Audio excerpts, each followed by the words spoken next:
You are now tuned into Then Radio. If you enjoy our videos, we ask that you consider joining our Patreon to support our channel. Don't forget to like and subscribe so that you never miss a new video. We hope you enjoyed today's episode, and as always, thank you for watching.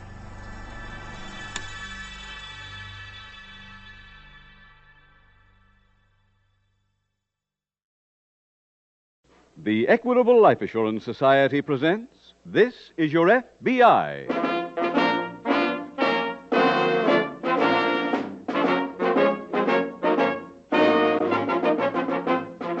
This is Your FBI, the official broadcast from the files of the Federal Bureau of Investigation, presented transcribed as a public service by the Equitable Life Assurance Society of the United States and the Equitable Society's representative in your community.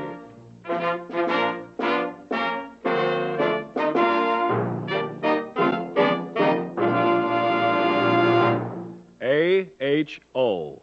AHO. Because of AHO, thousands of homeowners have been able to say, No more mortgage on my house. I own it, free and clear. yes, AHO helps make that dream of every householder come true. AHO stands for the Assured Homeownership Plan of the Equitable Life Assurance Society. For full information on this money-saving, home-saving plan, please listen carefully in about 12 minutes.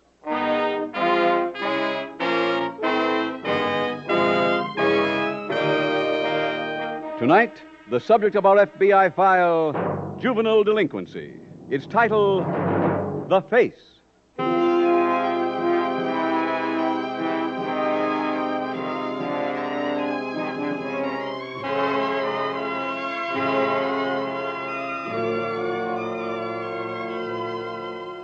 There are no accurate figures on juvenile delinquency in the United States today, but without any question, it is the most serious law enforcement problem of the day.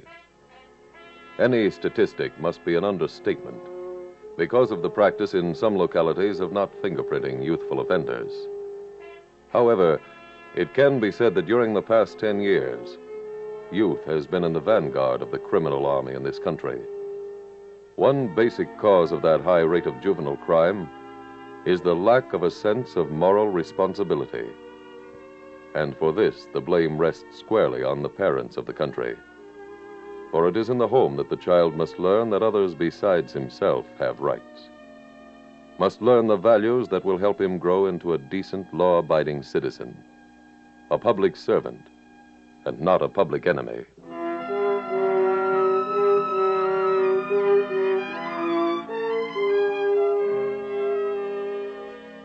Tonight's FBI file opens in the local police station in a crowded tenement district of a large eastern city. FBI Special Agent Jim Taylor is just arriving. He greets the policeman who has been waiting for him. Sorry I'm late, Sergeant. That's all right, Jim. Where's the boy? He's in the next room. I'm giving him a minute to cool off. Tough kid? Not really. I think he figures it's smart to act that way. Who is he? Neighborhood boy. He lives with his mother. She can't seem to control him. Are we on the case officially? No, Jim, there's no FBI violation. But I thought you might talk a little sense into the youngster. Okay, I'll try. Thanks. You gonna tell him who I am? I already have. Oh? What was his reaction? Another cop. Here, through this door. Okay. Go ahead. Thanks. Bobby, this is Mr. Taylor, the FBI man I told you about. So what? Hello, Bobby. Why don't you leave me alone? Why don't everybody leave me alone? Everybody did. That's why you're here. Sergeant thought I might be able to help you. How can a cop help me? I asked Mr. Taylor to come over here and tell you his story. A story? You must think I'm a kid. You're going to tell me a bedtime story? Why don't you get me a doll to play with, huh? Bobby, I'd really like to help you. I don't want any help. Son, the least you can do is listen to him. Who's stopping him? Let him talk.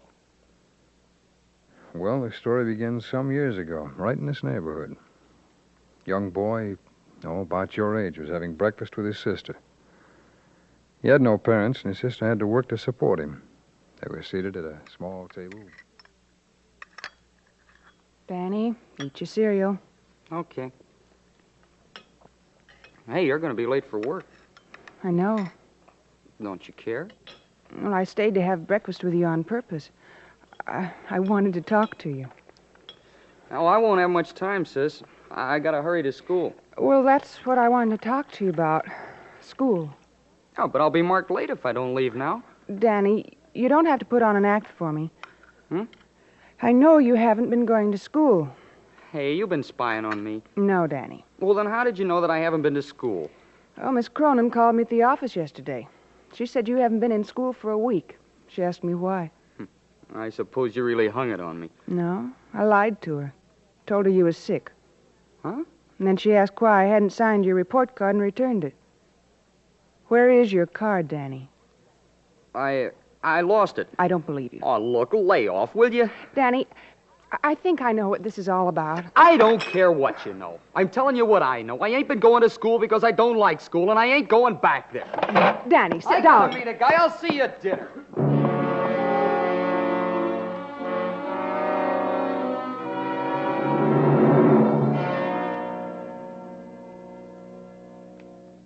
Well, Bobby, that's just the beginning of this story. And whether you recognize it or not, Danny was a kid just about like you. I hadn't met him at that point. I hadn't even heard of him, in fact, until I was called into the office of my agent in charge. You sent for me, Mr. Russell? Yes, Taylor, I did. If it's on that Barrett file, the last report was held this at is the... something that just came in. Oh? Are you familiar with a place called Mike's Diner out on Route 11? Yeah, I've eaten there a few times. Well, quite a number of truck drivers make that a coffee stop. Yeah, so I noticed. The last couple of weeks have been almost nightly thefts from trucks running interstate. Oh? First, we thought it was an organized ring, but last night one of the drivers got a look at the thief. A good enough look to give us a description? Yes, that was a boy about 16. One boy, alone? Apparently. What was stolen? Well, here's the list. Box of American Beauty wristwatches and a carton of Leslie automatic pens. Yeah, it's easy loot to get rid of. See what you can do on it. All right, sir. Well, Mr. Russell, do we know anything about the boy besides the fact that he was about 16? Yes, I've got his full description here. Fine. 5 feet 2 or 3 inches tall, with dark hair and a misshapen nose that seemed to be pushed into his face. Well, it should make him a little easier to find. The driver said it was one of the strangest faces he ever saw. In fact, he said at first he thought it was a monkey.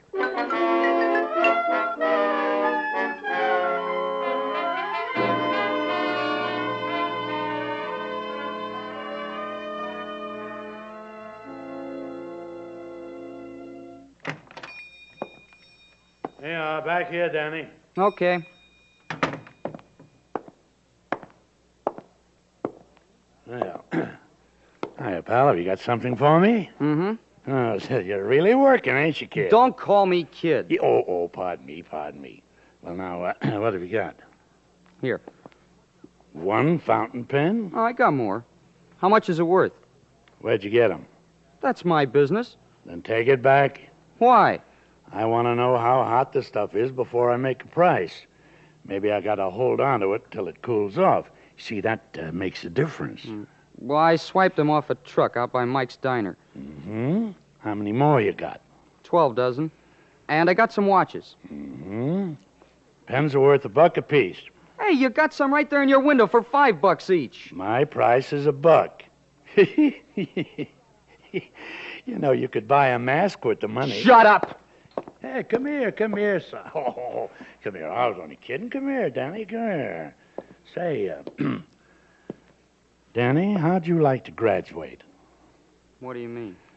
Well, I know some guys could use a kid like you. I told you once, I'm not a kid. Oh, there I go. There I go again. I mean, they could use a man like you. You know, little fella, man who's small. For what? Well, they do warehouse jobs, and they need somebody little who can climb up and get in through the windows. I don't want it. Okay. What about the pens? I'll bring the stuff back in an hour.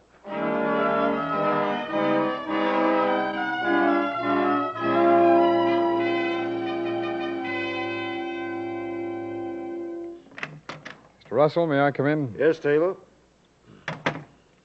I've been working on that interstate theft case. Anything new on it? Yes, sir. I went out to Mike's Diner to look around. That part of the highway must have been pretty well covered. Well, it was, sir, but the woods beside the highway hadn't been. I searched that whole area. I may have found something. What's that? Well, one place in the woods afforded a good vantage point of the highway, a little knoll. Well, standing on it, you can watch Mike's Diner and see what trucks come and go. Uh-huh. Somebody'd been sitting up there whittling. Chips were still fresh, so I figured maybe there had been someone watching the highway. Waiting for something? Well, it looked that way, sir. And scattered around the knoll, I found some torn-up bits of paper. I finally pieced the thing together. What was it? A report card from Patterson High School. The name on it was Daniel Auburn. You locate Auburn? Not yet, sir. I called the school. Everyone was gone. Keep on it. Well, I'm having the switchboard try to locate the school principal so we can get Auburn's home address.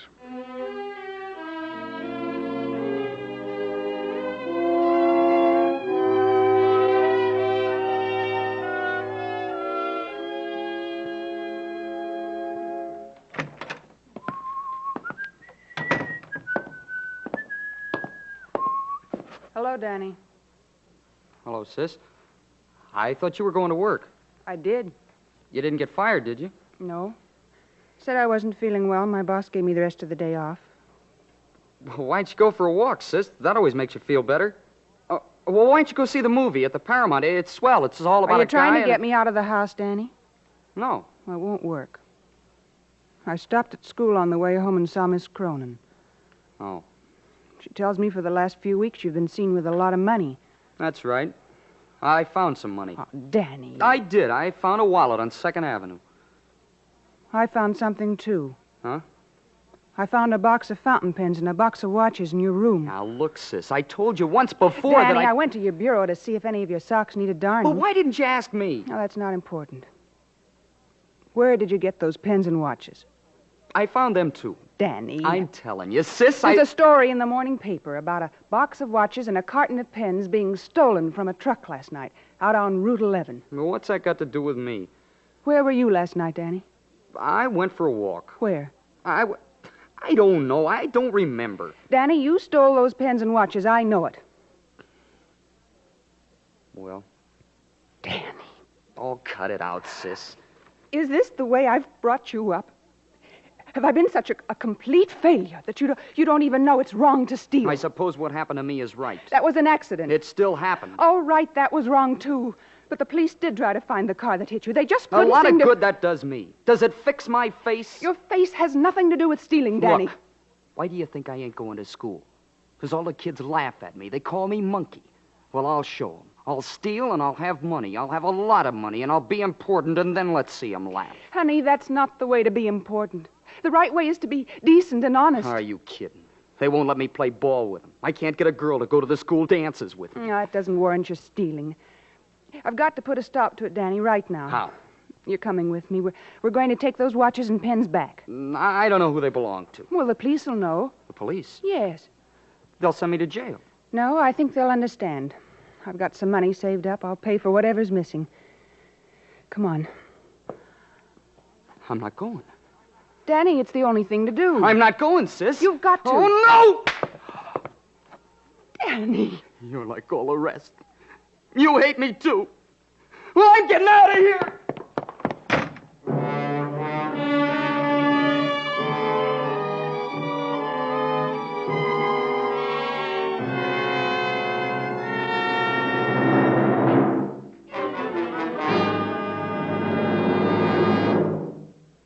We will return in just a minute to tonight's exciting case from the official file, which shows how your FBI helps promote America's security. Now let's consider another type of security. Protection that's summed up in 3 letters. A-H-O. Those 3 letters have spelled security and peace of mind in the lives of thousands of homeowners. A is for assured. H is for home. O is for ownership. They add up to the Assured Home Ownership Plan of the Equitable Society. Ask the thousands of AHO families, and they'll tell you it's America's finest plan for home ownership. It includes 3 advantages not always found in other mortgage plans. First advantage. An Equitable AHO plan gives you a way to pay off a 20-year mortgage, for example, years ahead of time. Imagine being able to say only about 14 years from now, No more mortgage on my home. I own it. Free and clear. here's how this has happened to thousands of AHO families. The Equitable AHO plan integrates a low-cost first mortgage with life insurance protection. For your convenience, a single monthly payment takes care of both. Thanks to the insurance element, a constantly growing cash loan fund is created.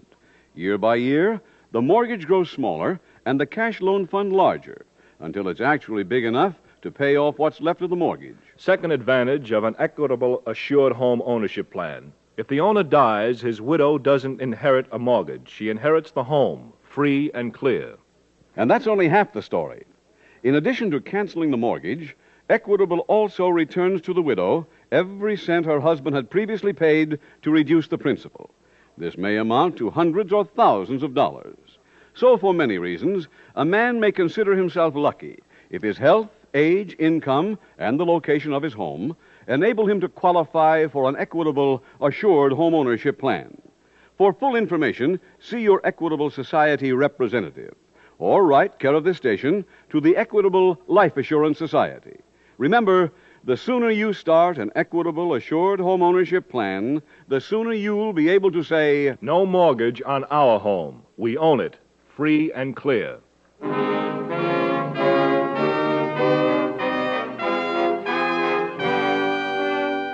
And now back to the FBI file, The Face.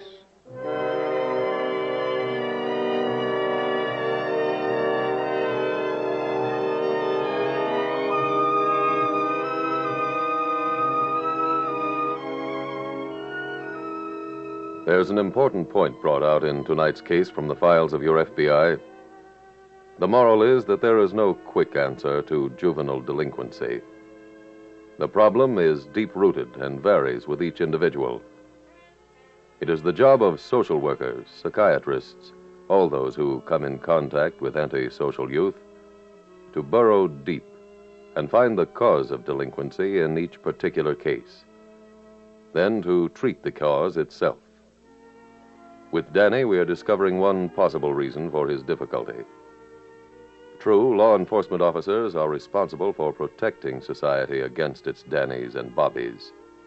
And most of them, fortunately, are wise enough to know that the surest way to do this is to effect a change in the attitude of delinquent youngsters toward life.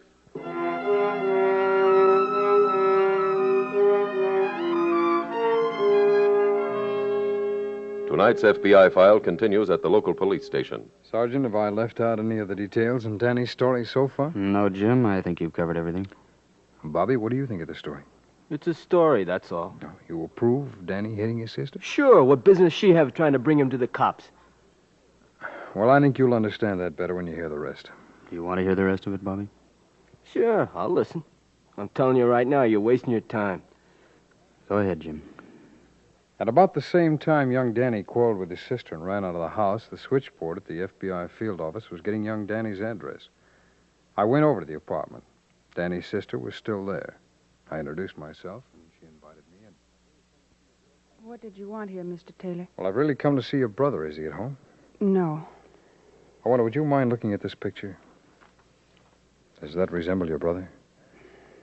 Yes. An artist drew that from the description given by a truck driver who saw this boy steal some things from his truck. It is my brother. Do you know where he is now? No, I don't. I'm afraid he's left home. No. You're going to arrest him? Well, I'll have to if he's the one who burglarized the truck. Mr. Taylor. Yes? I think I have everything here that was taken. Oh?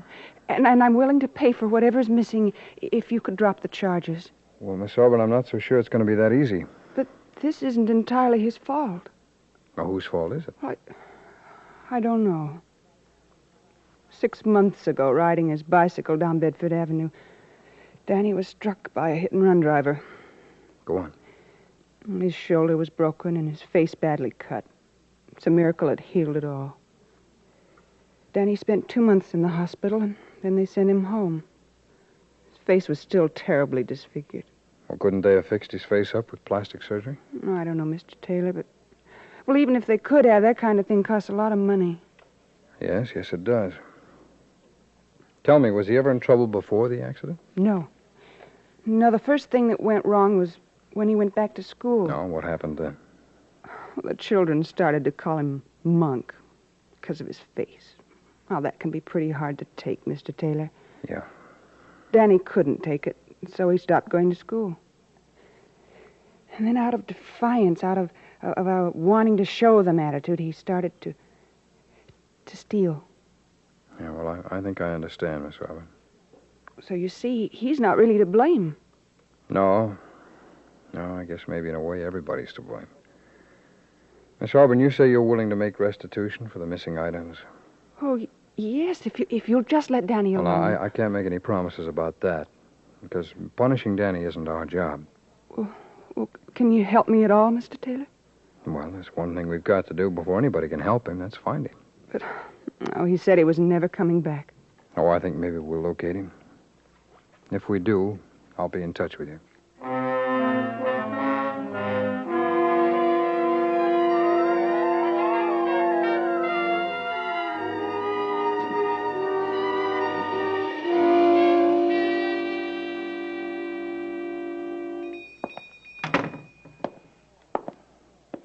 Hello, Mr. Thompson. Oh, hiya, Danny. Well, where is it?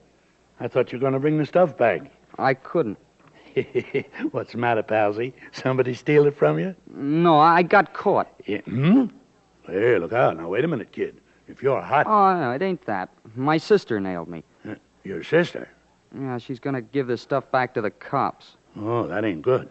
Well, I'm not going home. Now, son, now you're talking. You know, Danny, I ran away when I was a kid. Only one trouble. I got no money. Mm-hmm. You want to make some? Sure. Well, that thing I spoke to you about this morning is still open.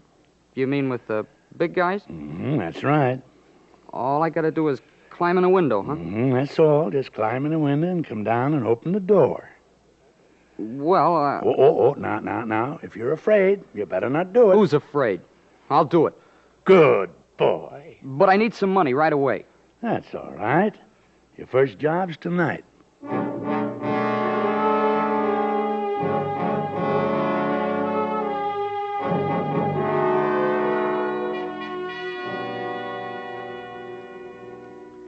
And that's the situation, Mr. Russell. I see. I think both Miss Auburn and the boy are deserving of some sympathy. I do, too. Of course, it'll be up to court to decide what the youngster's punishment will be.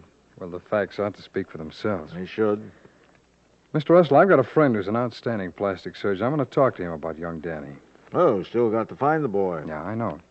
Your sister have any idea where he might be? No, sir, none at all. He walked out after slapping her. He hasn't shown up since. Well, if what you say about this boy is true, then I don't... Oh, excuse me. Certainly, sir. It's Russell speaking.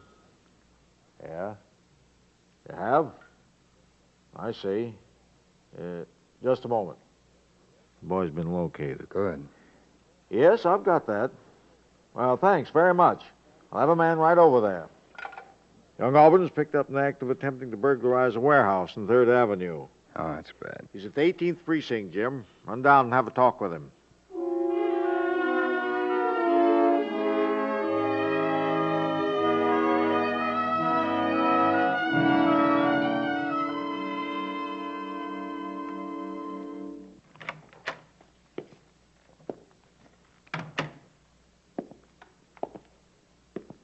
Hello, Danny. Who are you? I'm a special agent of the FBI. Oh, another cop, huh? I'd like to have a talk with you, son. I don't want to talk to you. Danny, I went to see your sister. She told me some things about you. Oh, why don't you keep her nose out of my business? Because she loves you. Loves me? She wanted to turn me over to the cops. She wanted to take me to jail. No, that's not true. Well, then where did she want to take me? To the zoo? Hey, that wouldn't be bad. Yeah, I do okay in a zoo. In a monkey cage. I look like one, don't I? Yeah, and I can act like Danny, one, too. stop it. Look, see me scratch myself? Danny, look stop at me. it. See the mark, see the mark, Stop see the mark. Now, you don't mean that, and you know it. Come here, Danny. Come here. Take a look at this picture. We had an artist draw that from a description of you given by the truck driver. So? Well, Danny, did you ever hear of plastic surgery? A little. They can do wonderful things today. Like what? Well, like they can build a whole new face. They can make you look like just about anything you want. Sure, all you gotta have is a rich old man. No, not necessarily. I've got a friend who's one of the best plastic surgeons in this country, Danny. I showed him this drawing of you. What'd you do that for? Oh, reason. I showed him your picture and told him about your accident. I don't want anybody feeling sorry for me. I can take care of myself. He drew a picture for me. Would you like to see it? Here. Who's this? My doctor friend says it can be you. He can make me look like this? That's right. And he wants to do it for nothing, Danny. For nothing? Yeah. But he don't even know me. Sure he does, son. I told him all about you. Yeah. Can I make a telephone call? Sure, Danny. What do you want to call? My sister.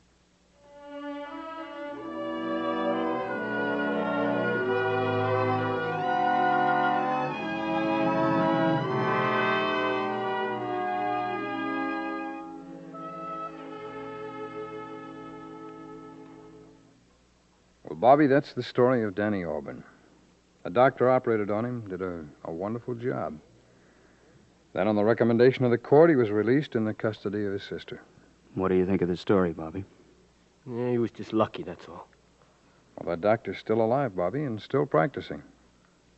We can speak to him about you. About my face, you mean? That's right. And he'd help you. Look, how do I know you didn't make the whole thing up? No, it's a true story, son. I can prove it. How? Sergeant, Yes, Jim. tell him. Okay. Bobby, I'm the fellow in that story. I'm Danny Auburn.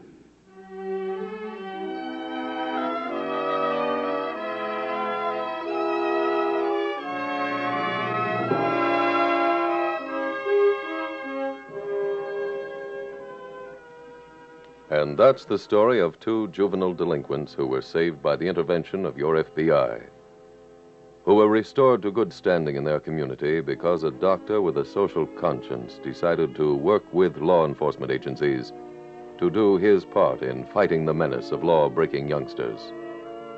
Offhand, you might have said there wasn't anything a plastic surgeon could do to combat juvenile delinquency. But each of us can contribute to this battle if we have the mind to do it, the mind and the heart. It isn't difficult to enroll as a fighter against juvenile delinquency. It might cost time or money.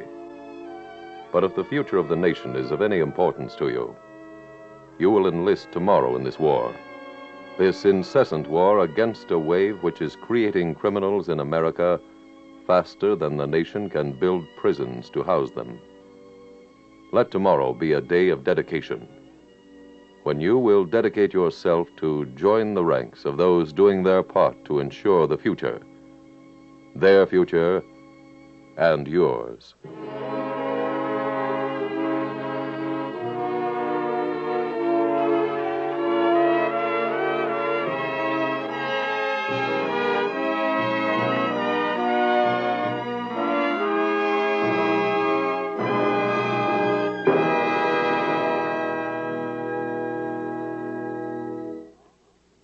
Now, a quick review of two advantages of the equitable assured home ownership plan. First, the mortgage bears interest at 4%. Second, the plan provides for a cash loan fund that may be used to pay off a 20-year mortgage in about 14 years. For further information about the assured home ownership plan, see your Equitable Society representative or send a postcard care of this station to the Equitable Life Assurance Society.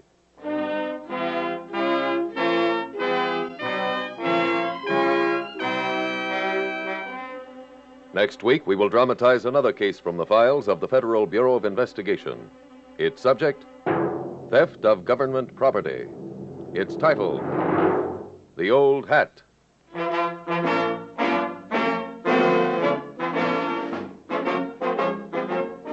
The incidents used in tonight's Equitable Life Assurance Society's broadcast are adapted from the files of the Federal Bureau of Investigation. However, all names used are fictitious, and any similarity thereof to the names of places or persons, living or dead, is accidental. Tonight, the music was composed and conducted by Frederick Steiner. The author was Jerry D. Lewis. Your narrator was William Woodson, and Special Agent Taylor was played by Stacey Harris. Others in the cast were Alice Backus, Walter Catlett, Eddie Firestone, Bert Holland, and Victor Rodman. This Is Your FBI is a Jerry Devine production.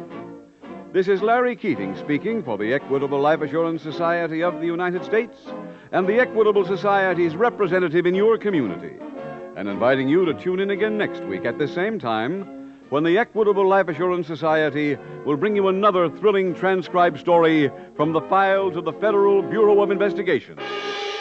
The Old Hat on This Is Your FBI.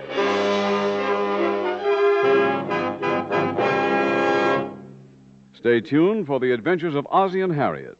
There's fun for the whole family when Ozzie and Harriet come your way next. This program came to you from Hollywood. From Hollywood. From Hollywood.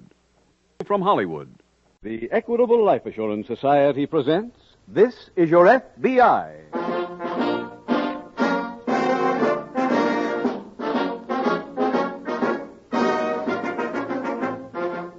This Is Your FBI, the official broadcast from the files of the Federal Bureau of Investigation. Presented transcribed as a public service by the Equitable Life Assurance Society of the United States and the Equitable Society's representative in your community.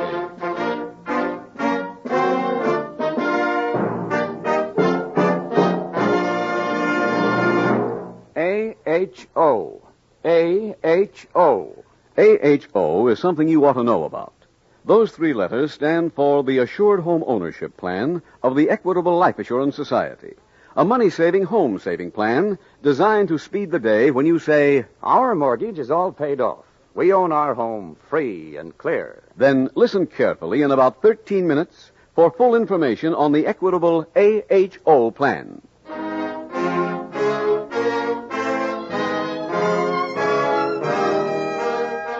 Tonight, the subject of our FBI file, Crime Syndicates. Its title, The Unwelcome Fugitive.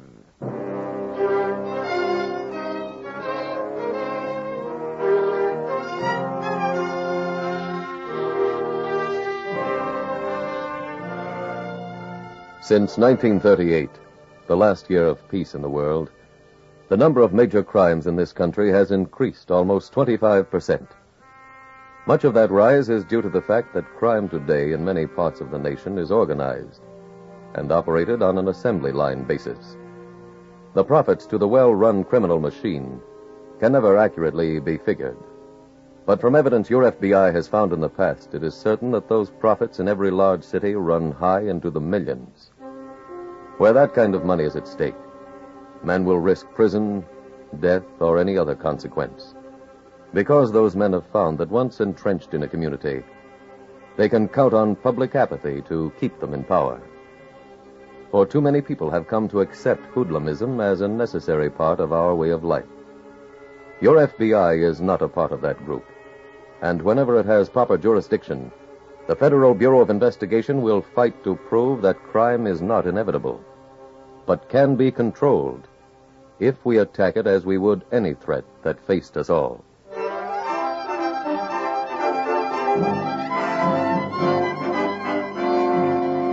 Tonight's FBI file opens at an airport in Europe. A group of passengers approaches a huge plane bound for South America. One of the first to climb the metal stairway and enter the plane is a stocky, conservatively dressed man carrying a briefcase. He takes a forward seat and taps his pocket to be sure he still has his passport. That passport contains his name, Albert Miller, his occupation, businessman. In a few minutes, the large door at the rear of the plane is closed and it takes off into the night. But even as the wheels are leaving the ground, a message is traveling with the speed of sound on the transatlantic cable. A message to FBI headquarters in Washington, D.C. A message about the stocky, conservatively dressed man with the briefcase.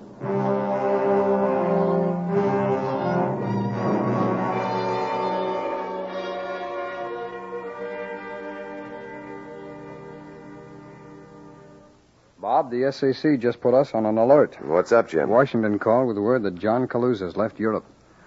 John Calusa? Yeah, he was a bootlegger around here during Prohibition. And he went on to hijacking, protection, slot machines, the regular assortment. Uh-huh. One of his men was arrested and talked.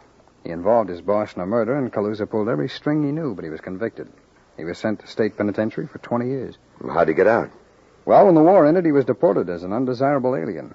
He's still under federal indictment for kidnapping, however, and if he does get back here, we want him. How'd he get permission to return? He didn't, Bob. His passport's in the name of Albert Miller, and it has no United States visa. Oh. We've been alerted because Calusa told friends in Europe he was coming back here. Where's he headed for? South America. His plane was due to land at Natal, Rio, and Buenos Aires. Washington notified the police down there? Yeah, but of course it was only a request who will let us know when he leaves each place. I have to be in court today, Jim. Oh, that's all right, Bob. I won't need any help in notifying the police.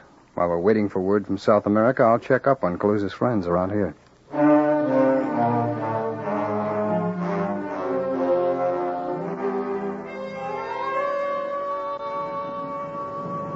Lottery tickets here, lottery tickets. Senor, how about the lottery ticket? Lottery tickets, senor. No. Oh, go on, you win. Big prize, big prize. Hey, blow, will you? But, senor, you got a chance, big chance. Hey, get out of here. Okay, you make a big mistake. What'd you chase him away for? Oh, them things are a racket. Well, you could have let him sit down. Have a drink with us. Who, that bum? I'd at least have somebody to talk to. Well, talk to the waiter. All he understands is another daiquiri. Then have one. Eddie, how long do we have to sit around this joint? Till I hear from Calusa. They don't make that many daiquiris. Another one, senorita? No. Come with me to Havana, Doris, baby. We'll really live it up. Dancing, nightclubs. Oh, I didn't know the guy'd take this long to show. Well, can't you leave word for him? Tell him where you'll be. You don't do that with Calusa. Pardon, please. I already told you, no more daiquiris. No. Is the senor's name Eddie Boone? Yeah. I have a note here for you. It just arrived. Now, let's have it. What's it say? Well, let me read it, will you? Oh. It's from Calusa. What's it say? He wants us to meet him tonight. Where? Here. Waiter, a double daiquiri.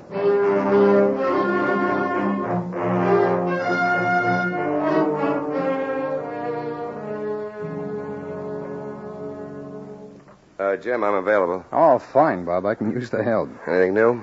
Yeah, we got another teletype this morning from Washington. Yeah? Yeah, the police in South America reported Calusa got off the plane down there. Well, at least we know where he is. No, we don't. When he found out there was a surveillance on him, he slipped down to the airport and chartered a private plane. For where? They have no idea, but he could be headed for Havana. Why do you think that? Well, all of Calusa's friends are accounted for except one Eddie Boone. Who's he? He used to be Calusa's lieutenant. I learned that he left for Havana 2 days ago. Alone? No, with a girl.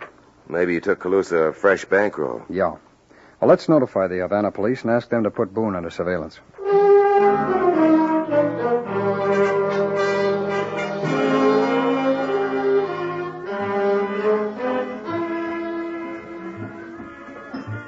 You know, Eddie, I really ought to apologize to you. For what? Well, there I was beefing this afternoon about you not taking me anyplace, and look what you've done. You've taken me from the outside of this joint to the inside. That's living. Oh, now, don't be sarcastic. I'm sarcastic. I'm just appreciating it. And you know something? I don't care now whether Mr. Caruso Galuso ever shows up. Waiter! Quiet. I want another daiquiri. I had enough. But this afternoon you told me to order more of them. Eddie, why don't you buy the girl a drink? John! Hi, kid.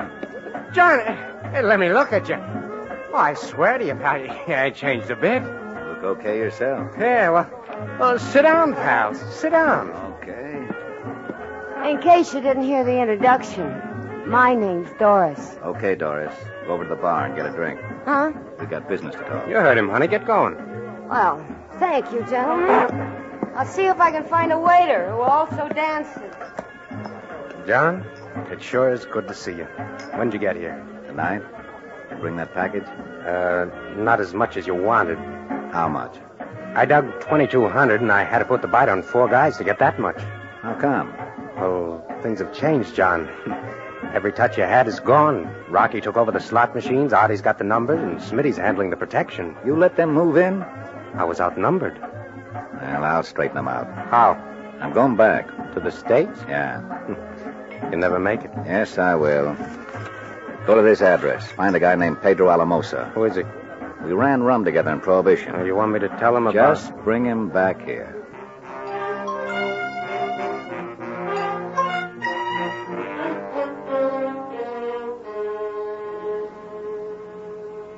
Bob, we got news on Calusa. Oh, where is he? In Havana. The SAC just got a call from there. We better notify the Immigration and Naturalization Service. Oh, the SAC's handled that himself. Where's Calusa coming in, Jim? We don't know that yet. Any information on how he'll be traveling? Oh, no word on how or when. But we're supposed to get another phone call in just a little while. Well, we got quick action from the Havana police. Oh, that call wasn't from them. It was an anonymous informant. Oh? The SAC had the call traced. And from the description developed, it seems our anonymous informant is Mr. Eddie Boone.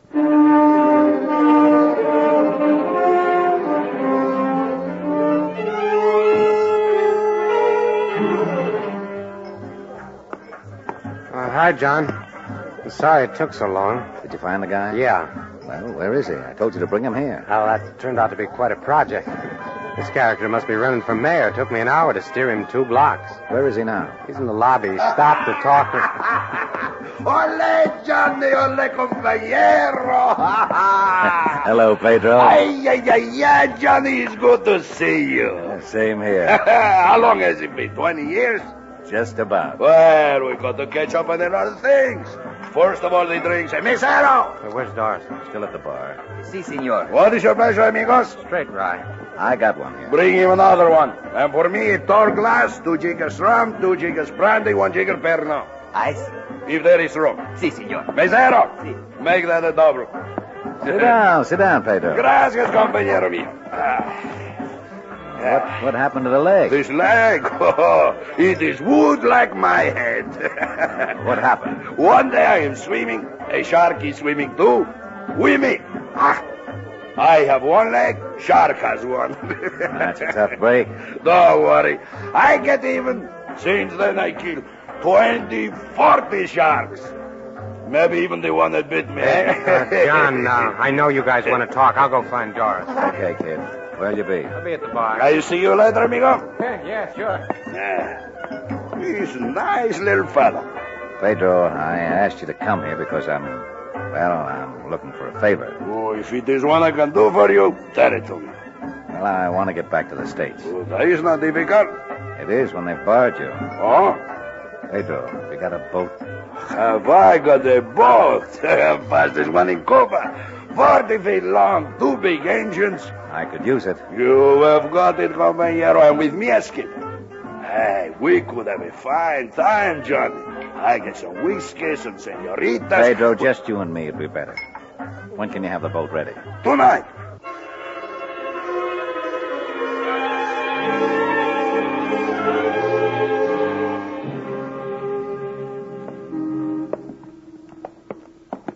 There's a boat down by the end of the dock. Well, that must be it. It ain't very big. You got the details straight, Eddie? Yeah, he's going to drop you at Ocean City. That's right. You're going to hole up someplace as soon as you land. Uh-huh. When are you getting back home? Tomorrow morning. You'll hear from me. How come you picked Ocean City? Oh, him and Pedro ran booze in there during Prohibition. Are you, John? Yeah, Pedro. Everything is ready. Good. Well, I see you changed your mind.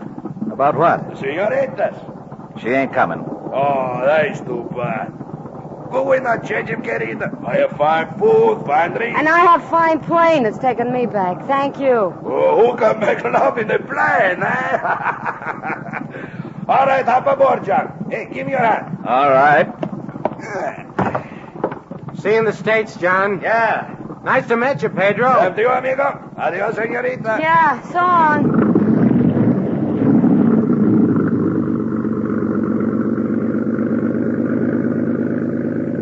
Come on. Where are we going? Find a phone. Not more business. I'm going to call the FBI. In the States? Mm-hmm. For what? I'm going to tell them about the boat and where John will be landing. Well, that's a pretty whistle. And look, if John got back, he'd find his friends running the town again. What's that got to do with turning him in? Well, they'd tell him about the new head man being me.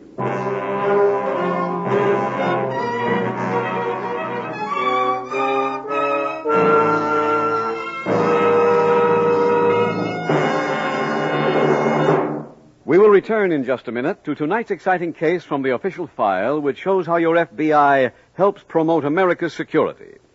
Now a message on the Equitable Society's famous AHO plan. A is for assured. H is for home. O is for ownership. The Assured Home Ownership Plan of the Equitable Society.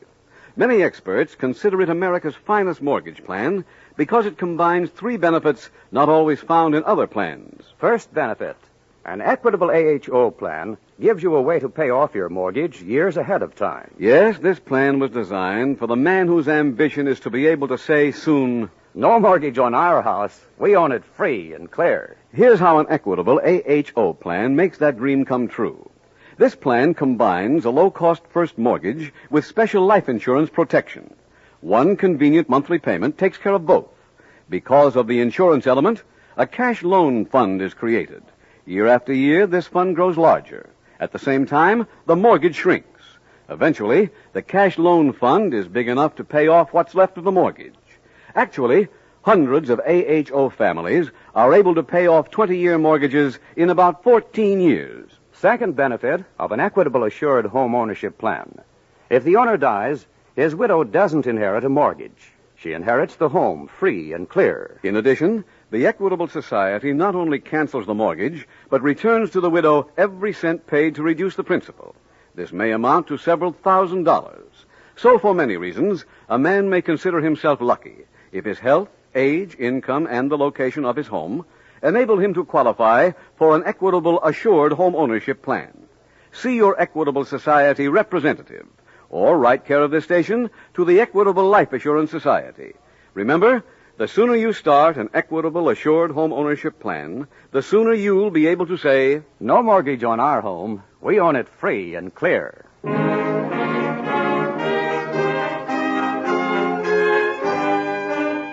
And now back to the FBI file, The Unwelcome Fugitive.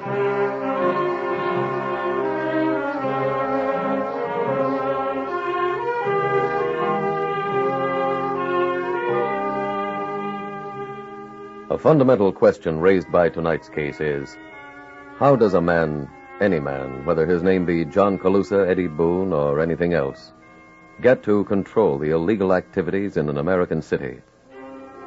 A majority of times it comes about through the same channel you heard mentioned by both Agent Taylor and Eddie Boone, the channel of political protection which ties the hands of the police. Those political machines are put in power by the apathy of the voters, and kept in power the same way. That is why your FBI firmly believes that organized crime can be eliminated in this country only if the problem is attacked on a local level by aroused and determined citizens. If there is a corrupt partnership in your community between crime and politics, do something about it. There are good government groups to guide your efforts. They need your help, and you need theirs. Tonight's file continues a few hours later at the FBI field office. Jim, that Havana call came in. Oh, when? Just now. The SAC is having it switched to you. Oh, good. Maybe now we'll be able to... Oh, this must be it. Agent Taylor. Hello? I'm the guy who called from Havana yesterday. About John Calusa? Yeah, he left here 3 hours ago. Why didn't you call us then? I've been trying, but the cable was busy. I see. How's Calusa traveling? By boat. Can you give us any description? Yeah, it's called the Amigo. It's 40 feet long and supposed to be real fast. Uh-huh. Guy named Pedro Alamosa's with him. Alamosa. Is it his boat? Yeah. Anybody else aboard? No. Where were they heading? Ocean City. Anything else you want to tell us? Ain't this enough? Well, we'll know in a little while. Okay. Goodbye. What's the word? Calusa and a friend are en route to Ocean City. I'll notify the immigration service. Okay. I'll alert the Ocean City police, and we'll head down there ourselves.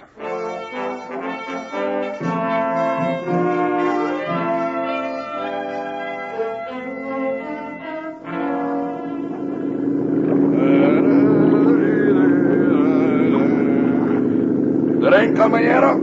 Not right now. Then I drink a toast to you.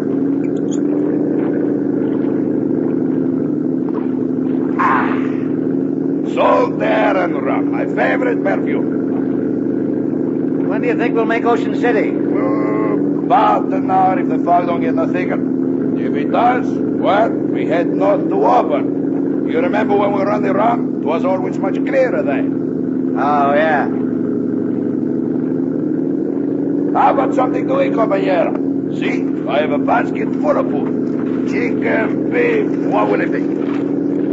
I'll try a piece of chicken. Here, take the whole world. I get you some rum to wash it down. I'll pass the rum. You eat food dry? Yeah, dry. Oh, well, personally, I don't abuse my stomach that way.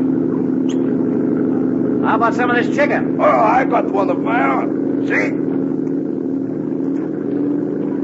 Good, huh? Yeah. Hey, Johnny, who was that fellow that used to be with us in the old days? The one who was all the time eating. Fat Willie? Fat Willie! Yeah, that was him. Well, we killed him, didn't we? Yeah. Why we killed him, compañero? I don't know. Well, we must have had a reason. Maybe we didn't like him. You're probably right. Johnny, I ask you a very personal question. What is it? Why you want to go back to the United States? Why you don't stay with me in Cuba? We'll señoritas, we go fishing, drink rum. I gotta go back. Because you were bad? I got a job to do. What kind of a job? Well, before I left, I had a whole city organized. The boys have moved in and taken it away from me. I'm going in to take it back. And if you take it back, what happens? I'm in control again. Being in control, what does that bring you? Money? Oh, where you get the money, what do you do with it? Well, I use it to get the things I want. Oh, what do you want? Whiskey, maybe? Yeah. Women? Uh-huh. Fishing? Oh, compañero mío. If this is what you want, then I am right. You should stay with me in Cuba. Not this time, Pedro. Hey, that fog is getting heavier. Say, I think I head north for Auburn.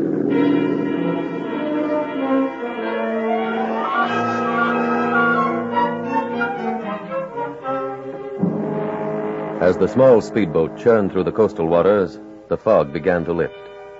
There was not enough ceiling yet for Coast Guard planes to join the search. But from a pier jutting out into the water, the running lights of ships became visible. On the pier at Ocean City, FBI Special Agents Taylor and Lake sat in a police car and waited. It's 10 after 4. Mm-hmm. A little late. Maybe the fog slowed him up. You notify the county sheriff, Jim? Yeah. Those friends of Calusa's you checked on. Huh? Any of them got a boat?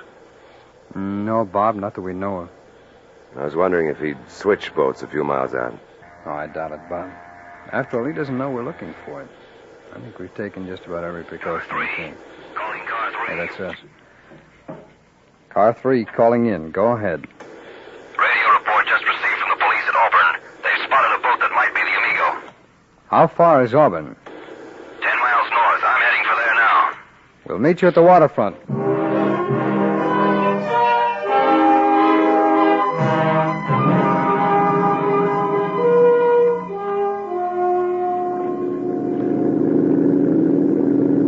Well, amigo, this is Auburn, and that is the dock. I will drift up. You can jump up.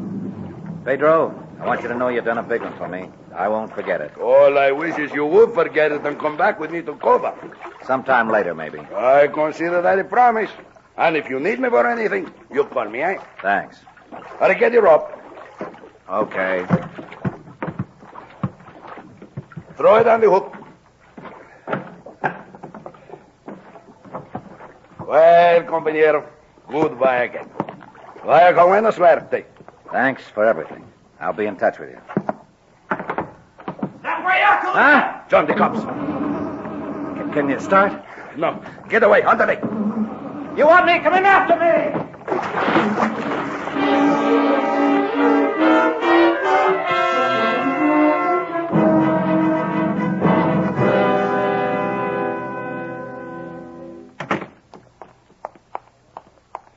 Alamosa, we're special agents of the FBI. Oh, well, greetings, amigos. Where's Calusa?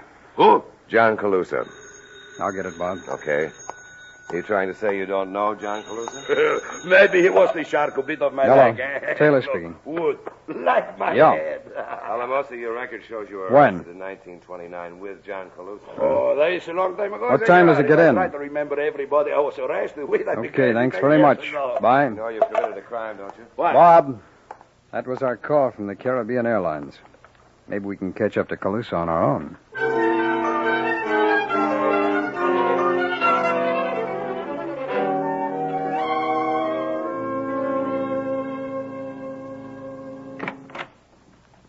Go ahead. Thanks. Let's hit the kitchen. Get some coffee. How about a drink? First, coffee. Okay. Welcome. Huh? You look kind of surprised. Well, I thought that you'd... Be picked up when I landed? No, but it's daytime. I figured you'd stay under while it was light. Somebody tipped the cops. About what? Me coming back. They were waiting for us. That's a pretty dirty pool. Yeah. Somebody must have spotted you in Havana. Uh-huh. But who'd have an angle? I've got an idea. Anybody mind if I leave? Stay where you are. Hey, look, John. You don't think it was me? I know it was you. I'm going to let you keep on being the front. Huh? The people at City Hall who count will know I'm back. The rest can go on thinking you're the boss. That won't work. Yes, it will. Your dame can go to your office and bring me all the cash that's around. I can just see him handing it to me. Eddie will call and give him the okay. Get going. I'll tell you what else I want when you get back. Just a minute. Huh? Step back inside, please. Hold it, Calusa. Who are you? We're special agents of the FBI. We've got warrants for all three of you.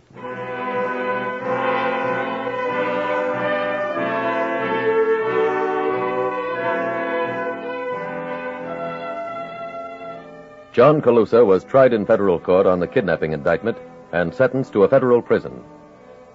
The phone call Agent Taylor received while he and Agent Lake were interviewing Pedro Alamosa was a report from the airline that Eddie Boone and Doris Fulton were using the return halves of their tickets.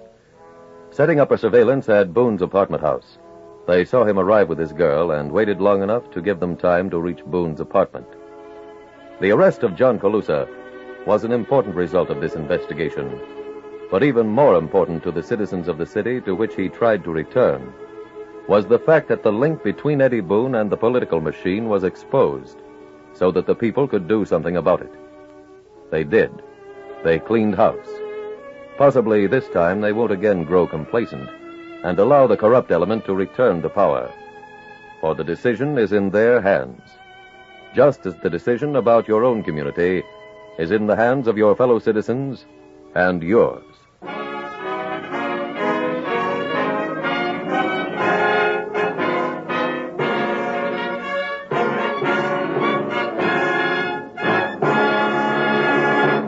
Now, a quick review of two advantages of the Equitable Assured Home Ownership Plan. First, the mortgage bears interest at 4%. Second, the plan provides for a cash loan fund that may be used to pay off a 20-year mortgage in about 14 years.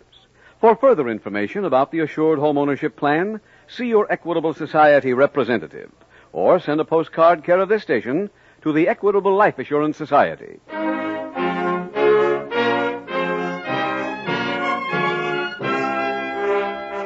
Next week, we will dramatize another case from the files of the Federal Bureau of Investigation. Its subject, kidnapping. Its title, The Payoff.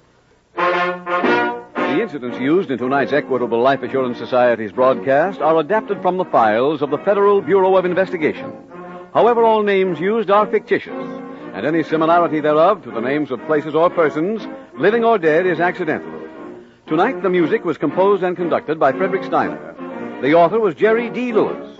Your narrator was William Woodson, and Special Agent Taylor was played by Stacey Harris. Others in the cast were Ed Begley, Ted DeCorsia, Georgia Ellis, Herb Ellis, Paul Richards, and Carlton Young. This Is Your FBI is a Jerry Devine production.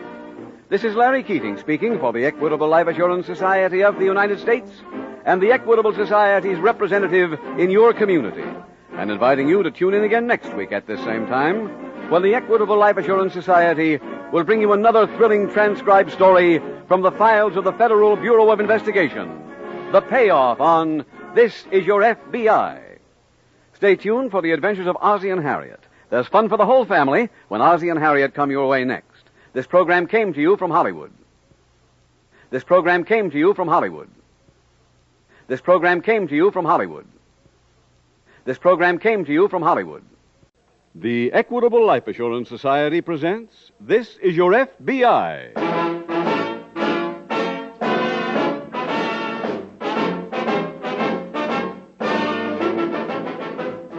This is Your FBI, the official broadcast from the files of the Federal Bureau of Investigation. Presented transcribed as a public service by the Equitable Life Assurance Society of the United States and the Equitable Society's representative in your community.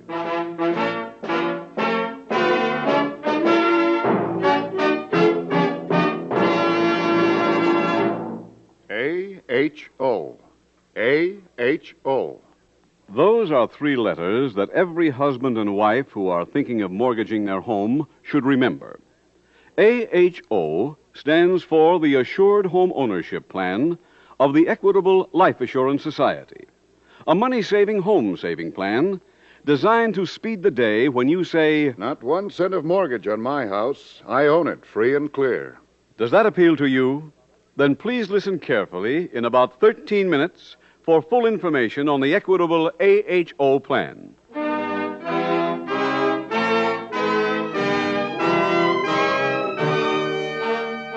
Tonight, the subject of our FBI file, Theft of Government Property. Its title, The Old Hat.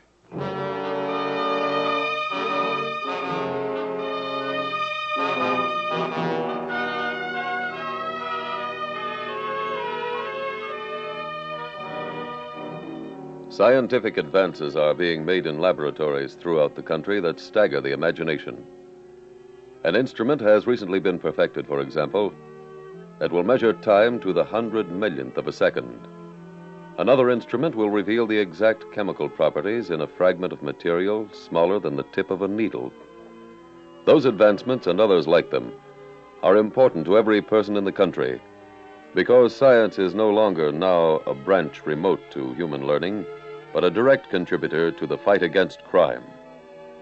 The FBI laboratory in Washington, D.C., the largest crime lab in the world, is used by special agents and local police in every part of the country, used to help solve cases which only a few short years ago would have remained mysteries.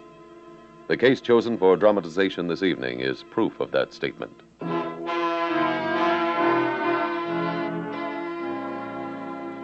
Tonight's file opens in the downtown district of a large eastern city. It is shortly after midnight as a man opens the window of his hotel room. Just below is the roof of an adjoining building. The man lowers himself to the roof, carrying a small valise. He walks toward an adjacent office building, gets to a window, and peers in. He then opens the valise, takes out a hammer, and breaks the window.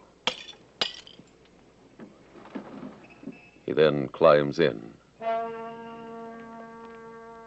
A short time later, the man climbs back onto the roof and returns to his hotel room. He still carries the small valise, but now he has an additional burden, a green metal strongbox which he carefully removed from the safe in the office. The safe he just broke open.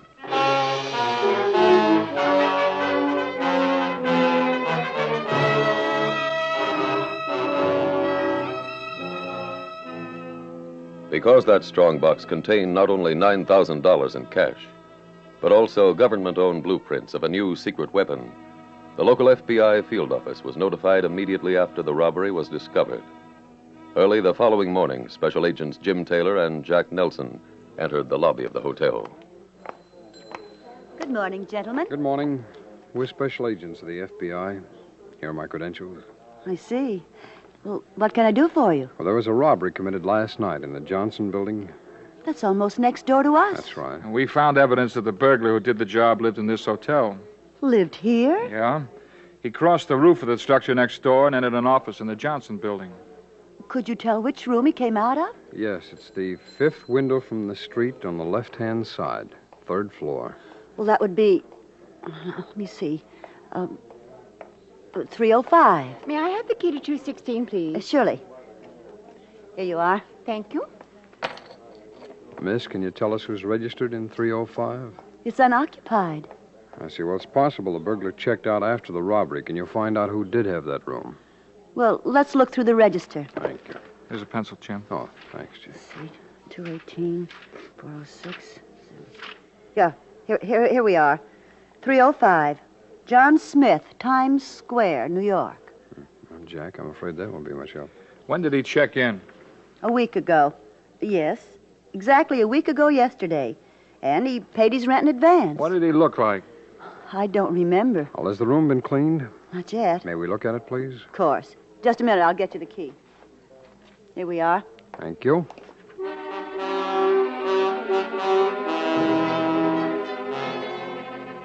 In most instances, your FBI learns the description of a fugitive in full detail. But sometimes, as in this case, he has registered at a hotel under an almost obviously fictitious name and address and vanished. The search of his hotel room produced a brown felt hat, a small jimmy, and a parking receipt with a timestamp on it. The hat and the jimmy were taken to the FBI lab by Agent Taylor, and later he returned for the report. Hi, Leo. You got any word for me? Oh, hello, Jim. Yeah. Here's the report on the jimmy you submitted. Mm-hmm. We made a tool mark comparison with the marks left by the burglar on the safe while he was getting ready to blow the lock mechanism. Yeah, what did it show? The jimmy you found in the hotel room was the one that made those marks on the safe in the rifled office. How about the hat? I got a report on it, too. The hairs in the hat were blonde. Blonde. Well, then we can assume the man's complexion was light? Possibly. Stains on top of the hat turned out to be oil. Motor oil. Oh. Kind you use in a car. I'd say that indicates the man worked in a service station, maybe on a grease rag. This man may have had another job, too. Oh, what kind, Leo? Well, we vacuumed some dust out of the hat, and it turned out to be pure coal dust. Coal dust? Yeah, unburned coal dust. This looks like maybe he worked in a coal yard. Oh, I see. Oh, Leo, I also sent in some pictures and casts of some footprints that I found on the roof. Is there anything back on them yet? It may have come in while I was away from the desk. Let's see. Yeah. Got it? Here it is. From the space between those footprints, your suspect is about medium height. And the width of the impressions indicate that he's probably pretty heavy set. Uh-huh. Well, now, let's see. We're looking for a light-complexioned man, heavy set, medium height, who's possibly worked in a gas station and a coal yard. Mm-hmm. Okay. Pardon me. Sure, Leo. Leo Scott. This is Agent Nelson. Is Agent Taylor there? Just a minute. It's Nelson for you, Jim. Oh. Thanks, now. Hello, Jack. Oh, Jim, that parking receipt was from a garage around the corner from the hotel. Smith kept his car there. Can you get a description of the car? And the floor man's out to lunch. He'll be back in about 15 minutes. Where is the garage? 96 Rodney Street. 96 Rodney. Okay, I'll be right over.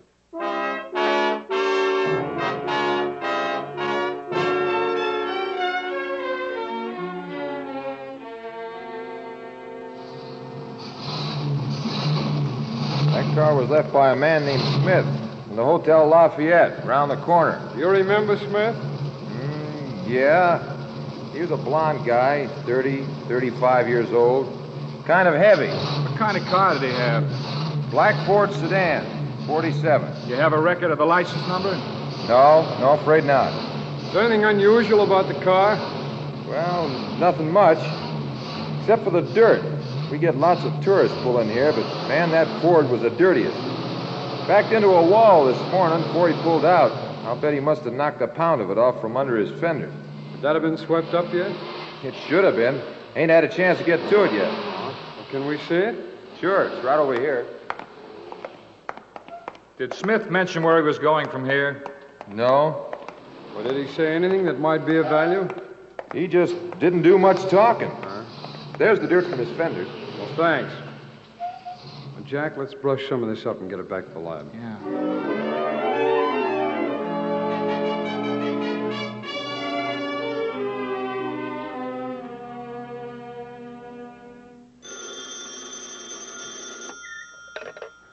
Taylor speaking. Jim, this is Leo Scott at the lab. Yeah, Leo. I checked on that dirt you submitted. What'd you find? Well, first of all, there's coal dust mixed in it.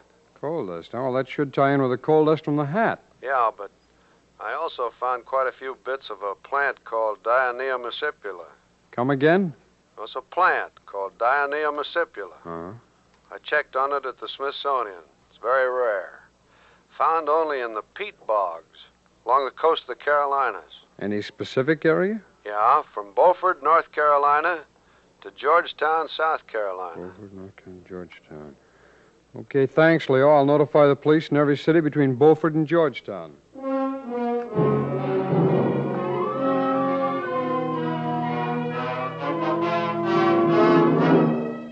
The fugitive's partial description was teletyped, along with his possible lines of employment, the make and model of the car, and the word that he was wanted. Jack, we got a teletype from the police at Black Ridge, North Carolina. Our fugitive's name is Roy Young. Description they sent tallies perfectly with what the lab gave us. How about those occupations? Lab hit him right on the button. Both of them? Yeah. Young worked for a man who owns a coal yard and a string of gas stations. He worked mornings at the coal yard and then afternoons at the station. How about a license number on the car? Well, field office sent it along. They put out a local alarm on the wires for us with the police. Good. Well, Young left Black Ridge about 10 days ago, supposedly to visit a girlfriend in another town. Here? Well, our field office didn't know that. They're trying to get the information for us now.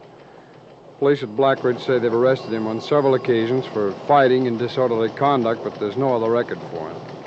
Hey, there's another message from Black Ridge now. Uh-huh. Re-Hotel, Roy Young. Girlfriend named Nora Marshall. Girl lives with aunt named Edna Grant at Oxford, Virginia. Jack, let's drive over there.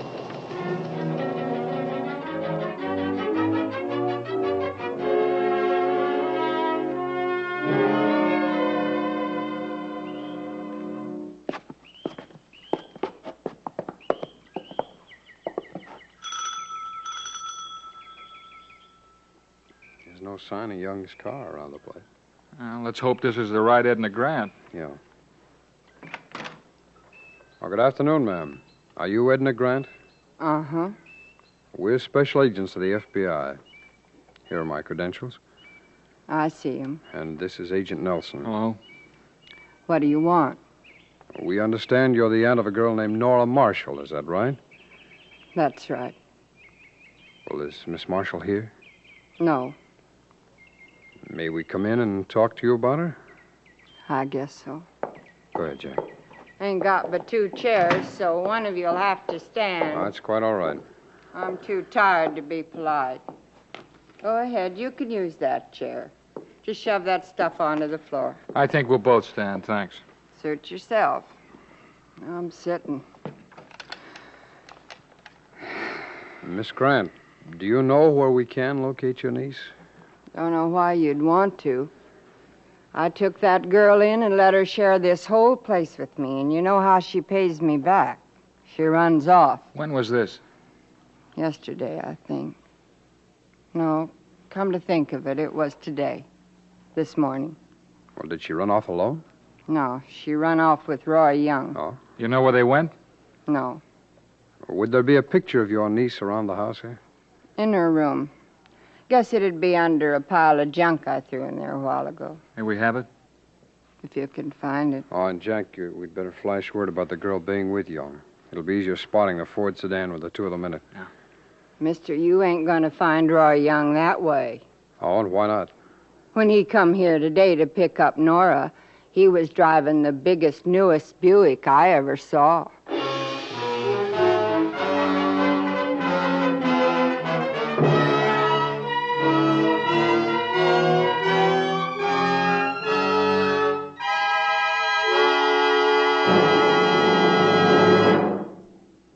We will return in just a minute to tonight's exciting case from the official file, which shows how your FBI helps promote America's security.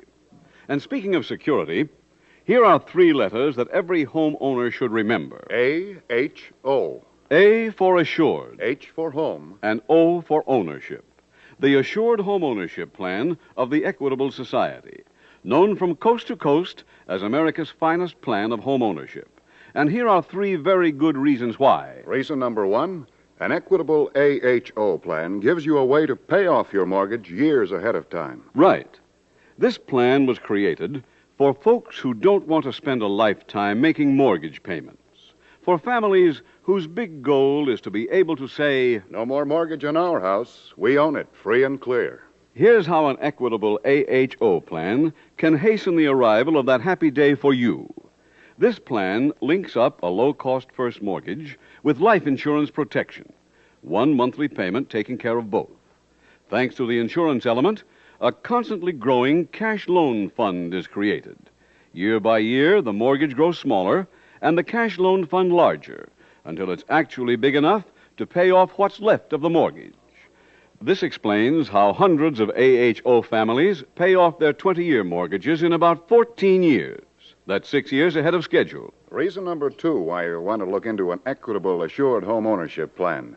If the owner dies, his widow doesn't inherit a mortgage. She inherits the home, free and clear. And that's only half the story.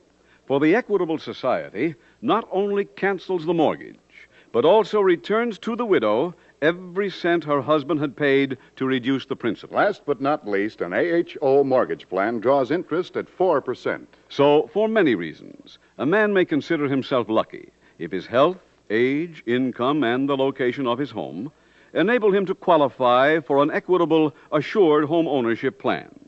For full information, see your Equitable Society representative or write care of this station to the Equitable Life Assurance Society. Remember, the sooner you start an equitable, assured home ownership plan, the sooner you'll be able to say, no mortgage on our home. We own it, free and clear.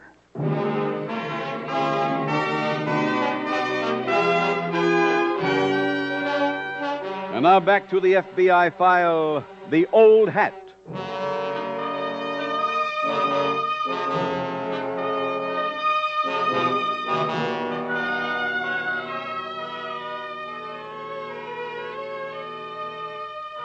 As you have seen illustrated thus far in tonight's case from the files of the Federal Bureau of Investigation, science is building a wall around the criminal. Every part of the FBI laboratory contributes to that wall, and so does every technician, whether his work is in firearms identification or tool mark examinations, hair and fiber examinations or chemistry, petrography or document analysis, toxicology, serology, or any of the other sections. However, science cannot do the job alone. It still takes trained investigators to apprehend a criminal. Trained investigators who possess experience, common sense, and the willingness to work hard.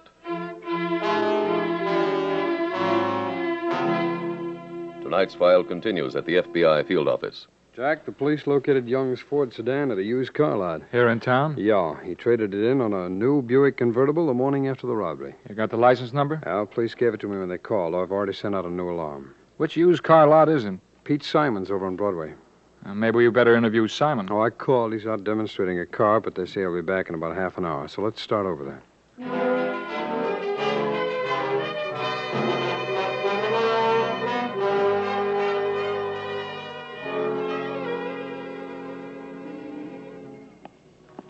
Well, Mr. Taylor, glad to see you again. Always glad to see an old friend. Thanks, Mr. Simon. Oh, Mr. Simon, this is Agent Nelson. Hello. Glad to know you, Mr. Nelson. Any friend of Taylor's is a friend of mine.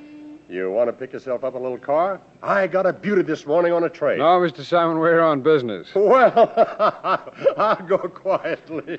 Mr. Simon, you sold a dark green Buick convertible the day before yesterday to a man calling himself John Smith? Yes, I remember him. Paid me all cash. We'd like to locate Smith. Did he mention anything about where he was going? No, but I expected him back before this. Oh, why? He left some medicine. It's right here in my desk.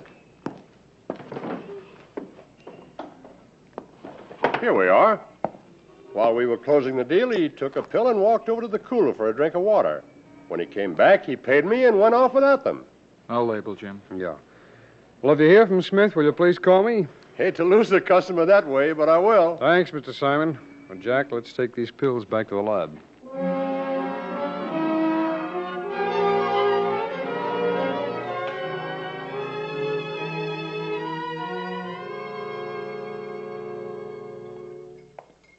Back again, Leo. Anything on the pills? Yeah, Jim. Are they on the same case? Yeah. Well, they're used by some doctors for patients with high blood pressure. What are they called? There's no particular trade name for them.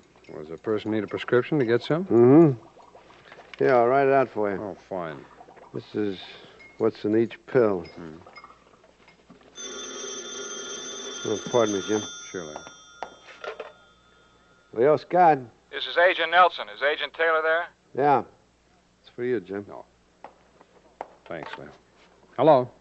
Jim, Yeah, Jack. we just got a call from the police in Riverside. Yeah? They spotted the Buick convertible, but it got away. When was this? Oh, about 10 minutes ago. The SAC wants us to get right up there.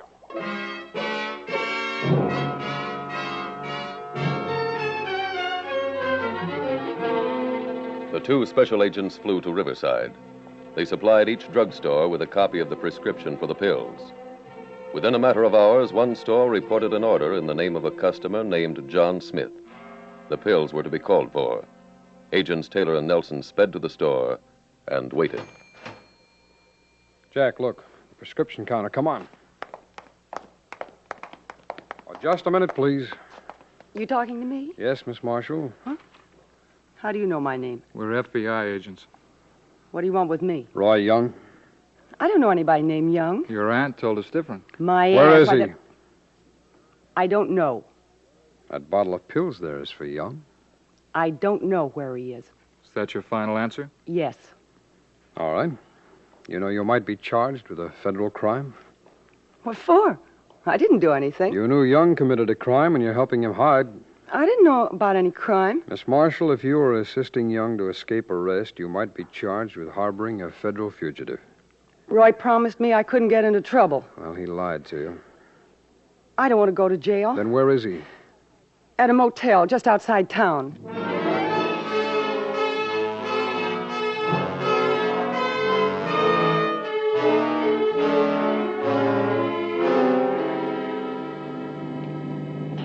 Nelson to Taylor. Come in, Jack. I dropped Miss Marshall at the county jail. You at the motel yet? I've been there already.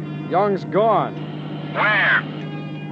Nobody knows, but his car's been spotted in the hills.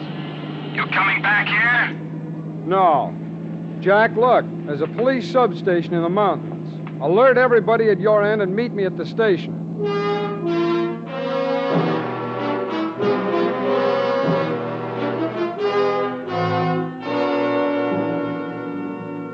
At the police substation, a huge map of the area gradually became studded with pins. Each one representing a report flashed in on Young's car. Every call came from a point in the mountains higher than the last report. Now a pattern was beginning to emerge. If Young kept climbing, he'd come to the Ridge Road, a highway across the peak of the mountain, a highway from which there was no turning off. A police plane took off and cruised over the mountain looking for the car. Deputies from the sheriff's office began climbing the opposite face of the mountain. If Young knew his way, he might still avoid being trapped by staying off the Ridge Road, by keeping on main highways. Jack, forget about the map. Why, Jim? Young's been spotted by the plane. He's on the Ridge Road.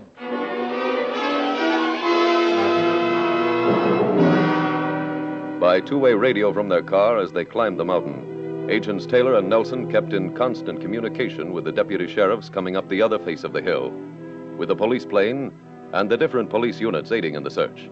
Then came another report.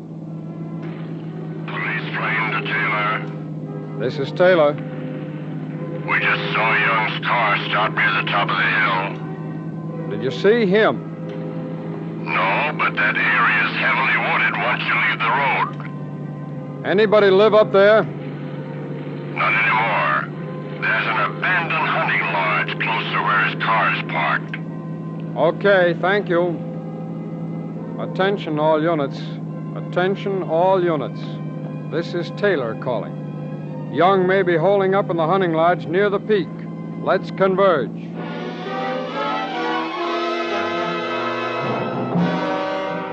Now the circle of law enforcement officers around Roy Young was getting smaller and smaller, closing in slowly until the hunting lodge was surrounded. We're running out of cover, Jack. Yeah. We better hold it. I'll let him know we're here. Young!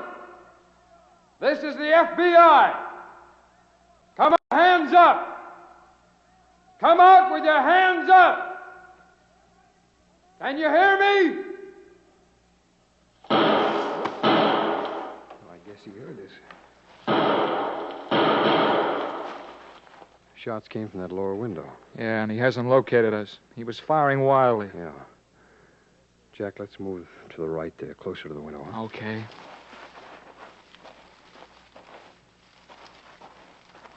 Clearing up ahead. Yeah. This'll do. I'll call him again. Young! This is your last chance. The cabin is surrounded. Come out with your hands up. Come out with your hands up.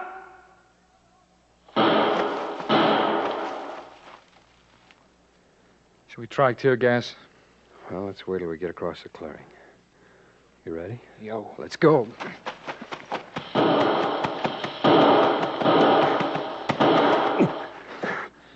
Well, we made it. All right. Let's give him the tear gas now. Okay.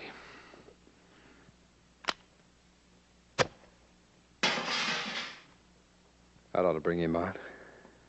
That sounded like a pistol. Yeah.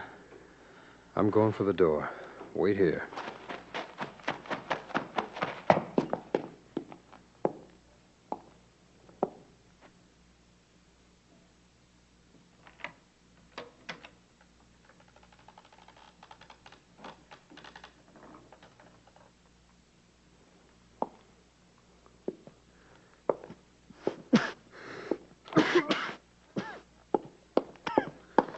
Jack! Right! Young's in there on the floor, unconscious. Come on, Jack.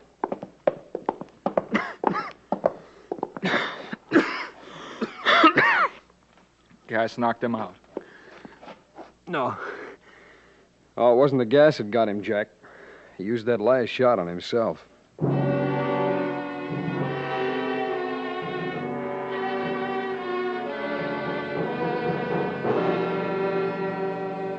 The suicide of Roy Young closed tonight's case from the files of the Federal Bureau of Investigation. After leaving the cabin, Special Agents Taylor and Nelson searched Young's car and recovered the stolen government blueprints, plus a large amount of the missing cash. In this case, you saw an investigation begun with almost no information whatever, and proceed to first a complete and correct identification of the fugitive, and later his suicide when he found himself in a situation without hope of escape. You also saw a perfect illustration of how fully science is aiding in the fight against crime. An illustration of how completely your FBI's laboratory is joined with every other section of the Federal Bureau of Investigation in helping to protect every American.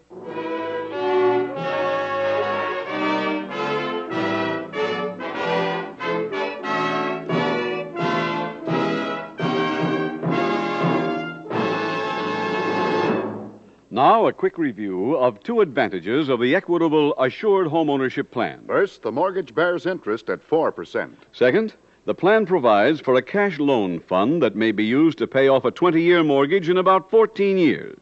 For further information about the Assured Homeownership Plan, see your Equitable Society representative or send a postcard care of this station to the Equitable Life Assurance Society.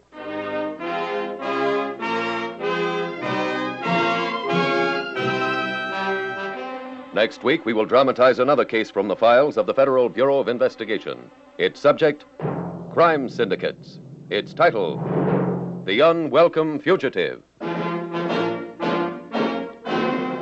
incidents used in tonight's Equitable Life Assurance Society's broadcast are adapted from the files of the Federal Bureau of Investigation. However, all names used are fictitious, and any similarity thereof to the names of places or persons living or dead is accidental. Tonight, the music was composed and conducted by Frederick Steiner. The author was Jerry D. Lewis. Your narrator was William Woodson, and Special Agent Taylor was played by Stacey Harris. Others in the cast were Harry Carey Jr., Junie Ellis, Robert Giss, Tony Hughes, Isabel Jewell, Florence Lake, and Tom Tully.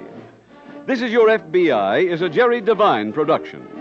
This is Larry Keating speaking for the Equitable Life Assurance Society of the United States and the Equitable Society's representative in your community, and inviting you to tune in again next week at this same time when the Equitable Life Assurance Society will bring you another thrilling transcribed story from the files of the Federal Bureau of Investigation, The Unwelcome Fugitive, on This Is Your FBI.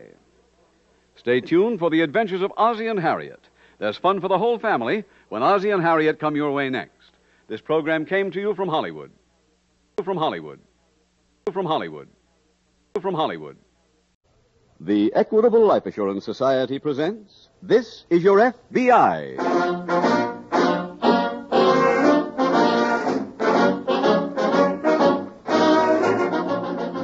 This is Your FBI, the official broadcast from the files of the Federal Bureau of Investigation. Presented transcribed as a public service by the Equitable Life Assurance Society of the United States and the Equitable Society's representative in your community.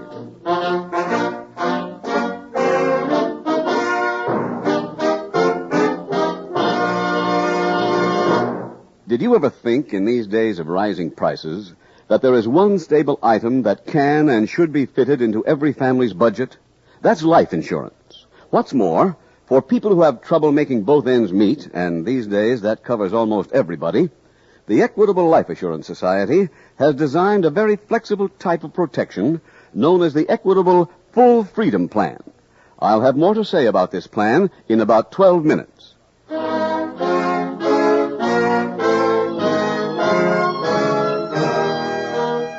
Tonight, the subject of our FBI file, kidnapping. Its title, The Payoff.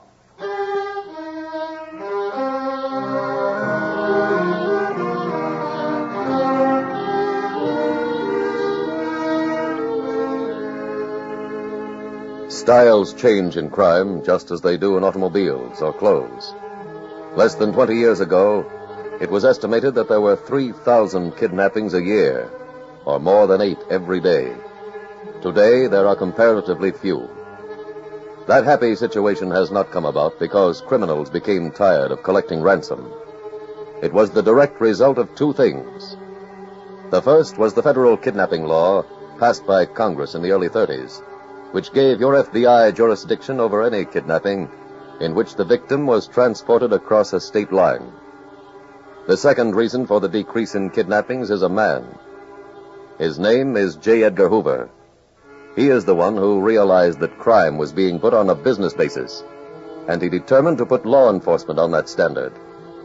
Tonight's case is an illustration of how your FBI moves into action on one of the rare occasions that a kidnapping does occur.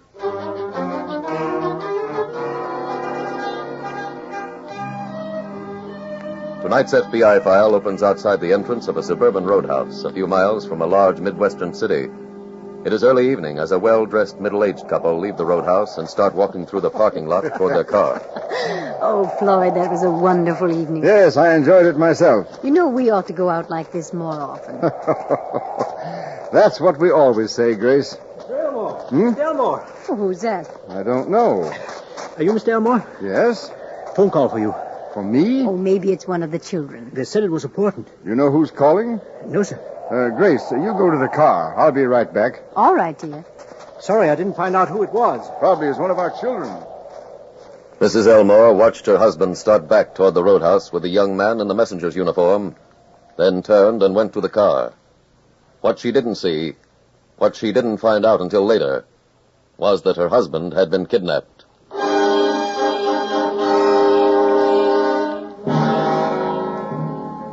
Later that night, at the local FBI field office, Special Agents Taylor and Nelson report to Agent in Charge, Marshall. You sent for us, sir? Yes. Got a report a man named Floyd Elmore has been kidnapped. When? About an hour ago. Elmore and his wife had dinner at a roadhouse called The Grove. When they left and started through the parking lot to their car, a man in a messenger, a bellhop uniform, ran up, told Mr. Elmore there was a phone call for him. He went back to get it. That was the last his wife saw of him. He didn't return to the roadhouse? No. Did anyone there know about this messenger? No. Has anyone contacted Mrs. Elmore, sir? Yes, she's already received a phone call saying her husband had been kidnapped, telling her to wait for further instructions. I see. Have we got a description of this pseudo-messenger?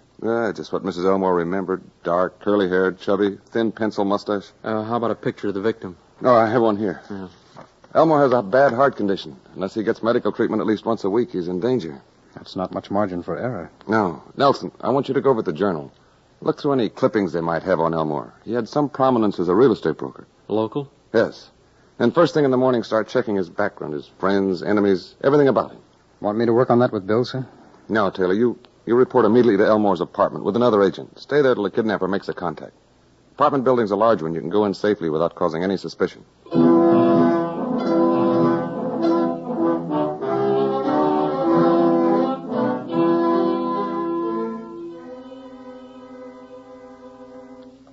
Mr. Taylor, Yes, ma'am. when will we hear something? Well, Mrs. Elmore, in a case like this, we can only wait. This is terrible. It's terrible. Hello, Jim. Oh, hello, Bill.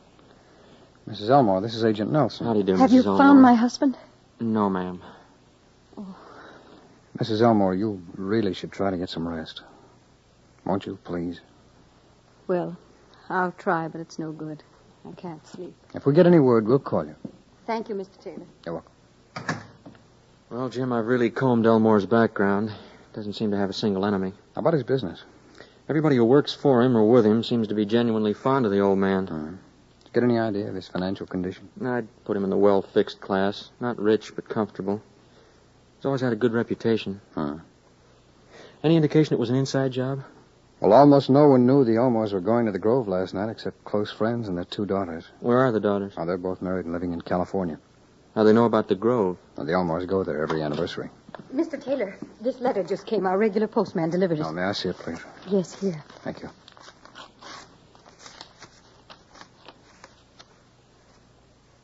It's from the kidnapper. What does it say? Your husband's safe. Oh, my God. Kidnapper wants $20,000. What's the postmark? Mailed last night at River Falls.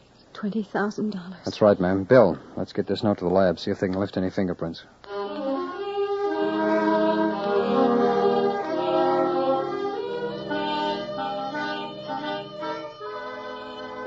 The investigation on a kidnapping really moves into action with the arrival of the ransom note. And this case followed the pattern. Mrs. Elmore managed to raise the necessary $20,000. A few fingerprints were found on the note. 2 belonged to the victim, Floyd Elmore. The others could not be identified. They were put on file. Now there was another delay. The first note told only how much ransom the kidnapper wanted. There were no instructions on how delivery was to be made. A day passed. 2 days. Bill, we've gotten the second note. Does it contain instructions? Yeah, the kidnapper wants Mrs. Elmore to put an ad in the paper telling him how much money she could get together. What's the code? It's to be an ad for a used car. Dictate it, Jim. I'll write it out. Okay. 1930 Buick sedan for sale or trade. $100. 100? Yeah, he instructed Mrs. Elmore to make the price of the car 1% of the amount that she had raised. Any signature on the ad? Well, not yet. We'll have to go to the vocation file first.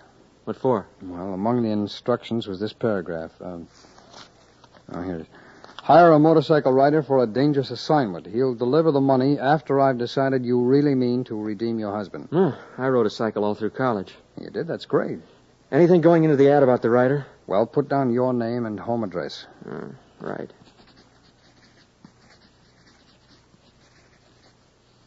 All right, what do we got?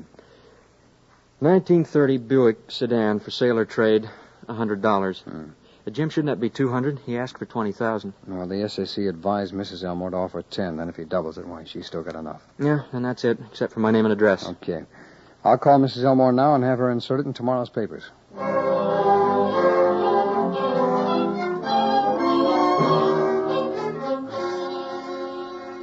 A kidnapping investigation cannot be hurried, because it is FBI policy to advise that all demands made by a kidnapper be met until the victim is returned safely.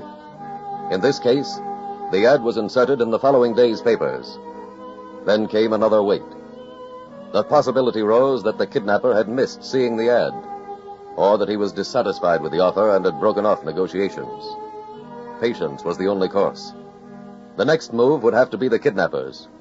Finally, 3 days later, he made it. He sent another note. You send for me, Mr. Marshall? Yes, Taylor. You got in a lab report on that last note? Yes, sir. It just came. The same fingerprints were found on this as on the other two. Including Elmore's? Yes, sir. Well, he's still alive. Well, this last note was typed, and from the lab report, we know a little more about the kidnapper. Well, what's that? Well, there were no erasures or errors, so he's a skilled typist. In addition to that, the language of all three notes shows that he has at least a fair education. The lab say what kind of machine the note was typed on? I have a note on that, sir. It's a Grody noise-free portable. It's a new model. It was put on the market just about 2 months ago. Well, where's Mrs. Elmore now? She's at home. Get an artist and go over there. Have him draw a picture of the kidnapper from her description. All right, sir. And have copies made. We'll cover all the typewriter shops in the city.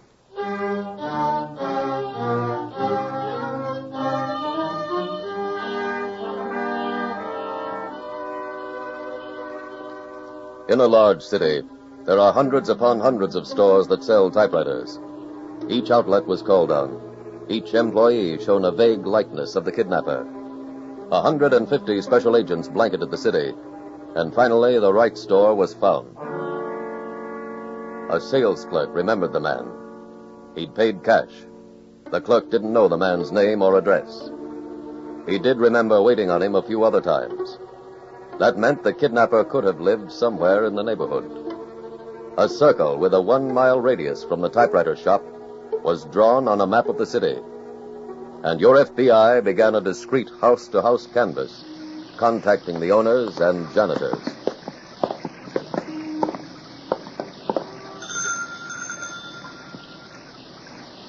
The weather's as bad as our luck. Yeah. Well, let's hope one of them improves, huh? Oh, good afternoon, ma'am. Come in before you catch your death of cold. What a day. What a day. Ma'am, we're special agents of the FBI. Here are my credentials. I didn't have to see them to know you were fine young men. It'll be a pleasure having you in the house. Oh, well, now, come right along and I'll show you the rooms. Ma'am, we're not looking for rooms. Well, then, why would you be coming here? Oh, we thought you might help us find someone. Would you, please look at this picture? You say you're looking for Mr. West? You know him? His name is Harry West. Whatever would you want with him? I'd like to ask him some questions. Does Mr. West live here? He used to. He moved out last Sunday. And do you know where he went?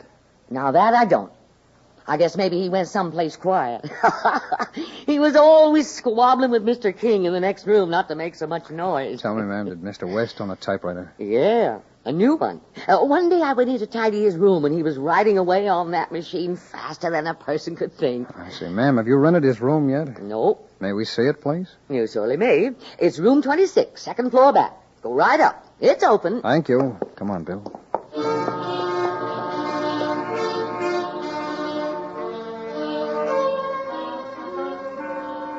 An empty beer bottle was found under the bed in the room Harry West had vacated.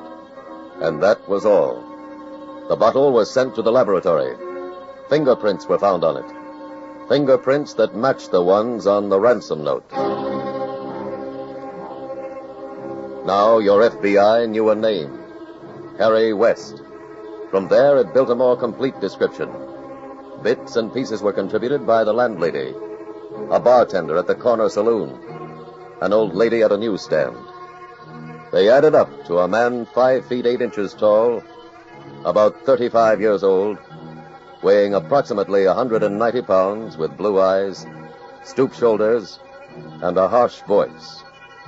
That was as far as your FBI could go, until the victim was returned.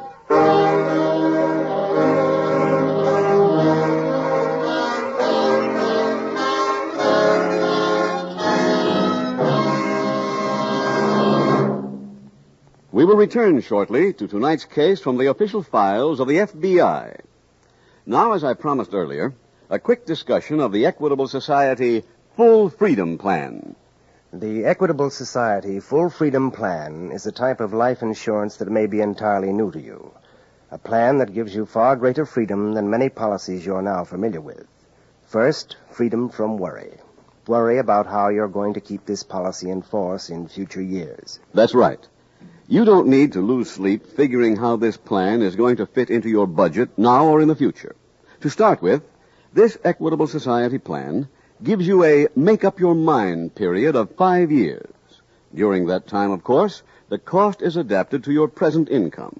But what happens after this period? Will it also fit your budget 5 years from now?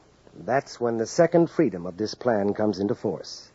The Equitable Life Assurance Society gives you full freedom of choice. You can actually convert your plan into any one of many different Equitable Society life insurance plans. It can be used to provide a retirement income for you or an educational fund for your children. If necessary, the premium can even be reduced about 35% for the same face amount of protection. In other words, an Equitable Full Freedom Plan can adapt itself to practically any insurance need that arises. Also, you have plenty of time to make up your mind. And during that entire period, you have the peace of mind that comes from knowing that your loved ones have the life insurance protection they need. That's the best freedom of all of an Equitable Full Freedom Plan. Freedom from worry about what might happen to your family if the breadwinner should die. In your community lives a man who'll be glad to give you the good news on the cost of an Equitable Full Freedom Plan. He's your Equitable Society representative. See him soon, won't you?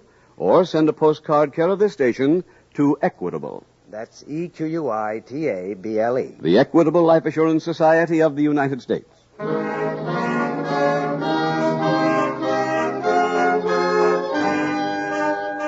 And now back to the FBI file, The Payoff.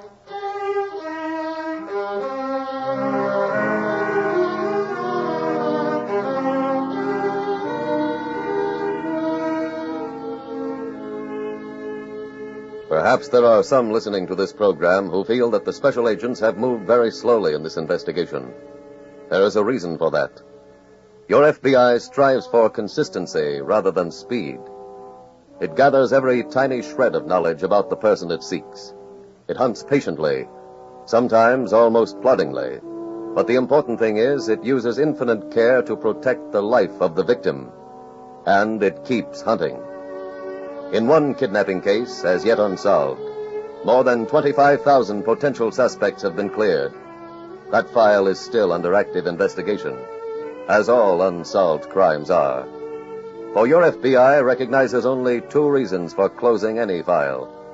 One is the capture of the criminal. The other is proof of his death. For so long as a fugitive lives, the FBI wants him, and it keeps hunting till it finds him.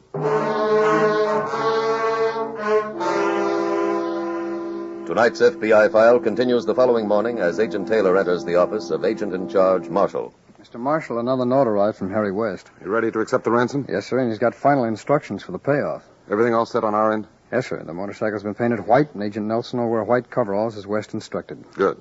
Now, where's the payoff to be? Well, that part's indefinite. Let's see.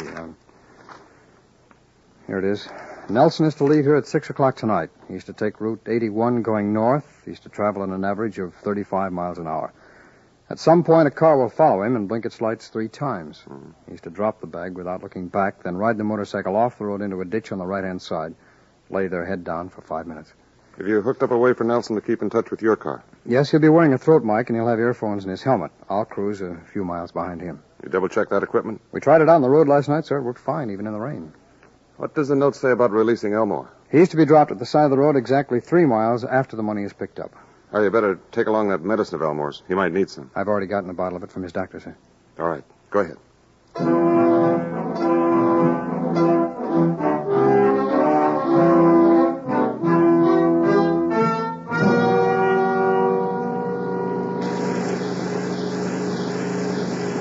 can you hear me? You're coming in fine again, Jim. That power line must have caused that interference. Nothing to report since we talked. What's your speedometer reading? I've gone an even 32 miles. I've gone 31. You may be too close at a mile. Dropping back. Pace is now 30 miles an hour. Now 25. Pace here 35. Bill, any ditch beside the road where you are now? There's one just starting. How's the traffic? Very light. Jim, What is it? The car behind me. Speed up a little. Right.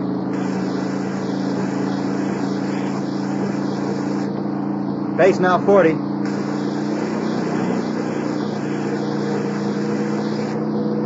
Now 45. He's still with you? Yeah. There go his headlights. He's blinking. That's 2. There's 3. I'm dropping the money bag. I'm heading for the ditch. Here I go.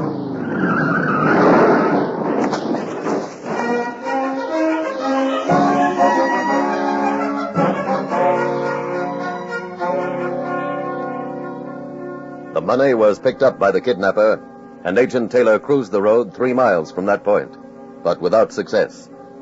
Floyd Elmore was not released that night, or the next day, or the day following that. Oh, Mr. Taylor. Mrs. Elmore, has the last mail come? Yes, and there's no letter. Something's happened to Floyd. I know it. Now, Mrs. Elmore, I explained the FBI policy in kidnapping to you last week. We feel your husband's safety comes before catching the kidnapper. But where is he? What have they done to him? That we don't know, ma'am. Kidnapper has the ransom money. He had to have been the one who picked it up. No one else knew the code. What can we do? Well, ma'am, we'd like your permission to send every bank the list of serial numbers on the ransom bills. Yes, do it. Fine. I'll call you the minute we hear anything.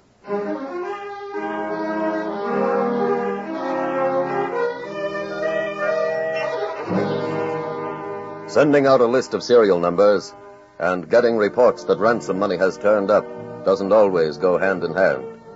100,000 copies of the list went to banks, police departments, railroad ticket offices, airline terminals, steamship agencies, newspapers, radio stations. But not a single bill turned up.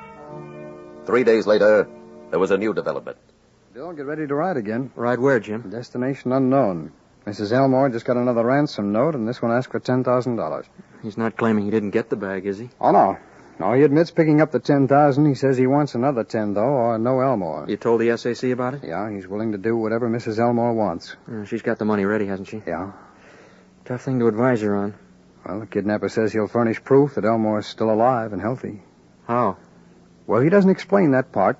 He merely promises that the day after Mrs. Elmore puts another ad in the paper, she'll get her proof in the mail.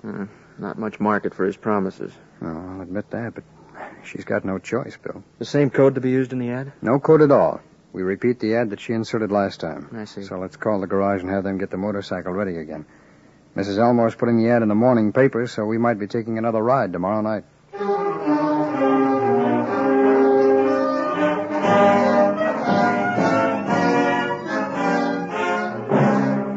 This time, the kidnapper kept his promise.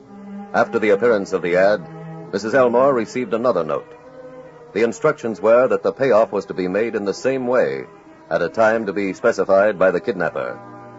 By way of proof that Elmore was still alive, a claim check accompanied the ransom note.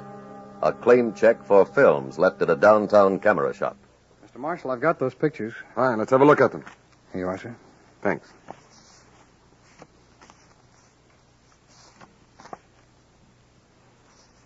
They're all pretty much alike.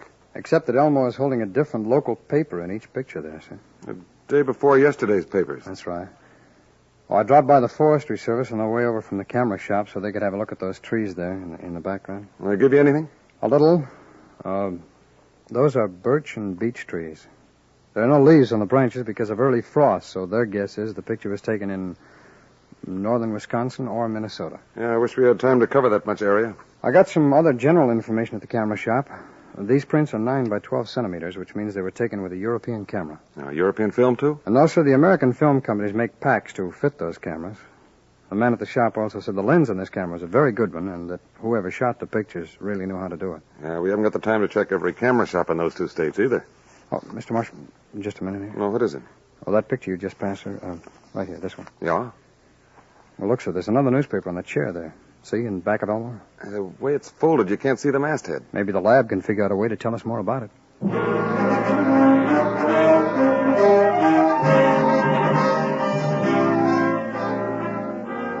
The lab gave us a lead, Mr. Marshall. Oh, how? They enlarged the picture enough so that we could read the bottom of the front page. That tell you what paper it was? No, sir, but Agent Nelson went over to the out-of-town newsstand. He was going to comb through all of the... Oh, excuse me. Certainly, sir. Marshal. Agent Nelson calling, Mr. Marshal. That newspaper is the Challen, Wisconsin Gazette. Good. Head right for the airport. Taylor will meet you there.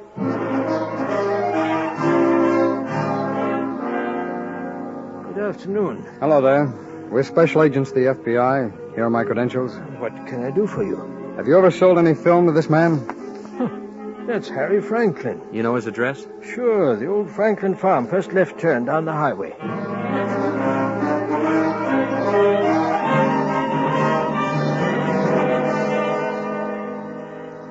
Bill, that's Elmore coming out of the house now. With the kidnapper. Jimmy's got a gun. Yeah, come on. Get behind the tree.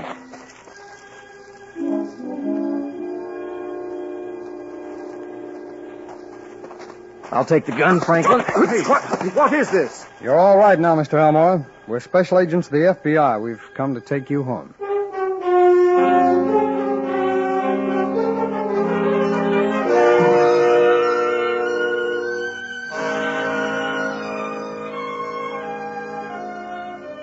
Harry Franklin was convicted in federal court of kidnapping and sentenced to 20 years in prison. A search of the farmhouse after Harry Franklin's arrest revealed where he had hidden the $10,000 that was to have been only the first installment of the ransom. In Franklin's confession, he admitted intending to kill Elmore and keep sending further ransom demands. Thus, not only was a life saved, but the family nest egg the Elmores had put aside was kept intact. And so, once more, the men of the Federal Bureau of Investigation showed that theirs is an efficient, smoothly operating machine for law enforcement, for the protection of your lives, your property, and your freedom.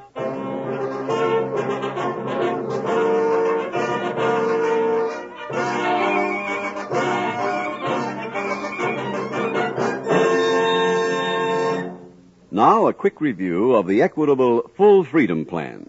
This plan will have special appeal for two types of people. First, husbands who want more life insurance protection for their families, but who expect income changes in the next few years.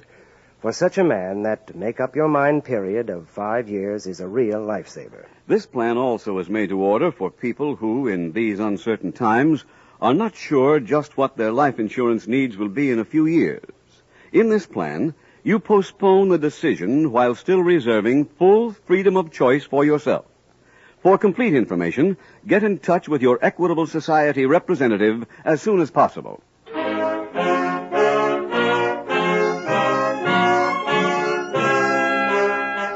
Next week, we will dramatize another case from the files of the Federal Bureau of Investigation.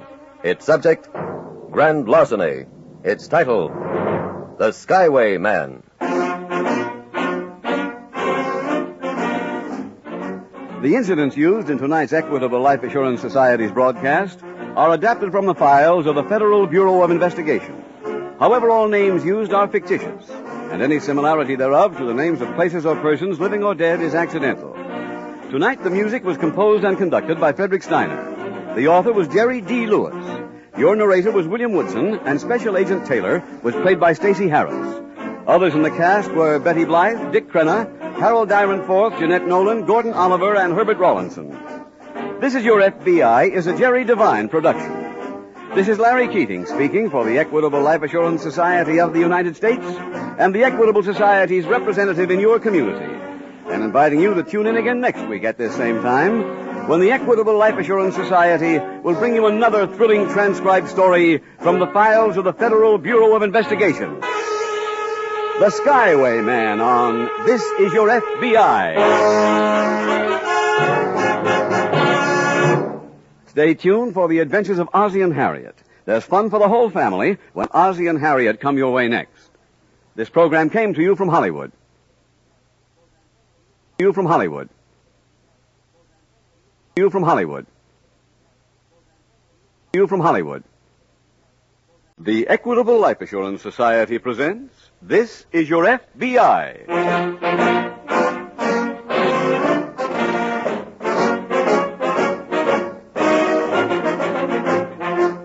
This Is Your FBI, the official broadcast from the files of the Federal Bureau of Investigation.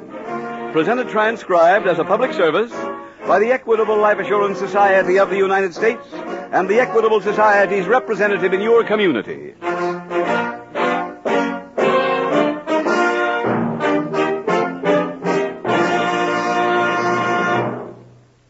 In these times of increasing prices, it is good to know that there is one great stable value which does not change. It's life insurance. Life insurance is an item that can and should be fitted into every family budget. To make it easy for you to do that, both now and in the future, the Equitable Society has designed a very flexible form of life insurance protection known as the Equitable Society Full Freedom Plan. This may be just the kind of life insurance you've always wanted. Listen carefully in about 13 minutes for full information on the Full Freedom Plan of the Equitable Life Assurance Society.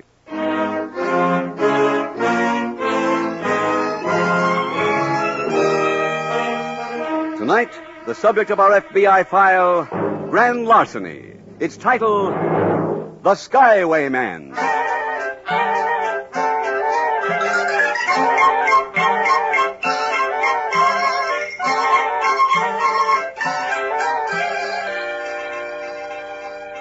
Crimes are committed for many reasons. Revenge, fear, ignorance, hate. But the greatest number are caused by greed. The dictionary defines greed as acquisitive desire beyond reason. But that definition does not explain why certain people are possessed by that unreasonable appetite. For the explanation, we must go to the field of psychiatry, which tells us that in the case of many adults, greed is a result of insecurity stemming from their youth. Insecurity which often is a result of a lack of affection by parents toward a child. Sometimes it is a result of overprotection of a child by parents. The insecurity coming when the child goes out into the world and finds himself unable to cope with a society which does not give him similar overprotection. This message is brought to you so that parents in the homes into which this program is coming may learn what they may do today to well determine whether or not a crime will be committed 10 years from now. The crime wave of the 1960s can be prevented in the homes of today.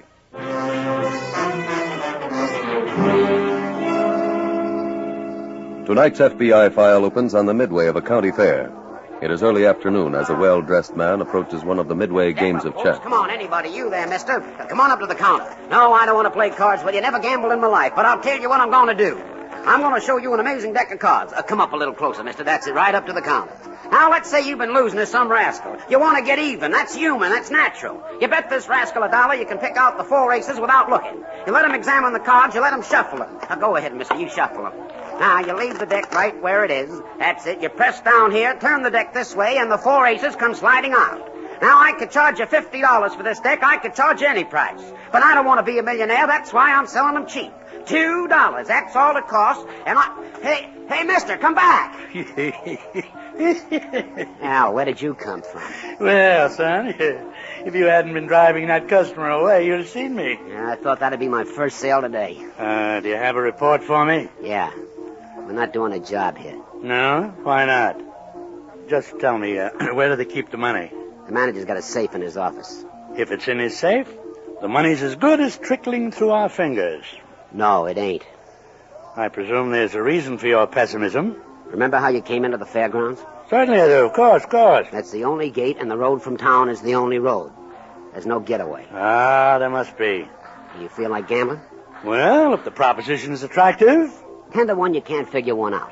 Yeah, well, I'll just risk $5. You got 50 to your 5. Splendid. Now, you go back to amusing the populace with your mediocre pitch. I'll survey the premises.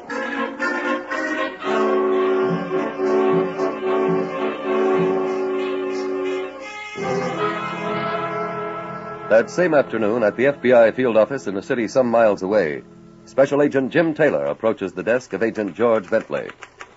Hi, George. Oh, hello, Jim. This is one fugitive we won't have to worry about for a while. He got 30 years this morning. Well, we got a couple of new ones on our hands. No? Who? A case the SAC just put us on. Several county fairs and carnivals have been burglarized in the past 6 months. Yeah, so I saw in the bulletin. Well, we know definitely the same safecracker worked in 4 different states because he left fingerprints behind each place. That'd probably mean the loot was transported interstate. Yeah, I would guess so. Any ident on the burglar? No, but we do have evidence there are at least 2 men. A watchman up in Oregon saw them run after one of the burglaries. How come we were alerted? Well, as the watchman approached the shack where the safe was, he heard the burglars talking. One of them said something about coming here. Oh. Where was the last job? Oregon. Our office there is working on it. I thought we'd cover the transportation terminals here. If we find an ex-safecracker on any passenger list, it just might be a lead.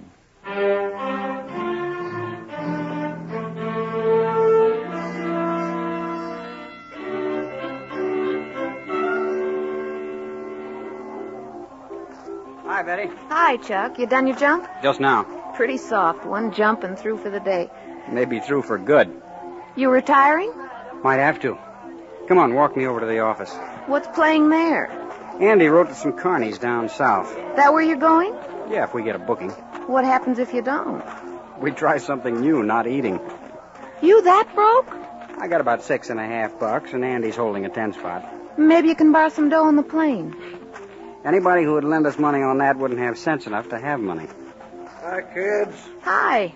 How's old aches and pains? Okay. Andy, you been to the office? Yeah. Any hot offers? Nothing. Well, something will turn up. Fellas, why don't you get a new act? We got one. Well, sure. Didn't you see me come down on fire? I mean a whole new act. Forget about the plane, the parachute. Start from scratch. Betty, how long you been doing publicity? 10 years. Then it'd be like me telling you all to forget your typewriter. We've been doing this act since Chuck got out of high school. But in those days, it was a novelty to see a guy jump from a plane. Today, in a newsreel, 1,000 GIs jump with guns. Don't you see, you're selling a stale joke. I'll see you both later. Where are you going? To the hangar to rest my bones. That's old-fashioned, too. Guess he didn't like my popping off. Oh, that was okay. You sore, too? Of course not. Go on, I'll buy you a drink.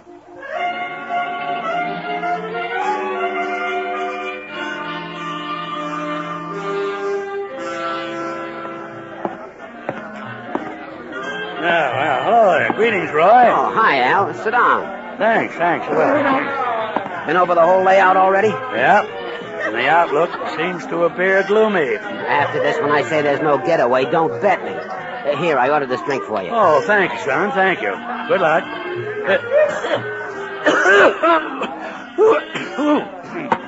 Well, with whiskey like this on the market, I don't understand how the population keeps increasing. I took a little look at that safe in the manager's office during my stroll. I can open it with this piece of lemon peel. Why eat your heart?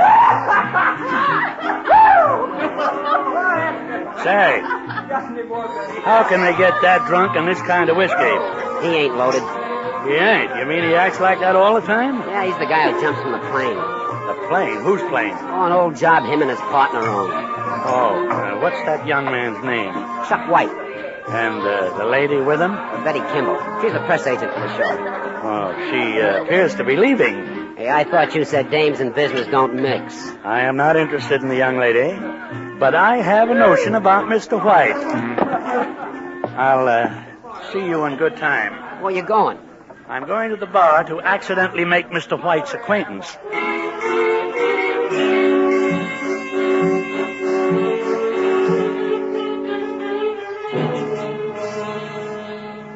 Tracking down suspects is never an easy job, and this case proved to be no exception. All that afternoon, Agents Taylor and Bentley collected passenger lists of trains, planes, and buses originating in Portland. Then the names were teletyped to Washington. Unfortunately, the work produced no affirmative results. That meant your FBI still faced the same problem: the job of apprehending 2 criminals without knowing their names, descriptions, or whereabouts. George, we've got a lead. What's that, Jim? $5,000 of the loot stolen from the fair in Oregon had just come from the bank. New money? Yeah, and the Portland office got us the serial numbers. Here's a copy for you. Mm-hmm. SAC had me send those serial numbers to all transportation terminals. Oh, fine. Here's a list in return. Oh, what's this one? Every fair, carnival, and amusement park in our territory. Hey, that'll... Oh, I got it, George. Okay. Taylor speaking. Yes, sir, that's right. Oh, do you know when you took it in? Was that the only one? Oh. Yes, sir, thank you very much for calling. George, I was the airline ticket agency. They took in one of the $20 bills on the list. When? Today, Mr. John Smith passed it. The ticket was for Auburn. The name is obviously fictitious. Hey, there's a county fair at Auburn. Good. George, will you notify them and clean up the other details around Sure. here? I'll catch the next plane.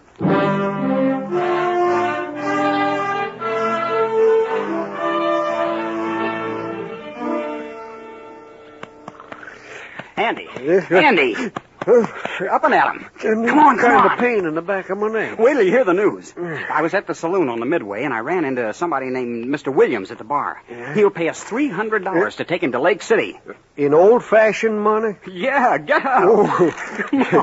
What show is this Mr. Williams with? None. He missed his train back to Lake City, and tomorrow's his boy's birthday, so he's got to get home. Yeah, I like that boy of his. He already paid me. Look. Where's Mr. Williams now? Shopping for birthday presents. When's he want to leave? Sometime tonight. Well, that'll give me time. For what? A way of healing my neck. A nice warm poultice of new $10 bills.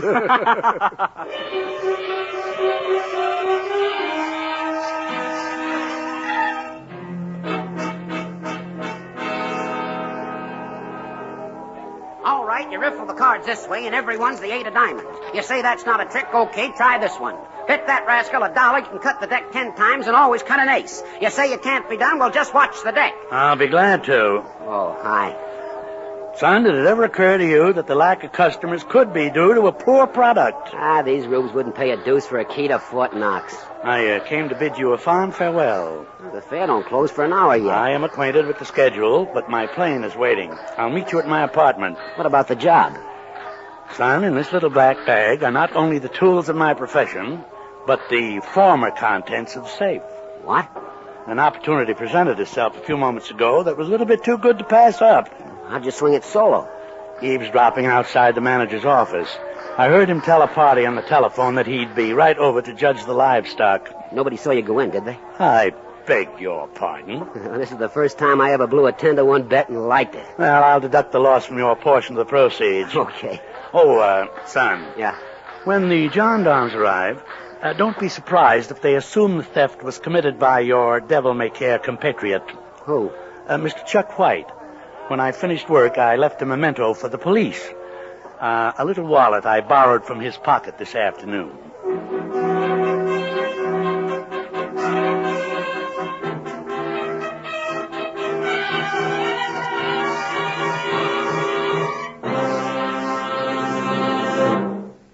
We will return shortly to tonight's case from the official files of the FBI. Now the time has come to consider briefly the famous full freedom plan of the Equitable Life Assurance Society. A plan that may give you an entirely new conception of what life insurance can accomplish for you. The Equitable Society Full Freedom Plan is different. Different because it gives you far greater freedom than most policies you're now familiar with. First, freedom from worry. From worry about how you're going to keep this policy in force in future years. Sometimes people put off buying the life insurance protection they need because they're uncertain about the future, because they're not sure how they'll be fixed a few years from now. The Equitable Society Full Freedom Plan is the answer to that problem. It gives you immediate protection plus a 5-year make-up-your-mind period.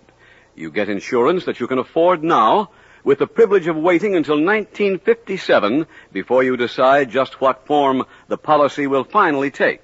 That's the second freedom of the plan. 5 years from now, the Equitable Life Assurance Society gives you full freedom of choice. By 1957, you'll know whether you want to start an education fund for your children, retirement income for yourself, or take advantage of any one of a number of other desirable Equitable Society plans. Or if you need to tighten your belt and reduce expense, the Full Freedom Plan permits you to do that too. The premium can be reduced by about 1/3, yet you still have the same face amount of protection. In short, an Equitable Full Freedom Plan can adapt itself to practically any insurance need that arises. Also, you have plenty of time to make up your mind. And during that entire period, you have the peace of mind that comes from knowing that your loved ones have the life insurance protection they need. That's the best freedom of all, of an equitable full freedom plan. Freedom from worry about what might happen to your family if the breadwinner should die. Learn the good news on the cost of an equitable full freedom plan. Consult your local telephone directory for the number of your local Equitable Society representative. Or send a postcard care of this station to Equitable. That's EQUITABLE. The Equitable Life Assurance Society of the United States.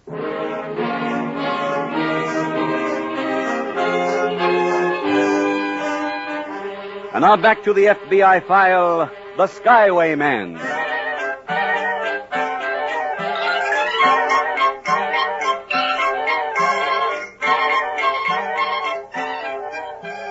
No child enters life a criminal.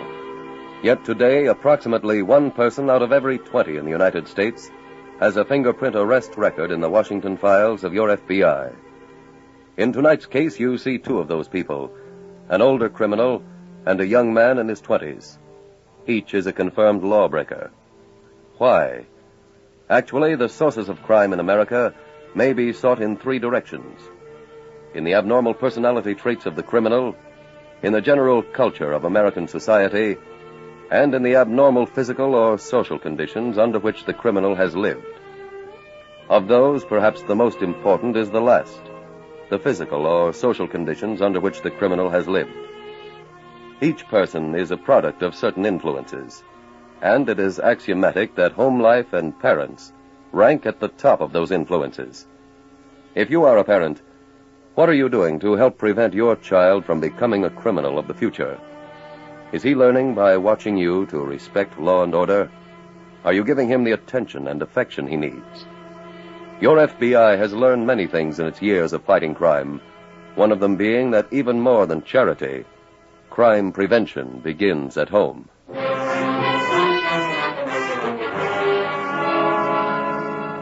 Tonight's FBI file continues later that night at the county fairgrounds. Special Agent Taylor is in the manager's office when Agent Bentley arrives. Jim, I hear this place was burglarized tonight. Yeah, just before I got here. Even after our warning, huh? The manager thought his safe couldn't be cracked. Where is he now? It's down at police headquarters. They sent out an alarm on 2 suspects named Chuck White and Andy Anderson after they found this wallet near the safe. Belongs to White. Who's he? He's a parachute jumper with the show. Anderson is his pilot. Any idea where they went? No, but they took off right after the robbery. The manager know where they're supposed to work next? Well, this is the end of the circuit, George. From here, everybody splits up for the winter. Oh. There's one other piece of evidence against White and Anderson. They came here from the fair near Portland. I guess we better answer it. Hello? Oh, yes, Mr. Mitchell. I did? When? Fine. Yes, of course. No, there isn't. Well, we'll get something. Yeah. Thanks. George, that was the manager. Word just came in at headquarters on that alarm. The plane's been found at Lake City. How about the 2 men? Lake City police are holding them. Oh, I doubt we can get there tonight. No, probably not, but let's notify the Lake City police. We'd like to interview the men first thing in the morning.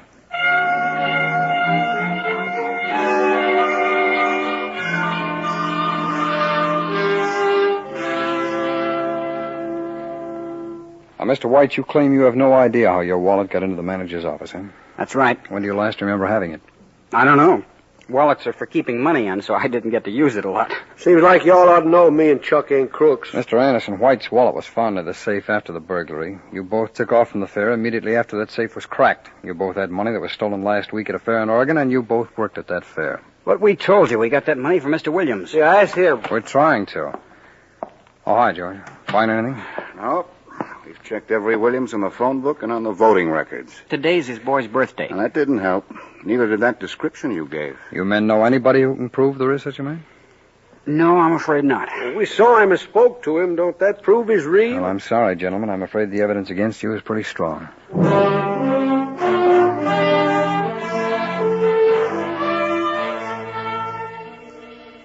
FBI headquarters in Washington takes an important part in all cases.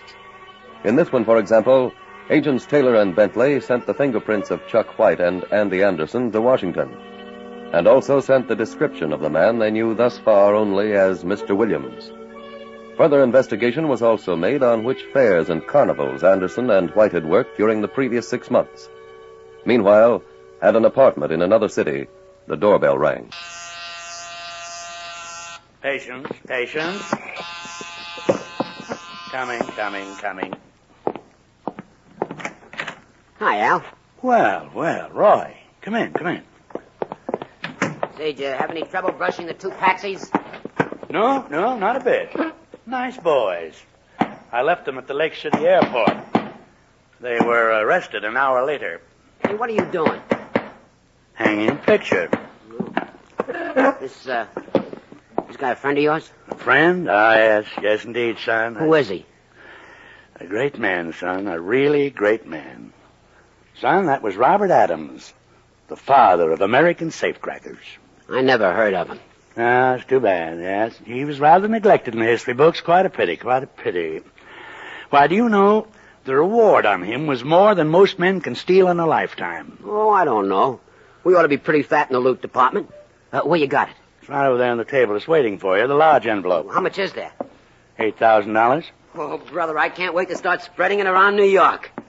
New York? Yeah, I shipped my trunk up there, and I got a room waiting at a hotel. Right. There's no point squandering the money that you work so hard to get. Now, listen, you take my advice. I wish somebody'd given it to me when I was your age. Yes, sir.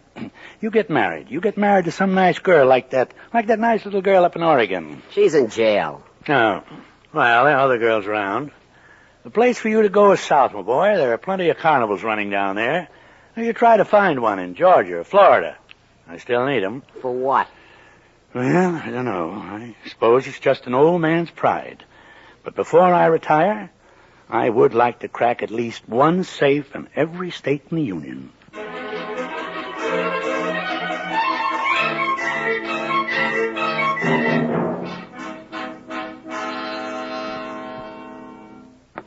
George, we got some reports from Washington. Neither White nor Anderson has a criminal record. Anything back on that Mr. Williams? Yes, there is a safecracker with that name who answers the general description. They wire-photoed his picture for us. Oh, that it? Yeah, here, take a look at it. Mm-hmm. Are you the FBI men? Yes, that's right, ma'am. The policeman at the desk said to see you. About what? Chuck White and Andy Anderson. I'm Betty Kimball. Oh, I'm Agent Bentley, and this is Agent Taylor. How do you do? You know anything about the burglary? Just that they didn't do it. Are you related to White or Anderson? No. I was the press agent with the fair down to Auburn. I see. Well, tell me, do you know a Mr. Williams? Williams. Williams, isn't that the man that Chuck and Andy brought up here? No, that's their story. You can believe them about anything but their act. We have Williams' picture here. Would you take a look at it, please? Mm-hmm. Ever see him? I think so. Where? I'm trying to remember. Sure. That's a guy I saw hanging around Roy Carter's pitch on the Midway. Oh, they seem to know each other? Like old pals. Who is this Roy Carter? A grifter. He works carnies, fairs, any place he can set up a stand. Where can we locate him? In New York, but I don't know where. I ran into him yesterday while he was checking his equipment at the station. Told me he was going to New York for a vacation after he stopped to see a pal. George, that pal could be Williams. Yeah. Did he mention any other city? No. Well, if Carter bought a ticket to New York with stopover privileges, the railroad station might have a record of it. Let's call and check.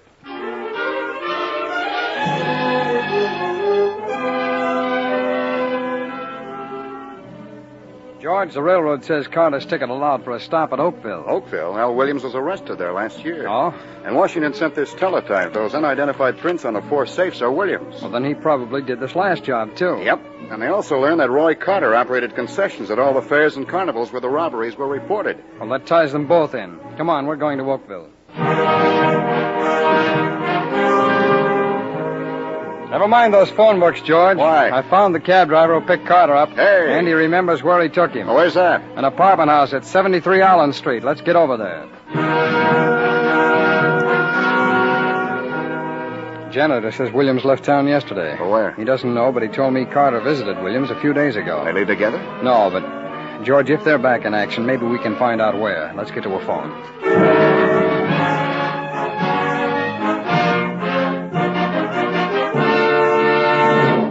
All right, folks, you want to fool your friends. You want to get even with some rascal. Now, here's the way. Watch carefully. Just a minute, Roy. Where have you been? No place. I was here at 3 this afternoon, again at 6. The stand was closed both times. Oh, I met a girl. Girl? Who is she? Oh, local girl. Her mother's got a farm near here where guys and the lamb hide out. Oh, sounds like you're getting into a wonderful family. Hey, show for me. Here come a couple of customers. All right, folks, here's the magic deck. You always get an HC. Here you are, mister. You shuffle. We didn't come here for that, Carter. We came for you. Huh? You too, Williams. I beg your pardon. Do we know each other? We're special agents of the FBI. These are warrants for your arrest.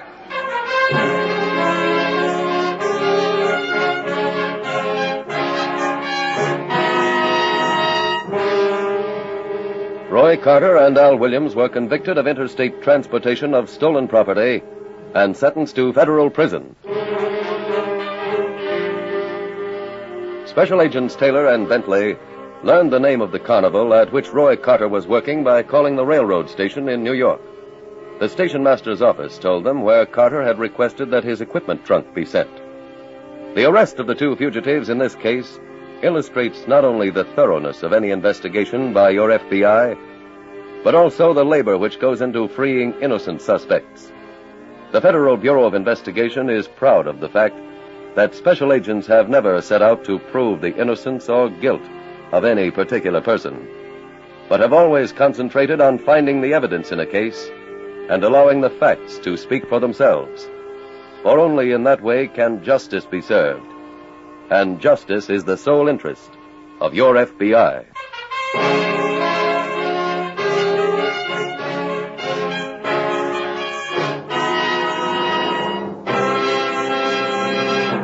Now, a quick review of the Equitable Full Freedom Plan. This plan will have special appeal for two types of people. First, husbands who want more life insurance protection for their families, but who expect income changes in the next few years. For such a man, that make-up-your-mind period of 5 years is a real lifesaver. This plan also is made to order for people who, in these uncertain times, are not sure just what their life insurance needs will be in a few years. In this plan, you postpone the decision while still reserving full freedom of choice for yourself.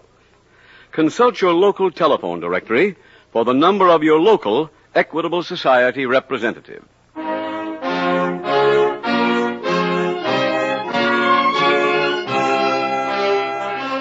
Next week, we will dramatize another case from the files of the Federal Bureau of Investigation. Its subject, Flight to Avoid Prosecution. Its title, The Cross-Country Fugitive.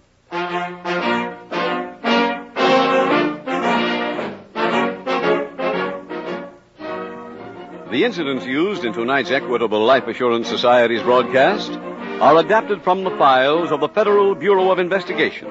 However, all names used are fictitious, and any similarity thereof to the names of places or persons, living or dead, is accidental.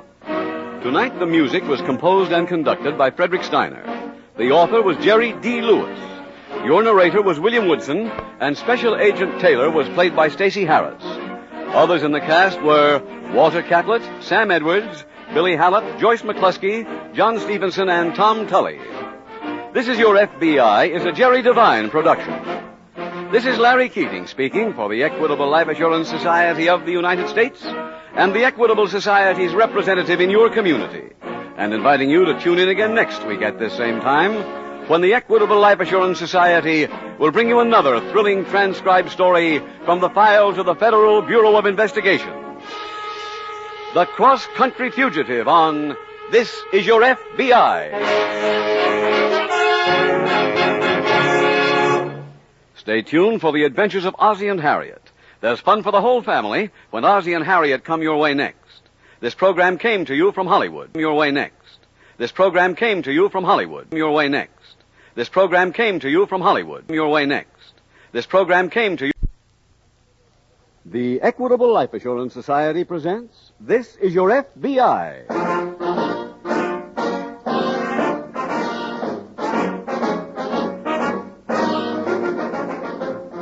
This is Your FBI, the official broadcast from the files of the Federal Bureau of Investigation. Presented transcribed as a public service by the Equitable Life Assurance Society of the United States and the Equitable Society's representative in your community.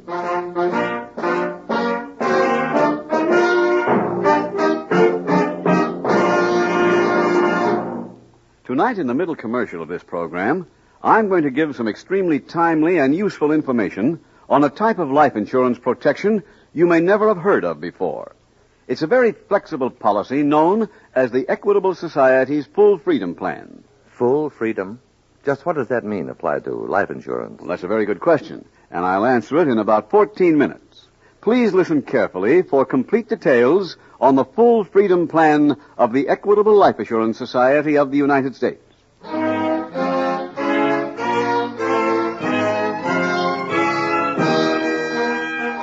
Tonight, the subject of our FBI file, Flight to Avoid Prosecution. Its title, The Cross-Country Fugitive.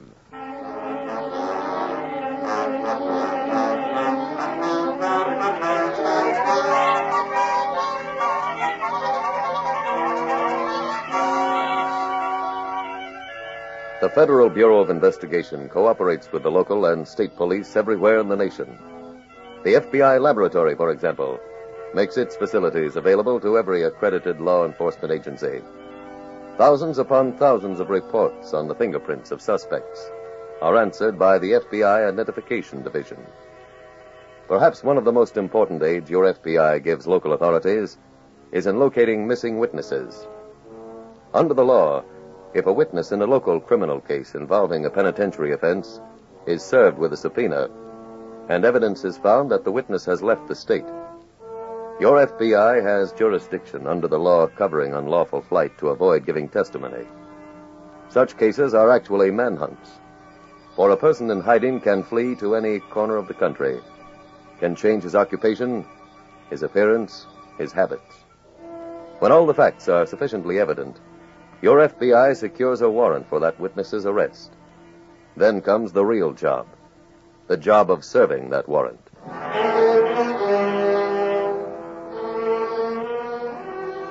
Tonight's file opens in an FBI field office in a western state. Agent in charge Bishop is at his desk when Special Agent Jim Taylor approaches. You sent for me, Mr. Bishop?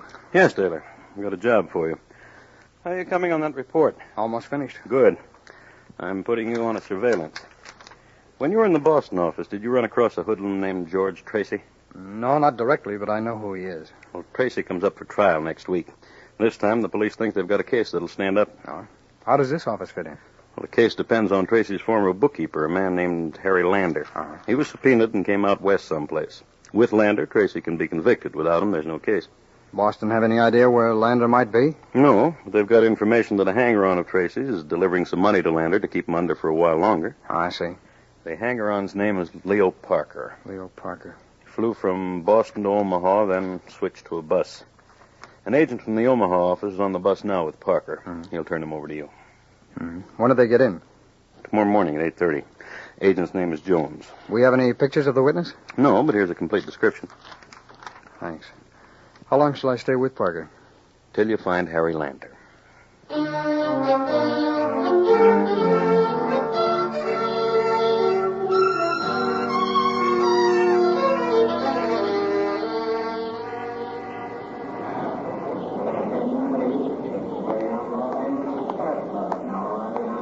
Beg your pardon. Talking to me? Yeah, is that the Omaha paper you're carrying? Yes. Oh, may I see it for a minute, please? Yes, of course. Thanks. Jones? Uh-huh. Taylor. Got a match? Yeah. Yeah. Over my left shoulder. Ticket window. Camel's hair coat, brown hat. Yeah, I see. You gotten anything? Not even hello. He's got his ticket. He's heading back toward the same bus you got off with. He's yours, Taylor. Okay, I better get my ticket and climb aboard.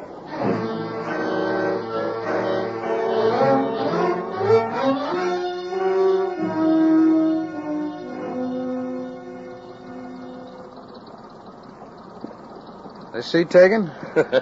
Not if you can sing bass, it isn't. I'm afraid not. Yeah, well, come on. Sit down anyway. Join the family. Okay. Thanks. Yeah, my name's Ward, Frank Flower Ward. My mother named me Flower because I was born on Decoration Day. I'm with Crenshaw Candy. Best gumdrops this side of the Rockies. Glad to meet you, Mr. Ward. My name's Taylor. How are you? Say, by the way, you know Swanee River? Yeah. Oh, you better hold it. The baby's asleep. What? Oh, okay, sure. I'm sorry to keep you from having a good time. Are you kidding? He could have a good time at a cemetery. She'll keep you laughing all day long. Mr. Taylor, meet my fellow passengers here. And yours, this is Miss Irwin. Hi. And the little mother is Mrs. Merrill. How do you do? Hello, Miss Merrill. You know, Swanee River reminds me. I sang it once on a train, and the man in the corner started crying. Oh, no, not that joke. I walked over and I said, pardon me, sir, are you a Southerner? And he shook his head and he answered, no, I'm a musician. We got another 200 miles of this. Oh, look, the little fella's away. All right, honey, all right. Here you are. A nice warm bottle. Yeah, here we go.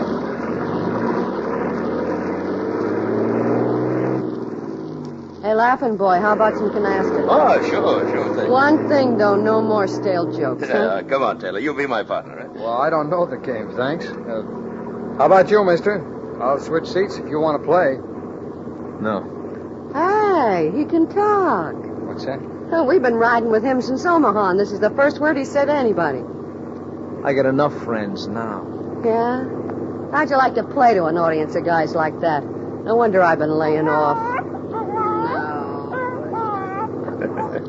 Say, did you ever hear the one about the fellow who went to the employment agency? They asked him if he wanted a job at the Eagle Laundry. And he turned it down because he didn't have any experience washing eagles. Yes, that's the one. Mr. Ward, I never thought I'd come to this, but please sing. Well, all right. Prepare for bombing. Away down upon the Swanee River, far, far away.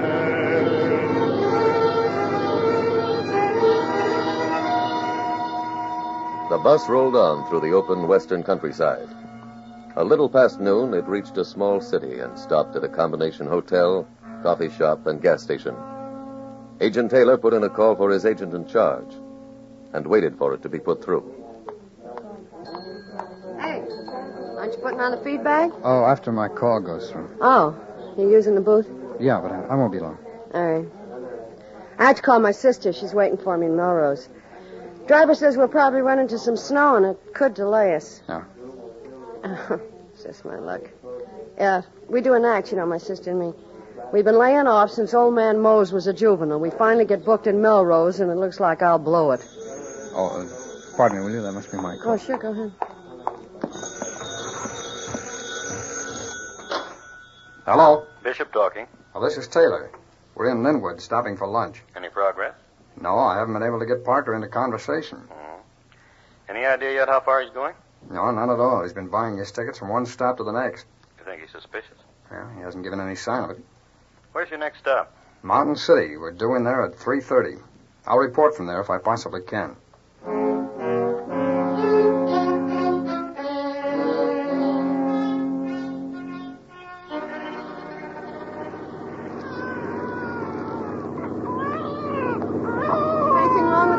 No, he just wants a little attention. Oh, there we are. Come on, honey, don't cry. Smile, Dickie. Just a little smile.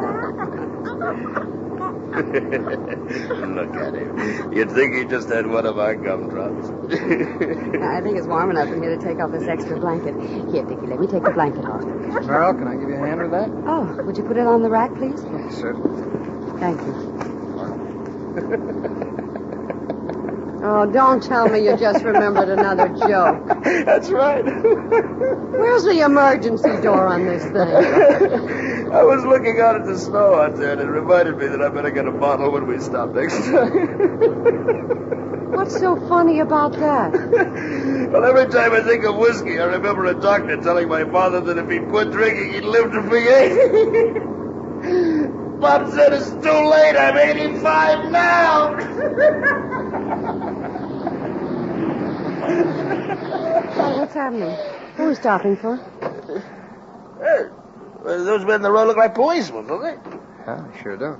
Well, I'll go see what they want. Hey, don't tell them any jokes, so they'll lock us all up. Okay. It's all right. Pardon me. You finished reading that paper? Why? Oh, I was just wondering if it said anything in it about how long this storm would last.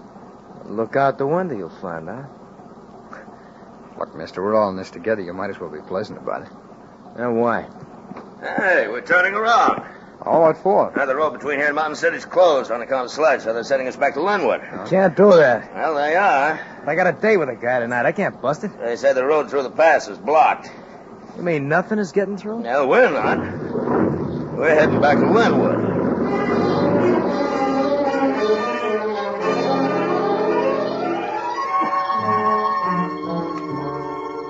So once more, the bus pulled into Linwood, to the combination hotel, coffee shop, and gas station. Again, the passengers piled off through the snow and into the hotel lobby, just as they had done less than an hour before. One other thing was repeated. Agent Taylor's call to his agent in charge. Hello? Bishop talking. Mr. Bishop, we're back in Linwood. What happened? Slides have blocked the main highway between here and Mountain City. I see. Our subject didn't seem to like it when we had to turn back. Said he had an appointment he had to keep. He mentioned where? No, but he did say the date was tonight. What stops were you scheduled to make before midnight? Hold on, will you, and I'll check the schedule. Right. Here it is. St. Clair, Grand Fork, Valley Junction, Mountain City, and then Melrose. All right. I'll notify the police in those places to be on the lookout for Lander. All right, sir. You had any chance to talk to Parker? Oh, we've exchanged a few words. Mr. Bishop, the way this storm's blowing up, I doubt that he'll keep his date. Then we've got to try to help him. If he's bringing Lander a payoff and doesn't show up, Lander may go so far under, nobody will ever find him. You think there's any chance that he'd ever give himself up? I doubt it. He must know he's been held in contempt of court for not answering that subpoena. But even if he comes in voluntarily, he'll probably go to jail. Our job is to arrange for Parker to keep that date. Yes, sir, but how? Well, there may be a way of getting through. I'll tell you what to do, Taylor. Go to police headquarters and contact the chief.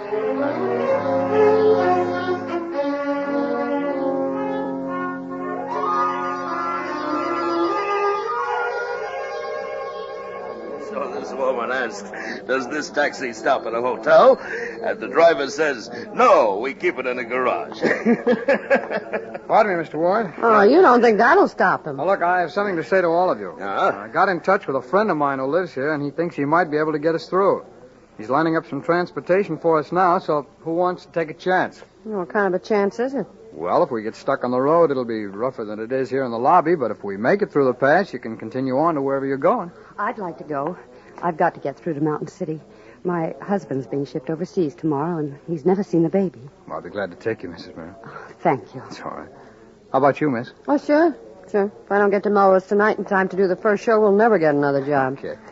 Mr. Ward? Nah, I think I'll stay here. I ain't got as much chance of selling gumdrops one place as another. And if I'm not going to sell any, I'd rather be warm doing it. How about you? You talking to me? Yeah. You said you had an important date to keep. You want to come with us? Well, do you? Yeah. Come in.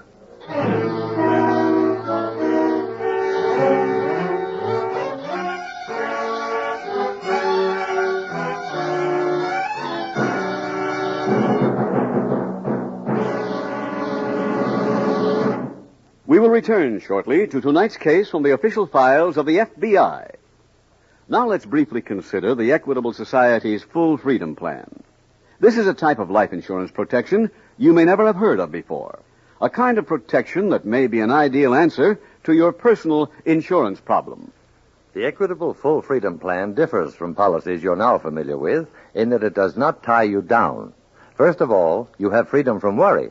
From worry about how you're going to keep this policy in force in future years. With an Equitable Full Freedom Plan, you need not worry how this plan is going to fit into your budget, now or in the future. That's because this plan provides for a make-up-your-mind period of 5 full years. During that period, your payments are geared to your present income. Now let's see what happens in 1957, at the end of that make-up-your-mind period. Well, that's when you take advantage of this plan's second freedom. The Equitable Society gives you full freedom of choice. This means that you can convert your plan into any one of a number of attractive Equitable Society life insurance plans. Suppose your income has gone up. Then you may elect to go in for a retirement income for your old age or an education fund for your children. On the other hand, suppose your expenses have increased faster than your salary. In that case, the premium can be reduced about 35%, yet you still have the same face amount of protection. Remember, you have 5 years to make up your mind, and during that entire period, you have the peace of mind that comes from knowing that your loved ones have the life insurance protection they need. That's the best freedom of all of an Equitable Full Freedom Plan. Freedom from worry about what might happen to your family if the breadwinner should die. For the good news on the cost of an Equitable Full Freedom Plan, consult your local telephone directory for the number of your local Equitable Society representative. Or send a postcard care of this station to Equitable. That's EQUITABLE. The Equitable Life Assurance Society of the United States.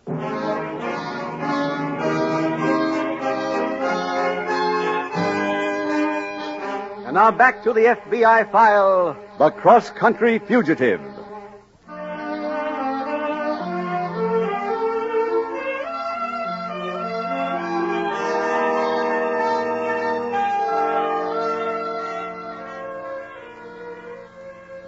One of the axioms taught school children is that no chain is stronger than its weakest link.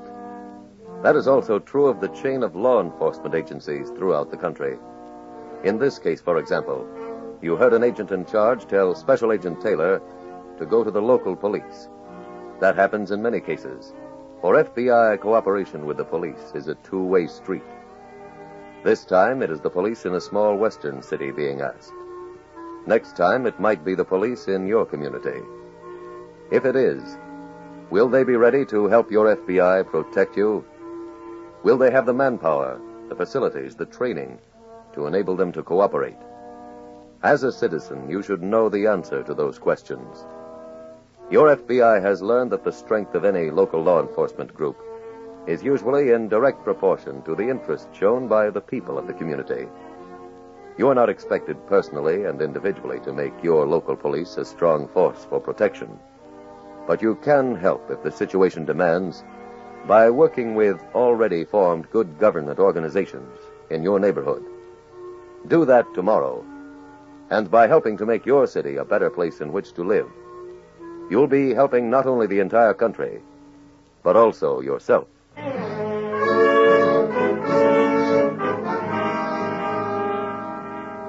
Tonight's FBI file continues as Special Agent Taylor enters the office of the local chief of police. Oh, come on in, Taylor. Thank you, Chief. I've been waiting for you. Your agent in charge called a few minutes ago. Oh, then you know the problem. Mm-hmm. You want to get through the pass. I've got to get through. You see, I went out on a limb and promised some people that I'd arrange for transportation. Oh? Is there any possible way? Not by car. But there's a farmer lives near here by the name of Caldwell. He's got a horse-drawn sleigh. He might be able to take you. Can you get in touch with him? Yeah, I'll call him. Chief, before you do, there are 5 of us in this group, including 2 women and a baby. I want to make sure there's not going to be any danger to them. Oh, there won't be. If Caldwell does take you, he'll use the back road. They don't have any slides on that. Good. You can pardon me asking, but why'd you invite women? Oh, I didn't want to make it too obvious to Parker. Oh. Well, I'll get Caldwell on the phone. See if we can go.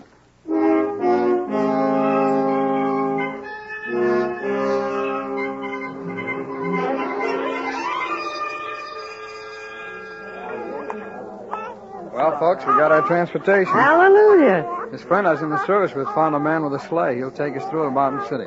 Miss Taylor, I've changed my mind. I think I will go with you, if you don't mind. All right, Mr. Warren, that's fine. You go get your things ready, and I'll tell the others. Huh? Yeah, good. Are we ready to go? Well, not yet, Mrs. Merrill, but we will be soon. Oh, that's wonderful. Will you pardon me? I've got to tell that other man who's going with us to get ready. You mean the man in the brown coat? Yeah.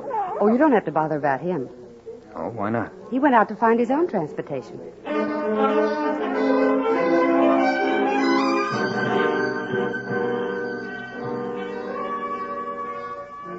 This entire investigation hinged on following Parker to his meeting with Harry Lander and seeing to it that he got to that meeting on time. So Agent Taylor went on a hurried search for Parker. First, he visited the local taxi company. Parker had been there and left. The railroad station was next, Parker had been there and left. The next stop was the local airfield. Then began a check of restaurants, diners, saloons. Hey, I've been looking all over town for you. Oh? Why? I've got transportation. Look, Mac, I've been around town myself. Nothing is getting through. Well, I've arranged for a sleigh. The driver says he can get through the pass using the back road. Yeah? How'd you come up with him? A friend of mine who's in the Army with me lives here. He found this farmer. What's the tab? $5 a man. We're cutting it up. This don't figure. Why not? What's in it for you? Nothing. Then why'd you knock yourself out looking for me? You gotta have some angle. Well, you said you had an important date and you had to get through. Now we got transportation. There's room for you. Why shouldn't I ask you? I wouldn't do it for you. Oh, look, I'm not standing here and pleading with you. The sleigh is ready and we're leaving. You want to come along? Okay.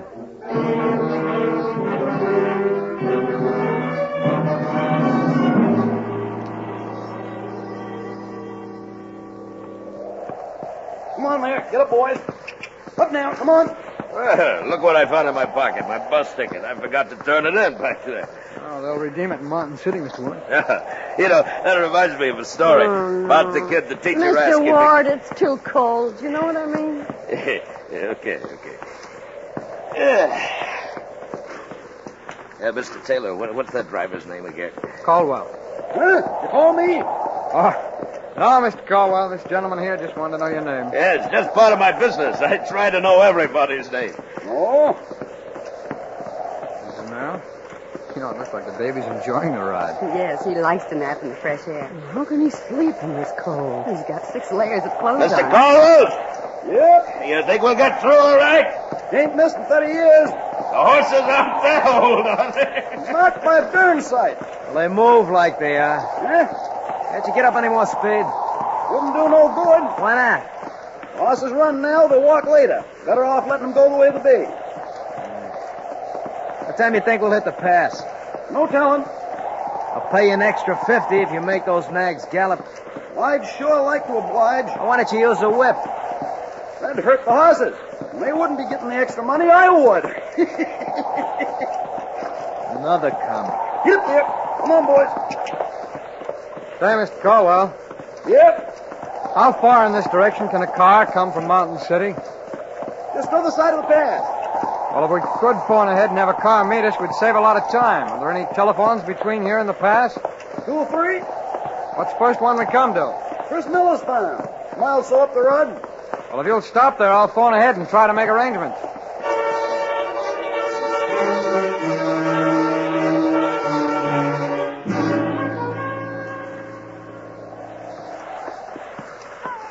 Oh, that's all right, Dickie. You talk to me. Tell me all about it. That's it. Hey, shouldn't we be seeing penguins? Hey, farmer. You mean me? Yeah. You said we went through the pass. We did. Where's that car? It ain't my affair.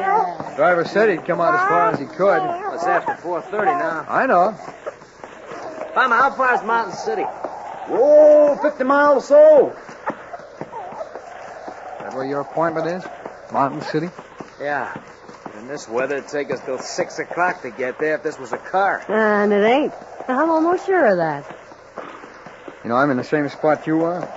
My date's at 6 o'clock in Mountain City, too. Mr. Taylor. Yo. Look yonder. Hey, a taxi. Yeah, it's ours. It's almost 4:45. We might still make it.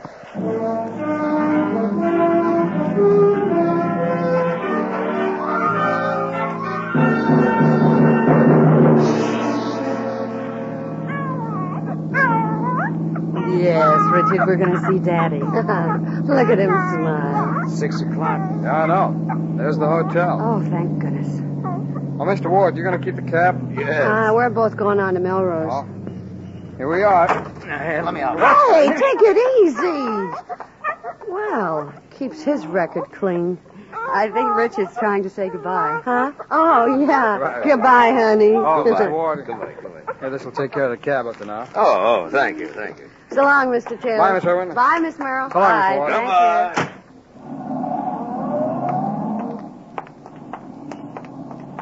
You're meeting your husband here at the hotel? In the coffee shop. He said he'd wait for us if he had to drink the place dry. Go ahead. Thank you. There's the coffee shop. Well, Mrs. Merrill, I'll have to say goodbye. I see my part. Bye, Mr. Taylor. Hello, Parker. See, you met your friend. I thought you had a date with somebody. I did. Well, look, I'm kind of busy. You don't understand. We both had a date with this same man. You are Mr. Lander, aren't you? Well, why are you? I'm a special agent of the FBI, Mr. Lander. This is a warrant for your arrest.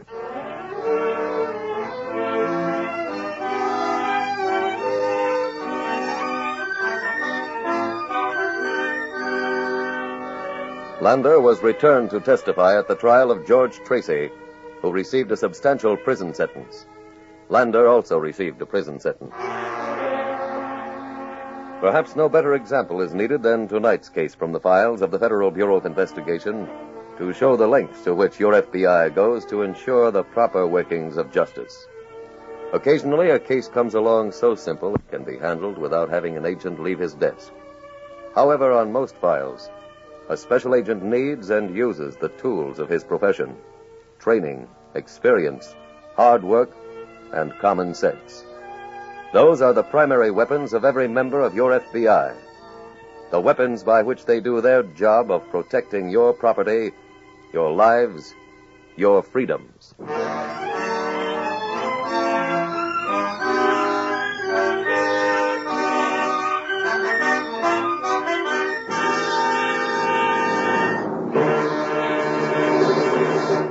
Now a quick review of the Equitable Full Freedom Plan. This plan will have special appeal for two types of people. First, husbands who want more life insurance protection for their families, but who expect income changes in the next few years. For such a man, that make-up-your-mind period of 5 years is a real lifesaver. This plan is also made to order for people who in these uncertain times are not sure just what their life insurance needs will be in a few years. For complete information, consult your local telephone directory for the number of your local Equitable Society representative.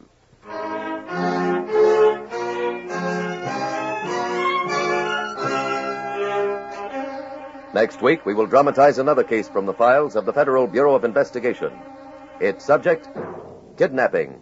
Its title, The Corruptors. The incidents used in tonight's Equitable Life Assurance Society's broadcast are adapted from the files of the Federal Bureau of Investigation. However, all names used are fictitious, and any similarity thereof to the names of places or persons living or dead is accidental. Tonight, the music was composed and conducted by Frederick Steiner. The author was Jerry D. Lewis. Your narrator was William Woodson, and Special Agent Taylor was played by Stacey Harris.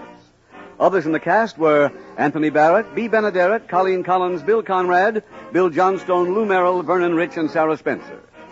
This Is Your FBI is a Jerry Devine production. This is Larry Keating speaking for the Equitable Life Assurance Society of the United States and the Equitable Society's representative in your community, and inviting you to tune in again next week at this same time when the Equitable Life Assurance Society will bring you another thrilling transcribed story from the files of the Federal Bureau of Investigation. The Corruptors on This Is Your FBI. Stay tuned for the adventures of Ozzie and Harriet.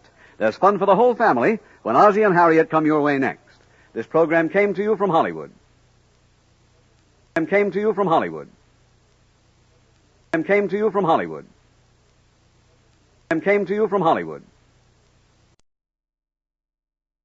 The Equitable Life Assurance Society presents This Is Your FBI.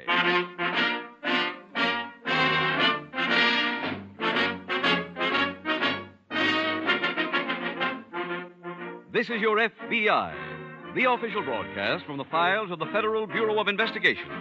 Presented transcribed as a public service by the Equitable Life Assurance Society of the United States and the Equitable Society's representative in your community.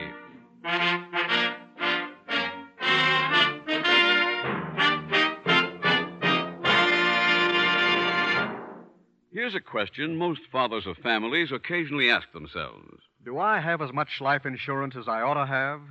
Couldn't I really afford more? If you've had that thought, then you'll be interested in a very flexible type of protection offered by the Equitable Life Assurance Society.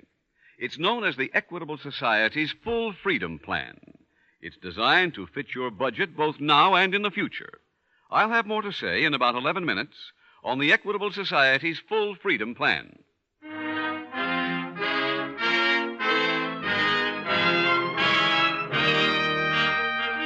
Tonight, the subject of our FBI file, kidnapping. Its title, The Corruptors.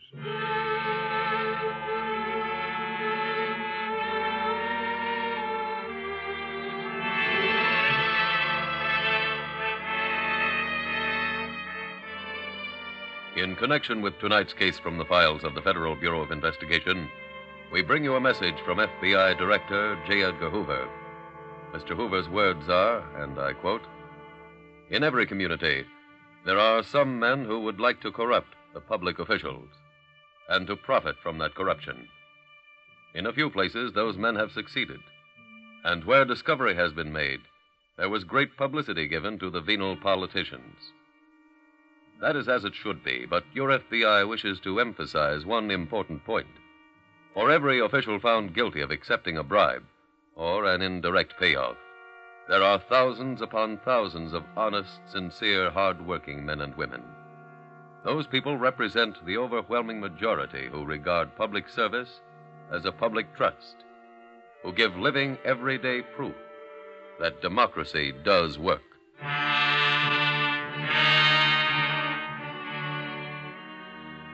Tonight's file opens in a western city. We are in the living room of an old house occupied by Frank Madison and his wife Mary. It is Sunday afternoon, and the Madisons have just returned from church when a visitor drops in. Someone for you, Frank. You're right in. Please, sit down, Mr. Douglas. Thank you. You keep a very neat house. Thank you. I'll have Mrs. Douglas call you. You two ought to know each other. Oh? Hello, Mr. Douglas. Well, here comes the town hero now. Got time to chat a few minutes? Sure. Mr. Douglas, can you stay for lunch? No, thanks. Well, I'd better get in the kitchen anyway. I'll see you later. Fine. Now that she's gone, you don't have to bother being pleasant. Huh? I think I know why you're here. It's just a social call. Mr. Douglas, you know I was at the county clerk's office a week ago. Yes, I heard that. I was there with an engineer checking the blueprints and specifications on that bridge you're building. So I understand. Then I went over and got a few samples of the materials you're using. Your wife seems to be a very nice girl. Let's stay with the subject, huh? I took the samples to a lab and got a report yesterday. The report says you're cheating on material. Son, you're making a mountain out of a molehill. You admit it? Here between friends, sure. Frank, when you were called back into the Army a couple of years ago, you were a garage mechanic, a grease monkey. That's right. When you got out of that Army hospital and came home, all of us in town were grateful to you. So grateful, we chipped in and bought you your own garage. You don't have to remind me. I'm reminding you for a purpose. What's that? Who do you think bought you that garage? Why, the people of Jefferson County. In a way, they did. In a way? Well, those things don't happen by accident. Somebody has to do the work, collect the contributions, ring doorbells, remind people to give. You know, keep the ball rolling. My Sunflower Social Club did that job. In other words, Walter Douglas gave me the garage. That's right. And now Walter Douglas wants me to return the favor and forget about that report. That's a crude way of putting it, but it covers the subject. I can't do it. Why not? I've just been elected city chairman of the Better Government Group. You mixed up with that crackpot Frederick Baker? Our opinions about Mr. Baker don't match. All right, son. I'll sweeten the kitty. Forget the report, and you'll get the repair business on every truck the city operates. Sorry, Mr. Douglas. How much do you want? I guess you can't understand what I'm saying. You must have a price. You better go, Mr. Douglas. Frank, let me give you a little advice. I said you'd better go. You'll find it dangerous fighting my organization. I don't scare that easy. Now get out.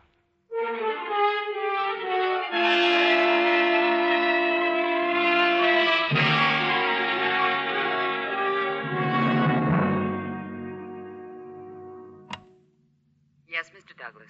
Is Phil here yet? Yes, sir. Have him come in. Then get me Buddy up at the cabin. Right away.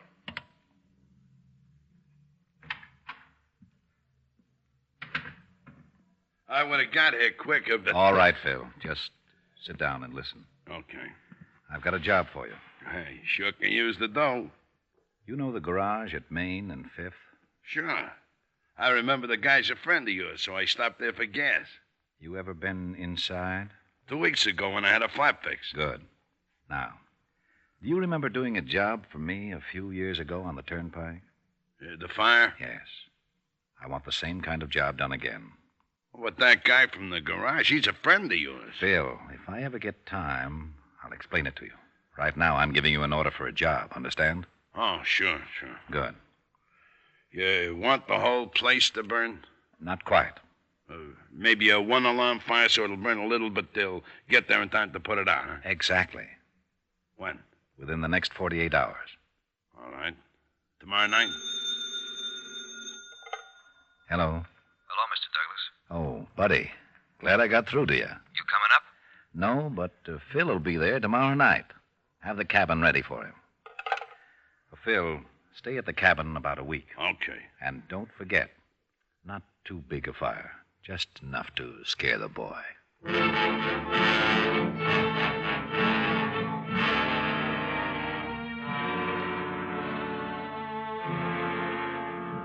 A few days later, at the FBI field office in a nearby city, Special Agent Jim Taylor greets an old friend. Frank, it's real good to see you again. Thanks, Jim. What brings you into the city? I'm looking for some help. Well, congratulations. If you need more help, the garage must be doing plenty of business. I'm talking about the SOS kind. Oh? Yeah, a couple of weeks ago, I was elected city chairman of the local Better Government group. Hey, that's a good outfit. My first project was to look into the bridge being built in town by Walter Douglas. Oh, did you find anything interesting? I just got a lab report back on some of the materials he's using. And? The bridge will be a public menace. That bad, huh? Yeah. Then last Sunday, Douglas came to the house and warned me it'd be dangerous to tangle with him. Any witnesses? No, Mary was in the kitchen. Mm-hmm. And last night, there was a fire at my garage. Any idea how it started, Frank? Sure. One of Douglas's hoodlums came in and put a torch to the place. Can you prove that? Well, somebody sneaked in and slugged my nightman and then started the fire. Who else would have a reason but Douglas? Well, unfortunately, Frank, motive isn't proof. I didn't see who did the slugging, neither did my nightman. But does that mean I just have to forget about it? No. Can you help me, Jim? Officially, no, Frank. We have no jurisdiction. Yeah, that's right. You know, I think I'll talk to the city attorney. Maybe he can take action to prevent the city from paying Douglas any more of the taxpayers' money until the matter comes to court. Yeah, you might try that. And let me know how you make out. Okay, Jim. Oh, and Frank, give my regards to Mary.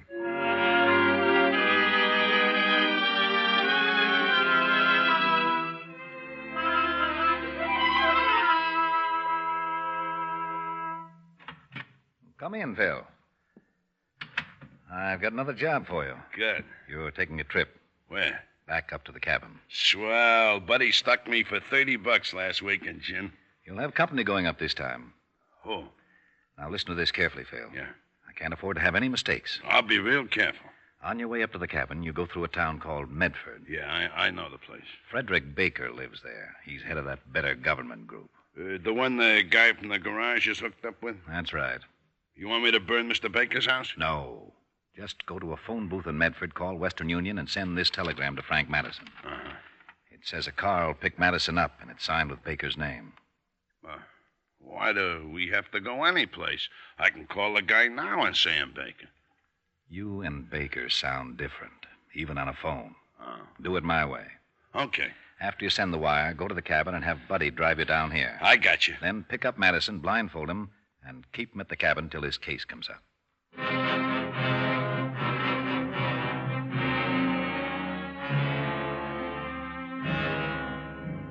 A man like Walter Douglas, with a large business at stake, a business built on political corruption, will go to any lengths to protect his position. To people like him, good government groups are always a nuisance. But because of public apathy, rarely more than a nuisance. This time, though, the young returned veteran constituted a threat that had to be taken care of. Hi. That you, Frank? Yeah. Was there any more trouble? Why'd you close early tonight? What happened? Whoa, one question at a time. You're all right. That's all I care about. Has Mr. Baker's car been here? No. Why? I got a wire at the garage from Mr. Baker saying his car had picked me up here at 7. 7? Well, it's almost that now. Won't you have time for dinner, dear? Afraid not. Well, I'll run up and pack your bag. You grab a bite anyway. Oh, I'm not very hungry. What suit do you want to take? Huh? Oh, none. I'll be back tonight. What do you suppose he wants? Maybe he's dug up something else about Douglas. Oh. If I do have to stay overnight, I'll call you, dear. All right. Oh, there's a car in the driveway now. Must be Mr. Baker's. Now, you take care you don't catch cold again. I will. And you tell Mr. Baker I think he's real mean. Why? Inviting you and not me. All right, I'll tell him.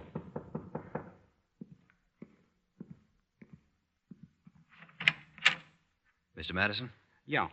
Are you from Mr. Baker? Yeah, that's right. Bye, dear. Bye. I'll try to wait up. Okay. We stopping to pick up anybody else? No, Mr. Baker just wants to see you. Must be important. Yeah. Hey, you need a little air in that back tire. Yeah, I sure do. Where do you want to sit, Mr. Madison, back or front? I'll sit up front with you. Okay. Go on, go ahead. Thanks. Nice work, Phil. Come on, buddy. It's getting late, and we still got to burn the rest of this bum's garage.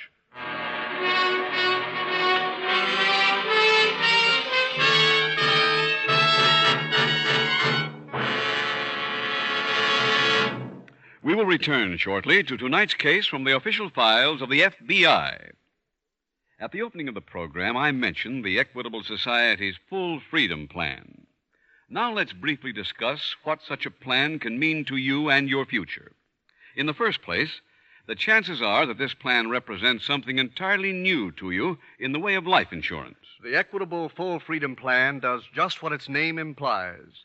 Gives you far greater freedom than most policies you're now familiar with. First, freedom from worry. From worry about how you're going to keep this policy in force in future years. That is correct. This plan is designed to fit your budget both now and in the future. For the first 5 years that the plan is in force, you're in what might be called the make-up-your-mind period. During these years, the cost of the plan is tailored to your present income and outgo. All right? The 5-year make-up-your-mind period comes to an end. What happens then? That's the second freedom of the plan. The Equitable Life Assurance Society gives you full freedom of choice. Yes, full freedom means exactly what it says. Your policy can be converted into a wide variety of Equitable Society life insurance plans. Retirement income for you, an educational fund for your children. It can meet practically any insurance need that arises. If necessary, the premium can even be reduced about 35% for the same face amount of protection. In any event, you have 5 full years to make up your mind. And during all that time, you have the peace of mind that comes to every father and mother from the knowledge that your loved ones have the life insurance protection they need. That's the best freedom of all of an Equitable Full Freedom Plan. Freedom from worry about what might happen to your family if the breadwinner should die. In your community lives a man who'll be glad to give you the good news on the cost of an Equitable Full Freedom Plan. Consult your local telephone directory for the number of your local Equitable Society representative. Or send a postcard care of this station to Equitable. That's EQUITABLE. The Equitable Life Assurance Society of the United States.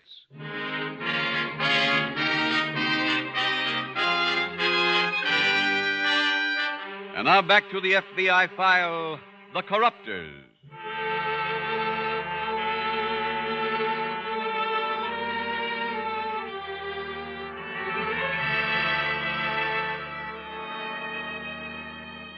The Federal Bureau of Investigation has been asked many times why it doesn't move into a community like the one in tonight's case and clean out the corrupting influences.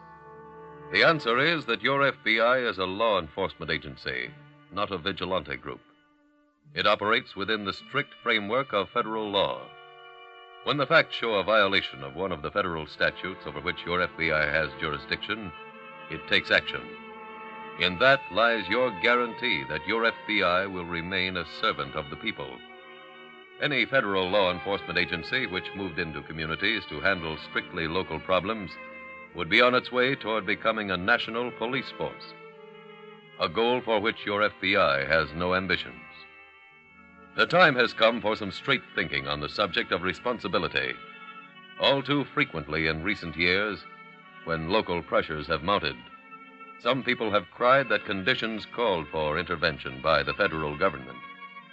Your FBI tells you that on the basis of its experience, the federal government can never be a satisfactory substitute for local self-government in the enforcement field. Deplorable conditions have been exposed in some communities, but it is not the system which was at fault. It was the people responsible for its functioning. And more important, the citizens who failed to raise their voices or to exercise their responsibility at the ballot box.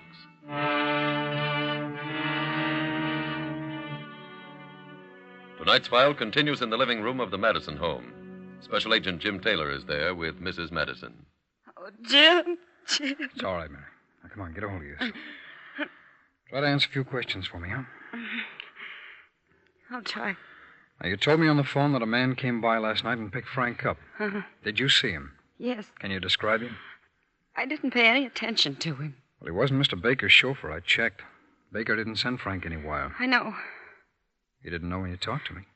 I called Mr. Baker, too. I forgot to tell you. Uh-huh.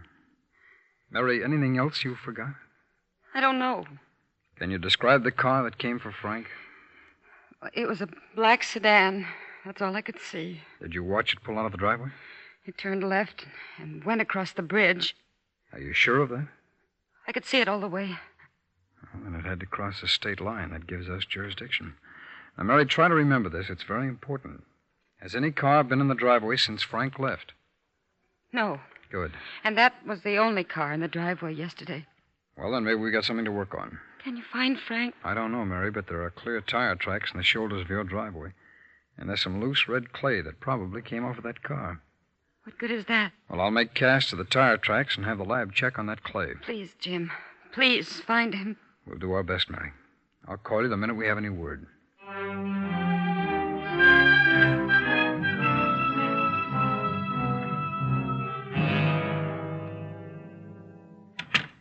Hello, Phil. How was everything when you left? Fine. I got Buddy hooked for $26. I'm talking about Frank Madison. Oh, he's okay. When does the case come up? Wednesday afternoon. When Madison don't show up, what happens? The judge will either throw it out or postpone it. Even if he postpones it, I think Madison will be willing to forget his charges. Should I work on him a little? No, it's important that he comes home without any marks. Okay. Another thing that's important, you're sure he was blindfolded all during the ride to the cabin? Uh-huh. After I slugged him, I taped his eyes. Good. When he come to, he thought he was blind. Then he'll never be able to direct anybody to the cabin after we release him. You gonna let him go? I don't need him after his case comes out. Oh. On Thursday, have Buddy drive him down near Medford and let him out. Tell Buddy to be sure his eyes are still taped. Okay. Then tell Buddy to take a trip. Where? Any place as long as it's far. Well, how long do you want him to stay under? I'll get word to him when it's safe to return. I just want to make sure I got everything right. On Thursday, we take Madison... No, Phil. Not you. Buddy takes him alone. What difference does it make? Madison knows I was in on the job. He what? He knows I was in on the job. How? Well, like I told you, he thought he was blind when he come to in the car the other night. Yes? So he just sat there. Me and Buddy were talking, and all of a sudden Madison turns and says, "Hello, Phil." Oh, no. What's the matter? Why didn't you tell me that? Why did you wait 3 whole days? Well, I didn't see it till just now. Oh. I figured I couldn't write you a letter about it because... Quiet. Did I blow something? Listen to me, Phil, and listen carefully. Okay. I've got another job for you. Oh, thanks. That shows you ain't sore. If Madison knows you helped kidnap him, he can tie me into the job. Well, what do you want me to do? You know the ledge behind the cabin? Sure. Is Madison still blindfolded? Yeah. All right. Drive back to the cabin. Tell Madison you want to take a walk with him. Tell him the exercise will be good for him. What happens then? Do I have to draw pictures? Go for a walk with Madison. When you get to the cliff, let him keep on walking. Oh. There's snow in that canyon. Nobody will find the body until spring.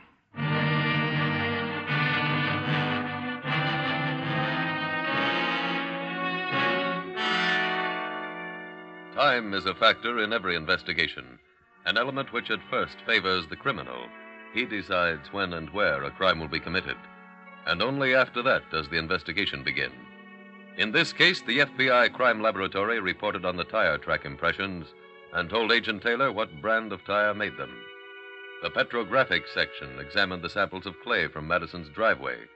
And while they worked, time was operating in Walter Douglas's favor. Jim, is there any news? Not yet, Mary. We're working.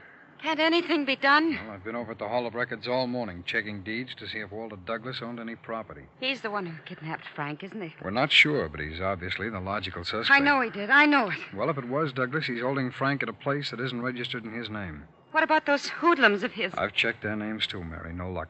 Oh. I did run across one interesting thing, a picture of Douglas in the files down at the Journal. It was taken on a hunting trip up at Mount Bell. Can't you just arrest Douglas? Not without evidence, Mary, no. But I sent word about Mount Bell to our lab. Now, look, Mary, why don't you go home and try to get some rest? I can't. All I do is rattle around the house, jump up every time there's a car in the driveway or the phone. Pardon me, Mary. Yes? Here's teletype, Mr. Taylor. Oh, thanks. Mary, we got a break. They found Frank. No, not yet. This is from the lab. They examined that clay from your driveway and found plant material in it. Lab says that it came from a mountainous region. Mary, you go home and get some sleep. I'm going to Mount Bell.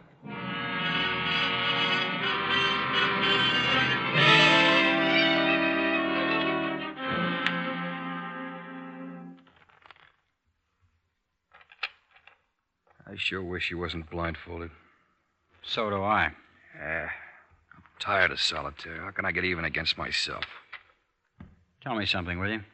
You worked for Phil or Douglas? Oh, look, not that again, huh? Which one of you set fire to my garage the other night? You got us all wrong. Why don't you be a nice guy and take this tape off Hold it. my eyes? Somebody's outside.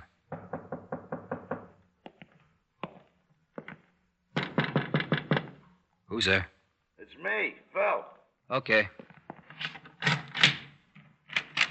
Oh, brother, it's cold. Maybe your cards will be hot. Come on, I got them all shuffled. First, I got work. Hello, Phil. Get up, Madison. Phil, what's up? You'll see. Madison, I told you to get up. You shouldn't be so good remembering voices. You almost got me in trouble. With Douglas? Shut up. Did Douglas think he could get away with it? Okay, Madison, you can get up. Brave man. Ain't you got enough? Take this tape off and I'll show you. I like it better this way. Phil, the word was not to mark him up. That's off now. Okay, Madison, on your feet. Hey, can I take the next belt? Leben V. Just one? No. Get his coat. What, are you springing him? Will you get his coat? Okay. Where are we going, Phil? For a walk. You need some exercise. You want me to go, too? You get enough exercise shuffling. Put it on for him, buddy. Okay. Come on. All right, let's get the other arm. Now he won't catch cold. Thanks. I'll bet you were worried. Madison, I'm going to see how smart you are. I'm going to hold something against your face. You tell me what it is. Feel it? It's cold. That's right. It's a gun. Too bad there ain't a prize. You got the answer. I get moving. Drop that gun. Drop it. Oh, no, you... Hey, what is this? You there, hold it. Frank, it's me, Jim Taylor. Jim. You all right? You're a little groggy. Where till I handcuff these two together? All right, you, come on. Hold your arm down here. Okay. Frank, what's the name of the man who had the gun? Phil. And this other one here? Buddy. I didn't bell him once. Ask Just him. stand still. Jim, can you get this tape off my eyes? Here, let's have a look. Oh, that's on pretty thick. Yeah, don't I know it? You better wait and have a doctor in town remove it. And also touch up that marcer on your chin. Jim, how'd you ever get here? The car that picked you up left lumps of clay in your driveway. It matched samples our lab had from around here. Where's here? Mount Bell. I went from cabin to cabin till I found a car with tires like the impression that they left in your driveway. You make it sound easy. Well, it was once the lab put me on the right track. You there, buddy. Pick up your pal. Help him out to the car. We're going back to town. Oh, Jim, before we do, lead me to the phone so I can call Mary. Okay, but make it quick. We've got to hurry. Why? This is Wednesday. Your case against Douglas goes on in an hour.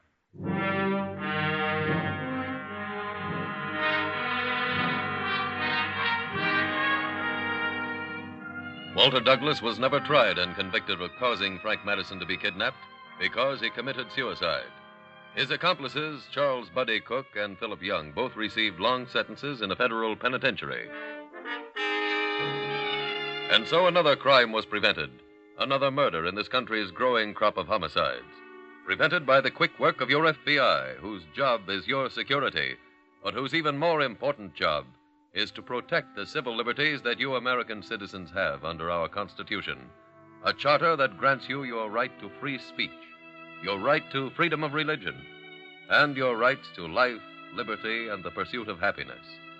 Your FBI is honored to have so important an assignment, and it means to continue to serve you, the American people, as well in the future as it has in the past.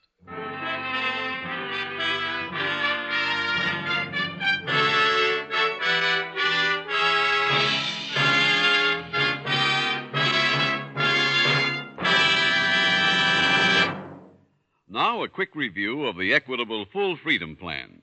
This plan will have special appeal for two types of people.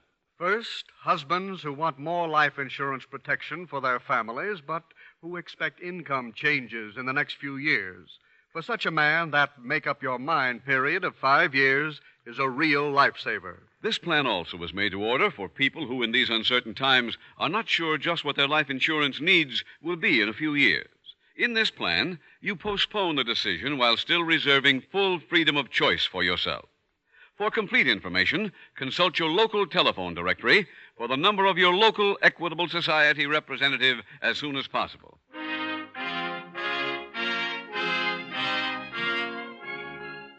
Next week, we will dramatize another case from the files of the Federal Bureau of Investigation. Its subject, murder. Its title, The Phantom Hitchhiker. The incidents used in tonight's Equitable Life Assurance Society's broadcast are adapted from the files of the Federal Bureau of Investigation.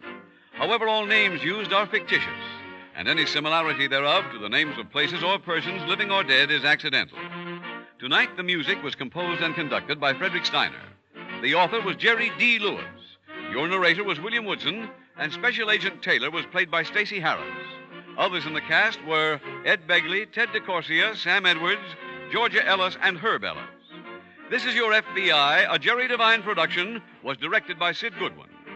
This is Larry Keating speaking for the Equitable Life Assurance Society of the United States and the Equitable Society's representative in your community, and inviting you to tune in again next week at this same time when the Equitable Life Assurance Society will bring you another thrilling transcribed story from the files of the Federal Bureau of Investigation. The Phantom Hitchhiker on This Is Your FBI. Stay tuned for the adventures of Ozzie and Harriet. There's fun for the whole family when Ozzie and Harriet come your way next. This program came to you from Hollywood.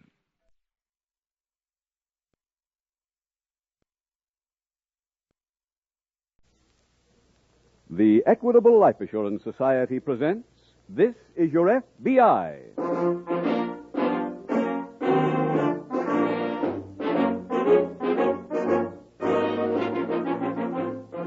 This is Your FBI, the official broadcast from the files of the Federal Bureau of Investigation. Presented transcribed as a public service by the Equitable Life Assurance Society of the United States and the Equitable Society's representative in your community.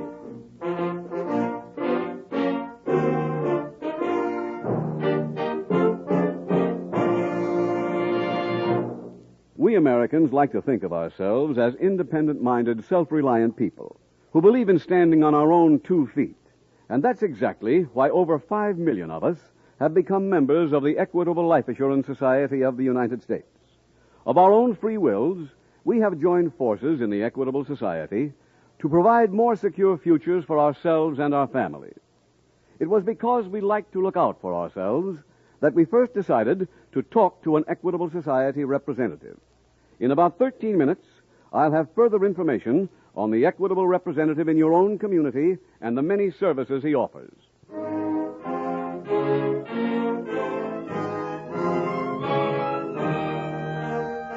Tonight, the subject of our FBI file, murder. Its title, The Phantom Hitchhiker.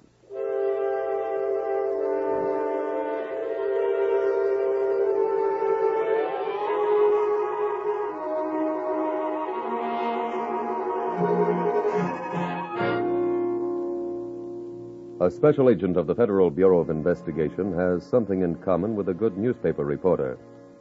Before writing his story, the newspaper man must find the answers to 5 questions: who, what, where, when, and how. The special agent must also know that, and more. If possible, he must also learn why the crime was committed, what weapons were used, whether or not there were accomplices, and how much was gained. It is a yardstick of their thoroughness that no case of false arrest has ever been proved against a member of your FBI. That record did not come as a result of any accident. It came because every special agent is a trained professional law enforcement officer, and also because every special agent accepts each assignment as a challenge. Last year, for example, FBI men put in more than 1 million hours of overtime, with not a single penny's pay. Those facts are important to you, for they illustrate the care taken by your FBI before an arrest is made, the scrupulous care exemplified in the case you are about to hear.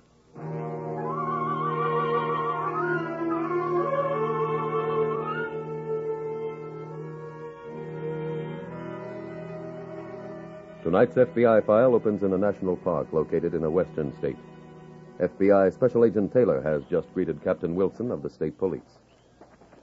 How far do these tire tracks run, Captain? Up the slope and around in back of those trees. At where the body was found? Yep, in among the trees. Where's the victim now? At the morgue. They'll hold the body to see if we get any identification. I understand there were no labels in the man's clothes. Not one. But I took his fingerprints and airmailed him to Washington. How's he dressed? City clothes. Suit, shirt, and tie. Anything in his pockets? They were all turned inside out like they'd been emptied in a hurry. How about physical evidence? No bloodstains around or any sign of a fight. Let's hold it here. Okay. Now, as you can see, there's one set of tire tracks this far, and on the other side of the rut, there are quite a few.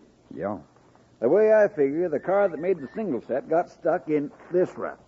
And those other tracks were made by a car coming up the other side to haul him out. Yeah. Have you checked the towing services? I haven't had a chance yet. How many are there? Oh, 3 or 4 east of the park and half a dozen on the west side. Well, we're closer to the west. Let's cover them first.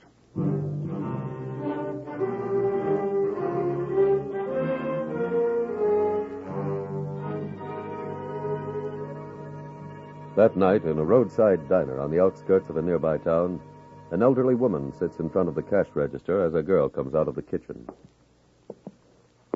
What are you eating now, Lucy? A donut. Eating, all the time eating. It's kind of slow tonight, Granny. Let's go to the movies. Not 9 o'clock yet. What difference does that make? There isn't any traffic. Lucy, someday when I'm gone and you're running the place, you'll understand the things I've been telling you. Those extra few dollars you take in staying open late is the difference between making and losing. There's a car pulling in. You see what I mean? Uh-huh. Well, it's a full car, too. Oh, gee, I'm tired. I hope they just want coffee and... Oh, only one person getting out. Why, it looked for a minute like... Why, Lucy, it's Bill. Bill? I thought he was gone for good. Me too. He's dropping his gear outside. He's sure got plenty of it. Hey! Hello! Hi, everybody. Hello, Bill. How are you, anyway? Sakes, it's so good to see you. Just let me look at you. Oh, Bill, you haven't changed a bit. Well, now you've changed, Granny. You know, you're younger. Well, why didn't you bring your friends in? My friends? The folks who dropped you outside. Oh, them. They just give me a hitch. I found my way back. Well, girl, go get Bill a menu. No, not now. I just want to sit here, stretch my bones. Oh, say. Oh, boy. You've got a real nice sunburn, Bill. You're looking pretty good, too, Lucy. Young man, by rights, I ought to be mad at you. What for? The day you left, you said you'd write to me. Oh, Granny, I was so tired nights, all I could do was just bunk down and close my eyes. Did you go south like you figured? I've been all over. I picked me up a job with a combine team. We worked from Texas clean up into Canada. Oh, it must be swell going different places. Oh, Lucy, I've had my fill of traveling. You going to stay here a piece? Yeah. Figure I'll see if I can find me a little ranch. Well, they cost money. Well, no, I saved me a couple $1,000. My sakes. Mm-hmm. Bill, you sure you don't want to eat? Well, maybe I could stand a coffee. We got some of my apple pie. Now I know I'm home. Where are you staying, Bill? I got my gear outside. Figured I'd move into my old place out back. The cabin's rented. Yeah. Huh? You got competition now, boy. Who? Fella named George Porter. Don't think you know him. No. Well, if it'll do you any good, we can put you up for tonight. That'd be fine. Oh, but Granny, where'll he stay? In the cabin. George won't be back from Cheyenne till morning. Well, I'd sure appreciate it. Well, you get your gear and put it up there. And by the time you get back, I'll have a man-sized dinner all cooked up for you.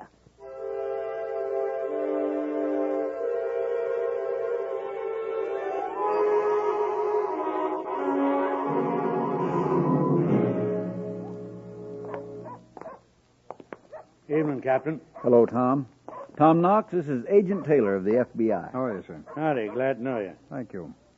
Knox, have you had any towing calls from the park today? Yeah, just got back from one. Had any earlier in the day? Yeah, 4, I think. Knox, I'd like you to take a look at this map, if you will. Sure I will. Let's see. Here we are. Right here, there's a rut almost as deep as a trench, running from some trees up here down to the highway. Yeah, I know. I pulled a car out of there about noon. What kind? It was a 51 convertible, light blue. Did you make out a ticket on the job?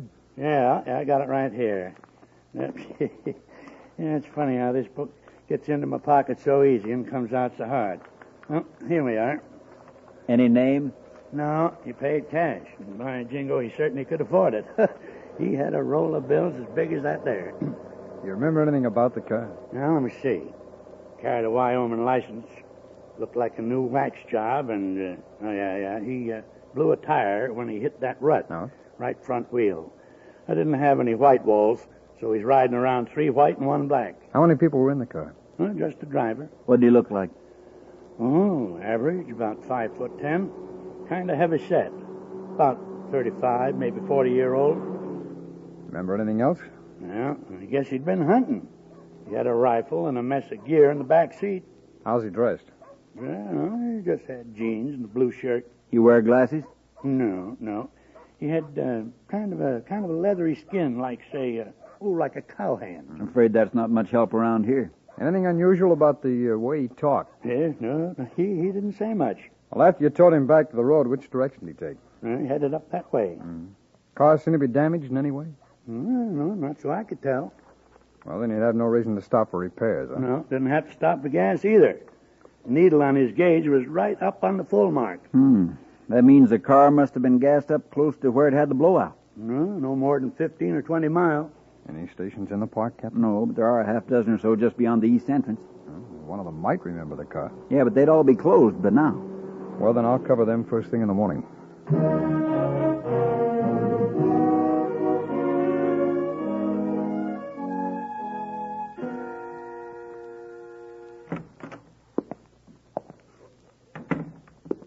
Lucy. Hi, George. Hi. How was the city? Okay, but I'm sure glad to get back. Hey, those donuts look good. Can I have a couple? Sure. And some coffee. Uh-huh. Yeah. Where's Granny? Oh, I'm right here. Ah. Well, I got the things you wanted. Well. Here's your bowl of material. Oh. Hope it's the right color. Oh, that'll make up fine. Here's the new needle for your sewing machine. Well- and the pattern book. Say thank you, Bob. Wait a minute. You got change coming. Why, you remembered everything. There. And Lucy, I got you a new movie magazine. Oh, thanks, George. Oh, Granny, look at this guy's picture on the cover.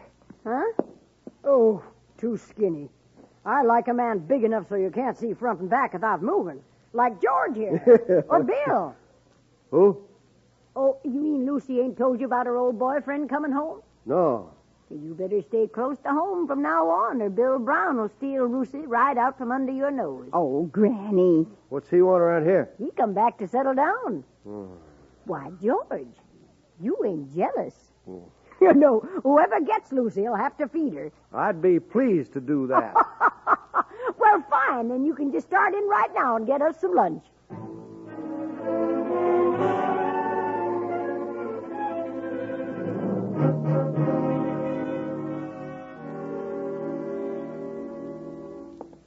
Captain, I found the gas station the dead man stopped at. Where? 7 miles the other side of the park. The attendant recognized the victim's picture. Oh, and he told me about a man who might be the killer. Who is that? A hitchhiker the car owner picked up at the station. The attendant have any idea who he was? No, he said he came down out of the hills yesterday morning, asked for permission to hang around, try and thumb a ride. Oh, and while he was waiting, he showed the attendant some trick shots. Here, these are a few of his cartridge cases. Where'd you get him? Out of the station trash can. Pardon me. Sure. Captain Wilson. Yes, that's right. You have? Near Claytonville. I see. Just a minute. Taylor. Yeah? One of my men just found the dead man's car.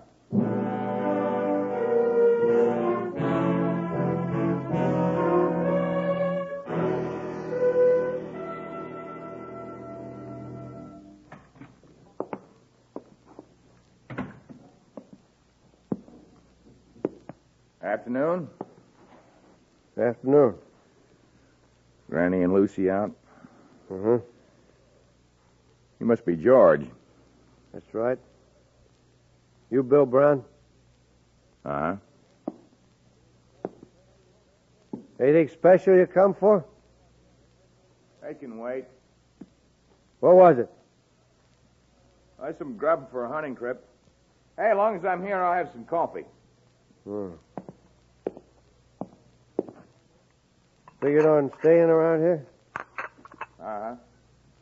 Why? I like it here. Like the place, like the folks.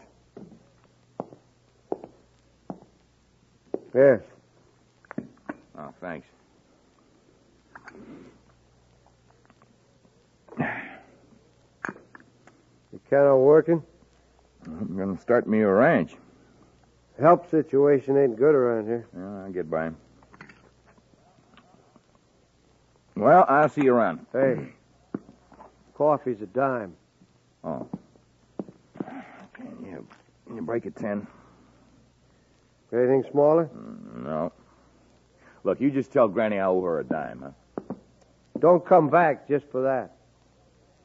Why not? I think it'd be better if you found someplace else to eat. Whose idea is that? Mine. Look, I didn't ask Lucy to wait for me. She didn't. And there's no ring on her finger. There will be. Well, till there is, here's something for you to think about. If I still want her, nobody will stop me.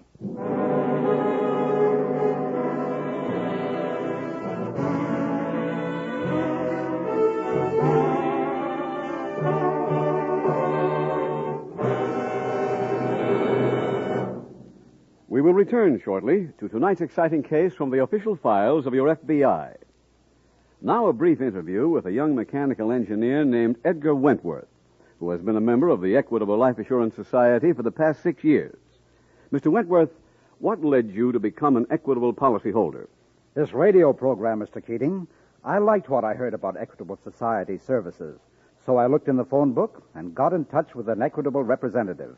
What I liked about my Equitable man right from the start was that he wasn't a high-pressure salesman. Far from it. Well, that's typical of the Equitable Society's agents, all 6,000 of them. They're trained to give you the facts and then let you make up your own mind. They don't want to talk you into spending more on a life insurance policy than you can afford. Their big objective is to work out a plan for you that fits both your present income and your future needs. And that's exactly what I got from my Equitable man, Mr. Keating. Well, that wasn't an accident. Special training and educational courses give Equitable Society representatives a detailed knowledge of all forms of life insurance protection. What's more, they're not only experts themselves, they can call on the services of a staff of highly trained actuaries, economists, and technicians at the Equitable Society's home office. That's my impression. My Equitable agent is part of a big team, organized to give me the right kind of life insurance protection. Last but not least, Equitable agents are hand-picked. They're the kind of men and women you're glad to welcome into your home, to sit down with you and your wife to discuss life insurance in a friendly, cooperative way. So to all members of this radio audience, we say consult your local telephone directory for the number of your local Equitable Society representative. Or write care of this station to Equitable. That's EQUITABLE. The Equitable Life Assurance Society of the United States.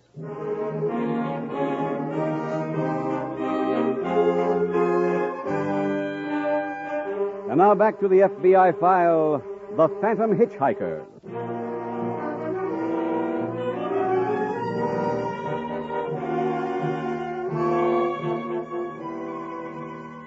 Each file dramatized on this program is chosen for a specific reason.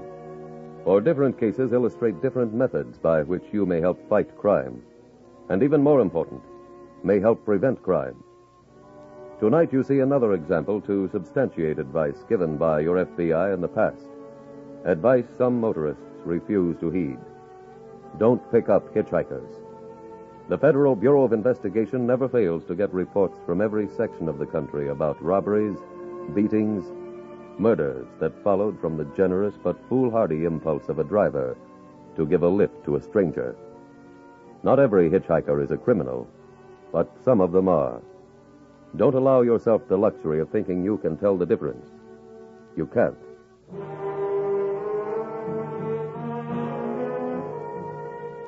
Tonight's FBI file continues later that afternoon at Captain Wilson's office. Agent Taylor has just entered. Captain, whoever abandoned the car knew enough to wipe it clean of prints. That means we still don't have much to work on. Well, here are the license and motor numbers. Yeah, thanks. We'll get off a teletype to the Motor Vehicle Bureau. Okay. Nothing in the car that'd give you any idea who the victim was, huh? No, all I found was an empty match cover. I couldn't raise any latent prints, but the lab might. There's time to make the 5 o'clock Washington plane. Oh, good. There you are. The cover's in this envelope. I'll have a wrap. Fine.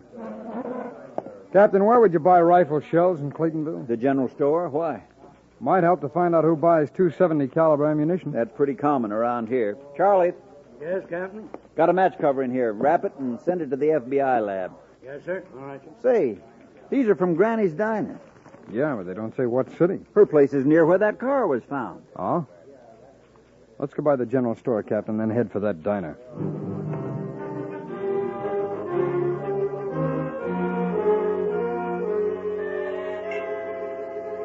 In some investigations, the facts are easily accessible. In others, like this case, almost no progress is visible for a time. Then the log jam breaks. The State Motor Vehicle Bureau reported that the car owner was Andrew Mercer of Canyon Springs. While Agent Taylor was in the general store, Captain Wilson called to notify Mercer's family and learned that the dead man had been on his way home, carrying $2,000 in cash. Any chance of getting the serial numbers of that money that Mercer had? No, his wife had no idea which slaughterhouse he sold the cattle to. She give you anything that might help? Descriptions of her husband's watch, ring, and a kind of a fancy money clip. Oh? How'd you make out in the store? Well, I've got the names of about 100 people here. They all bought .270 ammunition during the past month. They listed in any particular order? Yeah, by date. Bottom name bought some this afternoon. Who's that? Ken Adams. Don't know him. Next one's R.W. Carson. That doesn't ring any bell. Bill Brown. Wait a minute. You know him? Yeah. And he ties in with that match cover. Oh, how? He used to live in a cabin behind the diner before he left town a couple of years ago. I didn't know he was back. But if he is, he's probably been dropping in at Granny's. Does Brown fit the description? As well as anybody else. Let's talk to him first.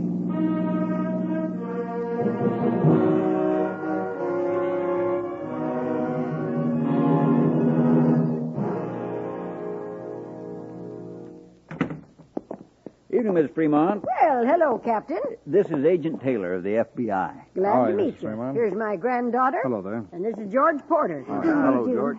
Like a menu? Oh, no thanks, ma'am. We came by for some information. About what? A man named Bill Brown. Is he around? Well, no, but he was. When did he get back? Last night. About 8:45.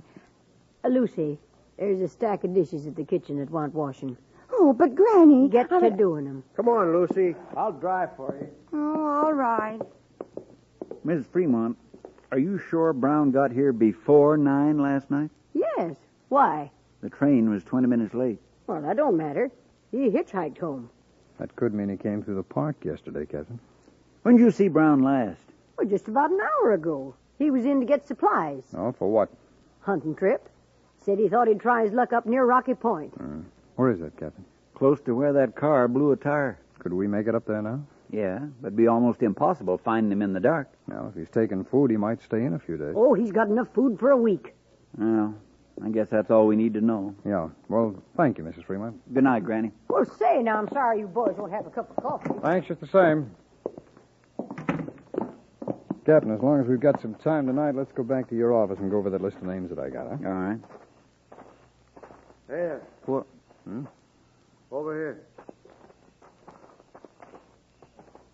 Well, I thought you were drying dishes. Well, I sneaked out to tell you something. Oh, and what's that? Granny and Lucy left me to run the place this afternoon. While I was doing it, this Bill Brown come in. When he paid his check, he took out a roll of bills that must have been this big. Huh? Must have been over $2,000. Did you happen to notice whether his money was loose or held by a clip? Yeah, there was a thing holding the bills, a silver dollar with little diamonds in it stuck on some horns. Money was in between the horns, and down at the bottom, where they come together, there was writing, like a man's name. Captain, can you spare any men to go up with us tomorrow morning? I'm afraid not. But if Porter wants to help, I can deputize him. Porter, you got a rifle? Sure. Well, if Captain Wilson deputized you, could you come along? I'll be glad to help. Okay. Meet us at the captain's office at 5:30.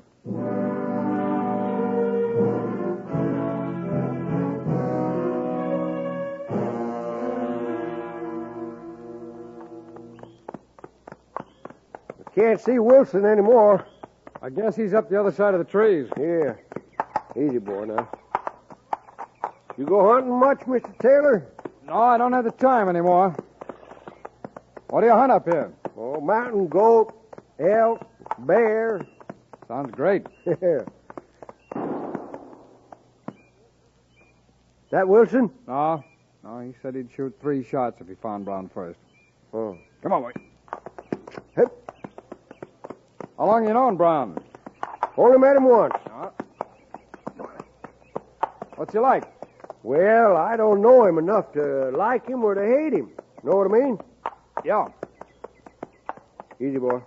The only reason I'm helping is that I want to do right. Yeah, I'm sure of that. Hold on. That was the captain's signal. Lend me your rifle, will you? Yeah, here.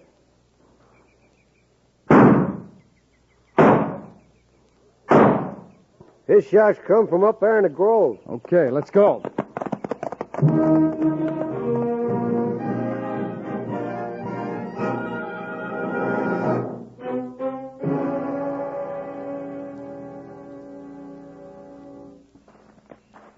As soon as we get inside, I'm sitting down. Oh, my feet are killing me. Lucy, the lights are on. Well, I didn't leave them on, Granny. Well, they're on. What? George is here. Yeah, you both could have stayed in town. I've been taking care of the place. Well, didn't you go with the state troopers? Sure, but I've been back for a couple of hours. Well, what happened? Well, we found Brown, and that FBI feller asking him some questions he couldn't answer. What kind of questions? Oh, about who he hitched rides with and where he got the wad of money he was carrying. Well, he told me he saved it. He said the same thing to us. I guess the captain and the FBI feller didn't believe him. They took him down to the courthouse. What did they say he did? Robbed somebody in the park and killed him. No. Why? Hi, folks. Oh, well, Hope I'm still welcome around here. Bill, we heard you was arrested. Well, we've just released Mr. Brown, ma'am. Well, he practically admitted killing that man. How'd you know why we were looking for him? Well, I figured I read about the thing in the papers. You didn't read about the money clip. You made Agent Taylor suspicious when you described it so perfectly. Yeah, I didn't see how you could have gotten that good a look at it if Brown only took it out for a minute. I got good eyes. I'm a crack shot. Captain, you know that. So does Agent Taylor. Yes, I saved those shells I fired from your gun this morning. What for? To compare the markings with shells I picked up at a gas station. The one where you showed the attendant those trick shots. George, what are they talking about? I don't know. The United States Commissioner thinks you do, Porter. He issued this warrant for your arrest.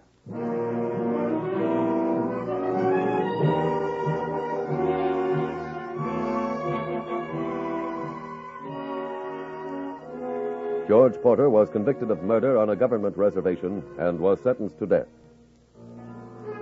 In tonight's case, you saw an FBI special agent, in cooperation with the state police, perform 2 prime functions of any law enforcement agency: apprehending the criminal and freeing from suspicion the innocently accused. Your FBI is proud of its record in both those categories. In addition to pride, there is also gratitude to the state police, the county sheriffs, and all local law enforcement agencies throughout the nation. For the Federal Bureau of Investigation gets the kind of cooperation exemplified tonight from officers everywhere. To each of them, from the lonely patrolman walking a desolate beat to the chief of police, your FBI takes this public opportunity to express sincere and grateful thanks.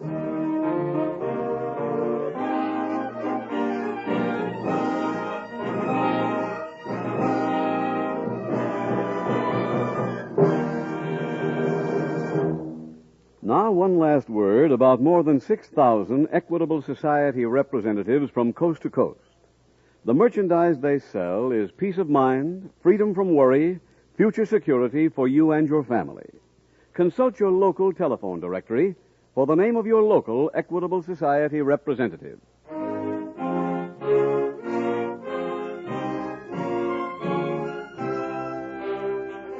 Next week, we will dramatize another case from the files of the Federal Bureau of Investigation. Its subject, extortion. Its title, The Hollywood Shakedown. The incidents used in tonight's Equitable Life Assurance Society's broadcast are adapted from the files of the Federal Bureau of Investigation. However, all names used are fictitious, and any similarity thereof to the names of places or persons, living or dead, is accidental. Tonight, the music was composed and conducted by Frederick Steiner. The author was Jerry D. Lewis. Your narrator was William Woodson, and Special Agent Taylor was played by Stacey Harris.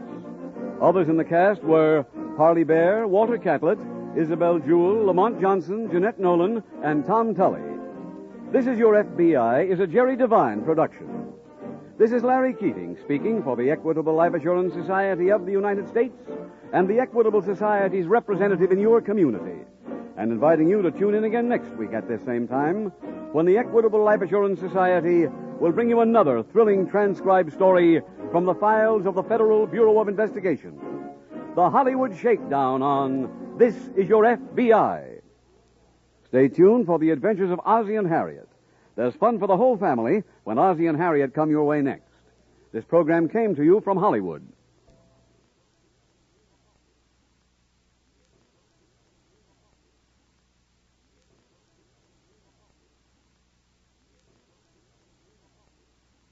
The Equitable Life Assurance Society presents This Is Your FBI.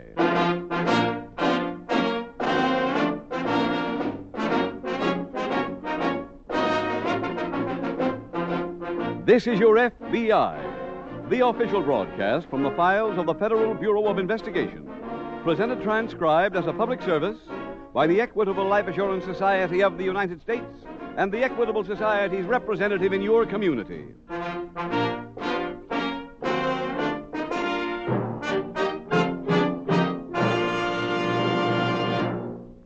What is it that makes Americans different from many people of other nations?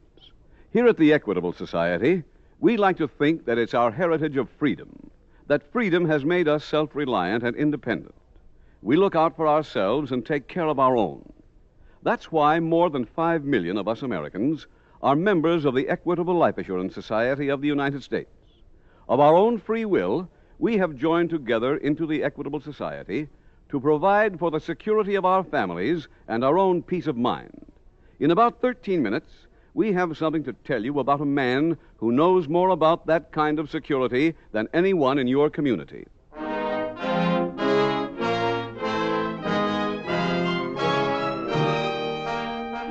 Tonight, the subject of our FBI file, extortion. Its title, The Hollywood Shakedown.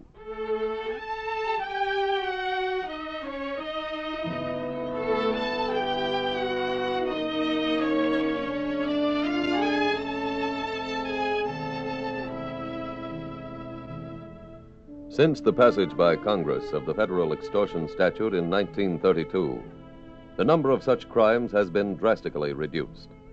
However, it is probably safe to say that some form of extortion is practiced almost daily in some parts of the country. This evening's program is brought to you not to acquaint you with the modus operandi of the typical felon who commits this type of crime, For there is no average extortion case. The circumstances in each instance are different. However, this case history is dramatized in the hope of reaching people who are being victimized by extortioners and who, through fear, are now keeping it a secret. If this description fits you, protect yourself. Protect everyone except the criminal by instantly notifying the nearest field office of your FBI. Their telephone number is on page 1 of your local directory.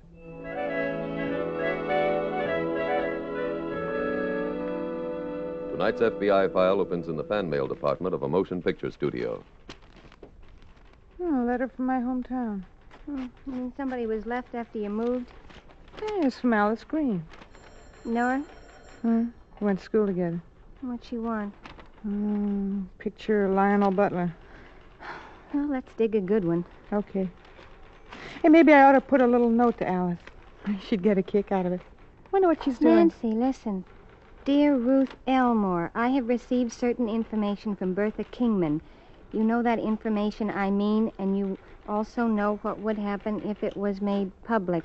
I am willing to sell all my material for $10,000. If you agree to pay, put an ad in the papers. Do not go to the police with this. If you do, I will kill you. Where'd you get that? Off the pile. Here's the envelope. Oh, you think it's a crank? I don't know. Where are you taking it? To the super. This is one fan letter. Ruth Elmore better answer.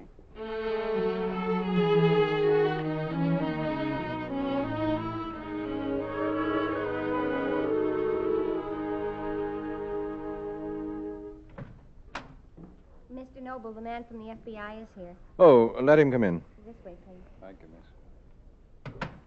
Have a chair. Thank you. Mr. Noble, I'm Agent Taylor. Oh, we spoke on the phone. That's right, sir. You have the note here? Yes. Who's handled it? Quite a few people. Girl in the fan mail room, her supervisor, my secretary, Miss Elmore herself. May I see it, please? Of course. Thank you. Studio will give you every cooperation. Oh, is Miss Elmore making a picture now? Yes, she's playing Rosalind in As You Like It. Mr. Taylor, did you ask that because you think this is a publicity stunt? No, sir. Good. I assure you it isn't. Miss Elmore doesn't want or need that kind of publicity. Well, as long as we're on that subject, Mr. Noble, I have a request.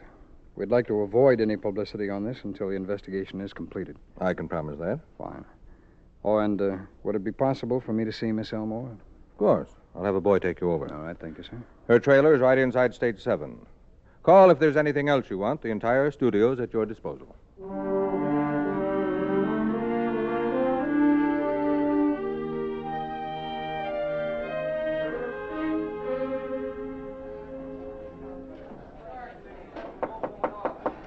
Come in. Mr. Taylor? Yes, that's right. Mr. Noble called and said you were coming. Please sit down. Thanks very much. You've come to talk about the note? That's right, Miss Elmore. Oh, I can't tell you how glad I am it's come out into the open. This extortion business has been bothering me for 5 years. You mean you've been paying someone for 5 years? No, but I did pay the first installment that long ago. To whom?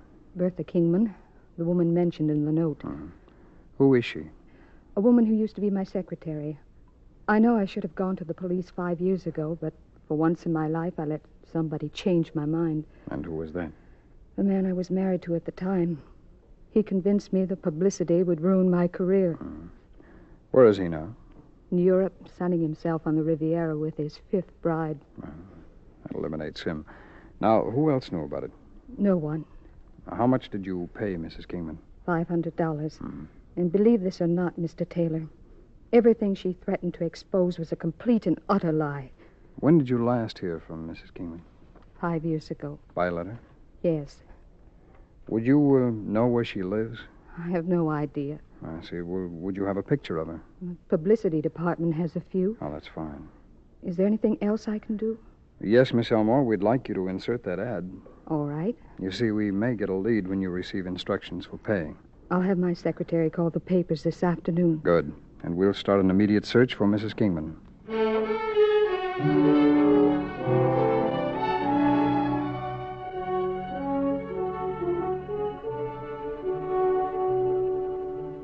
The intricate process by which the Federal Bureau of Investigation looks for a person was put into action.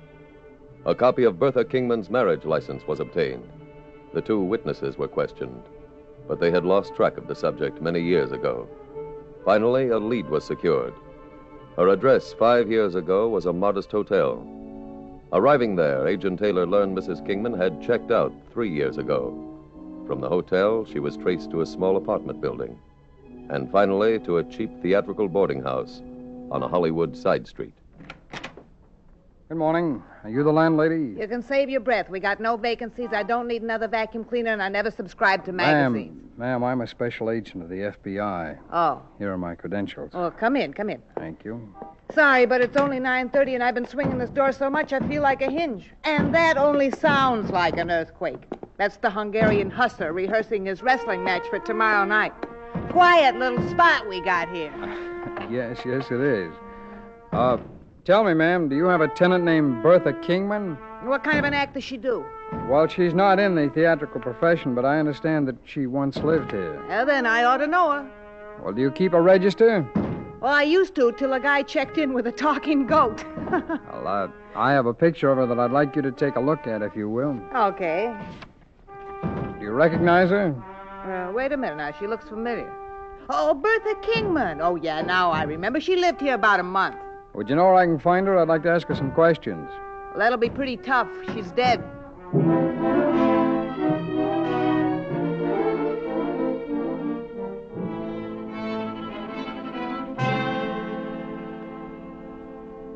Leo, I checked at that boarding house. Mrs. Kingman's dead. Huh? Yeah, I saw the death certificate at the Hall of Records myself. She died 2 years ago. Another note came today.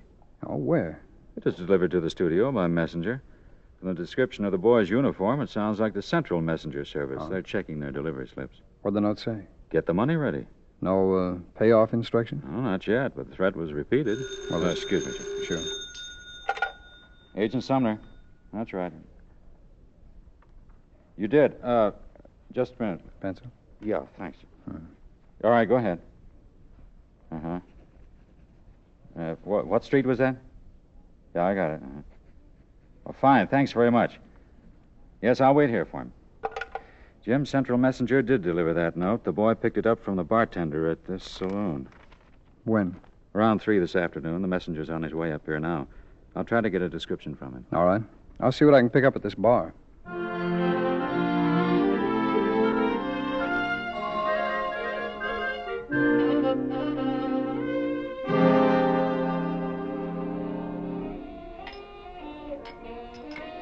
What'll it be, Mac? I'm a special agent of the FBI. Here are my credentials. Okay. Tell me, were you on duty about 3 this afternoon? I worked 12 to 8 this week. Well, did you give an envelope to a messenger, an envelope addressed to a Ruth Elmore? Uh-huh. What was in it? I don't know. Customer gave it to me with a couple of bucks. Told me to pay the kid who picked it up. What's the customer's name? You got me. Does he come in often? As far as I know, today was the first I ever seen him. What's he look like? Hey, look, I don't remember every guy who buys a couple of beers. All I can tell you is he sat over in that corner. Alone? At first, he must have gotten talking to the others. I remember he bought him a drink. Well, do you know the people he was talking to? Well, yeah, but I don't want to get them into a jackpot. They come in all the time. Look, I just want to ask him a few questions.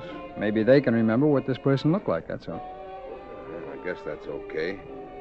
He was talking to a couple of seamen named Joe Logan and Artie Jackson, and a girl named Sally Powell. Where can I reach them? Joe Logan lives in that apartment house across the street. Artie Jackson shacks up in the next block. 737, I think. And the girl? I don't know. She hit town a couple of weeks ago and started hanging around here. I don't know where she's staying. Well, could you have her call me? Call you myself the next time she comes in.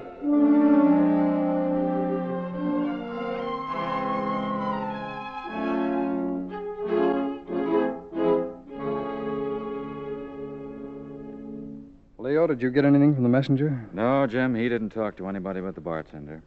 How'd you make out? Well, the subject stayed at the bar a while. Struck up a conversation with these 3 people. Mm-hmm. I went to see the two seamen. They've already shipped out. No? For where? Well, the destination is classified, but their ship left an hour ago. And no address on the girl? Oh, the bartender will call if she comes in there again. Mm-hmm. Jim, you think there's any possibility Mrs. Kingman passed her information on to a relative before she died? Miss Elmore doesn't remember the old woman ever mentioning any family. Why? I think I'll check and see who paid for her funeral.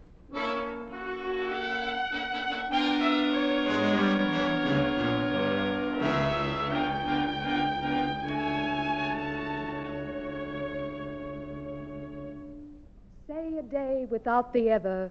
No, no, Orlando. Men are April when they woo, December when they wed. Maids are maids. I'm sorry. I can't remember the speech. May we please have a few minutes? 10 minutes, everybody. Ruth, take as much time as you want. I'll be all right. Of course you will. You should have seen the rushes this morning. Those boom shots through the trees were wonderful. Mr. Noble? Oh, hello, Miss Mr. Elmore. Taylor. Could I speak with both of you? Can it wait, please? Miss Elmore isn't feeling very well. Have you seen the papers?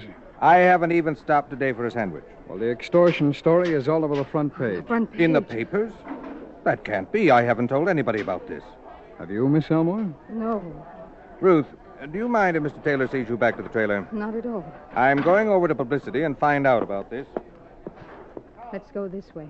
Oh, I saw your trailer over there. I know. I have something to tell you. I don't want my maid or anyone else to hear it. Oh. I'm afraid to trust anyone now. Now, what happened? I got a call from the extortioner When? a little while ago. He doesn't want the money anymore Why not? because I went to the police. He said he's going to kill me.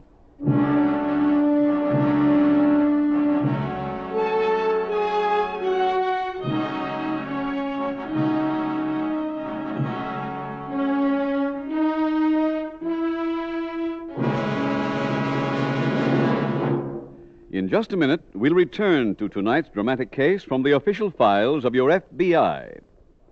Tonight, I want to tell you about a Mr. Albert Lindstrom, who has been a member of the Equitable Life Assurance Society for, I believe, 7 years. That's right, Mr. Keating. I wonder if you'll tell us, Mr. Lindstrom, why you decided to become a policyholder and member of the Equitable Society. Oh, I'd be glad to.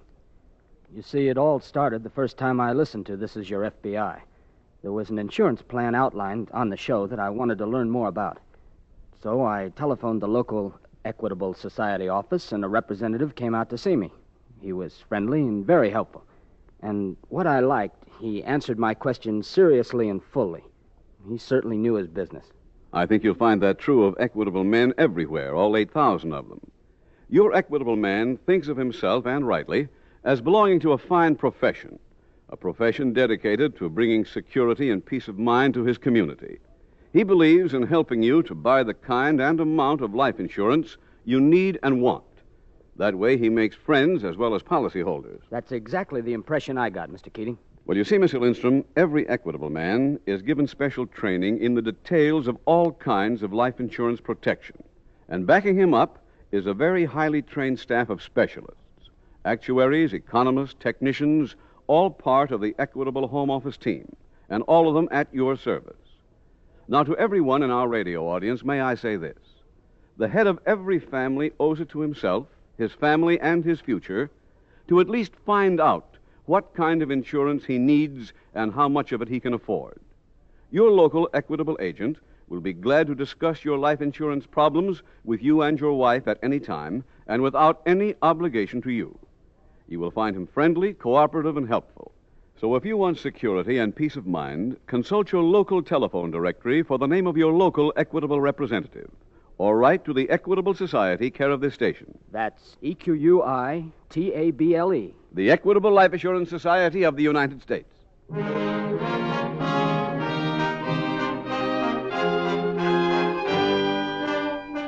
And now back to the FBI file, The Hollywood Shakedown.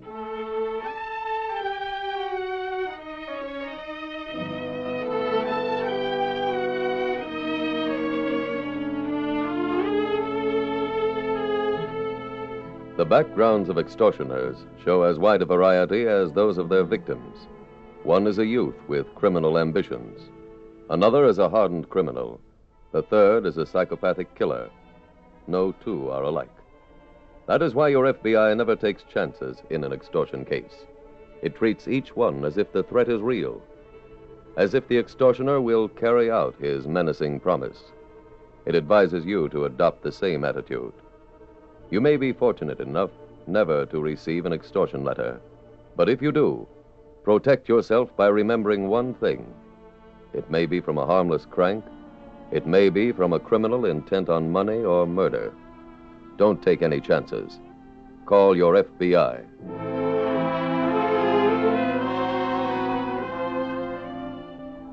Tonight's file continues at the local FBI field office the following day.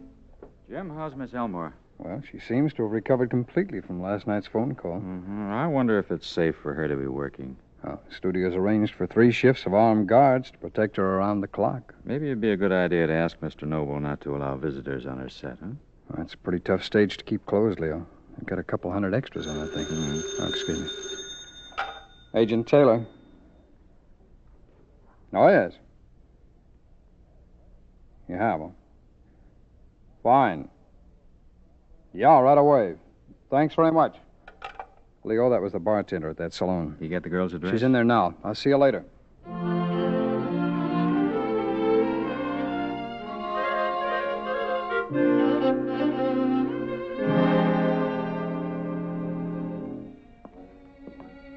Miss Powell? That's right. I'm Agent Taylor of the FBI. Hi. Come on, sit down. Thanks very much. I hear you want to ask me some questions. That's right. Man you spoke to day before yesterday, I don't know his name, but he talked to you here in the bar?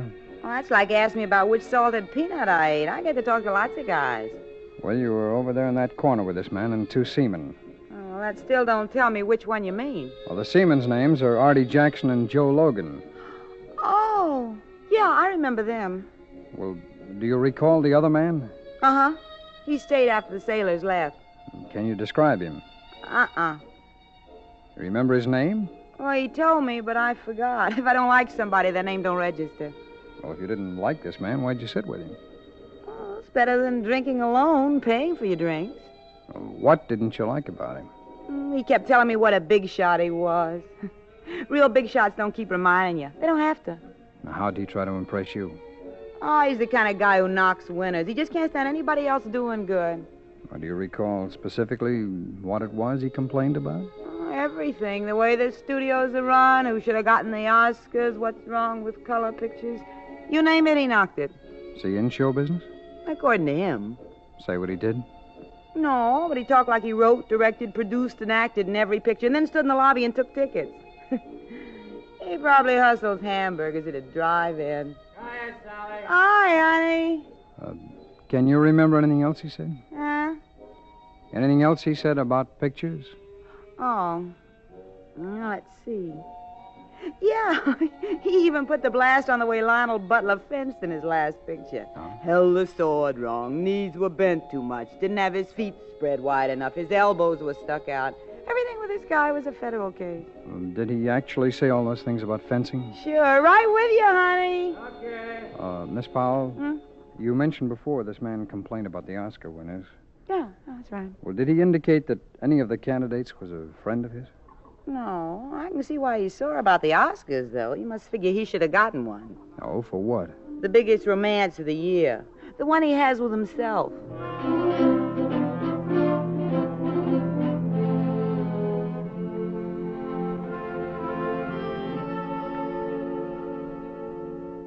Leo, I just interviewed that girl. Get anything? No description, but she told me a few things that might come in handy. Oh, like what? Well, from her report of his conversation, it sounds like he's in the motion picture business. As what? Well, he could be anything from assistant messenger boy on up. Oh, well, that includes a lot of people. Yeah, no, I'll get it. Agent Taylor. Oh, yes, Mr. Noble. When? I did, Yeah, I see. Well, who touched it? Fine. Yeah, right away. Leo, another note was just delivered to Miss Elmore. This one was left in her trailer while her maid was out. Anybody see who left it? No, but Miss Elmore saw to it that no one except herself touched it. Maybe we can get some prints. Where's the note now? Well, they're holding it at the studio. We'll pick it up and send it on to the lab.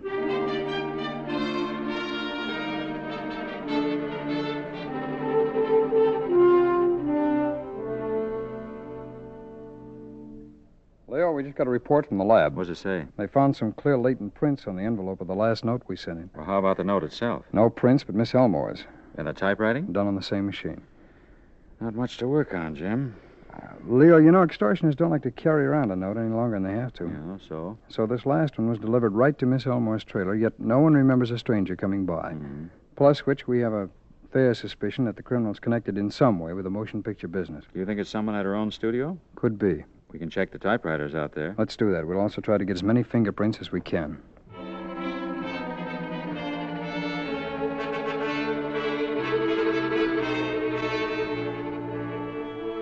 Fingerprinting a group of people takes time.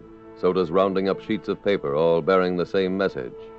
Fingerprint cards and typewriting samples were gathered and sent to the laboratory, where trained technicians examined each one and then re-examined them before making a report. Come in, Mr. Taylor. Thank you, Mr. Noble. Have you found the extortioner? Not yet, sir, but we're making progress. We've located the typewriter. Where? Here at the studio, sir, on stage 9. Wait, I'll look at the production schedule. All right. Stage 9. Here it is. That's the newspaper office set. Who would have access to that typewriter, sir? A lot of people, I'm afraid. Everyone working on the picture, and actually anyone at the studio could buy the set when it wasn't being used. Well, would there be any chance? Oh, you're looking for me, Leo? Yeah, Jim. We matched those fingerprints on the extortion envelope. They belong to a studio messenger. I just spoke to him. He says he got that note to deliver. From whom? A man wearing a leather vest, black tights, a pointed suede Robin Hood's hat, and a heavy beard. Well, that's the way the extras on Miss Elmore's picture are dressed. Well, the messenger also said the man drew this diagram for him on the inside of this book of matches. What was that for?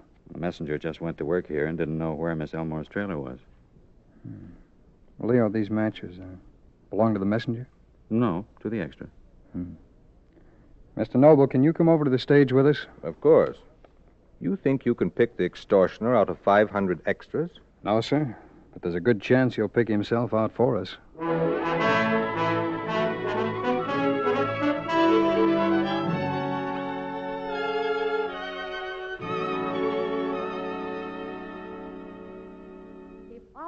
Woman, I would kiss as many of you as had beards that pleased me, complexions that liked me, and breath that I defied not.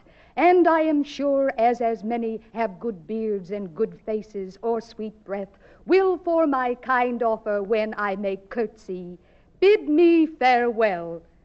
All right, print that one. Mr. Taylor, we can try that now. Fine, Mr. Noble. Mr. Taylor, have you found him yet? No, Miss Elmore, but we may in a minute. Attention, extras. Attention, all extras. Please gather on the other side of the moat. What's Mr. Noble doing that for? Well, we have evidence the extortioner is an extra. On this picture? That's right. Which one? Well, that's the part we don't know yet. See the man crossing the bridge over the moat? The one in the blue suit? Yes. Well, that's Agent Sumner of our office. Mr. Taylor, shall I go ahead? Yes, Mr. Noble, if you will. Extras, please face this way. We have an additional scene to shoot, and we need a man who knows how to fence. Will all those who do please raise your hands? Mr. Taylor, what's this all about? See the extra that Agent Sumner's heading toward? The one with his left hand raised? Yes. Well, I'm pretty sure that's the man we want.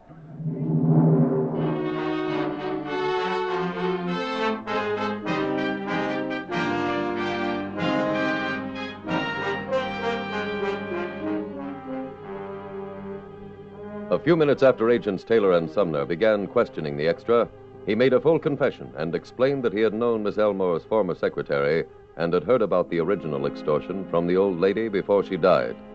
Agents Taylor and Sumner asked Mr. Noble to make the announcements because of two things.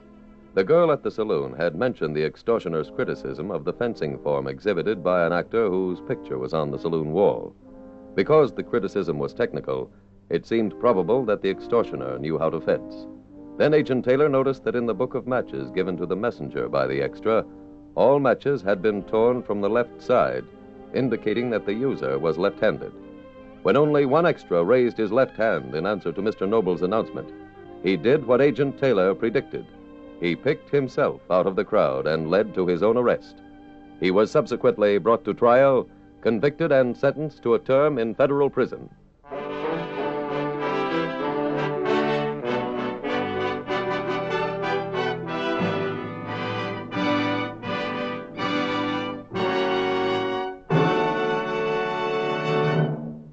Now, there's just one thing I'd like to have you keep in mind about the 8,000 Equitable Society representatives from coast to coast. They offer you more than insurance. They offer you peace of mind, freedom from worry, future security for you and your family. To find out how to enjoy these benefits, consult your local telephone directory for the name of your local Equitable Society representative.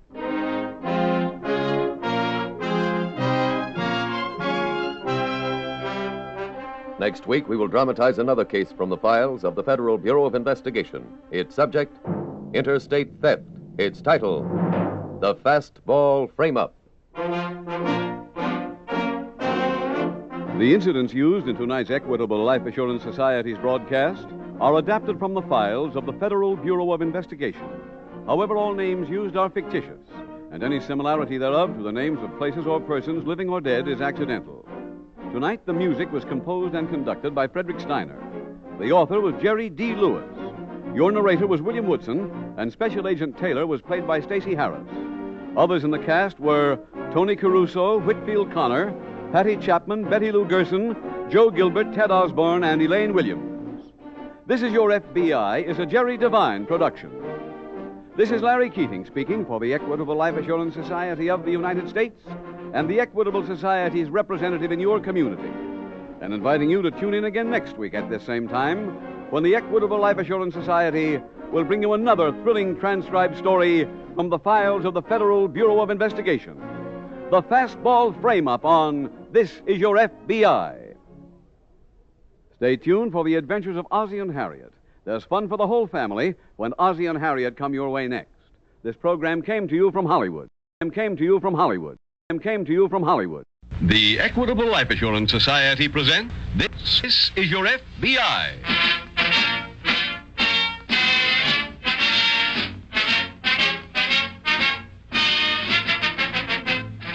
This is Your FBI, the official broadcast from the files of the Federal Bureau of Investigation.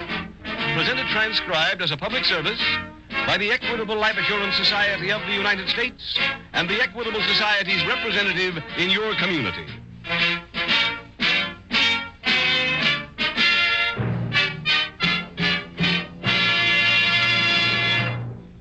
Many people have tried to figure out why America has become so great a nation in so short a time. You might sum it up in 3 words. Americans are independent. We like to stand on our own feet, make our own way, be self-supporting. That desire is the backbone of the Equitable Life Assurance Society of the United States. 5 million of us are members of this society of our own free will because we want both security and independence. The Equitable Society is represented from coast to coast by more than 8,000 representatives whose purpose it is to help you enjoy this feeling of security. In just 13 minutes, we'd like to tell you how these men may help you, too.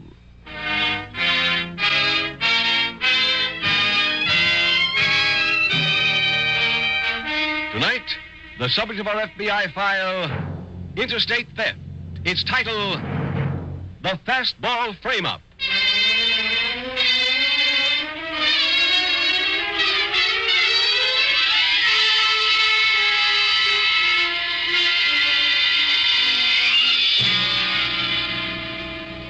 In their investigations into crime throughout the country, special agents of your FBI meet men and women from every walk of life. For crime, either directly or indirectly, touches the lives of every person.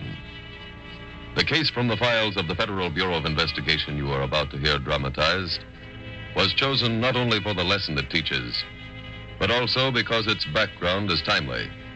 It concerns a baseball player. A player whose story could be anyone's.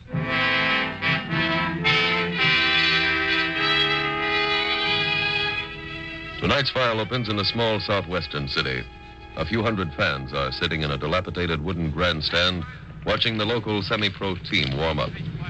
The manager of the team, a leather-faced man in his middle 30s, wearing a faded uniform a few sizes too small, finishes hitting bungos to the outfield and is walking back to the bench.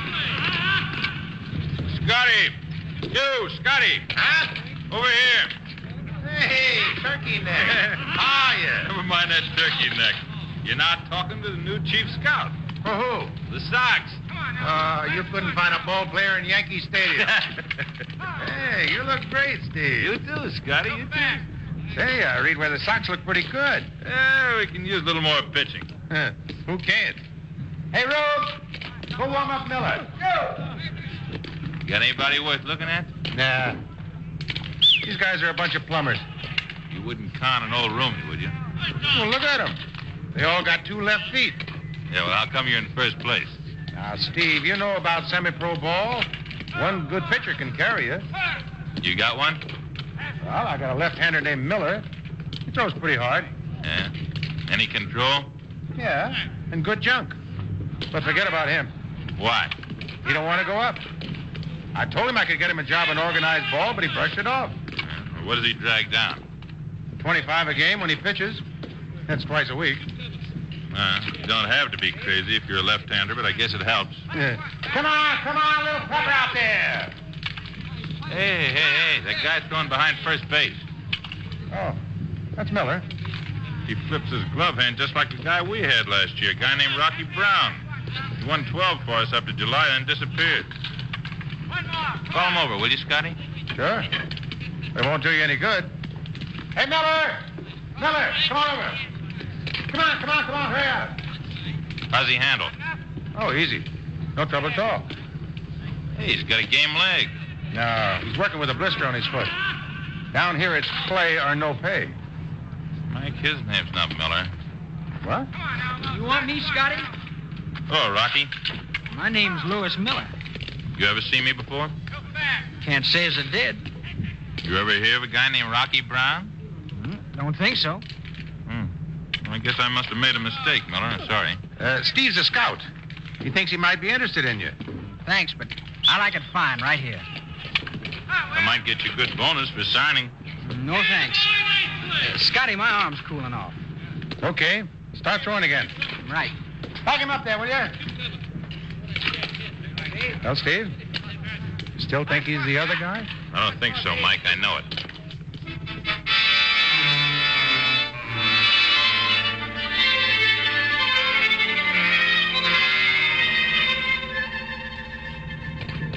All right. Come on, take 2. No, sweetie. Shovel the ball a second. You got no time to straighten up and throw. Shovel it. Okay, Dutch, hit another one down there. Hiya, Scotty. Oh, hello, Steve. I talked to the office last night, and they don't care what name Brown's using. They want him. So do I. I can't even find him. Huh? He took off. For where? I wish I knew. Dutch over there was his roomie. When he got back to the boarding house last night, the kid was packing. What's that throw? Will you shove it like I told you? Hey, did you say anything about where he was going? No, he told Dutch he had to leave because somebody recognized him. I wonder what he's running away from. Dutch filled me in on that, too. The FBI's looking for him. What? He told Dutch about getting mixed up in something back east. Having to leave town quick. Did you say what kind of deal this was? No, but Dutch thinks he remembers something about July the 3rd. Yeah, that's the night Rocky jumped our club. Well, we both blew a picture. Yeah. Well, if you hear anything, Scotty, call me collect.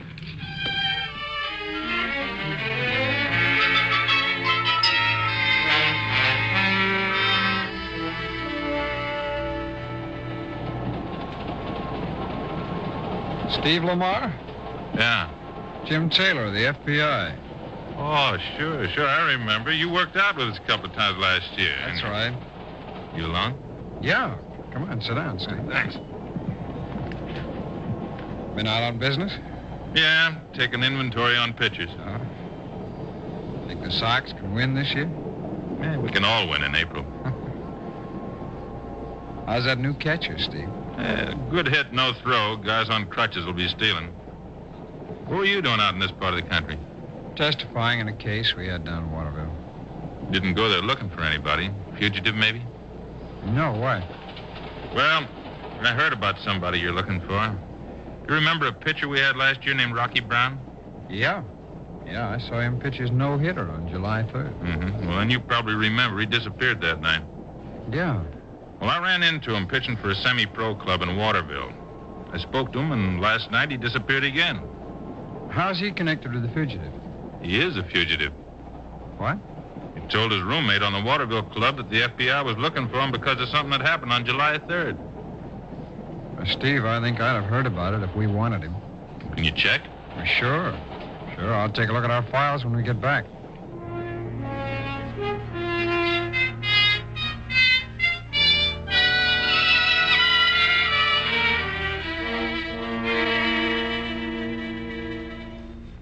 Jim, here's that roster you wanted from last July 3rd. Well, thanks, Ken. Every case been cleaned up? All but 3. This bank burglary. Somebody broke into the bank through the skylight at 9:15 p.m. Well, that couldn't have been Brown. I saw him pitch that night. Well, there's the armed robbery of the movie theater. How'd we get in on that one? The cashier was shot, and the bullet matched one in our unidentified ammunition file. Same gun was used in a robbery in Montana last March 20th. 20th. Well, that's Brown out of that job, too, last March 20th. He was in training camp with the Sox. Well, the only other unsolved case is this one. What's that? A hit-and-run accident involving a reckless driver and a car stolen back east. Huh? A witness reported it to the police and gave them the license number. They called us. The number was in our files. You review the case? Yeah. Let's see. The witness saw the driver get out and examine the victim. Then he got back into his car and drove off. This witness, could he describe the driver? Vaguely. Tall, wore dark clothes. How about physical evidence? Let's see. Paint chips found in the victim's clothes, broken headlight glass, and a chromium cigarette case. The case belonged to the victim? I don't think so. The prints didn't match his, and neither did the initials engraved on it. You got the initials there? Yeah, RB. That could be Brown. Where are those prints now, Ken? We've got photographs of them in the file. Well, I better get a set. Washington couldn't make an ident off them. Well, if Steve Lamar can get me a set of Rocky Browns, we may be able to make that ident this afternoon.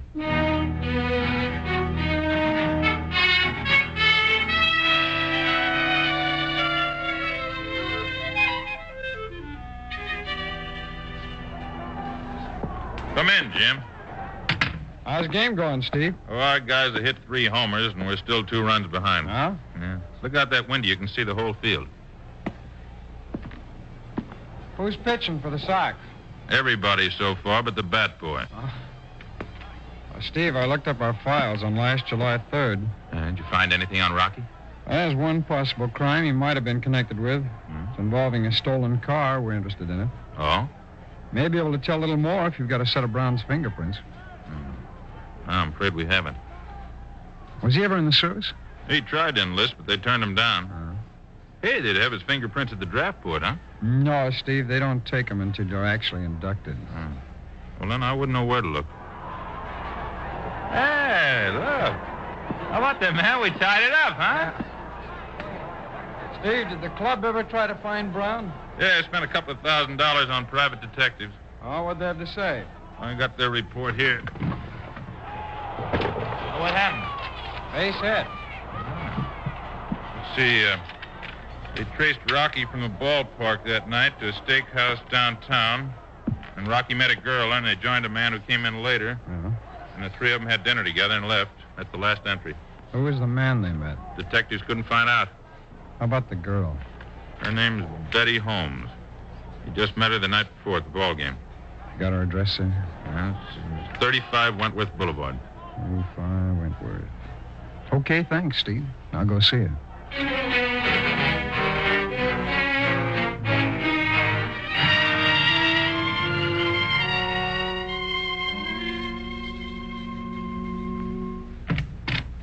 I'd like to speak to Miss Betty Holmes, please. That's me. I'm Special Agent Taylor of the FBI. Here are my credentials. Oh? I'd like to ask you a few questions, if I may. Okay. You know a baseball player named Rocky Brown? Yeah. I understand you had dinner with him last July 3rd. Well, I went out with him once, but I don't know what night it was. Are you going to ask a lot of questions? Really don't know yet. Well, you better come in, then. Thanks. I don't want to stand any more than I have to.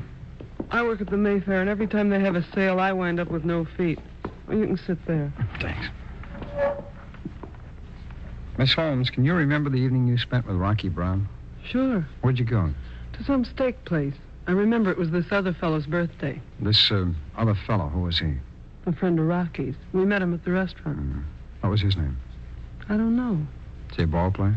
No, he was a little fatso. Where'd you go after dinner? We drove Rocky's friend home. And then? Rocky took me home. Whose car was Rocky driving? His, I guess. He said he only had it a couple of days. On the way home, do you recall hitting anything? No. I don't remember things good, but I'd remember that. Why'd you ask? Well, there's a possibility Brown was involved in a hit-and-run accident on that night. Maybe on his way home, but not while he was with me. What time was the accident? Just after midnight. Well, you see, it's like I said. It must have been after he left me because I got home at 25 after 11. How do you remember so exactly? I looked at my watch. It keeps perfect time. What was so important about the time? Nothing. Now, you just said you don't have a very good memory, yet you looked at your watch once, and now almost a year later you remember what time it was. Well, The story you told me, is it the truth? Look, I don't want to get anybody into trouble. Miss Holmes, a man was killed that night on the bridge. If you know the driver of the car that hit him, it's your duty to tell me. Do you know? Yes. Who was it? Rocky Brown.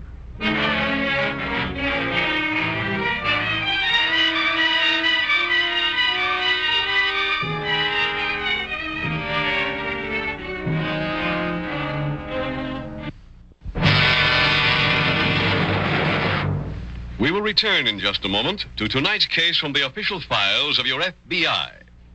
Right now, let's learn why Edgar Madden, a member of the Equitable Life Assurance Society of the United States, decided to become a policyholder in the Equitable Society. Well, it all started when I heard an announcement on this program. It described a special kind of life insurance that interested me very much. I wanted to know more about it, so I telephoned my local Equitable representative. Frankly, Mr. Keating, life insurance was pretty much Greek to me until I met my Equitable agent. He made it as clear as day. He gave me all the facts, told me what I wanted to know, and then he let me make up my own mind. Well, that's what you can expect from Equitable men, Mr. Madden. They are, first of all, insurance men. They're trained to give you the facts, to present you the kind of policy that suits your needs and fits your present income, then leave it up to you to make up your mind. That way, they know you'll be satisfied. Well, I am satisfied. I like to do business with a man that knows his business. Well, that's certainly true of Equitable representatives. They're all specially trained and take special courses that equip them with a detailed knowledge of all forms of life insurance protection. Backing them up is the Equitable home office staff of specialists, actuaries, economists, technicians, all at your service. And that's the kind of service offered to every member and prospective member. To all our listeners, may I say, you owe it to yourself and your family to have the right kind of insurance protection. If you want to know how to enjoy this kind of future security and peace of mind, ask the man who knows best how to help you without any obligation to you. Consult your local telephone directory for the number of your local Equitable representative. Or write the Equitable Society, care of this station. That's EQUITABLE. The Equitable Life Assurance Society of the United States.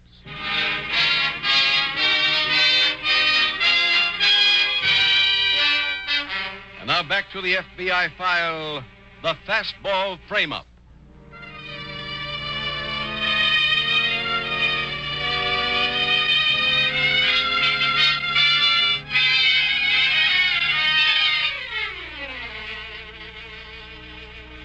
Flight from possible punishment is a natural human reaction. No normal person, whether he be child or adult, enjoys paying a penalty for breaking a code. The fact that it is natural does not, however, make it right or wise. And if there are any listeners to this program who have any knowledge about a fugitive, your FBI asks them to remember that no one can hide forever, because law enforcement officers never stop searching. One criminal was apprehended by your FBI 23 years after his escape from custody. What that man learned What every fugitive learns is something every schoolboy is taught. The truth will out.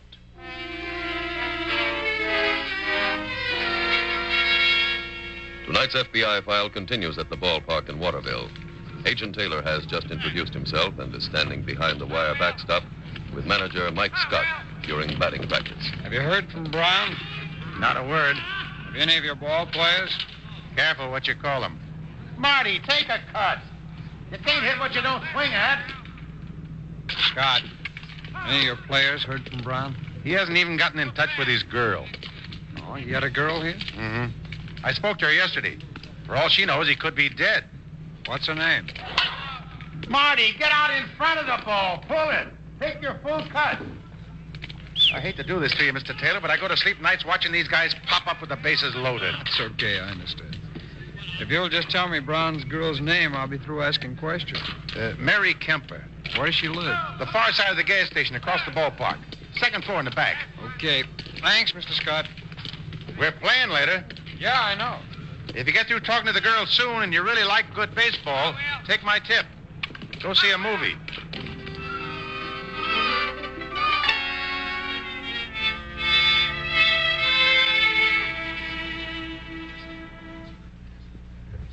Please, sit down, Mr. Taylor. Thanks. I suppose you hear about Rocky. You knew who he was? When we decided to get married, he told me the whole story. Oh? Any idea where he might have gone? If I did, I'd go to him. And this time I'd convince him. Of what? Well, there must be some way to prove he's innocent. Is he? Of course. He wasn't driving the car when it hit that man. Miss Kemper, exactly what did he tell you about the accident? Well, he went out with a girl last July 3rd. And they went to some restaurant and met a friend of hers. Of the girls? Mm-hmm. Rocky didn't have a car, so the friend offered to drive them home. I see. Well, on the way to the girl's house, the car hit a man. And who was driving? This girl's friend. He got out to see how bad the man was hurt, and he was dead. The friend got back into the car, and the three of them kept going. If Rocky wasn't driving, why'd you run away? Well, this man said if the police questioned him, he'd swear Rocky was driving when it happened. And then the girl said she'd tell the same story. Rocky knew he didn't have a chance with 2 against 1, so he agreed not to say anything. And? He walked around all that night.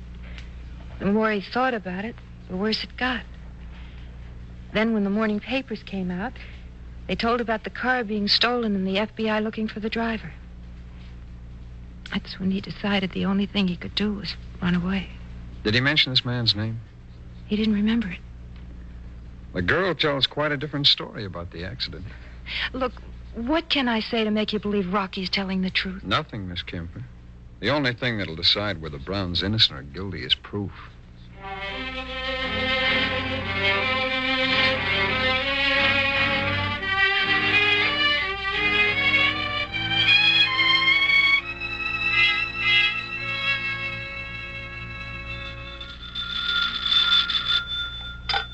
Agent Ramsey. Ken, this is Jim. I've just seen Rocky Brown's girl. She claims he's innocent. He claims the same thing. What? Brown walked in here about 15 minutes ago and surrendered. Well, you say what made him do it after all this time? He thinks there's some way we can prove he wasn't driving the car. How about the fingerprints on that cigarette case? Well, we just took a set of Brown's prints. I looked at them, wasn't sure whether they matched the ones in the case, so I sent the whole thing to the lab. Where's Brown now, Ken? Here at the office. Well, if I can get on the next plane, I'll see you tonight.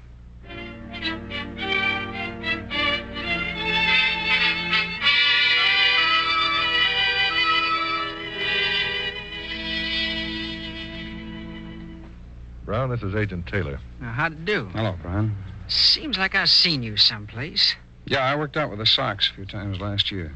Yeah, you took a turn while I was pitching batting practice one day. That's right. Yeah, I remember now. I fooled you with a change of pace, yeah. Brown, we've got some good news for you.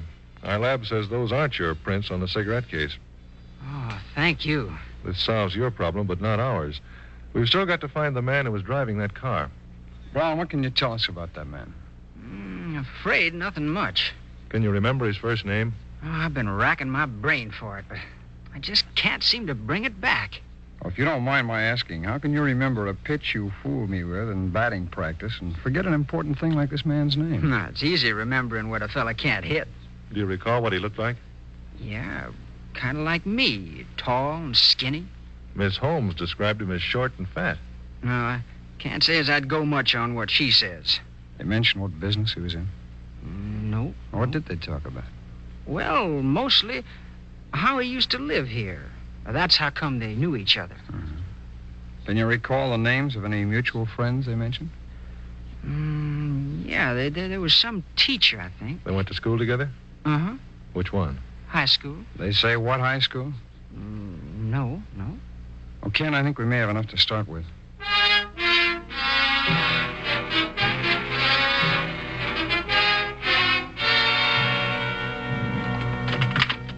Ken, there's no school listed on Miss Holmes' employment record. I didn't want to ask her. No? Where to now? Let's check high schools near the girl's house.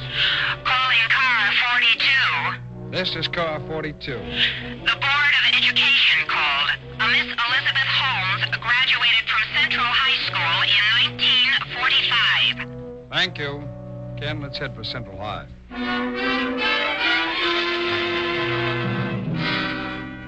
Rocky, we've got a picture here of the high school class that Miss Holmes graduated with. Like to have you take a look at it? Glad to.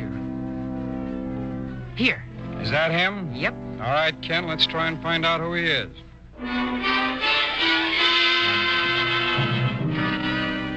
His name's Richard Bentley. R.B., the right initials. They know where he lives? Yeah, Providence. Well, those trains run on the hour. Come on, we can still make the next one.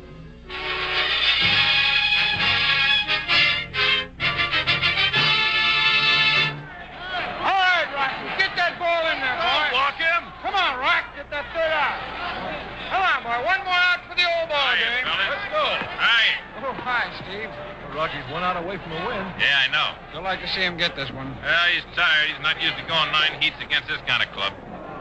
Oh, no, Rock! Oh, he walked him. That's the tie and run sitting there on that base. Yeah, here comes Frank out of the dugout. Don't yank him, Frank! Let him finish! Oh, I think he just wants to give Rocky a breather. I sure hope so. Hey, how'd you find that other guy? How much did Rocky fill you in on? Well, up to where he picked the guy out on that picture. Well, once Rocky identified the man's picture, we went to the school, got his name from a teacher who remembered him, and knew that he'd moved to Providence. Hey, he's leaving Rocky in. You must have been pretty surprised when you walked in, huh? We didn't go to see him right away. No, why not? Well, we wanted some proof, Steve, so we checked the real estate records. Found Bentley owned a farm out in the suburbs. Well, what'd that prove? We went out there and found that stolen car in the barn. We followed him into a cafeteria one day and got the drinking glass he used. Sent it on to the FBI lab. Come on, Rocky, get in there, boy! That's one, Rock! Got a boy! Come on! Pour it in, Rocky, come on! Hey, Taylor, drop that other shoe. What? The last you told me, you sent that stuff to your lab. Oh. Well, his fingerprints matched the ones in that cigarette case. That's 2! One to go, Rocky, one to go! That definitely placed Bentley at the accident. Come on, Rock! Let's go. Guess that's all the proof you needed, huh? Yeah. When we showed him the lab reports, well, he signed a full confession. That a boy, Rocky?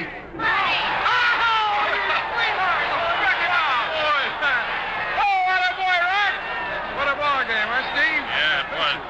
Rocky got credit for the win, but you two get an assist.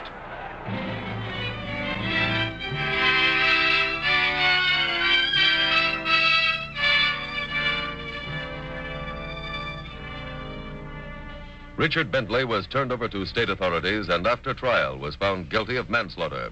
He was sentenced to a term in a state penitentiary.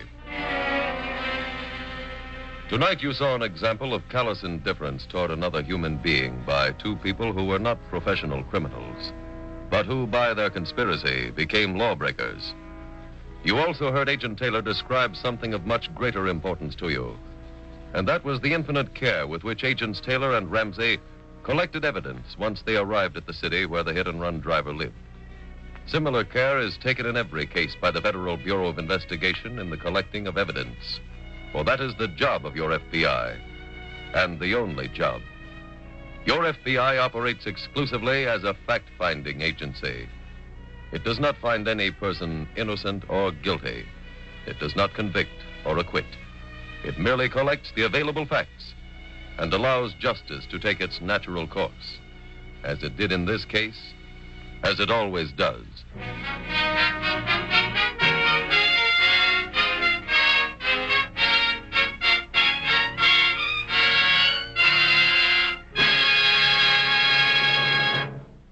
It is better to have freedom than security. But there is one way that you can enjoy both. Get the right kind of insurance protection for yourself and your family. Protection that is within the reach of your present income. There are 8,000 Equitable Society representatives who are ready to advise you at any time, without any obligation, how to select the insurance that's right for you and your family. Consult your local telephone directory for the name of your local Equitable Life Assurance Society representative.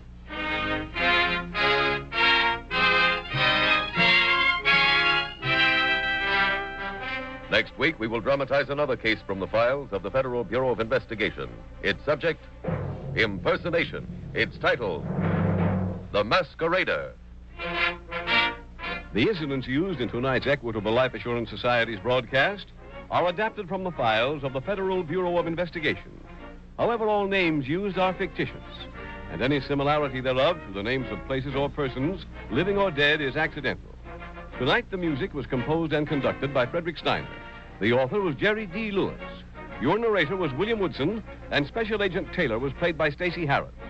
Others in the cast were Michael Ann Barrett, J.C. Flippen, Charles Maxwell, Barney Phillips, Vicky Raff, and Eddie Ryan. This Is Your FBI is a Jerry Devine production. This is Larry Keating speaking for the Equitable Life Assurance Society of the United States and the Equitable Society's representative in your community, and inviting you to tune in again next week at this same time when the Equitable Life Assurance Society will bring you another thrilling transcribed story from the files of the Federal Bureau of Investigation. The Masquerader on This Is Your FBI. Stay tuned for the adventures of Ozzie and Harriet. There's fun for the whole family when Ozzie and Harriet come your way next. This program came to you from Hollywood. America is sold on ABC, the American Broadcasting Company. The Equitable Life Assurance Society presents This Is Your FBI.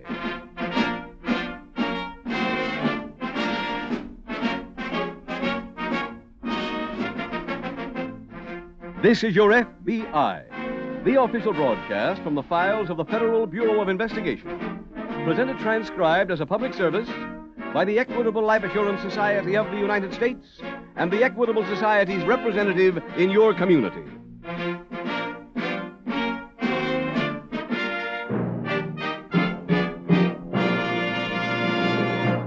A famous American once warned us that the price of freedom is eternal vigilance. All of us, of course, want security, but not at the price of freedom. That is why the Equitable Life Assurance Society of the United States was formed, and why today there are more than 5 million Americans who are members of the Equitable Society of their own free will. In about 14 minutes, we have something to tell you about the Equitable Society's 8,000 representatives and how they may help you to enjoy the freedom from worry and the peace of mind that may come with membership in the Equitable Society.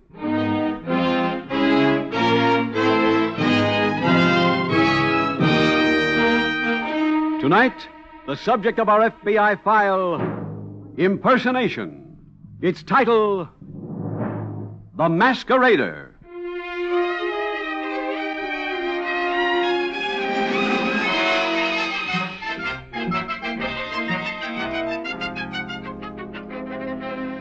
Occasionally, it is possible to remove any ill after effects of a crime. When a criminal is apprehended after a burglary, for example, and his loot is returned intact to the victim, no one is penalized except the lawbreaker. However, such complete restitution is never possible in the case of one particular criminal, the imposter. He usually works with forged credentials or fictitious letters of introduction from well-known people. Even after the imposter is apprehended, he leaves in his wake a wave of suspicion, a feeling on the part of his victims that never again will they be able to believe anyone. The case you are about to hear is the story of one of those criminals, perhaps one of the most brazen impostors in the history of the Federal Bureau of Investigation.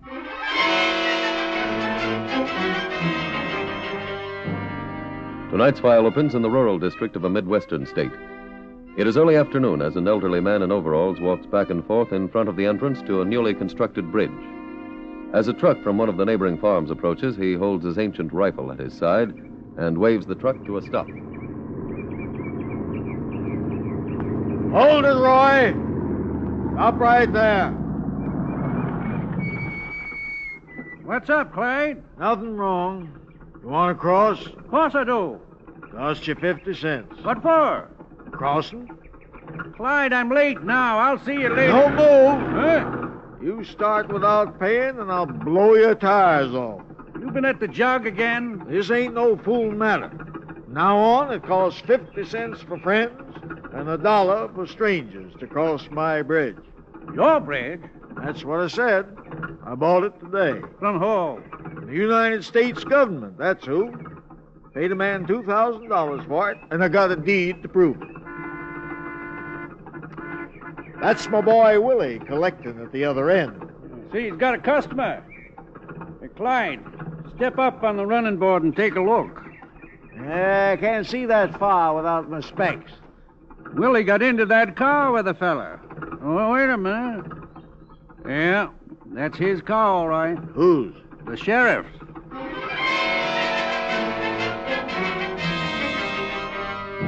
Meanwhile, in a nearby large city, a distinguished-looking middle-aged man sits in a hotel suite dictating to an attractive girl. And this will serve to introduce my secretary, Miss...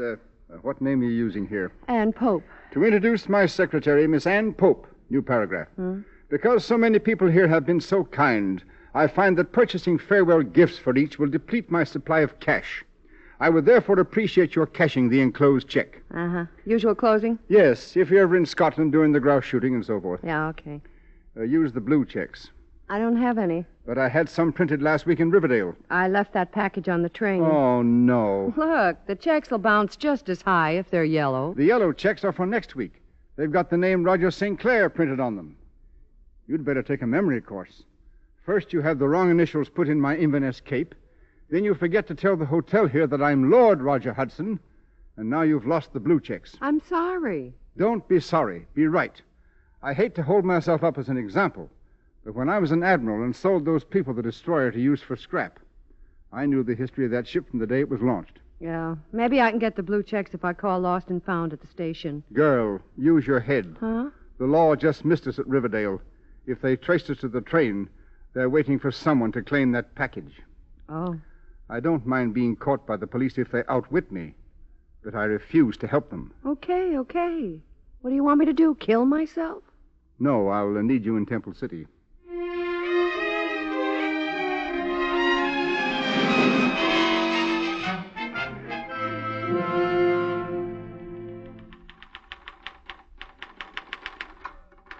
Jim, can I interrupt? Oh, sure, Frank. This is Mr. Crawford, Agent Taylor. Crawford, how are you? Nice to meet you. Won't you sit down, please? The SAC wants us to handle Mr. Crawford's complaint, Jim, but I'm tied up taking a statement on another case. Oh, go ahead, Frank. I'll fill you in later. Thanks, Jim. Now, sir, can I be of help to you? Well, I sure hope so. Seems like I got slickered good and proper. Oh, how?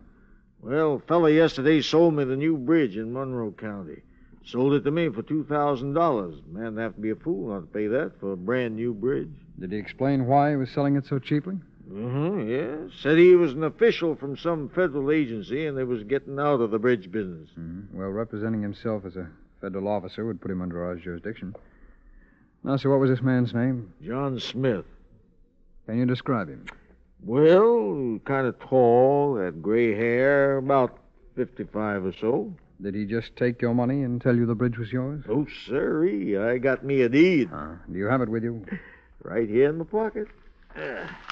There's his. Thank you. Mr. Crawford, I'd like you to leave this with me, if you will. Oh, you reckon it'll help you find him? It might. I'm going to send it on to our laboratory, see if they have anything else in this handwriting on file. Oh. If they have and we locate a suspect, we'll probably want you to identify him. I rather I didn't have to. Oh, why? Well, if I get in the same room with him, I might lose my head, and, well, no telling what'd happen. Might even wind up with another bridge.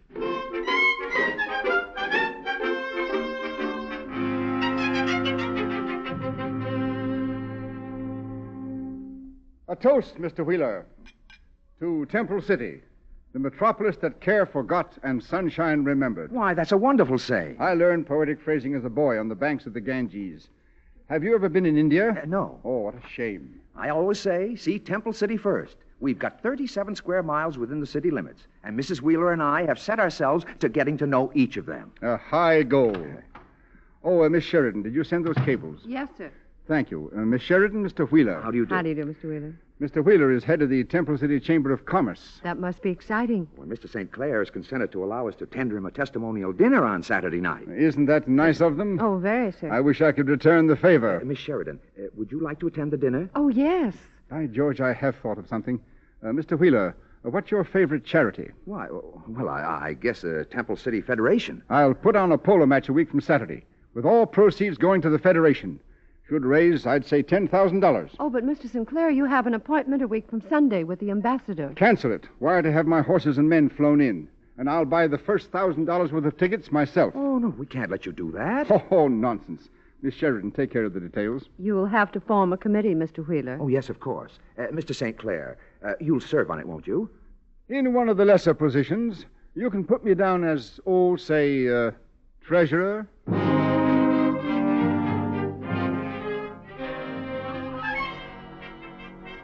FBI headquarters in Washington is the nerve center of the organization. It is notified of every case and almost invariably requested to help. In this case, for example, the fictitious deed given to the elderly farmer as part of the bridge swindle was sent to the FBI laboratory. There it was examined by the Bureau's handwriting experts, who studied it carefully, then reported. Frank, Washington just reported on that deed. They get anything? A complete ident. It's a swindler I arrested back east 9 years ago. Who's that? Roger Mason, Elias Arthur Sinclair, Roger Calhoun, George Lake, Crown Prince Leopold, Major General Carson, Sir Howard Reseda, Baron von Steuben, and a few others. Quite a career. Well, he's been a bad check artist and imposter for 30 years, except for interruptions in jail. Selling bridges his specialty? Oh, no, he's versatile. He's worked every imaginable variety of confidence game and done it everywhere. Any particular pattern? Well, he usually spends about a week on each job, goes from one job to the next without a break. Well, it could mean he doesn't work from any home base. No, he lives out of a trunk, a wardrobe trunk. Operate solo? Well, a few times he's been arrested working alone. On other jobs, he's used a female confederate who poses as his secretary. Always the same woman? No, he switches every couple of years. Oh, Washington sent pictures of Mason. They should be here by this evening.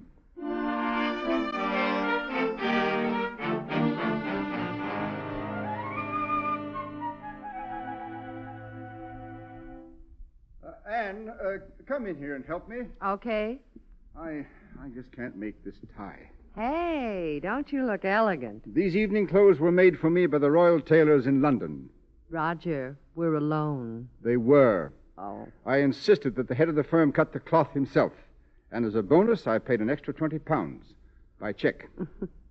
Stand still, please. Oh, speaking of checks, did you make out that one for the polo tickets? Mm-hmm. It's in an envelope in your inside pocket. I'll present it to the toastmaster as I finish my speech. There. That the way you like it tied? Ah, fine. And, Anne. Your work this week has been excellent. Oh, do I get a reward? Indeed you do. Next time I'm an admiral, I'll make you a lieutenant in the waves.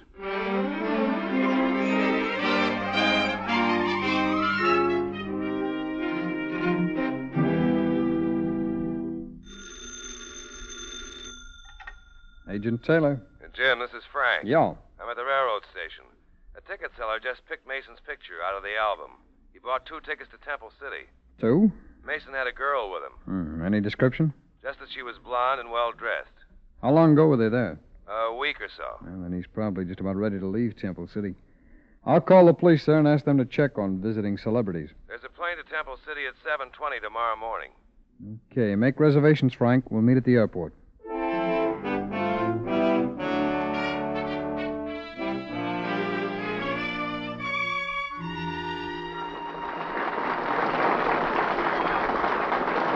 Mr. Toastmaster, fellow guests, after that kind of an introduction and greeting, I'm sorry I came. I should have come here 10 years ago. To be truthful, Pardon me. I'm not deserving of the many Excuse kind me. things you've said about me. Oh, I'm sorry. As a matter May of I get fact, through, there was please? such glowing tributes that a few times Excuse I me, looked around please. to see who they were talking about. Pardon me. As many of you Miss Sheridan. Hmm? I hate to bother you. Oh, that's all right. I really don't know how to tell you this. Is anything wrong? No. It's just that the reason I was called to the phone, it concerned Mr. St. Clair. Who was calling? The police. Oh? Oh, this is ridiculous. I told them that it was, but they wanted to know if Mr. St. Clair was really Mr. St. Clair. Well, who did they think he was? Oh, I didn't even ask. The whole thing is so outlandish. Why don't they come over and see for themselves? Oh, they wanted to, but I assured them that it wasn't necessary. I guess really I shouldn't even have bothered you. I'm glad you did. We missed Mr. St. Clair's whole speech. Yes, that's a shame. He's coming off the dais. Oh, he wants to see me. Please don't mention this to him. It would only embarrass the entire city. I'll keep the secret. A wonderful speech, Mr. St. Clair. Oh, thank you, Mr. Wheeler. I just remembered an important cable I have got to send immediately. Oh, can I help? No, Mr. Sheridan can handle it. Excuse us for a minute, please. You did it again, you idiot. Never mind me. The cops called while you were making your speech. Are you sure? Wheeler spoke to them and chilled the beef, but it can't last. We better get out of here. You're finally right. Now what did I do? Nothing. Nothing at all. You just wrote a check for $2,000 for those polo tickets. But you told me to. I never told you to write it on the account where I really keep my money.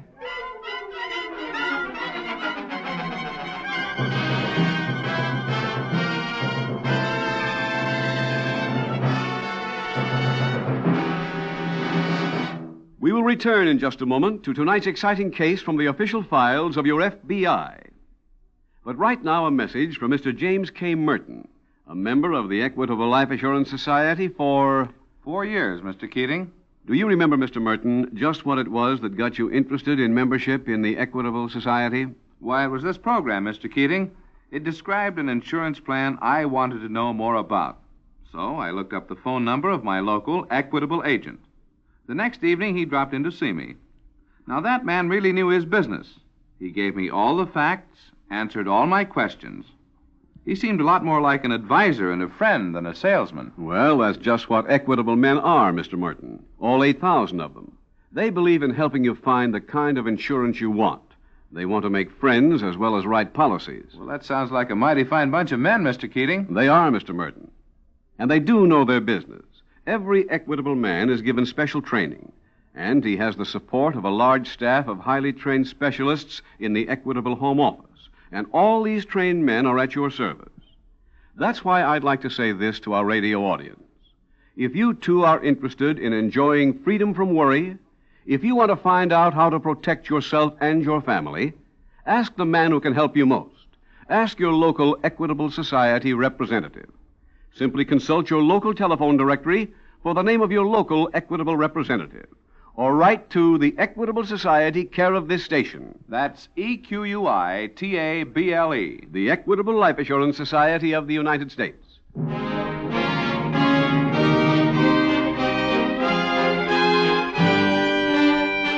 And now back to the FBI file, The Masquerader.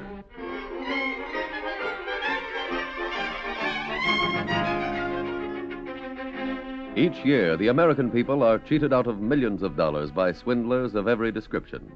Some of the schemes which find ready victims are so ludicrous, so patently fraudulent, it seems improbable that they could be successful in even the most backward section.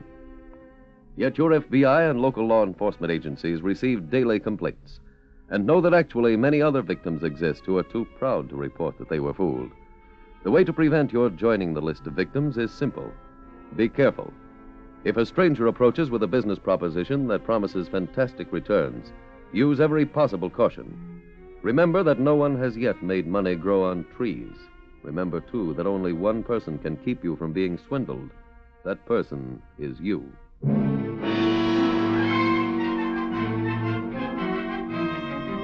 Tonight's FBI file continues a few days later at the Temple City Chamber of Commerce.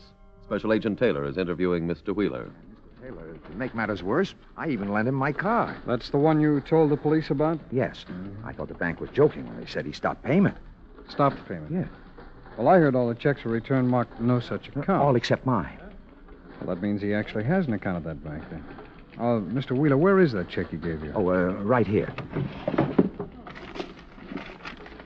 Thank you. I'll wire the bank and see if they've heard from him again.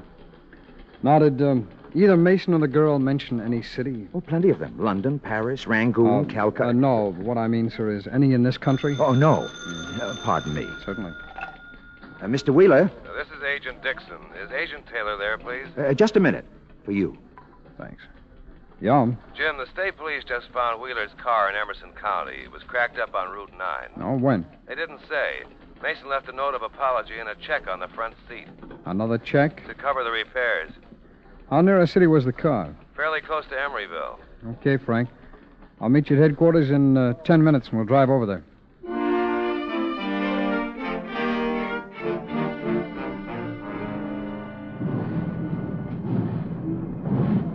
Well, Roger, we're pulling out. We're leaving Emeryville. Yes. Oh, sure glad to blow that place. Aren't you? Roger, put down the paper. What for? Well, don't you want to get a last look? I have no sentimental attachment for Emeryville. We didn't make a quarter here. We're getting out alive. No thanks to your driving. And you'll just have to be more careful. I asked you not to speed that way just before we hit the telegraph pole. I'm sorry. Yeah, that doesn't mend my leg. I know. It's not the physical discomfort I mind so much, but it throws off our whole schedule. Look, Roger, when we get to Pittsburgh, let's take a vacation till your leg gets better. You had 2 days off while I was in the hospital. I mean a real vacation, a long one. And in this business, we take our long vacations in jail. You sound like you expect to be collared. Let me explain something to you. Legitimate shopkeepers pay for the merchandise they sell. So do we. They pay in money, we pay in time. Now, let me read for a while, will you? Want a drink? Huh? Let's hit the club car and get a drink. Oh, maybe later. Well, I think I'll go in alone. Oh, just a minute. Listen to this. On Friday afternoon, Colonel John Hall will make a speech at the groundbreaking ceremonies for a new defense factory in Auburn. Where's that? Near Pittsburgh. Oh. Get out my Army uniform. I can feel myself becoming General Roger Carson. How about the bum knee? I'm recuperating from wounds received in Korea. And get me some paper. I better make notes on my speech. I thought that Colonel's making the speech. I'll do it instead. Won't he beef? How can he? I outrank him.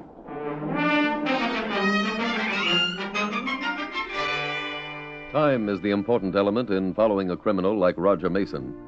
The vital thing is to cut down his lead and keep cutting it down until you apprehend him. In this case, Agents Taylor and Dixon arrived at the scene of the wrecked car a few hours after leaving Temple City.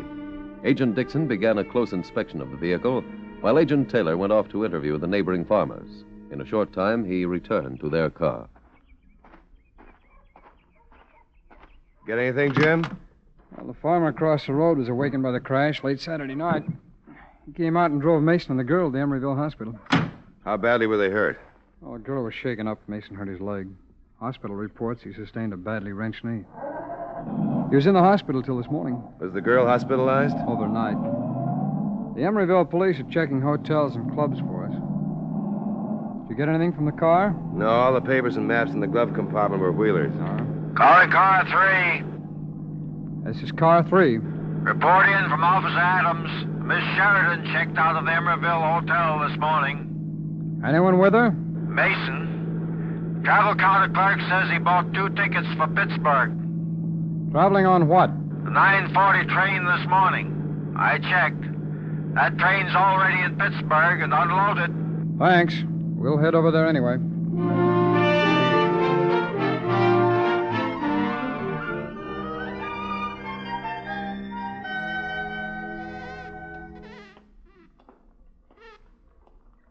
Let me help you. Oh, thank you, Mayor. That's the wheelchair squeaking, not me. Are you comfortable, General? Yes, and I wish you Army nurses would stop treating me like I'm an invalid. I'm sorry, sir. My orders came direct from the Pentagon. Well, no point bickering here and wasting the mayor's time. Well, that's all right. Mayor, I know that you're under the impression I came to Auburn to dedicate an ordinary defense plant. Want you? No. And because I've investigated you and found you can be trusted, I'll tell you the real reason I'm here. General, do you think you should? Lieutenant, when I want your advice, I'll ask for it. Sorry, sir. Mayor, I'm what you might call an imposter. Huh? This wheelchair, this uniform, they're just parts of a disguise. Actually, I've never even been to Courier. Aren't you a general either? Yes, but in the counterintelligence division. Usually I work in plain clothes. Have you received a letter from the Army about me? No. You will. It'll authorize you to advance whatever expense money I need while I'm here. It won't run more than a few $1,000s. If it wasn't for the groundbreaking, can I ask why you did come? This time, Lieutenant, I will ask your advice. Well, sir, you've told the mayor this much. Mayor, this is top secret. You'll have to keep it in the strictest confidence. We don't have a spy ring in Auburn, do we? Exactly what I'm here to find out.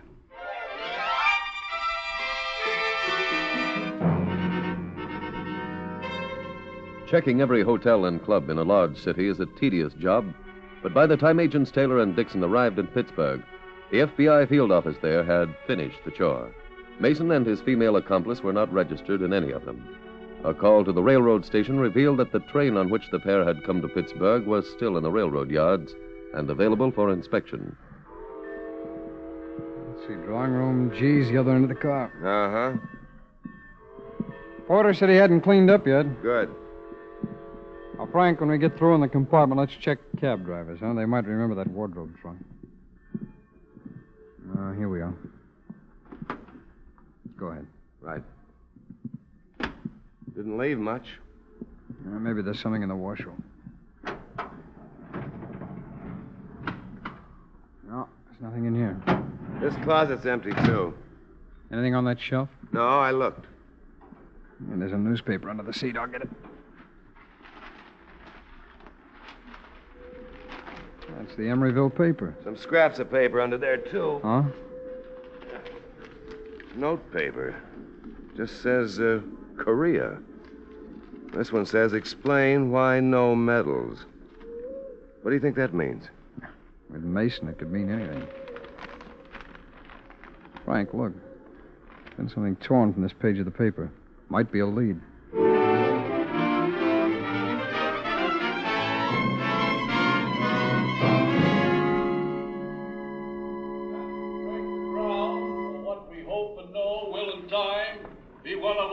Greatest prides, this tremendous factory that will grow. What a windbag. Yeah, part of the business. He's certainly making you brave. Only repeating what I told him. Because, and this is confidential, he strained himself trying to wear all his medals at once. General Roger Carson.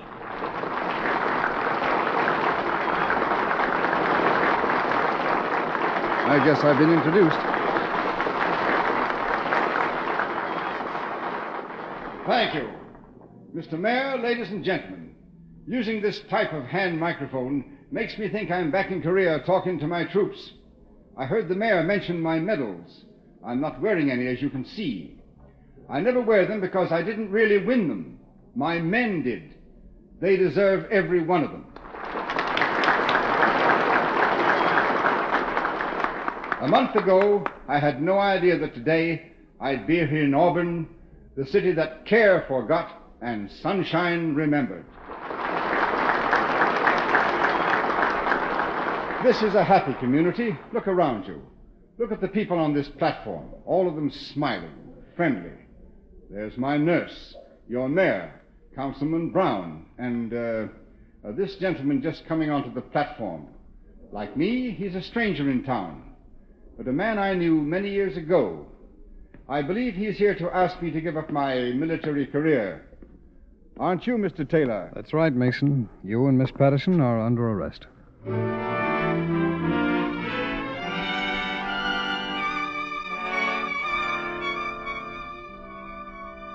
Roger Mason and Ann Patterson were convicted in federal court and both received sentences in federal penitentiaries. Special agents Taylor and Dixon assumed Roger Mason and the girl had gone to Auburn when they called the newspaper in Emeryville and learned what item had been torn from the paper found in the compartment. Once in Auburn, it was a simple matter to apprehend both Mason and his accomplice in the manner you have just witnessed. Thus, another pair of swindlers was removed from circulation by the special agents of your FBI. But there are still thousands upon thousands of them using old schemes anew every day to cheat the American people out of tremendous sums of money. Your FBI will do everything in its power to apprehend those who violate a federal statute over which it has jurisdiction, and that does give you some protection. But to repeat what was stated earlier, your best protection is constant caution.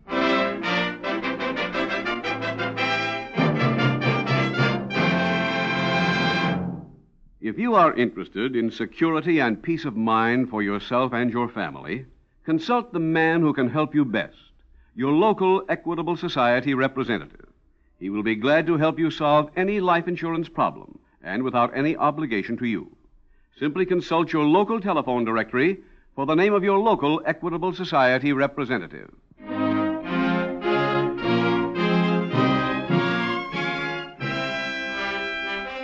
Next week, we will dramatize another case from the files of the Federal Bureau of Investigation. Its subject, bank robbery. Its title, The Loner.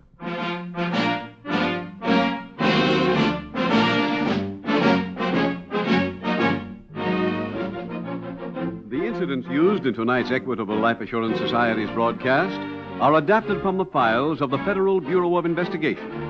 However, all names used are fictitious, and any similarity thereof to the names of places or persons, living or dead, is accidental. Tonight, the music was composed and conducted by Frederick Steiner. The author was Jerry D. Lewis. Your narrator was William Woodson, and Special Agent Taylor was played by Stacey Harris. Others in the cast were B. Benaderet, Herb Butterfield, Hal Dawson, Herbert Rawlinson, Victor Rodman, and Carlton Young. This Is Your FBI is a Jerry Devine production. This is Larry Keating speaking for the Equitable Life Assurance Society of the United States and the Equitable Society's representative in your community, and inviting you to tune in again next week at this same time when the Equitable Life Assurance Society will bring you another thrilling transcribed story from the files of the Federal Bureau of Investigation, The Loner, on This Is Your FBI. Stay tuned for the adventures of Ozzie and Harriet. There's fun for the whole family when Ozzie and Harriet come your way next. This program came to you from Hollywood. The Equitable Life Assurance Society presents This Is Your FBI.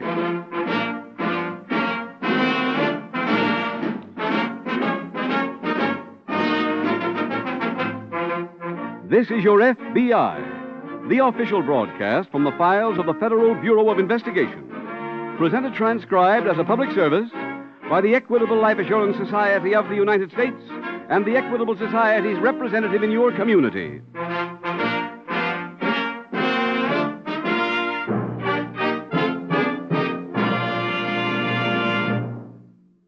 A famous French general once pointed out that the great advantage of the American soldier was his ability to think and act for himself in an emergency. That, of course, is our American way. We Americans like to be independent and self-reliant. That's why the Equitable Life Assurance Society of the United States today has 5 million policy-holding members who freely chose this form of personal security. Today, the Equitable Society is represented from coast to coast by more than 8,000 agents. In about 12 minutes, we have something to tell you about these men whose job it is to show how you, too, may enjoy the advantages of membership in the Equitable Society.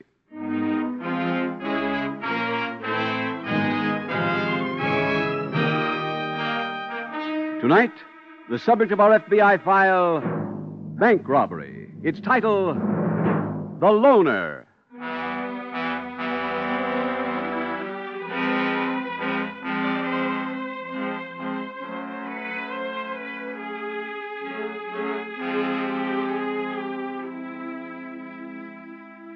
Tonight's case concerns one of the most serious problems facing law enforcement agencies throughout the country, and thus facing you, the people.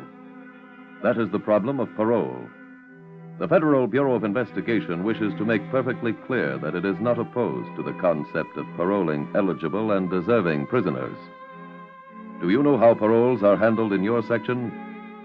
Take the trouble to find out through one of the good government groups in your community.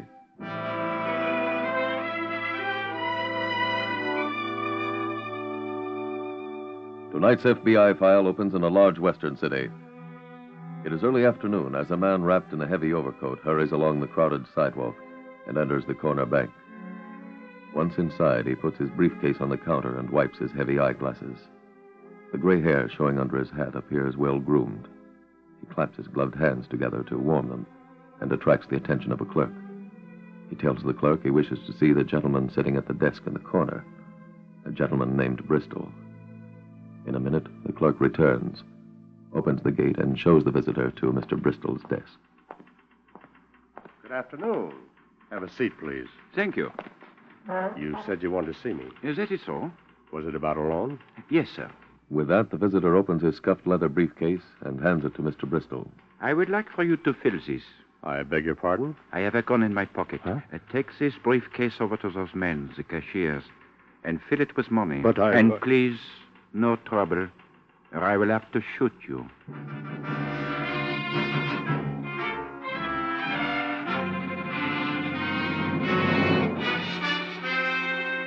An hour later, at the local FBI field office, Agent in Charge Carter is at his desk when Agent Putnam approaches. Pardon me, Mr. Carter. Yes, Putnam? I've just been to the security bank. The amount stolen was $11,300 in cash and $7,000 in negotiable bonds. Any serial numbers? No, not on the money, but the bank's preparing a list of the bond numbers. Have it distributed as soon as it's ready. Yes, sir. The bandit left no prints, spoke only to a clerk and an official at the bank. The clerk didn't remember anything, but the other man, Mr. Bristol, gave me a description. Round face, heavy eyeglasses, gray hair at the temples, and he spoke with a French accent. I don't know how much good the description will do us, though. Mr. Bristol said the man might have been using makeup. The gray hair, for example, showed traces of powder. The police already have a suspect, a parolee named Don Conway. He's an expert at makeup. And how about that French accent? Conway always fakes an accent. He also usually covers one employee and makes him go around and collect the loot. Shall I notify the police? I've already heard from them. They're going to have Conway brought in. See to it that Bristol has a look at him in the lineup.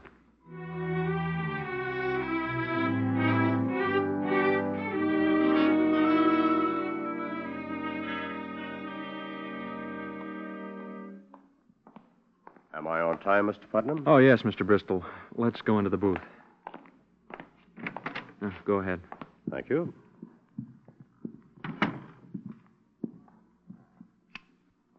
All right, jailer. Please bring the men onto the stage.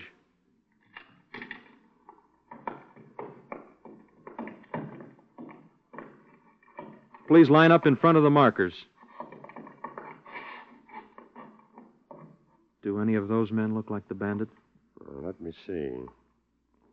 No, I don't seem to recognize any of them. Would you recognize the bandit's voice without the accent? I might. Conway, will you please step forward? Please repeat after me. I have a gun in my pocket. Take this briefcase and fill it with money. I have a gun in my pocket. Take this briefcase. What was the rest? Hold it. Like to hear him say any more, Mr. Bristol? No, he's not the man.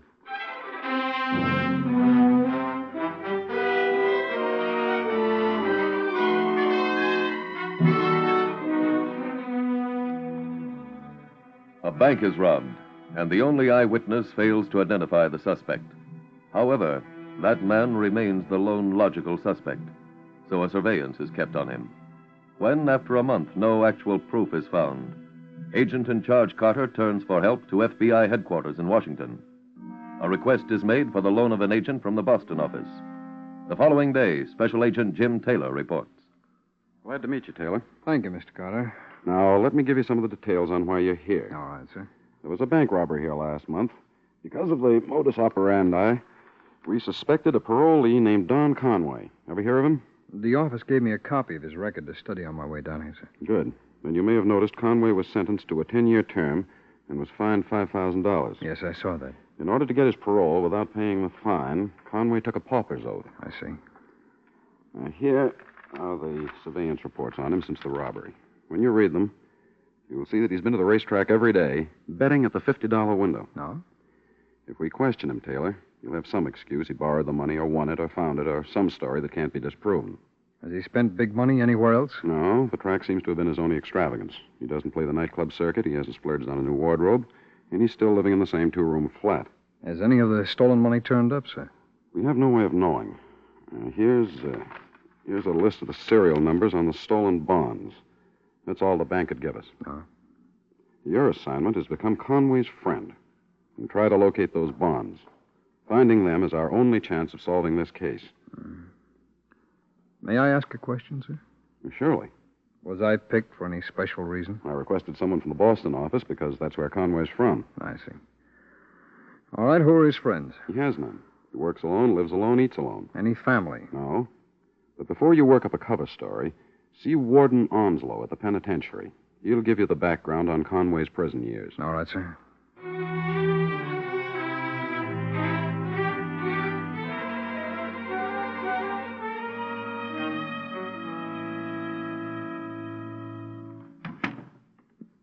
Have a chair, Mr. Taylor. Thank you, Warden. Now, wait till I find those Conway papers. Okay. Oh, here they are. Now, shall I start at the top? Yes, if you will, please, sir. Conway had an IQ of 103 when he entered. That's pretty high. He's got native intelligence and a fair education. Who are his friends, here, Warden? He didn't have any. Conway doesn't trust people, not even other criminals. No, who did he talk to? One or two of the inmates, but they never really got close. You have a list of his visitors there? No, he never had one. How about mail? He didn't write or receive a single letter in 2 years. Any hobbies? Yes, mimicking the personnel and the other prisoners. He has the ability to hear a person a few times and imitate his speech perfectly. Anything else? Makeup. Makeup? Yes, we allow the prisoners to put on plays. Last year, Conway made up the entire cast to look like movie stars. Did an amazing job. Did he participate in any other prison activities? No. With that IQ, he might have used the library, huh? He did. Here's a list of the books he read. Oh, thanks. All on horse racing. He seemed to be interested only in trying to work out a system for beating the racers. I understand from his ex-cellmate that he was very proud of a formula he evolved just before his parole. Oh, I see. Here's a copy of his complete prison record. Thanks very much. Anything else I can do for you? No, I don't think so. And thanks again, Warden. If I have any other questions after I've read this material, I'll call you.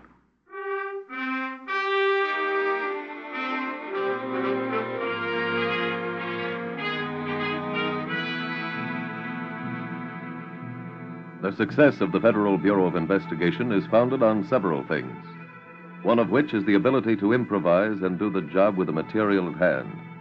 In this case, Agent Taylor studied the character of Don Conway, went over every report and record, then returned to see Agent in Charge Cotter.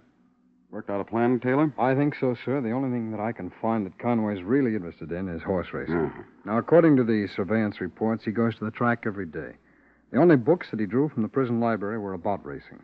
His only interest is some elaborate system that he has for picking the winners. Well, then I imagine your plan's tied in with horses. Yes, sir. Now, Conway takes the racetrack train around noon every day. Well, I'm going to ride on the same train, sit next to him. He won't be easy to strike up a conversation with. Well, I've been reading a few books myself. One of them has a very complex method of picking the best horse. Oh, I see. So I'll have a racing paper, and I start writing figures down on the margin, adding some and subtracting others. I think it might arouse his curiosity, sir. And don't forget, he likes his privacy. So take your time. Try to make him come to you. All right, sir. And remember, all we're interested in is, has Conway got those bonds? Yes, sir. When do you expect to start? This afternoon on the racetrack train.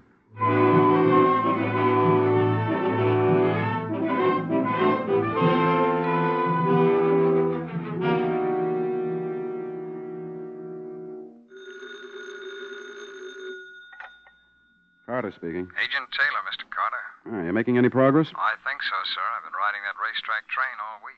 Sitting next to Conway? Well, not since that first day. He looked over a few times to see what I was doing. You spoken to him yet? No, but I let him know that I was on the train, sir. How? By being good and loud about all the winners my system has each day. Have you kept an eye on him at the track? Yes, sir, more or less. How's he been picking them? He lost every race yesterday.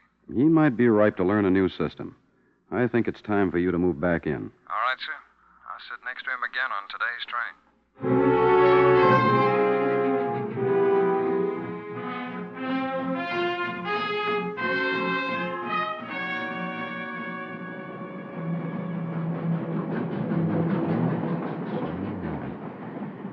$163 minus 15 is 48. Divide that by half is your 74. A Mac. Yeah. Is that a system? Yeah. How's it been going? No losing days yet. What are you making the first? Jamie. I don't put Jamie in the money. How do you figure him on top? By my system. What system's that? It's kind of tough to explain. You got to really know the horses. Let's see it. Okay. Yeah. You take the speed ratings of each horse for the last 3 races. Add all 3 ratings. Now, if you throw out anything on an off track.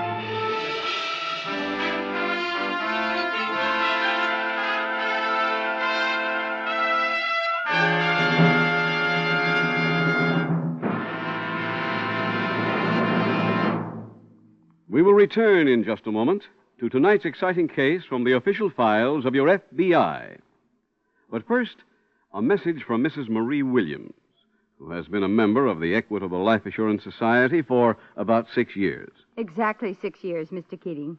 Mrs. Williams, what was it that first interested you in the Equitable Society? Well, it was on this same program 6 years ago that my husband and I heard about an insurance plan that interested us very much. So we called up your local Equitable office, and one of your agents came out to see us. He impressed us right away as a man who knew what he was talking about. He really seemed to be interested in us and our problem. He was very friendly and helpful. Well, that's a pretty good description of equitable men everywhere, Mrs. Williams. You see, the typical equitable man has selected life insurance as a career. He takes the long view. He's interested in building up a satisfied clientele. He wants you to have only the right kind of insurance in the amount you need and can take care of. He tries to make friends. Well, we have complete confidence in our Equitable agent. And that's no accident, Mrs. Williams. You see, every Equitable representative is given special training. He knows the facts about every type of Equitable life insurance. And he can call on the Equitable Home Office team, a group of specialists, actuaries, technicians, and economists, to back him up whenever he needs additional information to help you. And to every listener, I'd like to say this. No matter what your insurance problem, if you and your wife are interested in peace of mind for yourself and your family, your local Equitable representative will be glad to help you any time and without any obligation. Consult your local telephone directory for the name of your local Equitable Society representative, or write to the Equitable Society, care of this station. That's EQUITABLE. The Equitable Life Assurance Society of the United States.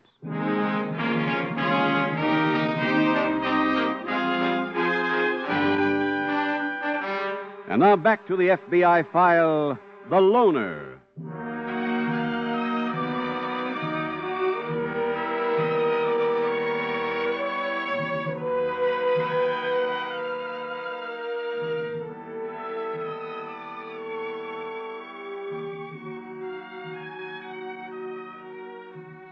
The hallmark of any FBI investigation is thoroughness.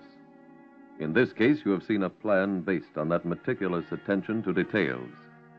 A plan designed to gain the confidence of a suspected bank robber. Gaining that confidence is half the battle. But there is another half, which consists of getting the evidence. That was the part on which your FBI now embarked.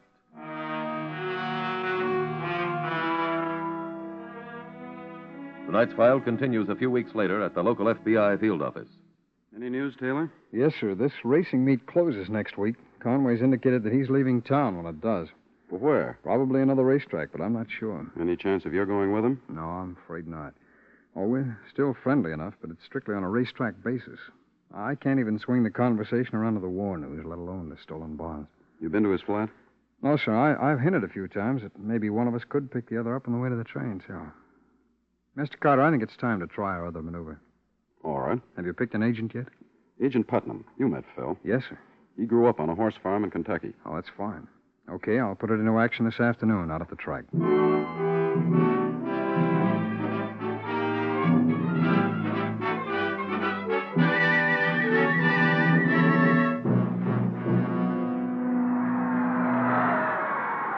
this case, it's competitive by nose, faded out by a race of royal foam. It's competitive and faded out and competitive.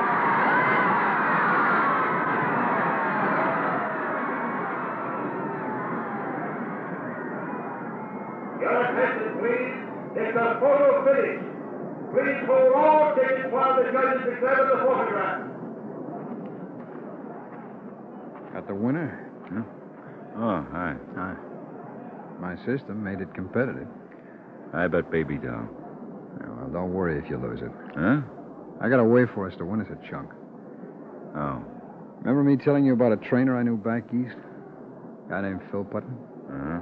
Well, he got in today. He'll give us a winner. You take it. I handicap for myself. What good's your handicapping if there's a fix in? Huh? Putnam's in the satchel business. Well, how do you know? Well, he got me out of hock a couple of years ago, and the horse had paid $39.60. Maybe this guy won't be able to do any business here. What's the matter with you? You think he came all the way from Boston just to give his horses a train ride? The winner, number 9, competitive. Yeah, that's me. Number 3, Baby Doll second. Number 1, Royal Full third. The result is official. Don, I'm going over to the stable, see if I can find Putnam. You want to come along? No. I gotta try to get even.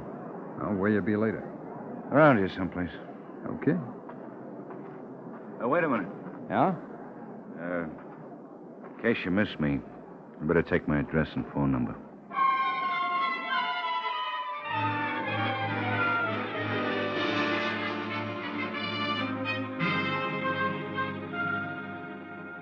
Each step of a plan like this must be handled as delicately as possible, because the entire operation is one in which a single mistake, one move that does not ring entirely true, wrecks the whole structure. That evening, Agent Taylor phoned Don Carter at his flat and set up a date at a cheap saloon so he could meet Agent Putnam, posing as the dishonest horse trainer. Hiya. Oh, hi. Here, pull up the chair. Don Conway, this is Phil Putnam. Hi, Conway. I hear you're interested in horses. Uh-huh. What'll you have, boys? Oh, I'll stay with this beer. Same here. Ryan Ginger. Coming up. Well, let's get down to business. I gotta get back to the stables. Okay. Can you fix a race for us? Yeah? When? Saturday. Getaway day. Eh? What'd I tell you? It'll cost money. How much? A G from each of you. For what? The other jocks and trainers. Oh, that's too much.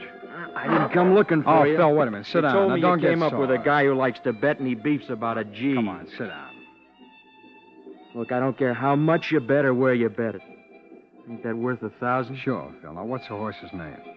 That's what you find out when you two put up the dough. Well, I'll go for my G, but not in cash.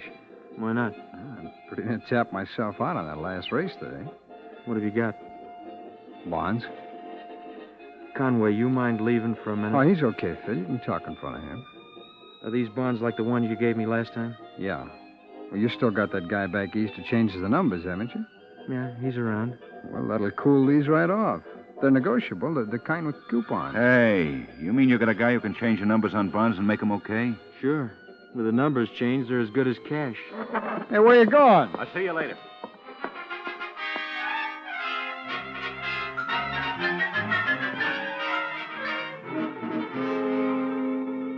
Agents Taylor and Putnam stayed in the cheap saloon for a while, waiting for Don Conway to return and explain his sudden exit. An hour later, they received a call. The agent keeping a surveillance on Conway after he left the saloon reported that he had now returned to his flat. That was the word Agent Taylor had been waiting for. Now the next step could be taken. Who is it? Taylor. Come in. What's the matter? You ducking a phone call? Oh, I've been trying to get you. I just got here. What happened to you? Why'd you brush your guy off like that? I want to get some bonds. Where? Out of a trash can in the alley on the next block. Huh? That's where I threw them this afternoon. I figured they were too hot to hold on to. Well, let's see him. I'll tell you. By the time I got back, the cans had been emptied. They're gone.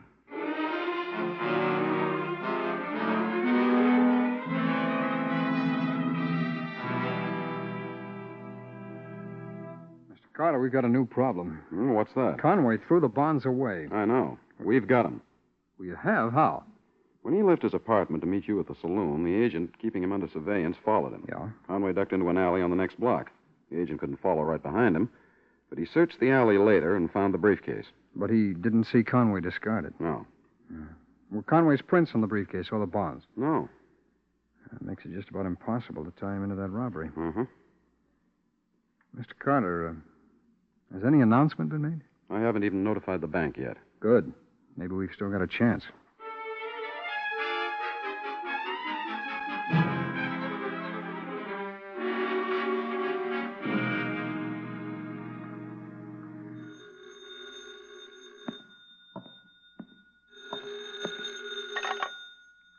Hello? Conway? Uh-huh. It's Taylor.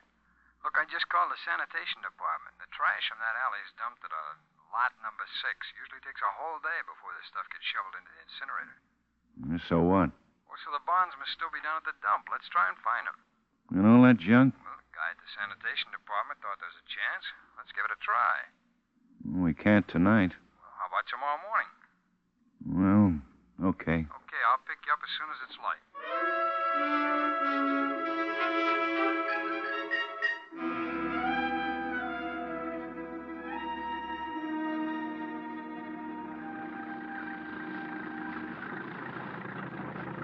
Guy said the trash collected in that alley gets dumped over here in this corner. Here's a shovel. Okay. Let's start on the side here. All right. Hey, Conway, why'd you throw the bonds away? Oh, I told you. They were like yours. Hot? Uh-huh. Where'd you come up with them? Job? Yours? Uh-huh. Who'd you work with? Alone? That's the best way. Oh, I called Putnam. When? This morning. All right, it's only 6:30 now. Oh, those horse guys, they get up early. Oh. Well, what's the word? Well, he wants the dough by tonight. Okay. Hey, here's a briefcase. Yeah, that's mine. How do you open this thing, anyway? Give me it. Yeah. Those are the bonds? Uh-huh. Hey, they're city bonds. Oh, what about it? I read about some of them the other day. Somebody grabbed a bundle of them in a stick-up last month, a bank job. These are the ones. Did you hear that, boys? Hey, what is this? That's a microphone buried in the trash there. Huh? Those men in the truck heard your confession. Hey, now, wait. They're FBI men, and so am I, Conway. What? You're under arrest.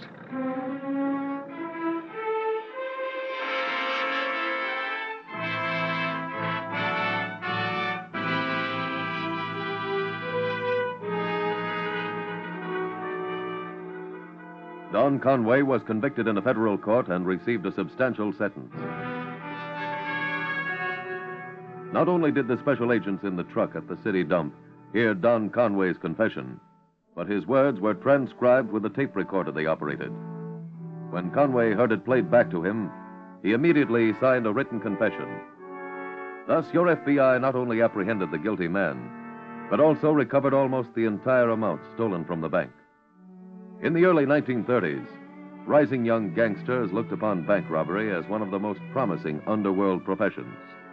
Bank robberies rose to a high of more than 600 in a single year, an average of almost 2 for every business day. Since 1934, when the Federal Bureau of Investigation was given jurisdiction over most bank robberies, the number has been greatly reduced.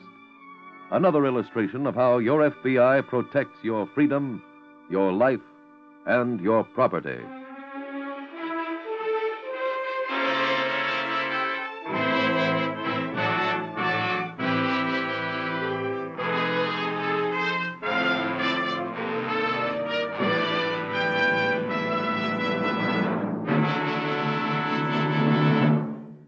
Just one more word about a man in your town. If you are interested in security, in peace of mind for yourself and your family, ask the man who can help you most, your local Equitable Society representative. 8,000 of these trained insurance specialists are ready to serve you without any obligation to you, wherever you live from Maine to California. Simply consult your local telephone directory for the name of your local Equitable Society representative.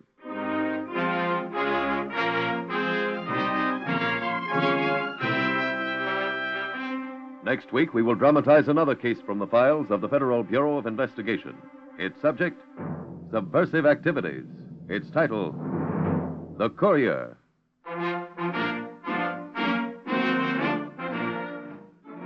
The incidents used in tonight's Equitable Life Assurance Society's broadcast are adapted from the files of the Federal Bureau of Investigation.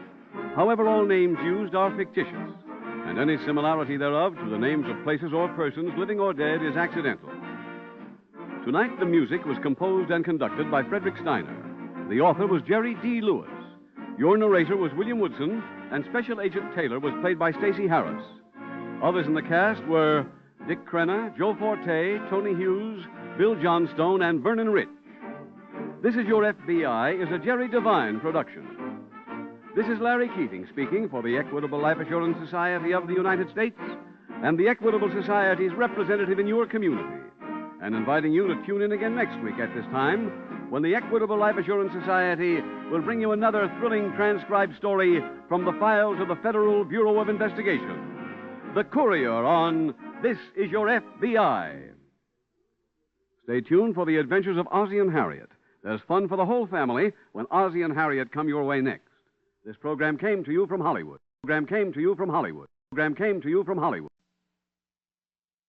The Equitable Life Assurance Society presents This Is Your FBI.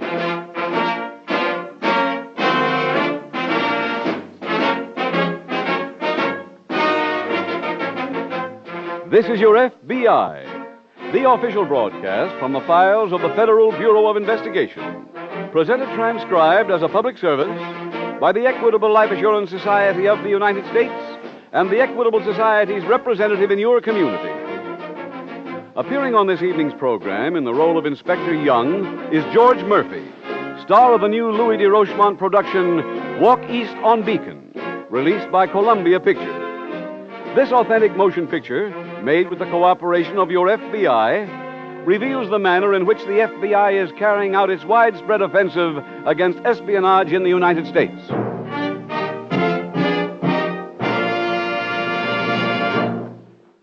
There are many examples in history of people who have given up freedom in return for promises of future security. This is not the American way. We Americans prefer to secure our future and preserve our freedom at the same time. For this reason, more than 5 million Americans have joined the Equitable Life Assurance Society of the United States of our own free will. Throughout the nation, the Equitable Society is represented by 8,000 insurance specialists. In about 10 minutes, I'll tell you more about these men and how they may help you solve your problems and enjoy the advantages of membership in the Equitable Society.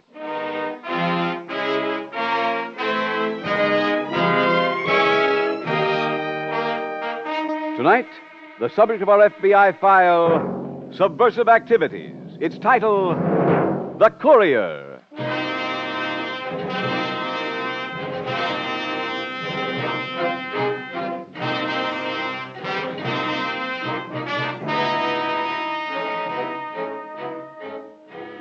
Later this month, the American people will observe one of their most solemn holidays, Memorial Day, set aside for the purpose of honoring those who have died in the wars fought to perpetuate our freedom. This evening, your FBI unveils for your inspection the case history of an American communist, a man who may be responsible for the future deaths of countless of his fellow Americans, if there should be a third world war. This man was a courier in the atomic spy ring, a citizen of our country who espoused a doctrine of hate and became a traitor. His life testified to the utter darkness of the communist way. And by examining that life, we see the tragic error of communism, a blight which saps the moral strength of a man and leaves him a helpless puppet.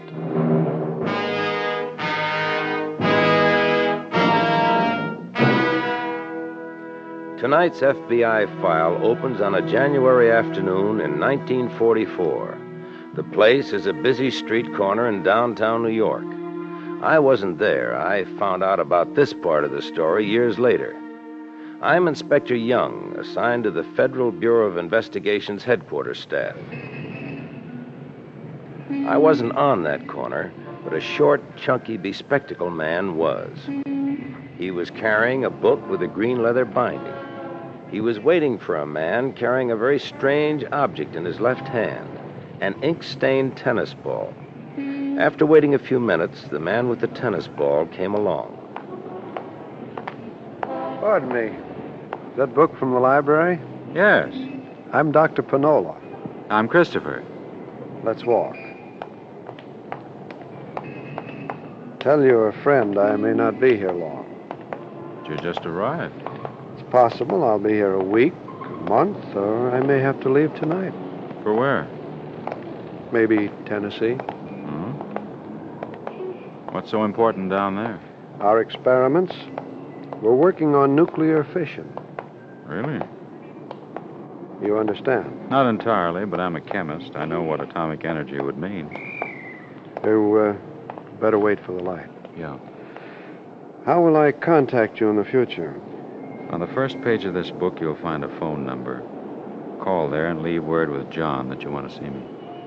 John is your superior? Yes. All right. I'll call as soon as I have something.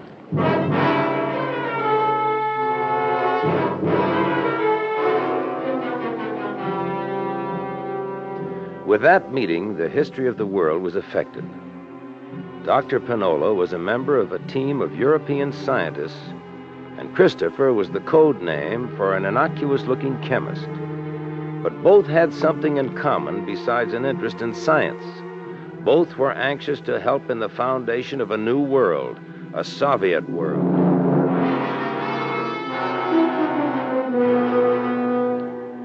They met a half a dozen times during the next 6 months, always in a public place. Dr. Panola passed his papers to Christopher, who in turn kept an appointment with his superior, a man from an Iron Curtain consulate, a man named John. Pardon me, sir. Yes. You got a match? Here. Oh, thanks. Did you see him? Yes, he gave me some reports. Where are they? In a locker here at the station. He give you the key? It's in your book of matches. Thanks for the light. Whether he was meeting John or Dr. Panola, Christopher observed one rule: caution.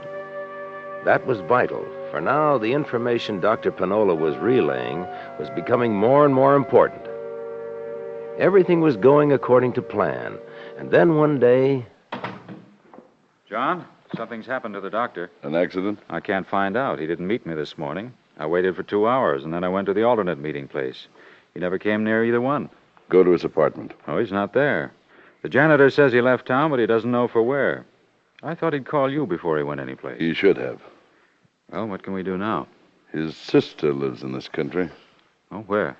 Up in New England.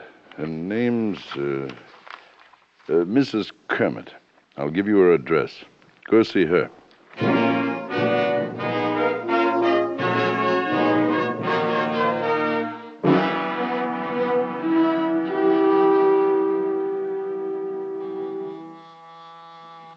Just a minute. Good morning. I'd like to see Mrs. Kermit. I'm Mrs. Kermit. Well, I'm a friend of your brother, Dr. Panola. Oh, well, please come in. Thank you. My name is Mr. Christopher. Well, won't you sit down, Mr. Christopher? Thank you. Do you live here in town? No, I just happened to be going through. I called the doctor yesterday and found he'd left New York. Yes, he's been transferred. Where to? Someplace out west. Uh-huh. Do you have his address? No, I don't, Mr. Christopher. You know Eric. He always keeps everything about his work so secret. Yes. Isn't there any way you can get in touch with him? Well, he said he'd write, but I guess he just hasn't had time. Well, Mrs. Kermit, if I leave a message, will you get it to your brother when you do hear from him? Of course. Just tell him that Mr. Christopher was here. I'll write a phone number for you in New York. Have him call me. A week went by, 2 weeks, a month, and still no word from Dr. Panola. Then one day, in an office at the communist-controlled consulate in New York. Hello? John? Yes.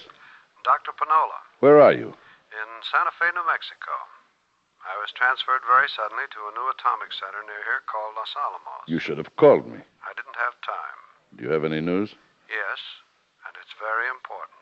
Get a leave of absence and bring it east. I can't. You'll have to meet me. Where? Here in Santa Fe. I'll send Christopher. All right. Tell him to come to Santa Fe a week from today.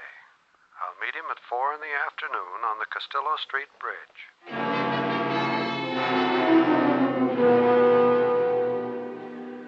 4 weeks later, Christopher went by train to Albuquerque.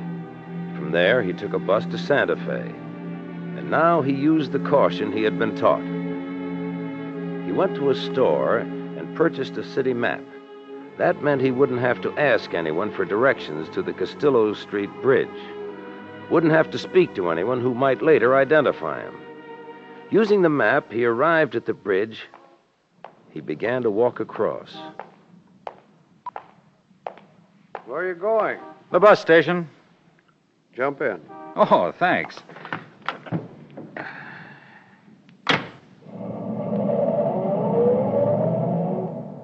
You have the details with you? It's all the latest ones. Wonderful. Let's have them. Wait until I drop you. Why? If we're stopped, I'm entitled to have them on me. You're not.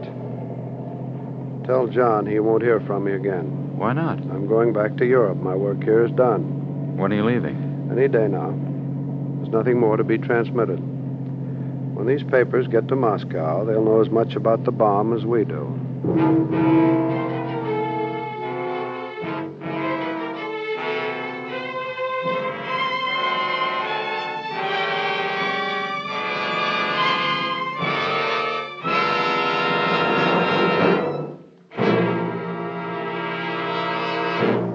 We will return in just a moment to tonight's exciting case from the official files of your FBI. But right now, here's a message that may be of great interest to you. It's the experience of Mr. George Whitby, a member and policyholder of the Equitable Life Assurance Society. How long have you been a member, Mr. Whitby? 4.5 years, Mr. Keating. Well, what was it that first interested you in becoming a policy-holding member of the Equitable Society? It was a life insurance plan that I heard you talk about on this program, Mr. Keating. It interested my wife and me so much, we decided to find out more about it. So I looked up the name of our local Equitable Society agent. I gave him a ring, and he dropped around the next evening. He knew his business. He seemed genuinely concerned about our problem. He was more like a counselor than a salesman. I'd say that's a good description of Equitable Society men everywhere, all 8,000 of them. They help you get the kind of life insurance that will be most advantageous to you. They believe that the best insurance service is based on a friendly, mutual understanding between agent and client. Well, if they're all like our Equitable agent, they're a mighty fine bunch of men to do business with. They really are. You see, Equitable agents are specialists. They're trained men, professional men, who have chosen life insurance as a career, and they have the backing of a large group of home office specialists. All of them are at the service of every Equitable member and prospective member. And that's a thought I'd like to leave with our listeners. Equitable Society men are good men to do business with. So, if you have a life insurance problem, if you're interested in the future security and the peace of mind of your family, consult the man who can help you most. Consult your local telephone directory for the name of your local Equitable representative, or write to the Equitable Society, care of this station. That's EQUITABLE. The Equitable Life Assurance Society of the United States.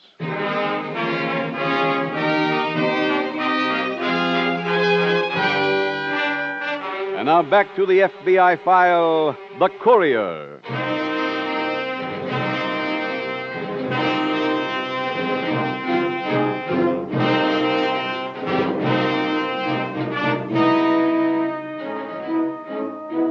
Long after that meeting in Santa Fe, we at the Federal Bureau of Investigation learned that the basic secrets of nuclear fission had been stolen. I am not at liberty to reveal how we obtained that information, for security and human lives are involved.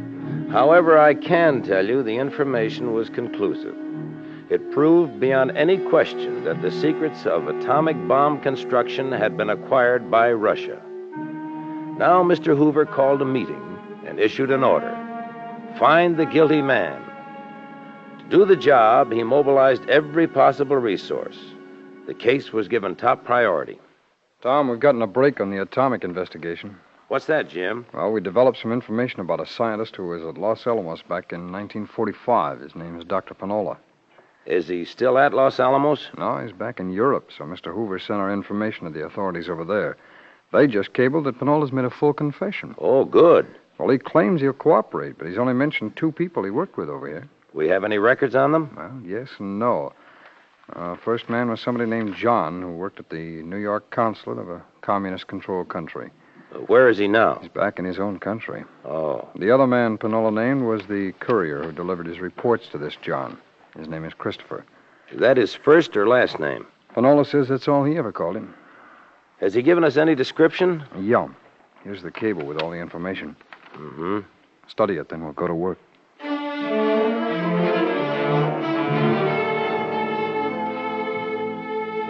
The information supplied by Dr. Panola was this. Christopher appeared to know chemistry and engineering. He was from 30 to 40 years of age, about 5 feet 8 inches tall.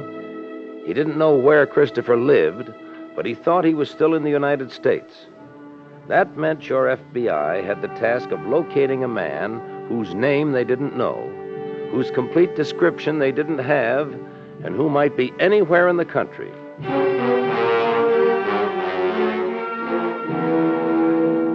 In all the history of the FBI, there never was a more important problem than this one. The unknown man had to be found. Of that there was no question. But how?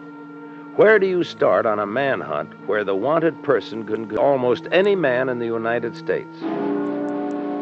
Your FBI had a list of the places where Dr. Panola had remembered contact being made. One of those places was the home of his sister. I made that my first stop. Mrs. Kermit? Yes? I'm Inspector Young of the FBI. Here are my credentials. Come in, please. Thank you. I suppose you're here about Eric. Yes, I am. Then those stories in the papers, they're true. I'm afraid they are. Mr. Young, may I say something before you ask me any questions? Why, of course. I love my brother, and I'm not deserting him while he's in trouble. But neither my husband nor I ever suspected that he was a communist. Why, we didn't even know what he was doing in this country. Perhaps you still can help us. Your brother says a man named Christopher visited you here. What can you tell us about him? Well, let me see. Can you give us a description of him? Well, he was kind of a stocky man. Not too tall. He had sort of brown hair and heavy face. And I think he was well, I'd say he was about in his middle 30s. Did he speak with an accent?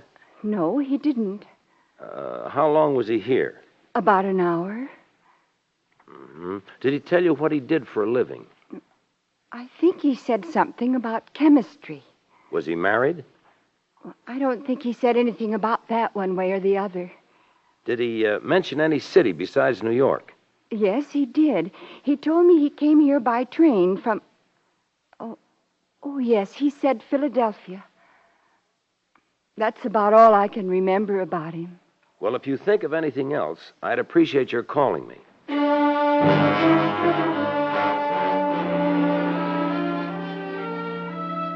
Now the full resources of your FBI were put to work.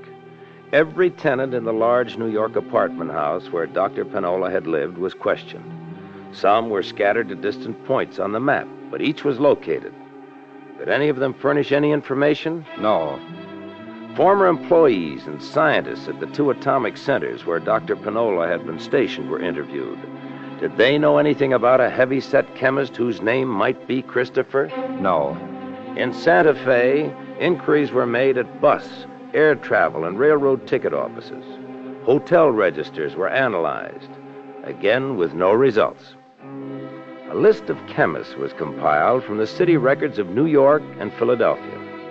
Of the tens of thousands who were possible suspects, 15% were immediately eliminated because they were women.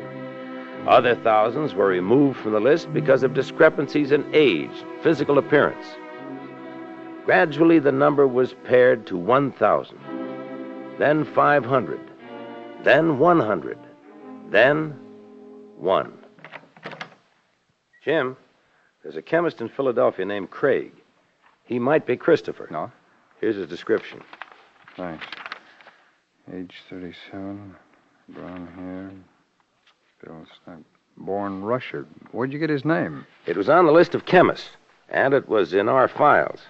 We questioned him back in 1947. Oh, about what time? Well, he was described as a communist suspect by a chemical engineer in New York, a fellow named Grimes. Well, you spoken to this Grimes? He's dead. Where's Craig now? Working as a chemist for a hospital in Philadelphia. Before that, he was with the Philadelphia Sugar Company. I've gone over their employment records, and Craig either reported sick or was on vacation on the dates Panola claims he met the Courier. You interviewed Craig yet? No, that's where I'm going now.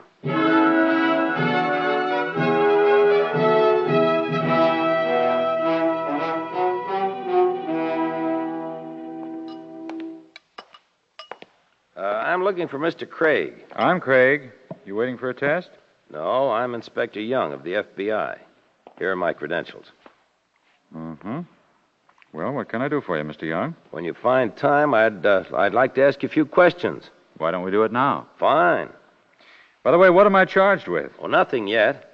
I knew I couldn't be. I haven't done anything. Ask me any questions you like. In questioning a suspect, it sometimes is a better course of action for a special agent to make his first few queries very general, covering vital statistics. Other times, an agent will attempt to employ the element of surprise and make his first question the big one. I showed Craig a picture of Dr. Panola. Is this man familiar? Of course, that's Dr. Panola. You know him? Sure, everybody does after the publicity he got. Is that why you recognized his picture? Yes, I saw it often enough in the papers. Have you ever seen Dr. Panola in person? No, not that I know of. Why, was he in Philadelphia? I don't know. Tell me, Mr. Craig, where did you work before you got this job at the hospital? At a sugar company. How was your health in those days? Oh, not very good. As a matter of fact, that's why I took this job. I was ill quite a lot at the sugar company. When I took sick leave, they docked me for the days I missed. Did you go anywhere on those sick leaves? Oh, sometimes to New York to see a show. Usually I stayed home. Did you take any trips to New England? Never been there in my life. Did you take any vacations while you were at the sugar company? 2 weeks each summer. Did you spend them taking trips? No, I'm one of those unusual people, I guess. I just never was bitten by the travel bug. I like it here. Well, I guess that would mean that you've never been out west, say to New Mexico or California. I went to Pittsburgh last year to the chemist convention. That's as far west as I've ever gone. Mm-hmm. You know many chemists? Yes, of course. Did you happen to know a chemical engineer in New York named Grimes? Grimes, yes. He died last year. Oh, did he? Yeah, at least that's what I heard. Tell me, would you have any objections to my taking some pictures of you? Not at all. But why? Well, we'd like to use them in connection with an investigation. I see. You can refuse, of course, to grant permission. I have no objection. I brought along a camera, but I'm afraid we don't have enough light in here. No, I don't. Can we go outside and take them now? Surely. At noon, I started to shoot pictures of Craig. By 2:30, the film was delivered to the FBI laboratory in Washington. They were developed immediately and put aboard a plane to Europe. The following day, at the prison where Dr. Panola was in custody, the pictures were shown to him. He leaned forward in his chair and studied the screen intently. Proof that the right man had been found could now be had if Dr. Panola identified Craig. The room was quiet except for the whir of the movie projector. All right, stop. That man is not Christopher. After Dr. Pinola's discouraging words, we ran the film again, this time for the doctor's sister in New England. If she could make a definite identification, it would be almost as valuable as Dr. Pinola's. She couldn't. In spite of this, we at FBI headquarters were still sure Craig was the man we wanted. I was in my office the following day when... Young. Hello, Mr. Young. This is Leonard Craig. Oh, hello. How are you? Pretty good, thanks. Say, I thought of something after you left. Oh, yeah? What was that? Maybe you'd like to look around my room. Oh, I can't. Why not? Well, in order to get a search warrant, I'd have to say what I expected to find in your room. You don't need a search warrant. Oh, I do, unless you're willing to give me your permission. Well, that's why I called. Will you put that permission in writing? Of course. Well, fine. When can we meet? Tonight. I'll be home around 6:30. I'll be there. That evening, Craig was again as polite and cooperative as possible. He suggested I start with a table beside his bed. That's where he kept a lot of his papers. If there's anything you don't understand, be glad to explain. Thank you. Maybe a few scraps of paper with chemical data. Maybe even I won't understand it now. Oh, that's a chemical journal. Whenever an item of interest was found, Craig was ready to give an explanation. He was supremely confident. He seemed to have an answer for every question. We worked our way through each drawer of the table and then around the room to the bookcase. Mind if I look through your books? Not at all. Hey, there's something behind them. Paperback mysteries. Oh. I hide them so my friends won't find out I'm not an intellectual. I see. Wait a minute. Looks like there's something back of the bookcase. You mind if I move it out? No, not at all. Yeah, that'll be enough. What did you find? A city map of Santa Fe. Oh? Maybe whoever had this room before me left it. You think the former tenant also marked the Castillo Street Bridge on the map?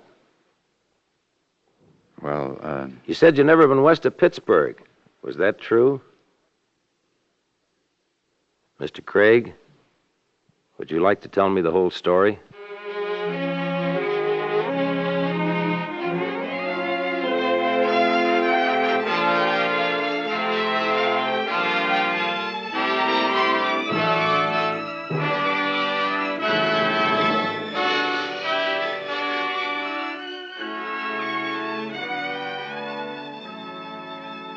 Tried in federal court, Leonard Craig was sentenced to a long term in a federal penitentiary. And now a word from the star of tonight's program, Mr. George Murphy. Ladies and gentlemen, I should like to take this opportunity to tell you about one of the most exciting things that has ever happened to me. Last fall, I had the privilege of working in a new motion picture called Walk East on Beacon, a picture adapted from FBI cases, photographed and portrayed as it happened with the complete cooperation of the Federal Bureau of Investigation. This is an important picture for you to see because it shows exactly how the agents of a foreign government operate. It is an exciting picture, and there's a realness and honesty about it that you won't forget.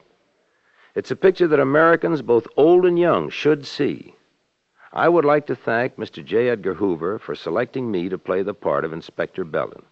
It was one of the most exciting experiences of my life. And as for your FBI, ladies and gentlemen, in this troubled world, we should thank God every night for this wonderful group of men. The finest, most efficient, most self-sacrificing, best public servants in the world. As long as we have the FBI, we need not fear for the future of America. I think you will enjoy seeing how they protect you and your country in Walk East on Beacon. Thank you, Mr. Murphy. Now, if you are interested in planning for future security and peace of mind of yourself and your family, why not talk to the man in your community who can help you most? Your local Equitable Society representative will be glad to discuss your problems with you at any time and without any obligation. Throughout the United States, there are more than 8,000 of these insurance specialists. To get in touch with your local Equitable Society representative, simply consult your local telephone directory. The Equitable Life Assurance Society of the United States.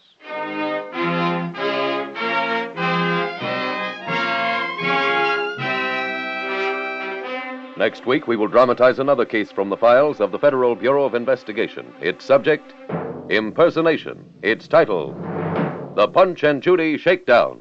The incidents used in tonight's Equitable Life Assurance Society's broadcast are adapted from the files of the Federal Bureau of Investigation.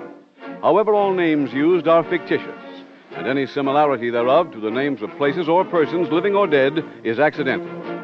Tonight, George Murphy was starred as Inspector Young. The music was composed and conducted by Frederick Steiner. The author was Jerry D. Lewis. Your narrator was William Woodson, and Special Agent Taylor was played by Stacey Harris. Others in the cast were Whitfield Connor, Ted DeCorsia, Isabel Jewell, and Tom Tully. This Is Your FBI is a Jerry Devine production. This is Larry Keating speaking for the Equitable Life Assurance Society of the United States and the Equitable Society's representative in your community, and inviting you to tune in again next week at this same time when the Equitable Life Assurance Society will bring you another thrilling transcribed story from the files of the Federal Bureau of Investigation. The Punch and Judy Shakedown on This Is Your FBI. Stay tuned for the adventures of Ozzie and Harriet. There's fun for the whole family when Ozzie and Harriet come your way next. This program came to you from Hollywood.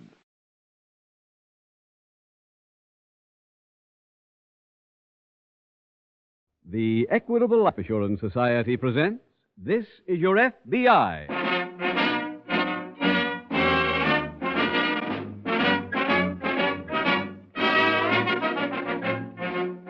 This is Your FBI, the official broadcast from the files of the Federal Bureau of Investigation. Presented transcribed as a public service by the Equitable Life Assurance Society of the United States and the Equitable Society's representative in your community.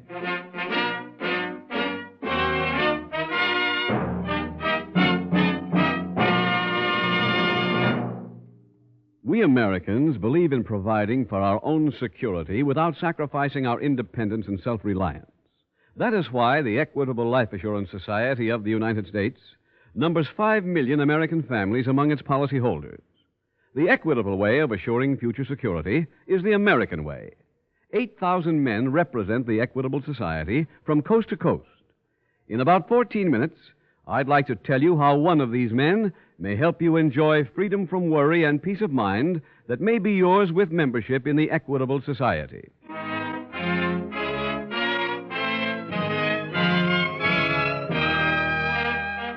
Tonight, the subject of our FBI file, impersonation. Its title, The Punch and Judy Shakedown.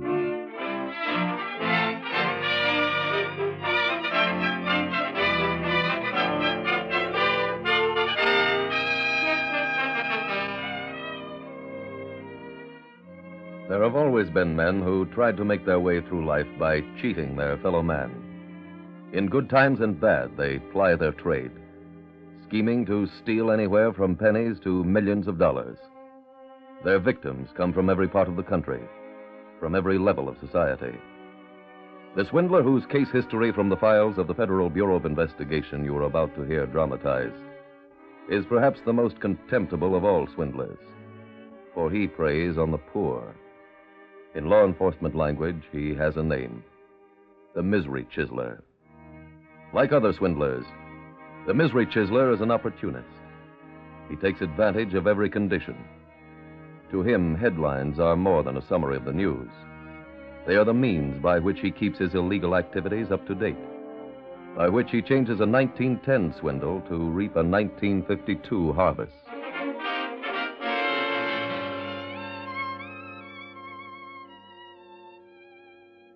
Tonight's FBI file opens in the shabby tenement district of a large eastern city. An elderly man is carefully packing a collection of Punch and Judy equipment into a suitcase when a young girl enters the flat. Madra, where you been? The teacher kept us after school. Ah, you were a bad girl? No, Grandpa. She made the whole class stay. Come, pack your dolls. Are we doing a show? The children's party. Don't you remember? Oh, I forgot. I'm sorry, Grandpa. I'm sorry, too. You should be out playing with the other children, not helping me make a living. I like working with you. And Princess, too. Hello, Princess. Hello. Her arms were folded wrong. There. Thank you. Oh, Grandpa, will I ever be as good as you? Madra, to be good, you must work. And today, it's not a world for Punch and Judy. People are too busy running. They don't stop now to laugh. It's a different world. We'll start to get jobs. You said yourself it's better in summer. We'll see. Oh, you fixed Mr. Punch's head. Now I got brains. Here are the other hats. Did you put in the lights? Yes. I answer it. Anthony Catula. That is me. Telegram. Sign here. Thank you. Grandpa, what is it? It's about a rose. Aunt Rose? Is it from Europe? No, it's from a man named Mr. Kellogg. He says he has news about the rose, and it's very important. It must be trouble. Maybe it's good news. Good news does not come in telegrams. What does Mr. Kellogg say? He is coming to see me tonight. Here? Yeah, 9 o'clock. And we must be at the party then. Can't you call him? Well, I don't know where. This just says his name. Oh. Maybe Mrs. Tonetti can leave her door open and watch for him. You finish packing. I'll go ask her.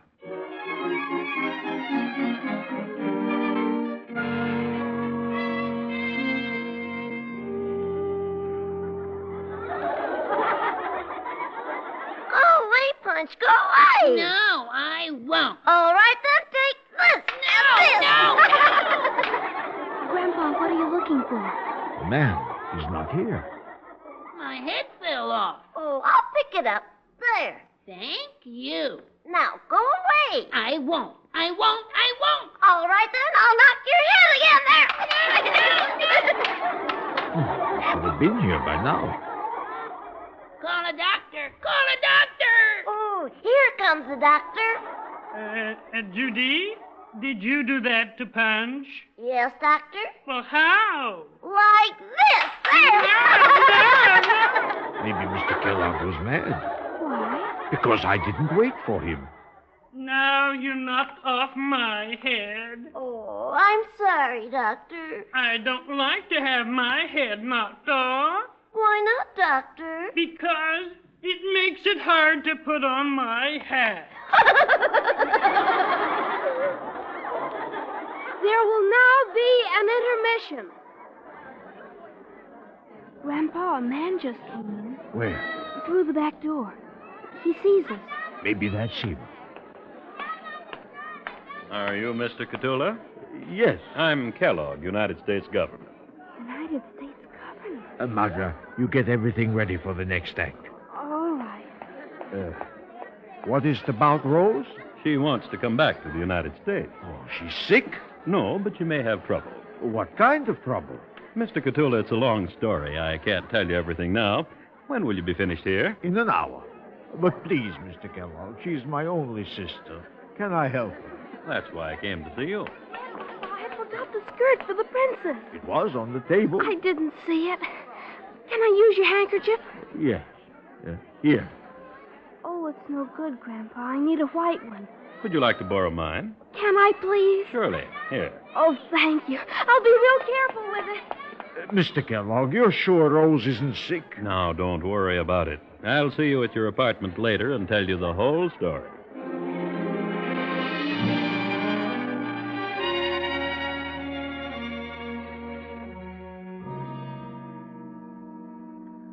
Sit down, Mr. Kellogg. Thank you. Mother, you get Mr. Kellogg a glass of wine. No, thanks. I don't have much time, so I'll get right to the point. My work for the government took me to Europe last month, and I saw your sister. She's all right? Yes, but she asked me to give you a message. As I told you before, she wants to come to the United States. But I do not understand. 3 years ago, she went back to live out her years. Why does she want to come here again? Haven't you been reading the papers? Yes, but who can understand them? Your sister said there may be a complete political upheaval soon, and she's right. If there is, well, you know how those other people treat anybody with a family in America. Grandpa, what other people? You have time enough to learn when you get older. Mr. Kellogg, what can I do? Fortunately, I can arrange to have your sister brought here. That is, if you want me to. Sure, sure. All right. The charge is $300. How much? $300.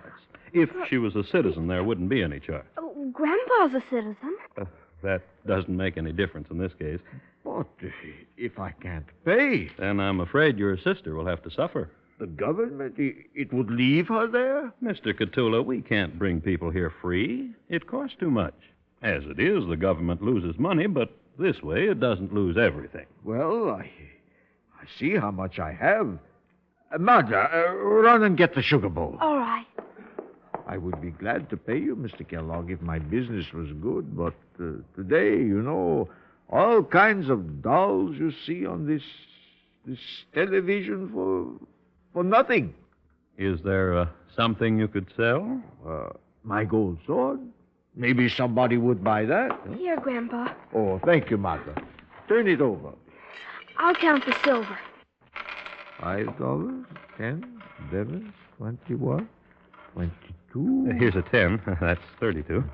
33, 38, 39. That's all you have?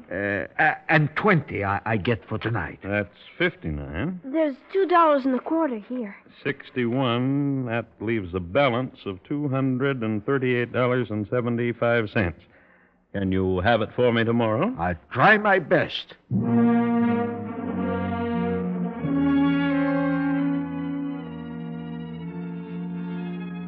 The following morning, at the local FBI field office, Special Agent Taylor greets Police Detective Steve Austin.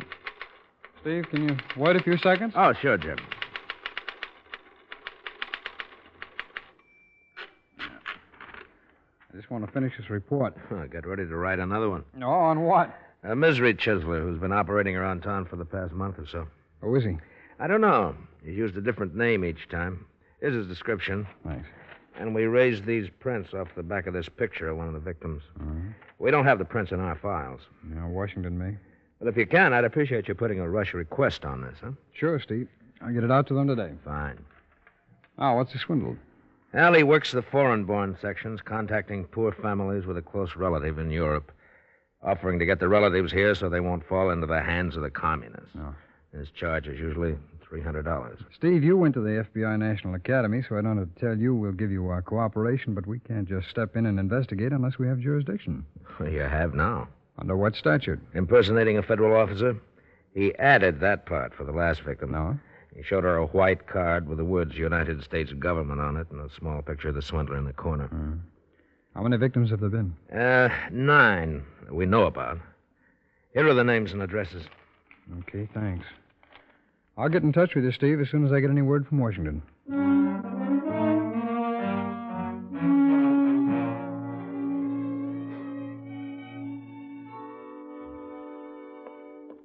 Grandpa, did you get the money? Yes, Mother. Oh, tell Aunt Bettina so she won't worry. How does Bettina know? She called before, and I told her. Oh. That was all right, wasn't it? Sure, sure. Where did you get the money? From a pawn shop.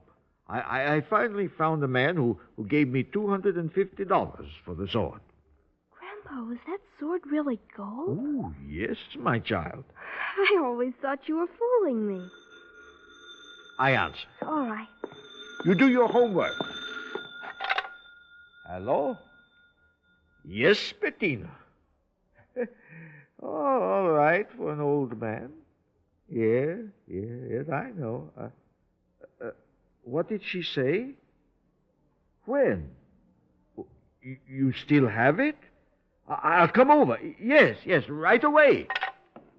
Is something the matter with Aunt Bettina? No, she got a letter today from Aunt Rose. I'm going over to see it. Aren't you going to wait for Mr. Kellogg? No. If he comes, tell him I'll be back very quick.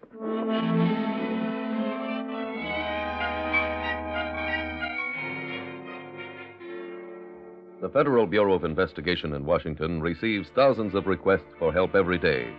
Those requests come not only from FBI field offices, but also from state, county, and local law enforcement agencies, to whom the facilities are available without cost.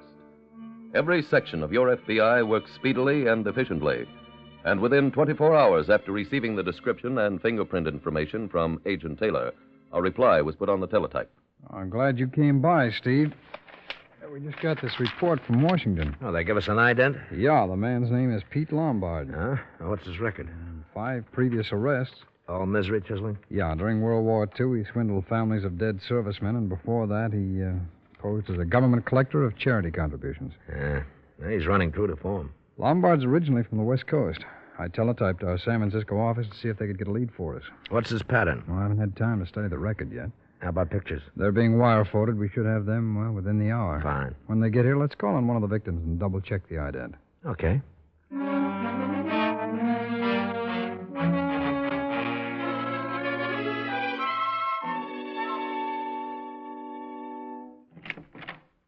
Oh, hello, Mr. Kellogg. Hello, young lady. Is your grandfather home? No, but he'll be back. And he got the money for you. That's fine. May I come in and wait? Oh, sure. Thank you. When will Aunt Rose come back? Very soon. That'll make Grandpa happy. You like your grandfather, don't you? Why, sure. He seems to be a very fine man. He is. And he's the best Punch and Judy operator in the whole world. I'll have to see your act sometime. I can work almost all the dolls now. Except maybe the Mary. The what? The Virgin Mary. That's why they're called marionettes. Oh. In the old days, they used to act out Bible stories in church, and the most beautiful doll was always Mary. So people started calling them marionettes because that means little Marys. I never knew that. Oh, hello, Grandpa. Mr. Kellogg, I want to talk to you. I understand you have the rest of the money. Yes, but not for you. Hmm? I want my $61 back. You mean you're going to leave your sister at the mercy of those people? My sister, Rose, she's all right. And there's no trouble where she is. I just saw a letter she wrote. Here it is. I want my money back. You're a crook. I came to do you a favor, not to be called names. I'm leaving. Wait. Take your hands off of me. First, you pay me back. I said let go. I want to let you go. Grandpa, he's got the wine bottle! Give me my money. Grandpa!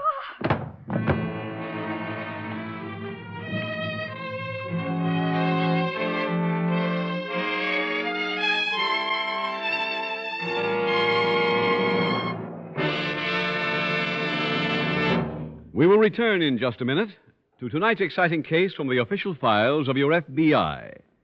But right now, here's a message from Mr. Frank Harrison, a policy-holding member of the Equitable Life Assurance Society for 2 years. Would you tell our listeners, Mr. Harrison, what led you to join our Equitable Society? Well, one night, my wife and I were listening to this program, and we heard about a life insurance policy that appealed to us. So we got in touch with our local Equitable agent for more information. He didn't act like a salesman at all, more like a friend discussing a problem with us. But he really knew his business. He had all the facts and figures at his fingertips. And he showed us how we could get the right kind of insurance that fitted our budget and provided the kind of security we were looking for. What he seemed to be interested in most was in making sure we were satisfied. Well, that's the way Equitable men are. They want every member to have the kind of policy that gives him the most for his insurance dollar. After all, Equitable Society representatives, all 8,000 of them, are insurance specialists. Life insurance is their career. And like any professional man, doctor or lawyer, they want to build up a satisfied clientele. That's just good business. Now, Equitable men are not only specially trained, but they are backed up by a team of experts. These are the Equitable Home Office actuaries, technicians, and economists, whose job is to serve the members and prospective members of Equitable. And that's what I'd like to have all of our radio listeners remember. If you have an insurance problem, if you are planning for the future security and the peace of mind of yourself and your family, talk it over with the man who can help you most.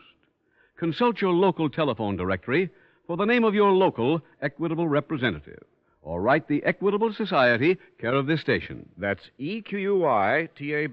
The Equitable Life Assurance Society of the United States.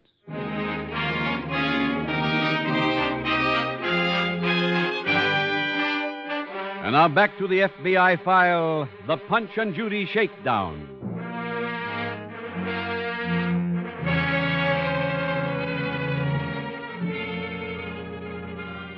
Your FBI knows that among the millions of people now listening to this program, there are a few who regard the criminal in tonight's case as clever, for he has swindled a handful of people out of some money, and he appears to have gotten away with it. This message, then, is directed at those few people, and at any others, young or old, who might at some time in the future feel a temptation to follow the misery chiseler's example. Take the financial side of this picture only, forgetting for the moment the morals involved. In the most profitable year of his past criminal history, this criminal cheated people out of $7,000. When apprehended, he had in his possession slightly more than $5,600. That money was used to make partial restitution to his victims, leaving a total of some $1,400 which the criminal had spent. After his conviction, he was sentenced to serve 6 years, which meant that for those 6 years, he worked for the sum of 64 cents a day, or 8 cents an hour. Tonight's FBI file continues at police headquarters. Special Agent Taylor is approaching Detective Austin's desk. Steve, we got another report on Lombard. From Washington? No, the San Francisco office did some checking for us. Lombard returned there after being released from jail 6 months ago, stayed with some friends, left there by train about a month and a half ago. Then he could have come directly here. He probably did. He's been working in town here for 5 weeks. There's no doubt now about it being him. Every victim's made a positive identification. I'm afraid he might be gone. No, I don't think so, Steve. We've checked every hotel and rooming house. Yeah, I know, but according to his record, he usually stays in an area at least 3 months. Oh, pardon me a minute, Jim. Oh, sure, Steve. Detective Austin. Yeah, that's right. What? He did when? Yeah. Repeat that address, huh? Uh-huh. Yeah, I got it. Okay, right away, thank you. Jim, that was the 9th precinct. They just had another complaint about Lombard. From where? A family at 71 Baker Street. Lombard slugged an old man named Catula. Let's get over there.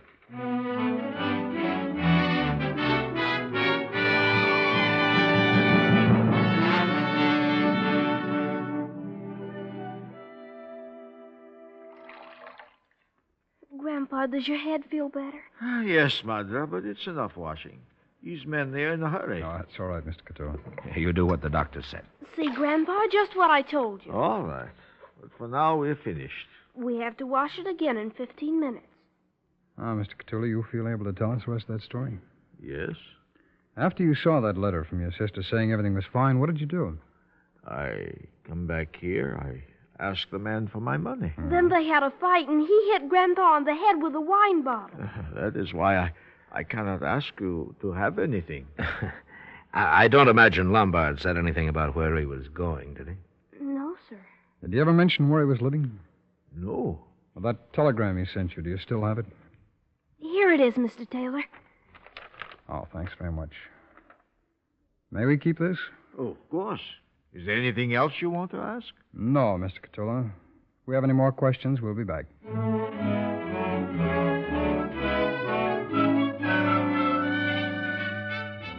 In swindle investigations, the most important thing to establish is the exact pattern of the criminal's operation.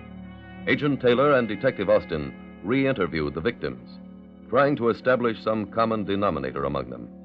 A few evenings later, at the crippled children's ward of a local hospital, a benefit show is in progress. The benefit show being given by the great Catula family. Grandpa, don't fall. I won't. Does it still hurt? A little. Hey, my head fell off. Oh, I'll pick it up. There. Thank you. Now, Mr. Punch, go away. Go on. All right, then, I'll knock your head off again. There. What's the matter? I'm a little dizzy. Should we stop? No. These children can't go out to a show. Call a doctor. A doctor. All right, here comes the doctor. Judy, did you do that? Yes, doctor, I did. How? Like this. No. Grandpa. What? Look at the princess. Oh, she's all right. Now you knocked off my head. Oh, I'm sorry, Doctor. I don't like to have my head knocked off. Why not, Doctor? Because it makes it hard to put on my hat.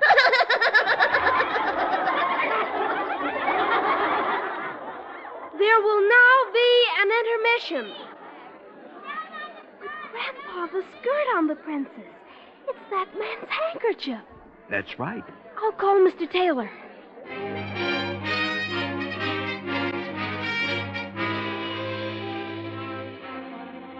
A lead like that can be important or of absolutely no value. Each case is different, but in every case, the same procedure is followed. After receiving evidence of this nature, it is immediately sent to Washington to the FBI laboratory.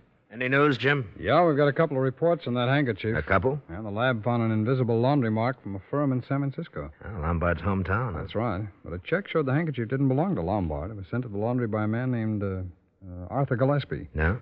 Another criminal? No, legitimate citizen. He had his bag stolen during a trip east about 6 weeks ago. A train trip from San Francisco? Yeah, that's right. It's very possible he and Lombard were on the same train. Teletype, Mr. Taylor. Oh, thanks very much. It's another wire from the San Francisco office. On Lombard? No, it's a bio on Arthur Gillespie. He's 47 years old, lawyer. Civic leader, now field representative, OFORG. OFORG? In the Overseas Food Organization. They send those food packages to Europe. Oh, yes, of course. Steve, they've got an office here in town. Maybe they've got the lead we want.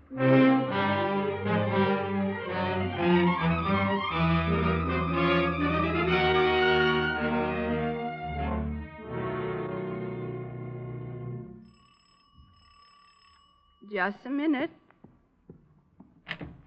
Mrs. Denora? That is right. I'm Mr. Russell. Did you get my telegram? Oh, yes.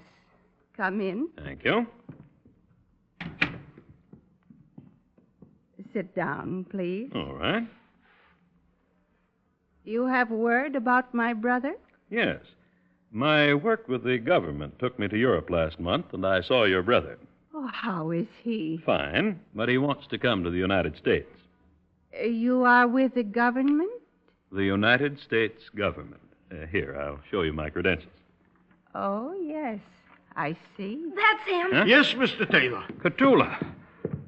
What is this? We brought Mr. Cthulhu and his granddaughter along to make a positive identification. He's running away. Oh, no, you don't. You got him, Steve? Yeah, Jim. Mr. Denora, I want to thank you for helping us. Oh, you are welcome. Now will Grandpa get his money back, Mr. Taylor? I think so, Madra. But we'll find out for sure at headquarters.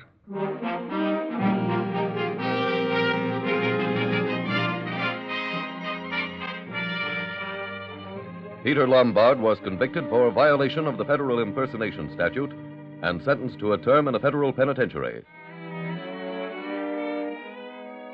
At the office of the Overseas Food Organization, Agent Taylor and Detective Austin secured a list of people who had sent food packages to relatives in Europe. On that list, in perfect order, were Peter Lombard's victims.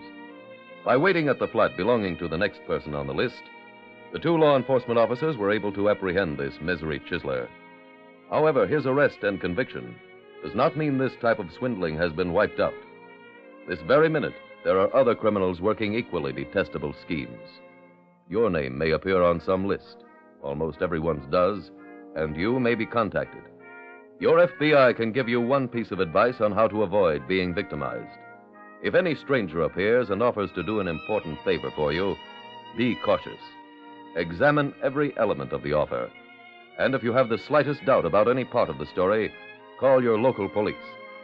If the man is innocent, you have done him no harm by asking the police to help. If he is a misery chiseler, you will have removed another one from circulation. You will have saved yourself money and performed a public service. Remember that. When in doubt, call the police.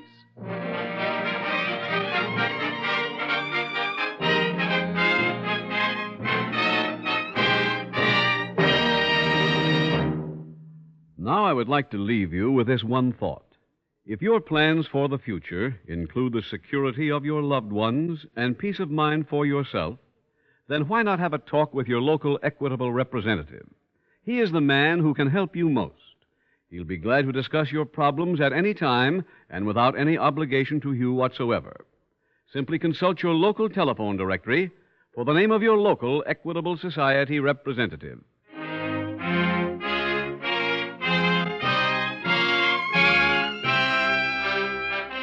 Next week, we will dramatize another case from the files of the Federal Bureau of Investigation.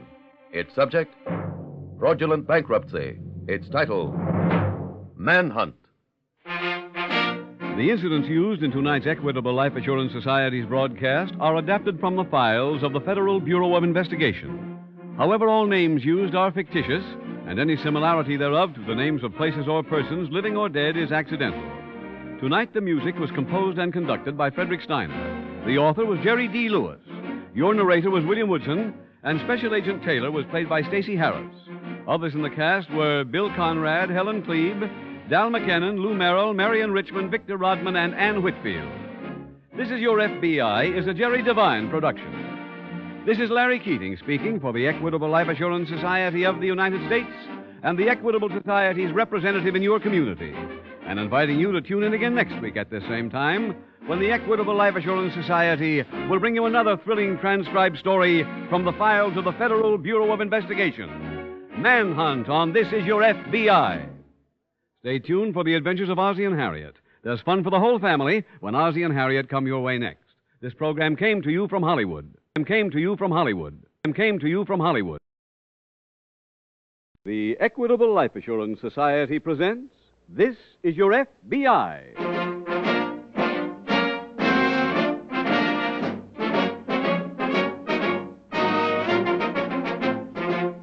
This is Your FBI, the official broadcast from the files of the Federal Bureau of Investigation. Presented transcribed as a public service by the Equitable Life Assurance Society of the United States and the Equitable Society's representative in your community.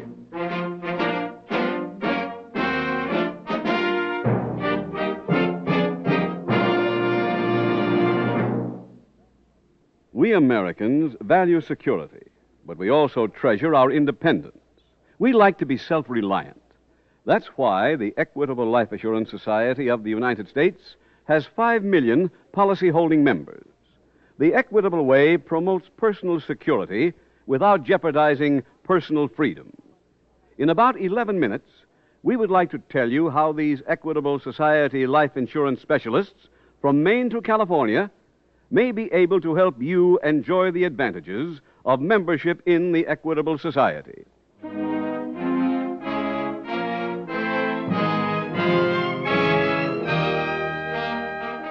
Tonight, the subject of our FBI file, Fraudulent Bankruptcy. Its title, Manhunt.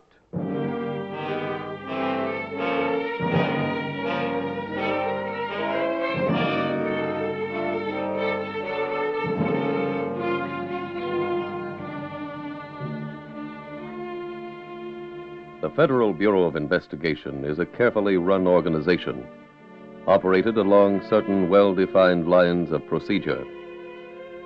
One of those precepts is that every unsolved case must be reported on at least once every 45 days. That means the search for a criminal is relentless. Another important point is that not a single fact, no matter how small, shall be overlooked in an investigation. Somewhere in every case, there is one element which prevents it from being the perfect crime. That element may be the lack of an alibi. It may be a fingerprint, a fad or foible of the suspect, or even such a tiny link as appeared in the case you are about to hear. A case which saw a man disappear, saw him vanish completely.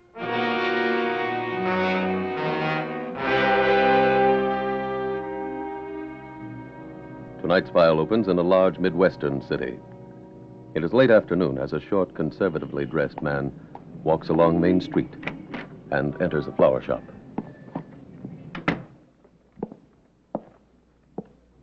Can I help you, sir?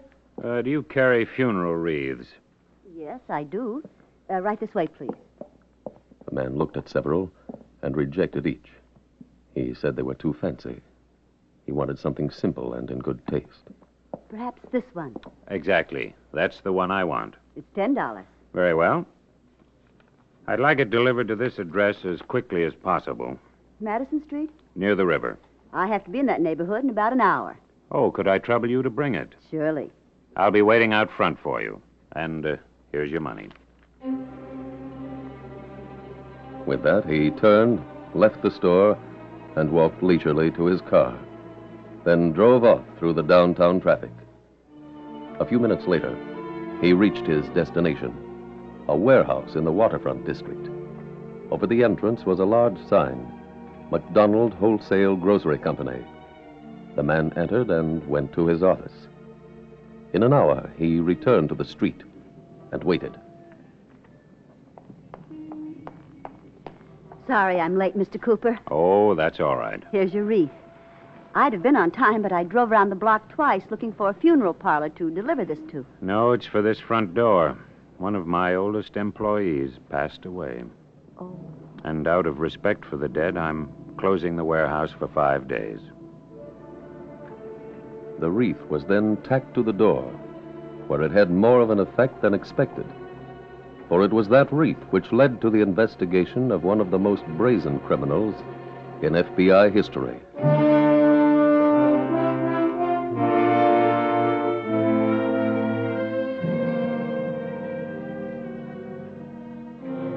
A few days later, at the local FBI field office, Special Agent Jim Taylor was leaving his desk when Agent Bob Vernon called him. Jim. Oh, hi, Bob. The SAC has a special assignment for me, and he asked me to turn over what I've been working on. What is it? A new fraudulent bankruptcy file. The McDonald Wholesale Grocery Company. When did they file the petition? 4 days ago. Ah. You mean we're in on it already? Yeah. Go ahead, Bob. Oh, thanks. I've done some checking and interviewing. A partner of McDonald's named Cooper hung a funeral wreath on the warehouse door the other day and closed the place for 5 days. Mm-hmm. The credit association was flooded with calls from the firms that the outfit owed money to, so they got a court order to enter the warehouse this morning. And? It was empty. $130,000 worth of stock was missing. Well. You spoken to McDonald or Cooper? They're both out of town. Together? Well, the employees at the warehouse don't seem to know. McDonald left on vacation 3 weeks ago, and Cooper took off after hanging the wreath. But no one knew how to contact either man. Oh, that elevator over there is coming down. Come on. What'd the books look like? They're gone. So are all the files. Did you get any background on either man? McDonald's been in the business a long time. Has an excellent reputation. Or had one up to now. The older employees at the warehouse told me he was doing quite well till about a year ago. Well, what happened then? Oh, nothing serious. His credit rating was good, but he was pressed for cash. Along came this Cooper and bought in. Did you find out anything about him? He seemed to know his business, and bit by bit took over the reins from McDonald. Going down. Yeah. Well, I guess the first thing to do is interview those partners. Now, go ahead, Bob.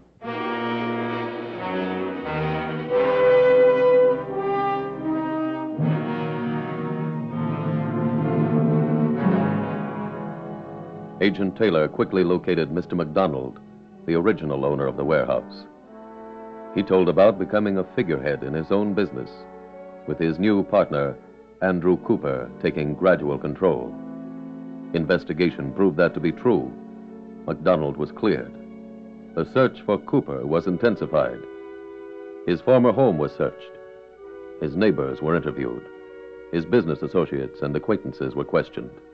It was learned he had a wife and a 23-year-old son. They had disappeared, too.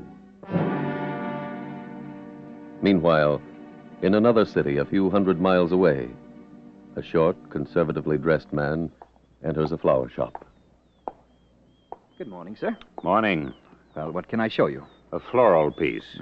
This way, please. I'd like to charge them.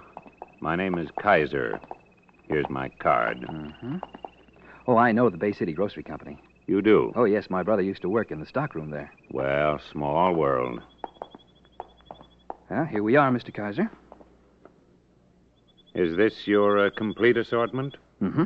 Now, are there any particular flowers you'd like me to use? No, your judgment's good enough. Just make it gay. This is for our opening.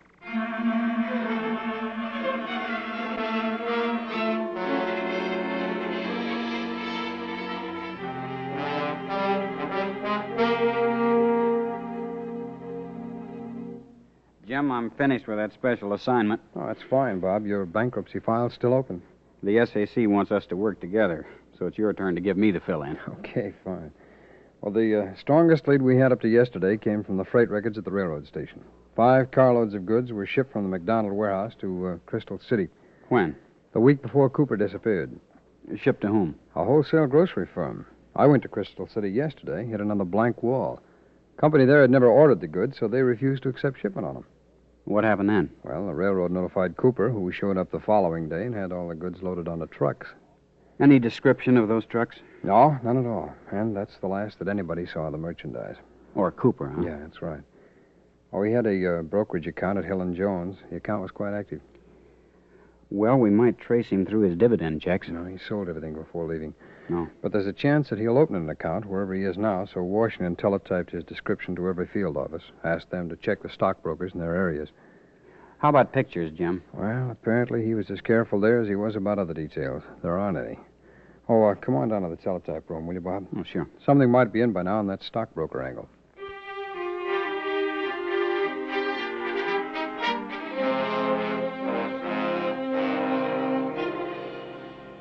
That lead, like the others, petered out. The following week, the metal filing cabinets removed from the McDonald Wholesale Grocery Company were discovered at a second-hand office supply store. They were empty. The owner had bought them from Cooper and paid by check. The check had been cashed at a local hotel. The hotel register showed Cooper had stayed there, but was gone. A month went by. 2 months.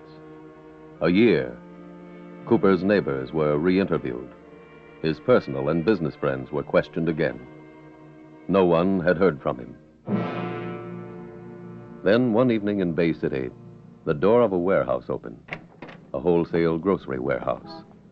And the short, conservatively dressed Andrew Cooper, alias Andrew Kaiser, stepped into the street.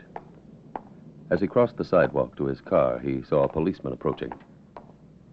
Good evening, officer. Hello, Mr. Kaiser. Cooper walked to his car, got in, stepped on the starter, and drove off.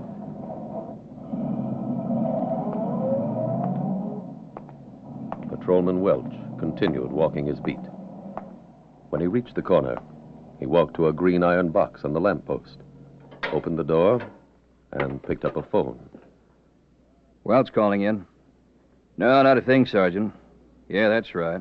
Well, no news. Hold! Sergeant! Sergeant, you still there? An explosion, a grocery warehouse. The front wall blew out. There's a fire starting. Tell them to send everything they've got.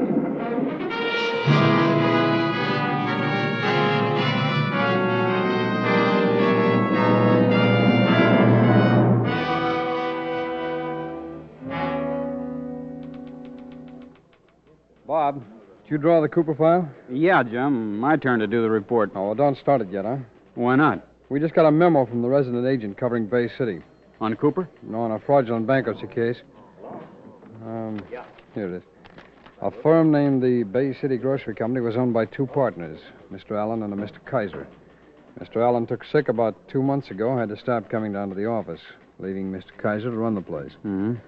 Then 3 weeks ago, there was an explosion and fire at the firm's warehouse. The alarm was turned in immediately. Warehouse wasn't completely destroyed. I see. Inside the place were found open barrels of gasoline, but no groceries. Investigation showed the firm was an old established company with good credit up to about 2 years ago when Mr. Kaiser bought in. Familiar pattern. Yeah. Even down to the detail of Mr. Kaiser now having left with destination unknown. His description tally with Cooper's? Yeah, in some ways, but it's as vague in general as the other one we had. This will help more, though. Hmm? It's a warehouse receipt that Kaiser signed. Now, let's take a look at that letter that we have here of Cooper's, huh? Yeah, should be someplace down near the bottom. There we are. All right. Here, lay them down on the desk. Put the signatures together there. They look identical. Yeah. Well, we'll send them to the lab for confirmation, Bob. But I think we just cut a year off of Cooper's lead.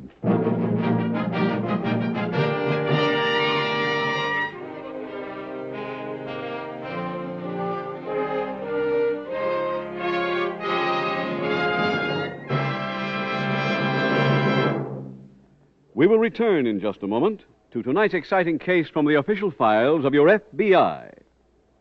But now we'd like to have you hear from Mr. Walter Roberts, a member of the Equitable Society for 3 years. Mr. Roberts, what was it that interested you in joining the Equitable Society? Mr. Keating, my wife and I were listening to this program about 3 years ago, and we heard about a life insurance plan that appealed to us. And so I telephoned your local Equitable office, and one of your representatives came around to give us more information. He certainly knew what he was talking about. I felt here was a man I'd like to do business with. Well, that's typical of Equitable Society men everywhere, all 8,000 of them. They strive to be helpful. They try to make friends and earn your confidence. Well, we have complete confidence in our Equitable agent. You can have. The typical Equitable Society agent has selected life insurance as a career. He is given special training. He knows the facts and the advantages of every type of equitable life insurance. And back of him, supporting him with any additional information he may need, is a staff of highly trained experts in the Equitable Home Office. This is a group of specialists, actuaries, technicians, and economists. No matter what your insurance problem may be, if security and peace of mind for yourself and your family is your object, your local Equitable agent will be glad to discuss your problem with you at any time and without any obligation. Consult your local telephone directory for the name of your local Equitable Society representative, or write to the Equitable Society, care of this station. That's EQUITABLE. The Equitable Life Assurance Society of the United States.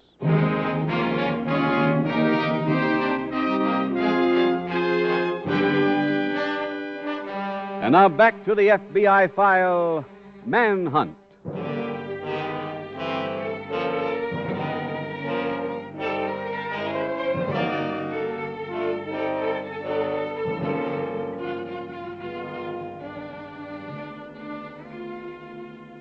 Few people become professional criminals for any single reason.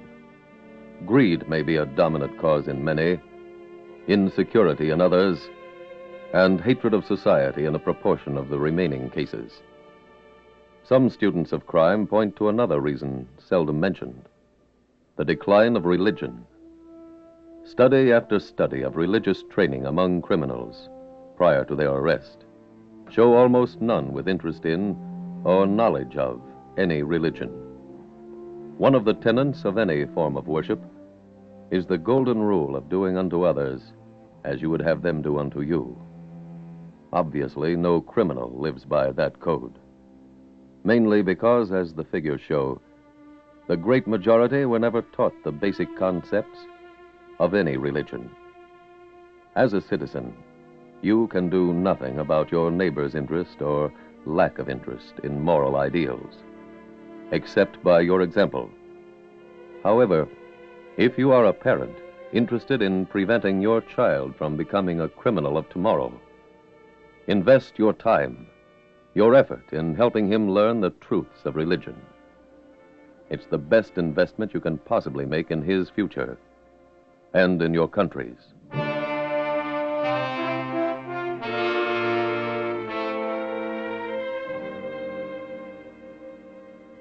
Tonight's FBI file continues in Bay City. Special Agents Taylor and Vernon meet after their first day of investigating the new crime. Jim, you got anything? Yeah, a little. Not enough. When Cooper left, he borrowed a car from a neighbor. Turned up abandoned at a resort hotel about 30 miles from here. That close, huh? Doorman remembered Cooper leaving with someone in another car. Any description? No, and the doorman couldn't give any details on the driver. You seen the warehouse employees? Yeah. And I went over the few books that didn't burn. They only confirmed the fraud. What happened to the stock, Bob? The book showed sales to fictitious companies. And whose writing were those entries? The bookkeeper's, but made on instructions from Cooper. Here's her sworn statement. Thanks. And I also got a statement from Cooper's partner. He wasn't in on any conspiracy. It's an exact duplicate of the other job. Yeah. You get any details on Cooper's personal life? Yeah, a few. He lived in a suburb called Glenview. In his own home? No, furnished rental. I went through the place this afternoon. He didn't even leave an old newspaper. You talked to any of his neighbors? No, not yet. I bought a city map of Glenview, though. Let's see now. Yeah. Here. This is where he lives, so let's fan out from there.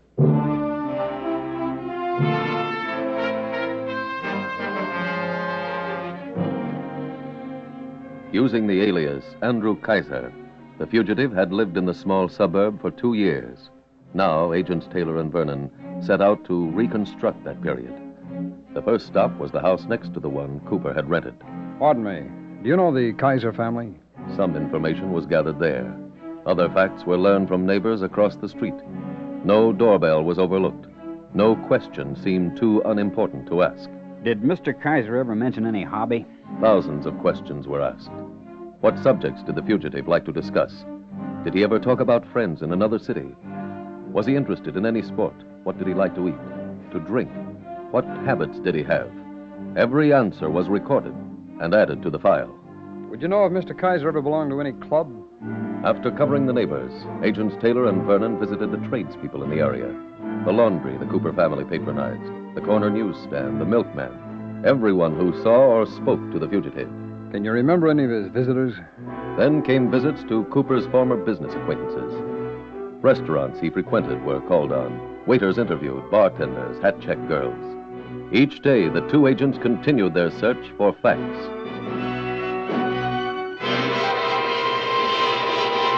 Bob, I ran into a distant cousin of Cooper's. He told me Cooper's son is in jail. Where? He didn't know. I called Washington. They have no record of any Ray Cooper. They also checked prisons.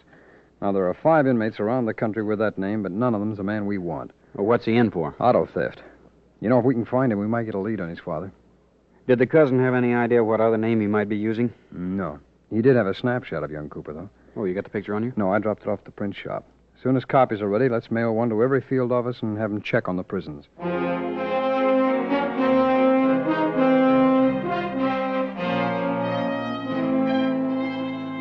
Brilliant, intuitive deductions play a part in some cases. But for the most part, the answer is plain hard work. The hundreds of prisons and jails in the country were checked. A teletype was received from the warden of a prison in a nearby state. Ray Cooper, alias Ray Wilson, was an inmate there. Agent Taylor left immediately for the prison. Want to see me? Yes, Cooper. My name's Wilson. All right. That part doesn't matter. I'm a special agent of the FBI. They told me. I'd like to ask you a few questions. About what? Your father. You know where we can locate him? I might. Well, we'd like to find out. I'll bet. Will you tell us? Make me an offer. I owe this college 5 more years. You mean you want to trade the information on your father? What else? I can't make any deals. And what's in it for me? It'll go into your record. I don't need any gold stars on my report card. Cooper, this is a list of visitors you've had, mail you've received or sent. My old man's too smart to write me here. Yeah, so I see. But you've corresponded frequently with a Miss Clara Brady. Who is she? She lives at the Berkshire Apartments in Springfield. Cooper, do you intend to answer any questions about Miss Brady? Okay. Jailer, you can return the prisoner to his cell.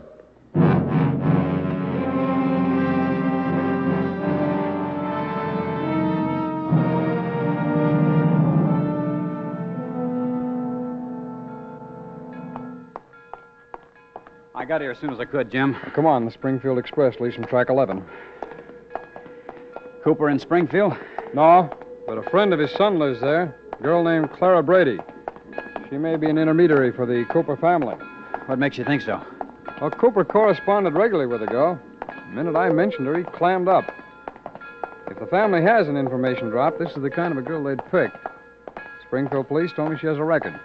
What kind? 3 arrests for suspicion of working with a stolen car ring. Say, wasn't Ray Cooper arrested for car theft? Yeah, that's right. That's the way they might have met. Doesn't sound like the type who will pour out her heart to us. No, probably not. Then what? Well, if she won't talk, Bob, let's do a job like we did on Cooper. We'll go out and dig every fact about her that's available.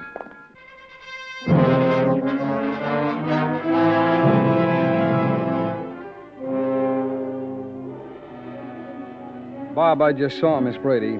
She wouldn't admit knowing Ray Cooper. I've just gone through the local newspaper files. Oh, did you find anything? A few clippings and pictures of her at different nightclubs. Oh, what were the clippings about? Her 3 arrests, and one told about an auto accident she had on Route 3. Route 3, huh? Well, that's the road between here and Bay City. Maybe Cooper was with her. Let's check that accident report.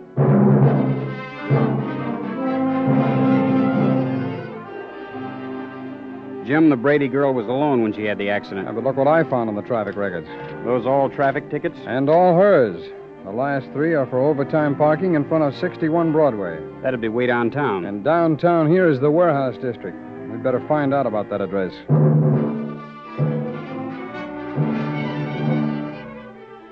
Bob, 61 Broadway's a warehouse. Whose? The White Company. Let me get a look at that phone book.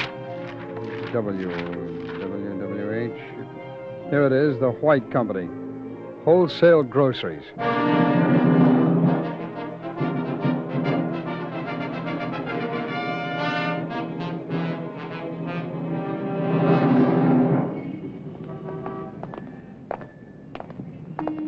Yeah, this is it. 61. No trucks at the loading platform. All the windows are closed.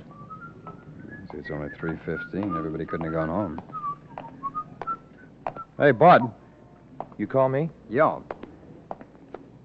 We're special agents of the FBI. Here are my credentials. Oh, what do you want me for? Nothing. Who's that funeral wreath for? The White Company. The warehouse looks closed. Well, it can't be. Mr. Crawford called for this a little while ago. Mr. Crawford? He's the boss. Do you mind if we go in with you? No. Fine. Go on, go ahead. Thanks. I got it, Jim. Okay. Mr. Crawford's office is over there. You seem to know this place pretty well. I was here about a month ago. Mr. Crawford got some flowers when he bought the place. He was so jammed then you could hardly get through. Huh? He's in here. Well, son, I see you finally got here. Yes, Mr. Crawford. Did it take 3 of you to deliver 1 wreath? No, we came to see about something else. We can wait till you're through with him. All right. Say, tell them to charge the wreath, and, here, this is for you. Thank you, Mr. Crawford. Now, gentlemen, what can I do for you? You can get your hat and come with us. What? We're special agents of the FBI, Cooper. This is a warrant for your arrest.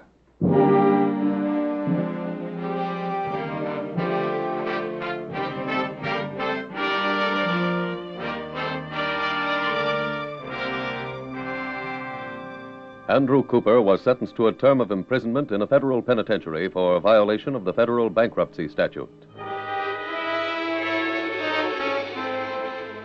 And so another criminal career was closed by the relentless work of the Federal Bureau of Investigation. As you have heard, this file remained open more than 2 years. During that time, Andrew Cooper continued his illegal activities in the belief he had at last found a way to commit crimes and escape unpunished. That day will never come. In some cases, apprehending a fugitive is an even longer job. But no matter how many years it takes, no matter how much manpower must be expended, no FBI file is ever closed until the crime is solved.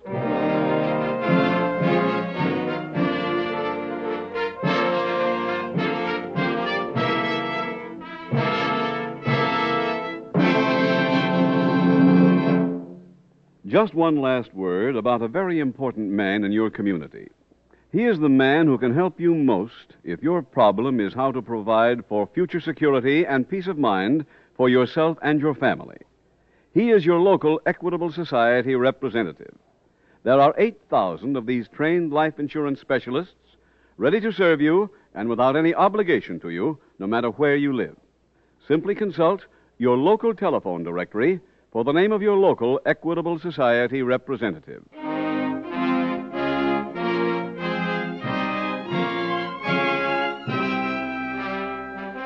Next week, we will dramatize another case from the files of the Federal Bureau of Investigation. Its subject, armed robbery. Its title, Hot Ice.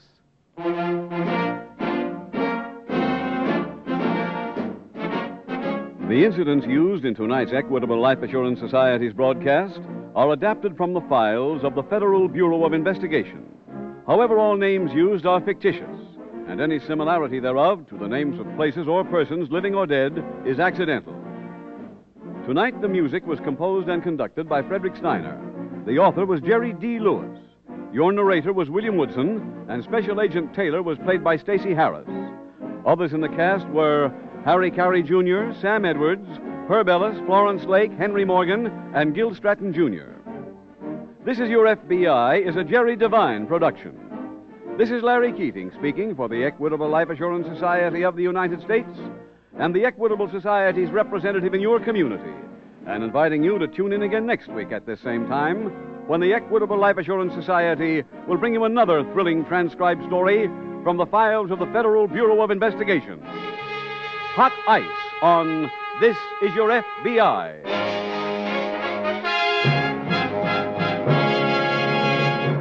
Stay tuned for the adventures of Ozzie and Harriet. There's fun for the whole family when Ozzie and Harriet come your way next. This program came to you from Hollywood.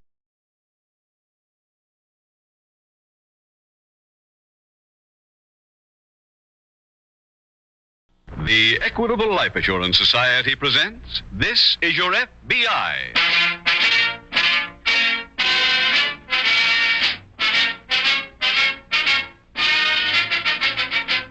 This is Your FBI, the official broadcast from the files of the Federal Bureau of Investigation.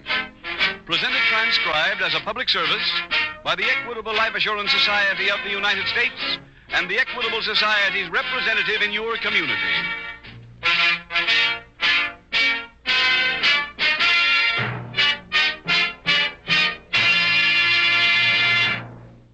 What is your biggest money problem today? Owning your own home? Providing for your children's education? Retiring when you're young enough to enjoy it? Then why not ask the man who knows best how to help you with your problems? Ask your local Equitable Society agent. He's a specialist in these matters. In about 14 minutes, I'd like to tell you more about the men who represent the Equitable Society and how they may help you enjoy the advantages of membership in the Equitable Society.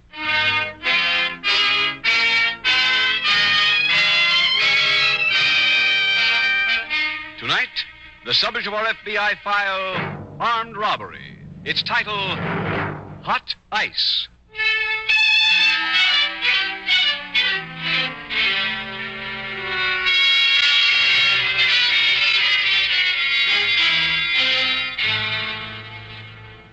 The Federal Bureau of Investigation maintains a constant study of the fluctuation in the volume of unlawful activities in every section of the country.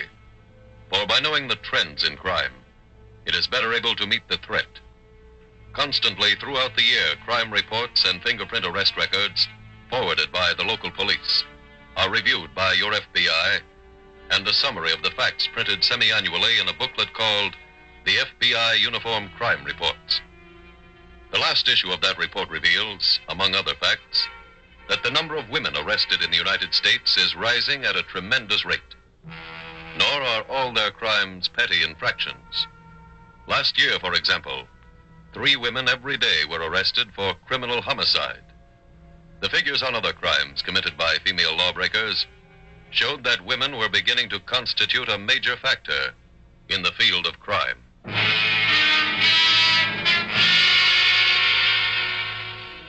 Tonight's FBI file opens in a Midwestern women's prison. A large workroom is filled with inmates making uniforms for male prisoners in other penal institutions. In one corner, several girls are seated at a long table cutting material as another inmate returns to her place. Nora, you see the board? Yeah. Well, what'd they say? They turned me down. Ah, that's too bad. Throw me my shears. Yeah, sure. The board give you any reason? The same old thing. 4th offenders don't get a break.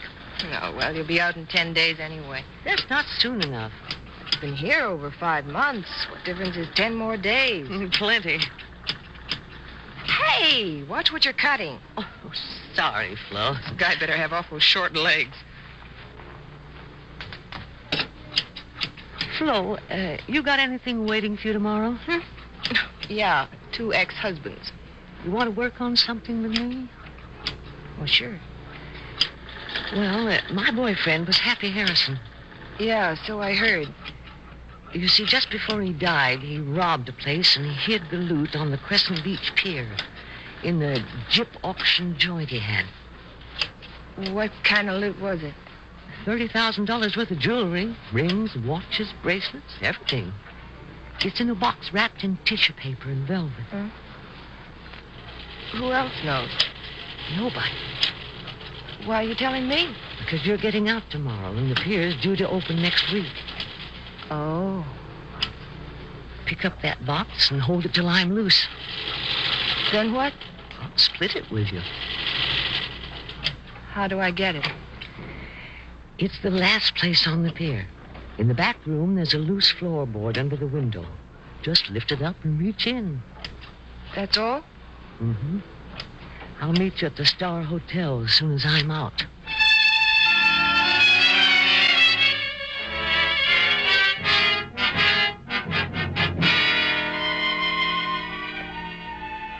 Meanwhile, on the long, gaily decorated Crescent Beach Pier, men are working on the various amusement stands, getting ready for next week's big opening. At one of the stands, a middle-aged man is tinkering with some wires under the counter when he hears someone call him. Hey, Vinegar. Yeah? Company. What? Well, looky here. Well, Herbie. You old goat. Look at you, you old windbag. How are you, Vinegar? Broke as a kid's toy. Don't shake, son. We're even.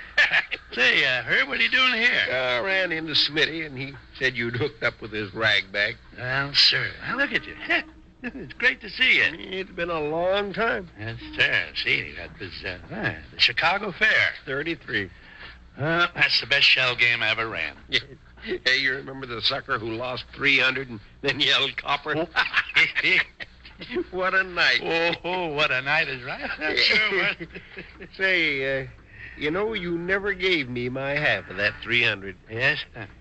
Didn't I? No. Well, I must have forgot it. You need a hand here? Okay, Herbie. But Herb, no swing. Vinegar, would I steal from you? Yes. Come on, walk around here and I'll let you in. Yeah. There. The guy who put this latch on certainly hated his job. Well, there she is. Hey, a nice wheel you got. Yeah, it's a dandy. It swings easier than the old ones. Yeah. Where's the control? Well, now, that's what I'm working on now. Come on, bend down here. Wires? Yeah, I like them much better than the old foot control. Yeah, they're not as sure. Herb, when I get finished, I promise you, no mark will win anything bigger than a clay pipe or one of them wallets made out of genuine paper. What's in the back there? Oh, back there, that's just an empty room. The guys who had this place last year had a pretty good touch. Phony auction.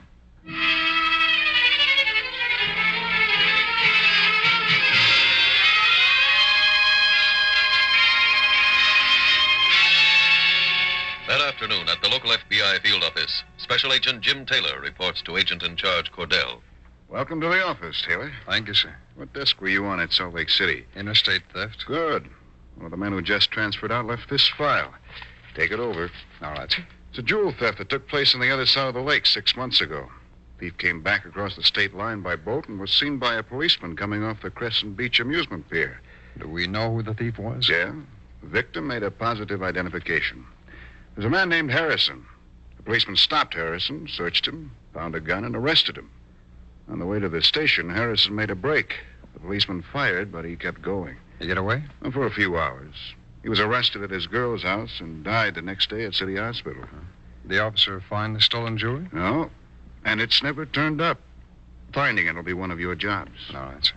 Oh, how about that girl that you mentioned? Her name's Nora Ridley. She got 6 months for harboring Harrison, and she's due to be released next week. Here's a file on her. Right. Aside from their relationship, did anything point to her knowing where the loot was hidden? No, but if Harrison told anybody, it must have been her. All right, sir. I'll put her under surveillance when she's released.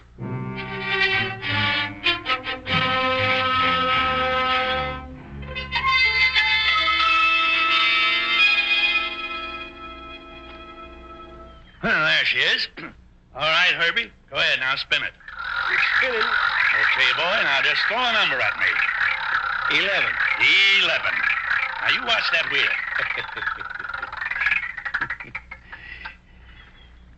36. Huh? Hey, that can't be. It had to stop at 11. I told you foot control was better. I got enough wires hooked up now to get Honolulu shortwave. Vinegar, it just don't work. Now, you wait a minute. You wait till I get under this counter. Then you spin her again. Thought you said the pier don't open till Friday. Well, it don't. Here comes a player. Huh? Where? The girlie. Oh, well. Can I help you, lady? Well, I... Go ahead, lady. Try your luck. Win a coffee pot, a blanket, that beautiful clock, anything on the counter. We're not really open yet, but if you're this anxious... I must have the wrong place. That's how? What are you looking for? The last place on the pier. Well, if there's anybody further, he's working in a submarine. But I thought this was where they had auctions. Oh, dear, that was last year. What did you want to buy, lady? We'll get you anything you want, anything from a harmonica to an elephant. Well, I'm really looking for a job. Oh, well, you're right. You did come to the wrong place. I need one real bad. I'm broke, hungry, and... No, lady, please. If you want to match troubles, I'll spot you 5 and let you go first. Vinegar. What? A pretty girl spinning the wheel might help. Oh, wait a minute. What's the matter with you? We ain't taken in a buck yet, and you're adding to the act. The answer is no, lady. N-O-E, no. Okay. Vinegar, you should have hired her. Oh, why don't you stop? Never mind that. Let's get these wires fixed, or we'll wind up with an honest wheel.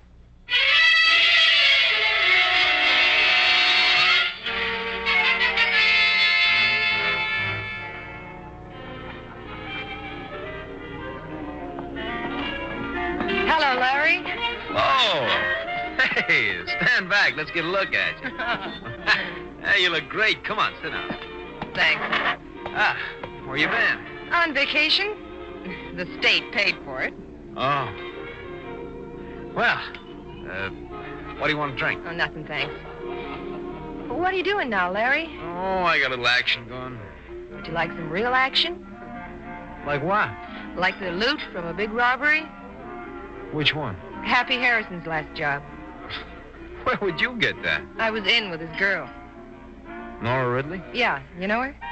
Well, before she started to go with Happy. Well, she told me where the loot is. Where? On the Crescent Beach Pier, under the floor of one of the stands. Well, why don't you glom it? Well, I tried to, but I can't. There's $30,000 worth of stuff. How much is your end? Half. Help me, and I'll split my share with you. Don't sound right. What don't? The whole deal. Why should Nora give you half? Who else was she going to ask to pick up this stuff? The warden? Now, look, Larry. If breaking into places was my line, I wouldn't be here. Okay. I'll go out there with you. When? What's wrong with tonight?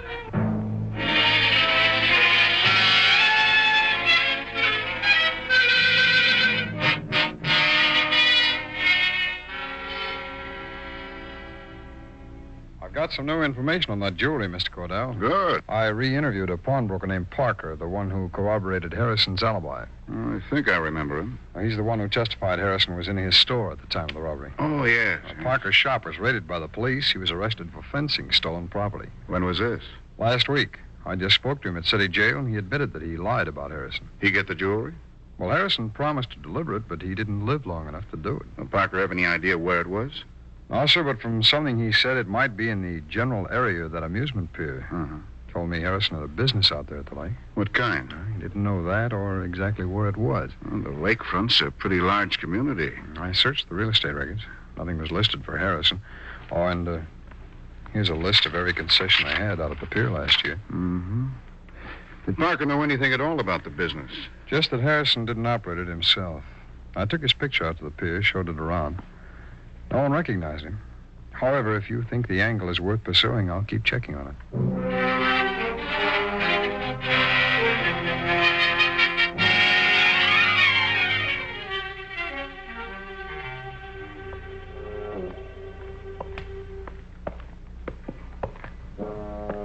I think it's the next stand. You think it is. Oh, it's the last one. I know that. Wish we could see where we're going. Yeah. Try the flashlight again. Oh, this just lets you see the fog a little better. Hold it. This the place? Uh-huh. The door's around on the side. You ought to be able to handle that lock. Watch. Come on.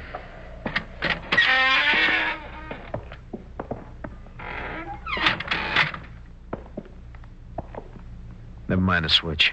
The flash will work in here. There's a loose board in this corner. Here, hold a light. Okay.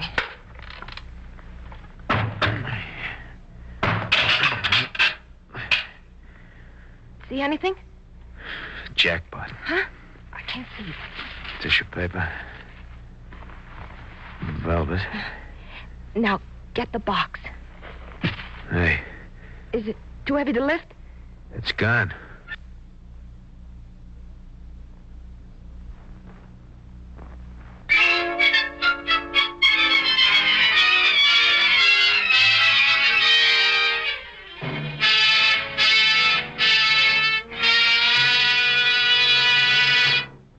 We will return in just a moment to tonight's exciting case from the official files of your FBI. But right now, I'd like to have you hear from Mrs. Marie Twining. Mrs. Twining has been a member of the Equitable Society for a number of years. Could you tell us, Mrs. Twining, what made you and your husband decide to join the Equitable? It was this program that started it, Mr. Keating. My husband and I were worried about the future, and we heard about a life insurance plan that sounded like the answer. So we telephoned our local Equitable Society agent, and he dropped around to see us. Well, after that meeting, you have no idea what a feeling of relief we had. He outlined a plan that showed us how to provide for the future. He made it all seem so simple and so sensible. Building the right life insurance plan is simple, Mrs. Twining, if you know how. And Equitable Society men really know how. I'll tell you, Mr. Keating, it's wonderful to know you're protected no matter what happens. Well, that's the aim of every Equitable Society man. You see, Equitable men are helpful, friendly men who have made a study of life insurance and its great value in building financial protection for the American family. They want you to be protected, and they know the best dollar and cents way to protect you. And backing up every Equitable man is a trained staff of experts in the Equitable Society's home office, actuaries, technicians, and economists. Remember this: careful planning will reduce your money worries. One of the surest ways to plan carefully is to consult your local Equitable Society representative. He'll be glad to visit you and discuss your problems thoroughly, any time it's convenient to you and without obligation.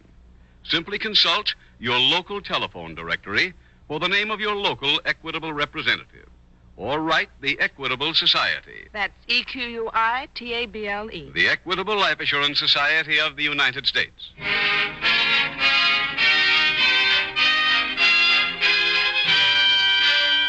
And now back to the FBI file, Hot Ice.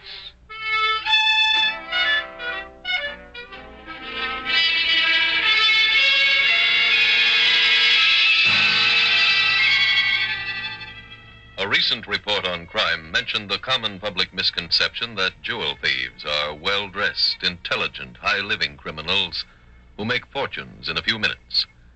The truth is that, like most other criminals, the jewel thief is a maladjusted person of either sex and any age who usually lives in a cheap rooming house or rundown hotel. No criminal, in spite of an occasional momentary success, lives a life to be envied.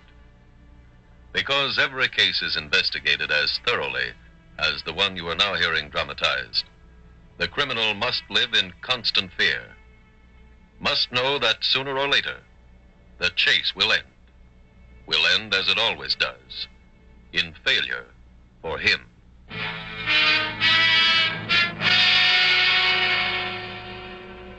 Tonight's FBI file continues a few days later at the stand on the amusement pier. Well, Herb, I did it. Did what? I fixed them wires. Now, son, if we want to, we can make that old wheel whistle Dixie. In what key? I don't believe it, huh? All right. Go ahead, spin it. Spin it. There she goes. Now, son, hit me with a number. All right. 21. Good old 21. And there you are, 21. Vinegar, what about that break? Did you notice that? Yes. Now, the suckers won't hear it. Not if you use half the place for a shooting gallery. Well, if it gets too tough, we'll let them win. Let them win. Vinegar, I'd rather hear you knock your mother. Oh, say, Herbie, wait a minute. Look here. I got some costume jewelry under the counter. Yeah, look at that stuff. We can use these things for prizes.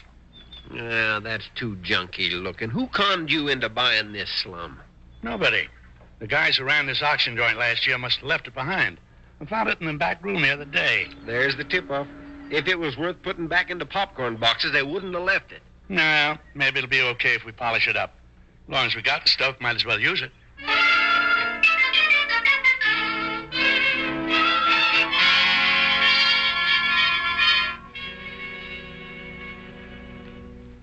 Pardon me, Mr. Cordell. Oh, yes, Taylor. I think I found an angle on that Harrison case. Good. No one at the lakefront recognized Harrison's picture, but I think I picked up a lead. What's that? An address of Harrison's, 31 Motor Avenue. It turned out to be a warehouse. You been there yet? Yes, sir. It was empty. Well, who's using it now? No one. It's exactly the way it was when Harrison left just before that robbery. Oh, but that was 6 months ago. Well, he had a year's rent paid in advance. Well, what's this angle you found? I ran across some shipping receipts in the place, so I checked the records down at the express company. Harrison used the place to store stolen goods? Well, that I don't know. The express record showed 3 shipments about this time last year from the Jordan Company in Rivertown. What business are they in? Well, the receipts didn't show what the shipments contained, but I've wired the company. Good. Oh, Mr. Cordell, Harrison's ex-girl is due to be released tomorrow. Well, never mind the surveillance on her. I'll put another agent on that. You stay with this.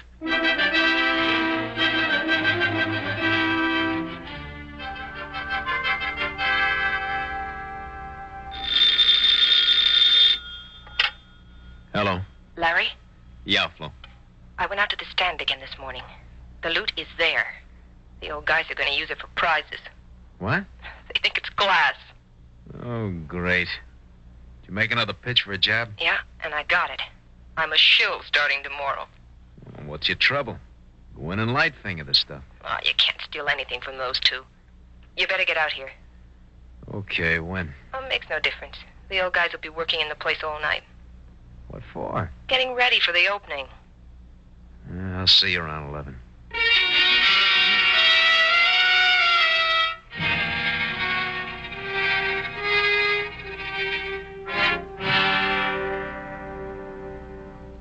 Cordell, I just got a wire from the Jordan Company. What did Harrison buy? Cheap wristwatches by the dozen. Oh? 6 gross altogether. I thought we knew about all his businesses, but we never heard about a jewelry store. Oh, anything come in on that Nora Ridley surveillance? She returned to the city on the first possible train and went directly to the Star Hotel. Is that where she's living? No.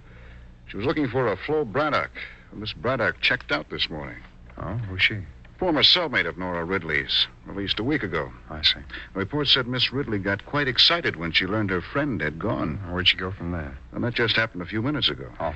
But as she was leaving the hotel lobby, she picked up a timetable for buses to the beach. The beach again? Yeah. Keeps popping up. Say, Mr. Cordell, there's a place there that could have used 6 gross of cheap watches. At the beach? Yeah, I think so. You still have that list of last year's pier concessions?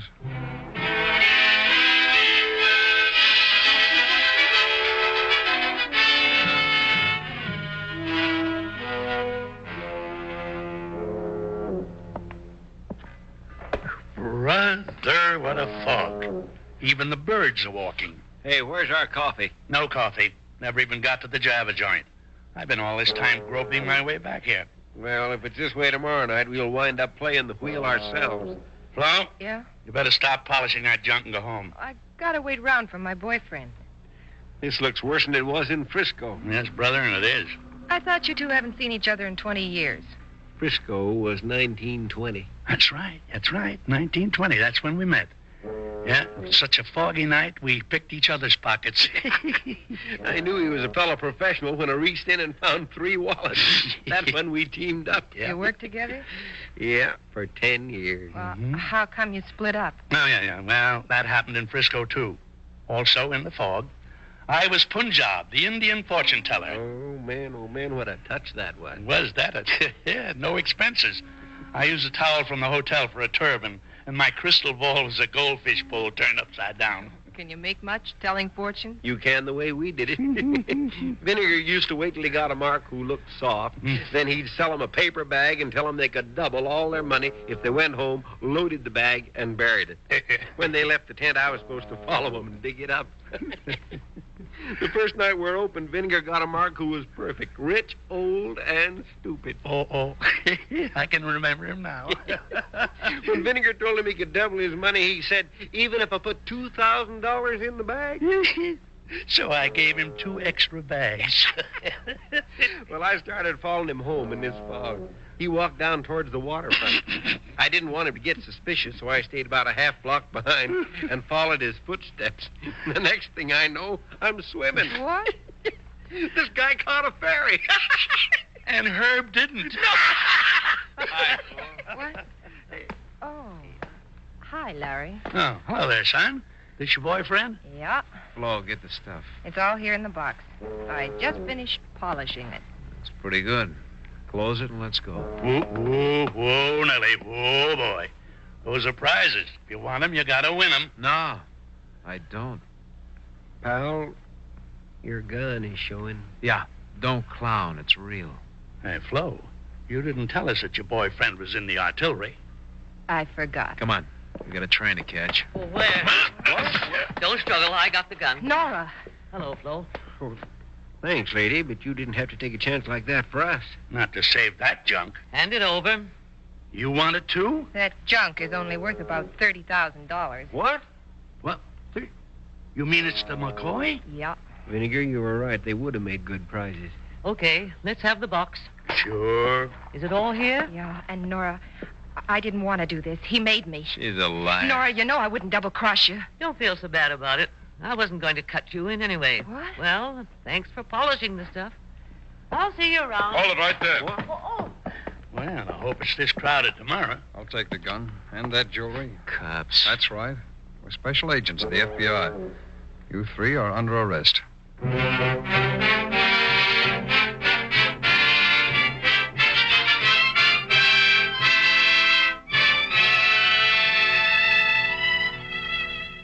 Nora Ridley, Flo Braddock, and Larry Marlowe were convicted and sentenced to terms in federal penal institutions. Approaching the stand at the amusement pier, Agent Taylor spotted the special agent keeping a surveillance on Nora Ridley. They followed her through the dense fog to the stand, with results you have just heard. Agent Taylor went to that part of the pier after checking the list of concessions and learning one had been an auction house the previous year. An auction house specializing in cheap watches, rings, and costume jewelry. And so another case from the files of your FBI was closed.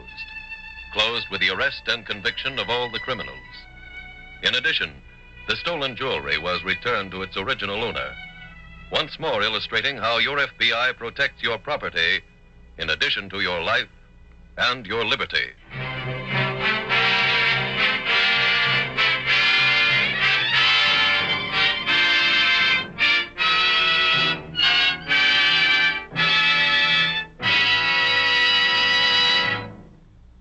Do you believe you'd be happier if you made more money?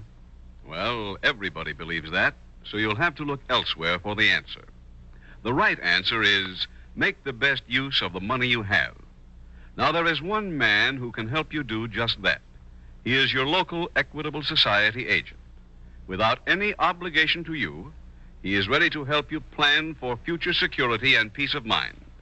Simply consult your local telephone directory for the name of your local representative of the Equitable Life Assurance Society of the United States.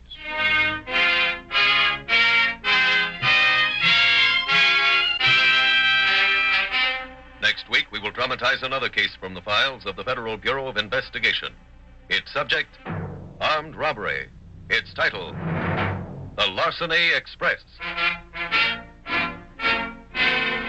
The incidents used in tonight's Equitable Life Assurance Society's broadcast are adapted from the files of the Federal Bureau of Investigation. However, all names used are fictitious, and any similarity thereof to the names of places or persons, living or dead, is accidental. Tonight, the music was composed and conducted by Frederick Steiner. The author was Jerry D. Lewis. Your narrator was William Woodson, and Special Agent Taylor was played by Stacey Harris. Others in the cast were Parley Bear, Anthony Barrett, Betty Blythe, Walter Catlett, Marlene Lightbody, and John Stephenson. This Is Your FBI is a Jerry Devine production. This is Larry Keating speaking for the Equitable Life Assurance Society of the United States and the Equitable Society's representative in your community, and inviting you to tune in again next week at this same time when the Equitable Life Assurance Society will bring you another thrilling transcribed story from the files of the Federal Bureau of Investigation. The Larceny Express on This Is Your FBI. Stay tuned for the adventures of Ozzie and Harriet. There's fun for the whole family when Ozzie and Harriet come your way next. This program came to you from Hollywood. This is ABC, Radio Network. Radio Network. Radio Network. The Equitable Life Assurance Society presents This Is Your FBI.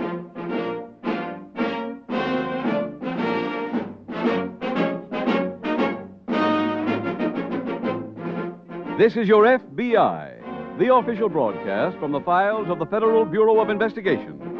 Presented transcribed as a public service by the Equitable Life Assurance Society of the United States and the Equitable Society's representative in your community.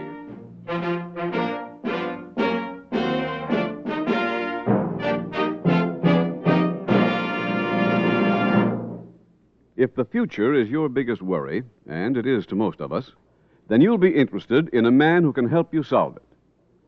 He is your local representative of the Equitable Life Assurance Society of the United States, an organization of 6 million members who have joined together to provide for their future security. In about 12 minutes, I'd like to tell you more about Equitable Society men and how they may help you enjoy the advantages of membership in the Equitable Society.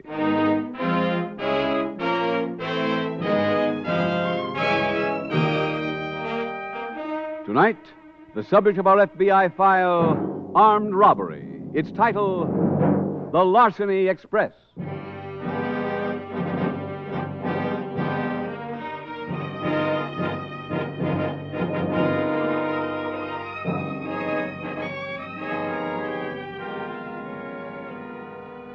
This is Memorial Day, and throughout the country, Americans have decorated the graves of men who died that others might continue to live in freedom. It is, of course, fitting that those men should be so honored, but it would also be fitting if on this day the graves of other men were made greener. Other men who, though not military or naval personnel, were also fighting for the freedom of others when they met their premature deaths. Those men have come from the ranks of the law enforcement agencies of America, local, county, state, and federal.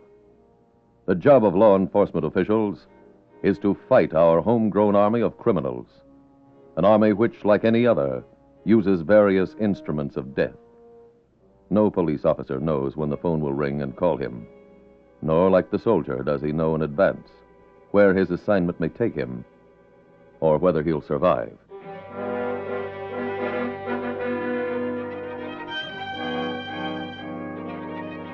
Tonight's FBI file opens in a railroad cut in the hill country of a New England state. It is late at night, and the whistle of a southbound freight is heard in the distance. In the darkness of the cut, 2 men huddle against an embankment. The train whistle is heard again.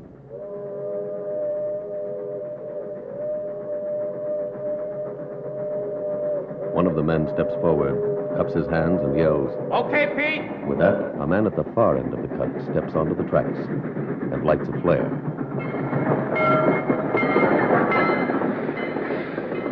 They're stopping. Yeah.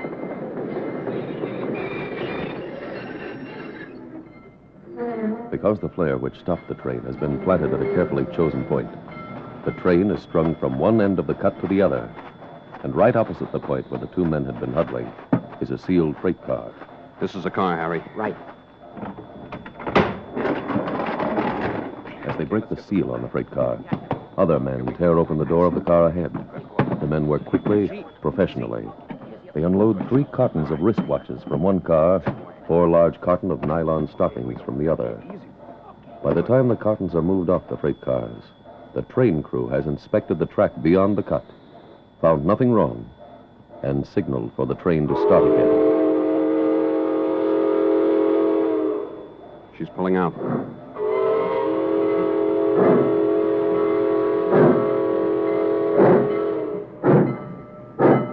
Okay, start moving the stuff out.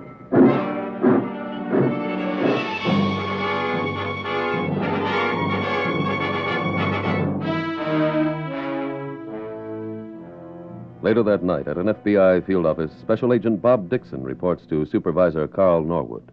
Dixon, I'm sorry to get you out of bed. Well, that's all right, Carl. Something's come up that we've got to start working on immediately. What's that? At 9:27 tonight, a freight train was stopped at the cut near Moose Lake. The robbers planted a flare to halt the train and broke into 2 sealed cars. What was stolen? 4 cartons of nylon stockings and 3 cartons of wristwatches, worth about $8,000 altogether. Mm-hmm. How long was the train stopped? Not more than 10 minutes.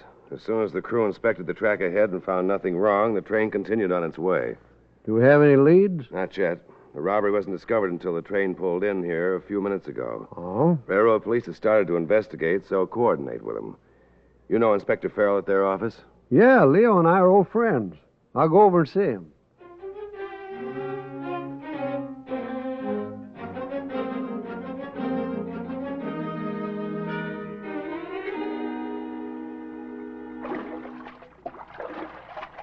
Joe, let me give you a hand. No, I can make it.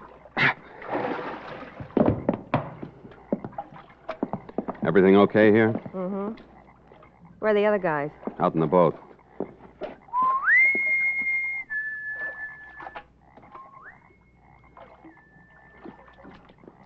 How'd the job go?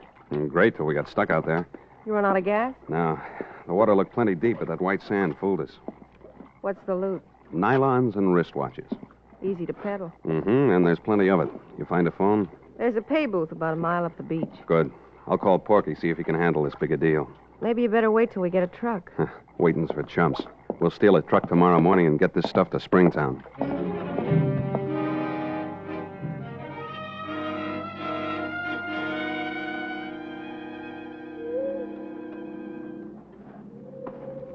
Bob? Hi, Leo. You on the freight car case? Yeah. This one of the cars they broke into? Yeah, they're over there on the next siding. Huh? We got one lead already. What's that? Sheriff Guthrie called from Moose Lake and said there was a boat reported stolen tonight from the hillside of the lake. Guthrie, huh? Yeah. While we were talking, word came in that it was found floating free. He's out inspecting it now. Good. He also sent down the flare that was used to stop the train. Oh, here we are. Hey, these look like fresh scratches on the lock. Could be tool marks. Yeah. Wait till I get some chalk out of this kit. Here we are. Well, it's just so we don't forget to shoot a picture of it. Nothing else on the door there. Want to go in? Okay. I got it, Leo.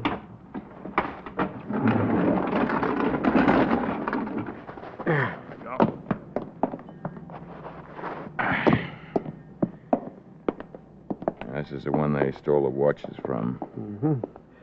Any idea where those cartons were in the car? Yeah, here, close to the door. I'll dust these crates. We might get some prints. Let's give you enough light? Yeah, thanks. As soon as we finish here, I'm driving up to Moose Lake. You want to come along? When'll that express be in with the flare? About 2 hours. Well, I'd better wait and get it to our lab. Then I'll come up and meet you.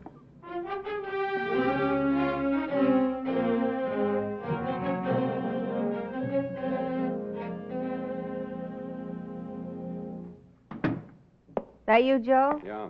I finally located a fence to handle this stuff. You run into anybody on the beach? Nope. You must have walked the other way. Who? The sheriff. Oh? He was here a couple of minutes ago asking a lot of questions. He come in? No, but he might want to when he comes back. Maybe he won't be back. He's got to. His boat's tied to the dock. Better wake the other guys. They're gone. They went into Pittsfield to get the truck. They said to be back as soon as it gets dark. Oh. Joe, we can't stall that sheriff till then. you don't find anything along the rest of the beach, you'll want to come in. Forget about him. But, Joe, he didn't come here by accident. Must have found out some way you brought the stuff over here last night. Once he comes in and gets a look at those boxes... Look, don't worry. When he gets back, I'll take care of him.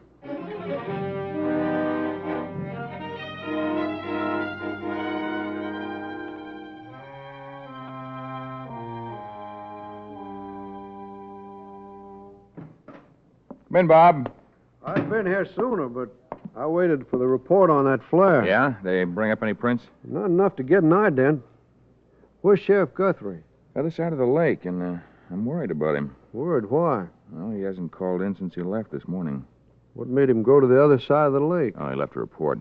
It's on that stolen boat. He found quite a few traces of white sand in it, and there's only one spot around the lake with white sand. That's Craven's Point, just about opposite here. Mm-hmm. That report show who the boat belonged to? Yeah, and Sheriff Guthrie interviewed him. The owner's never been to Craven's Point. So that sand was probably left by the thieves. Are you familiar with Craven's Point? Yeah. What's it like? Not much there, except an old boathouse and this white sand beach. Then if the thieves landed there at the boathouse, somebody might have seen them. Well, the place is only open during the summer. Have you had a look at the scene of the robbery? Yes. The only thing I found was a heel print. Just one? And there was evidence of other footprints, but none of them were deep enough to make an impression, though. You make one of the heel print? Mm-hmm. It's in my car. Oh. Bob, you know, it's 6 o'clock now. I know Guthrie. He wouldn't be gone all day without checking in. Not unless something happened to him. Can we get a boat and go over to Craven's Point? Yeah. There's a place here that rents them. I'll call and see if they're open.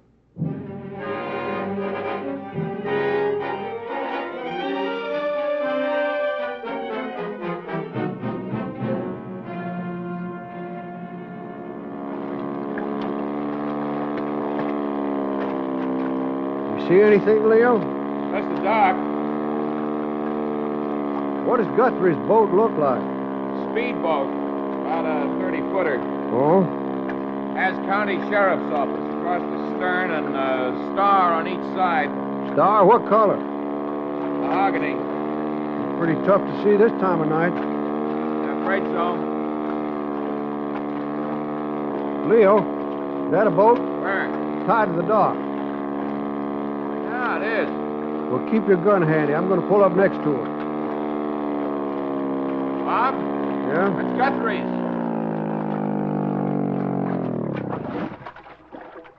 Got the rope. Hook it. Now, wait till I see if I can reach his boat. There, I got it. Empty. Yeah. Maybe they're holding him inside the boathouse. Uh-huh. Cover me. I'm going ashore. Yeah. Okay. Come on. No lights in the house. How do you get in there? Well, there's a door on either side and one in front. What's beyond the house? Dirt road to the main highway. Anybody living along the road? A few farmers. Hold it. Huh? I saw a light. Where? Down there through the slats in the dock. In the water? Yeah. It's shining on something. It looks like a flashlight. It is a flashlight. Leo, look beside it. A body. That's Guthrie.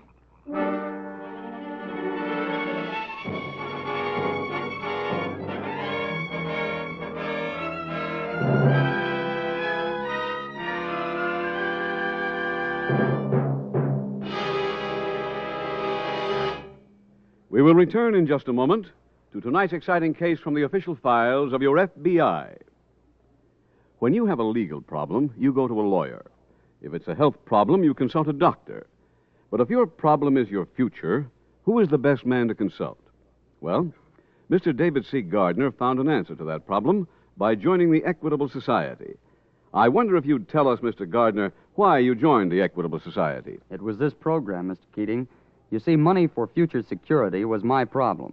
So when I heard about a plan described over this program that seemed a way out for me, Well, I called my local Equitable Society representative. You're right, Mr. Gardner. You have nothing to lose, possibly everything to gain by discussing your life insurance problems with an Equitable Society agent. How did it turn out, Mr. Gardner? Well, I did myself and my family a big favor. My Equitable agent worked out a plan that gives me security and peace of mind I've never known before. Well, that is the goal of every Equitable Society representative, helping provide economic freedom for American families. Life insurance is his career. He has made an intensive study of all forms of life insurance. He knows the advantages of each. He can show you how to get the most from your insurance dollar. And he is backed by a staff of highly trained experts in the home office, actuaries, technicians, economists. Millions of families like Mr. Gardner's have discovered this. The right Equitable Society plan can assure you peace of mind and future security. If that's what you want, don't put it off. Get acquainted with the man who can help you most. Consult your local telephone directory for the name of your local Equitable representative. Or write this station. That's EQUITABLE. The Equitable Life Assurance Society of the United States.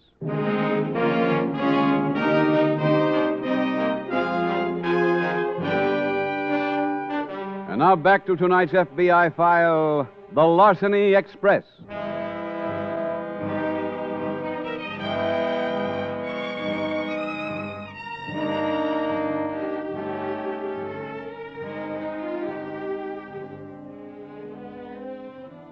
Special Agent Dixon and Railroad Police Inspector Leo Farrell immediately removed Sheriff Guthrie's body from the water and began artificial respiration.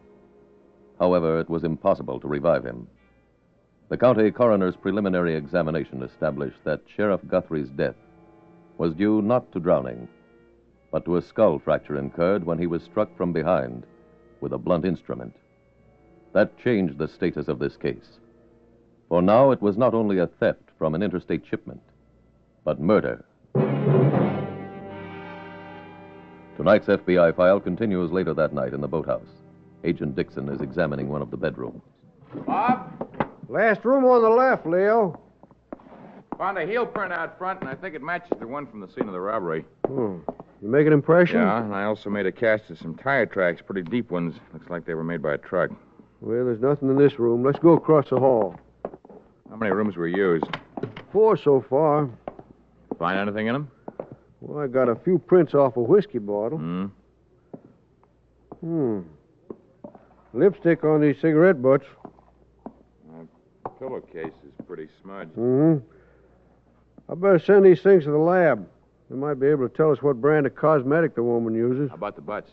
Yeah, I'll take them, too. Mind dumping them into this envelope? Oh, yeah. Here you are. Thanks. Well, any other rooms? Nope. Let's head back to town.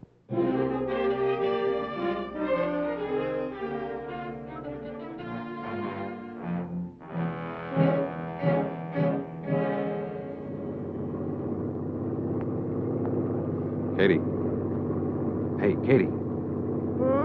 Wake up, will you? Where are we? Locked from the garage, can't you see? I can, now that my eyes are open. Light already? Mm-hmm. You been driving all night? No. Harry had the wheel for a couple of hours. He in back with the others?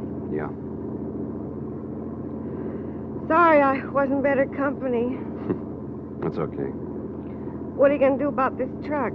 Oh, after we unload, Harry takes it and leaves it. Where?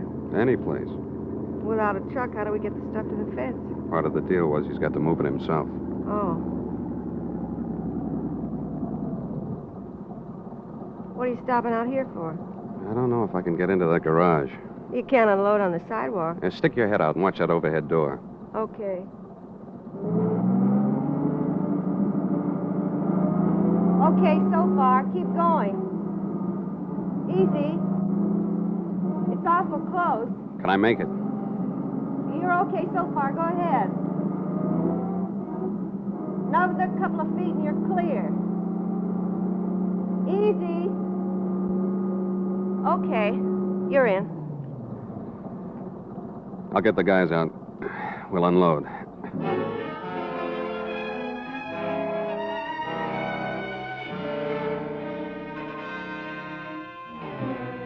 Later that morning, Agent Dixon reported back to Supervisor Carl Norwood at the FBI field office. Carl, I got more news on that freight car robbery. This teletype just came in from the lab. Oh, what do they think? The lipstick, powder, and rouge were all common brands sold everywhere. However, from the shades, they suggest the woman probably is a blonde. The fingerprints found on the whiskey bottle match the ones from the flare that was planted on the railroad track. Was that heel print found near the flare? Oh, but this next report says the heel print at the scene of the robbery duplicates the one found outside the boathouse. That pretty definitely establishes the thieves went to that boathouse after the robbery. Hmm. You got a report back on those tire impressions? Not yet, but Farrell and I called on a few farmers along a dirt road near the lake. Yes? At one of the places, a farmer remembered seeing a truck pass his place last night. Could he describe the truck? Well, it was big, painted black, had a canvas roof. I put in a call for the state police. If they can check the gas station along the main highway for us, some attendant might remember the truck.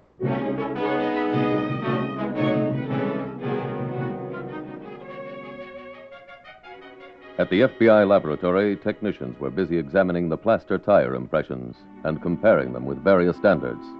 Every tire company uses different shaped treads, and a sample of each style is kept on file for use in cases like this, where a single set of fingerprints can be identified in a few minutes out of a collection of more than 123 million sets. Matching a tire impression frequently takes longer. However, a few hours later... Carl, we got that laboratory report. On the tires? Yep. They're made exclusively for Pioneer trucks. Quite a few Pioneers around. They've got a district sales office here. Try to get a list from them of every truck they've sold in this area.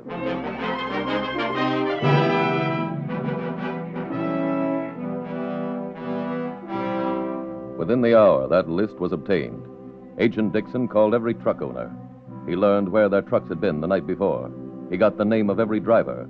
One after another, those names were eliminated. Carl, I think we got a break. What's that? An express company in Pittsfield reported one of their trucks was stolen yesterday. It's a Pioneer, painted black with a canvas top. Pittsfield, huh? They could have driven from there to Craven's Point last night without any trouble. You got the license number? Yeah. Also the motor number and speedometer reading. Send out an all-points alarm.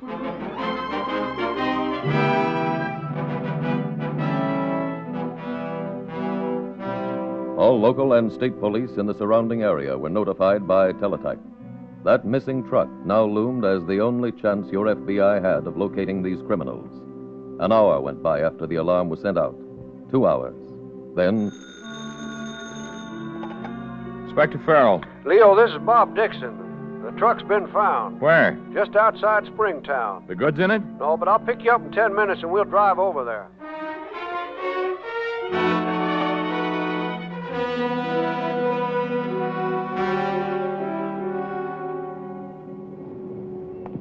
Leo, the speedometer reads 9,460. I know what it was when the truck was stolen? Yeah, 9,138, so it's been driven... Yeah, pencil? No, I got one, thanks.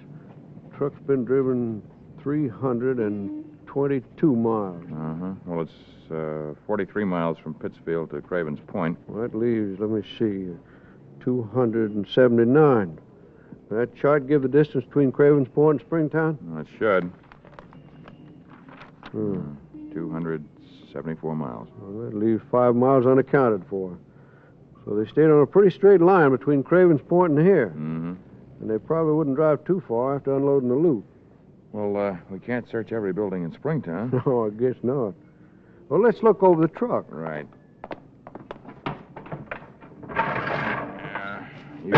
You go ahead, huh? Right. Come on. There. There's some glass over there.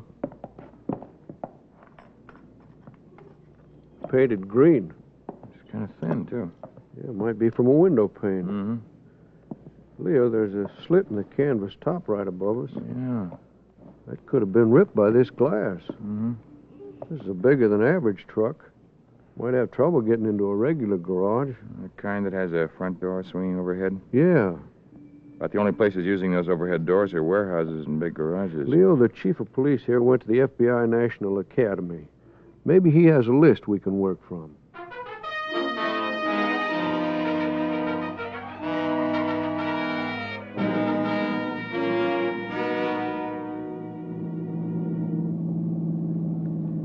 Where's the next stop, Bob? Well, we've covered all the warehouses. Any garages left? 5. Turn right on the corner. Okay. It's a couple doors down. At the place? Uh-huh.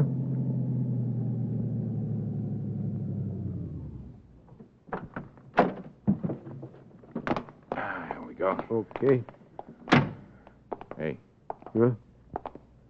Overhead door, Bob. Yeah, I see that, Leo. And a couple of panes broken. And the others are painted green. You see inside? Yeah. Doesn't seem to be anybody around. Let's try that side door. Right. Here you are. Go ahead.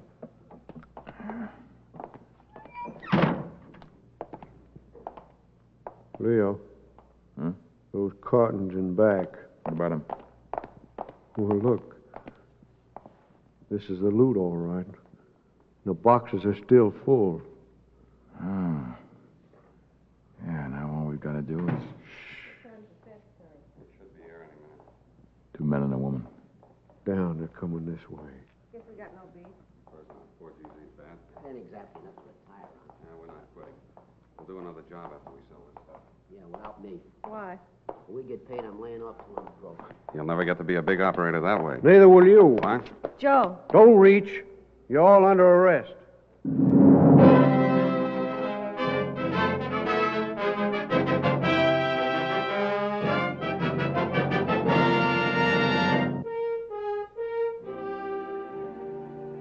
Because of the murder of Sheriff Guthrie, all subjects in this case were turned over to state authorities and received long prison sentences. Because the records sent to your FBI by local police departments do not always list the names of officers killed in the line of duty, it is impossible to pay individual respects to those brave men.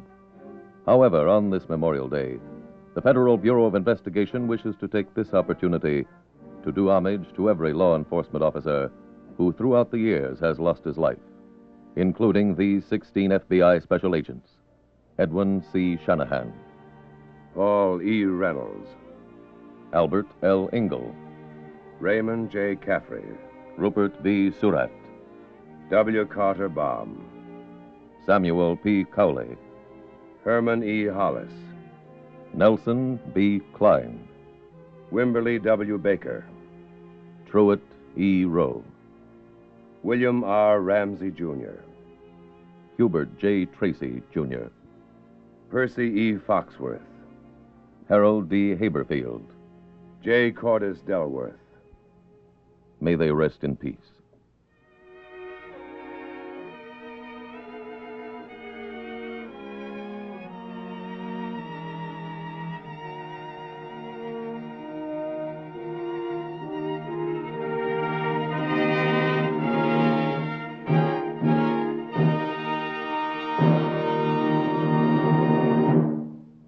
Did you know that very few people know how to make the best use of their money? Well, it's true. People spend too much time worrying about how to get more money than how to make the best use of what they have. Now, there is one man who can help you make every dollar count. He is your local Equitable Society agent. He is ready at any time and without obligation to you to help you plan for future security and peace of mind. Simply consult your local telephone directory for the name of your local representative of the Equitable Life Assurance Society of the United States.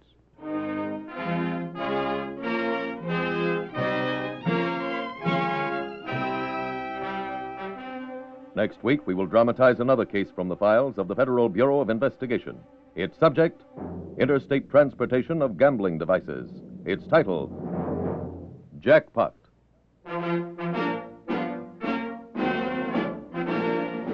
The incidents used in tonight's Equitable Life Assurance Society's broadcast are adapted from the files of the Federal Bureau of Investigation. However, all names used are fictitious, and any similarity thereof to the names of places or persons, living or dead, is accidental. Tonight, the music was composed and conducted by Frederick Steiner. The author was Jerry D. Lewis. Your narrator was William Woodson.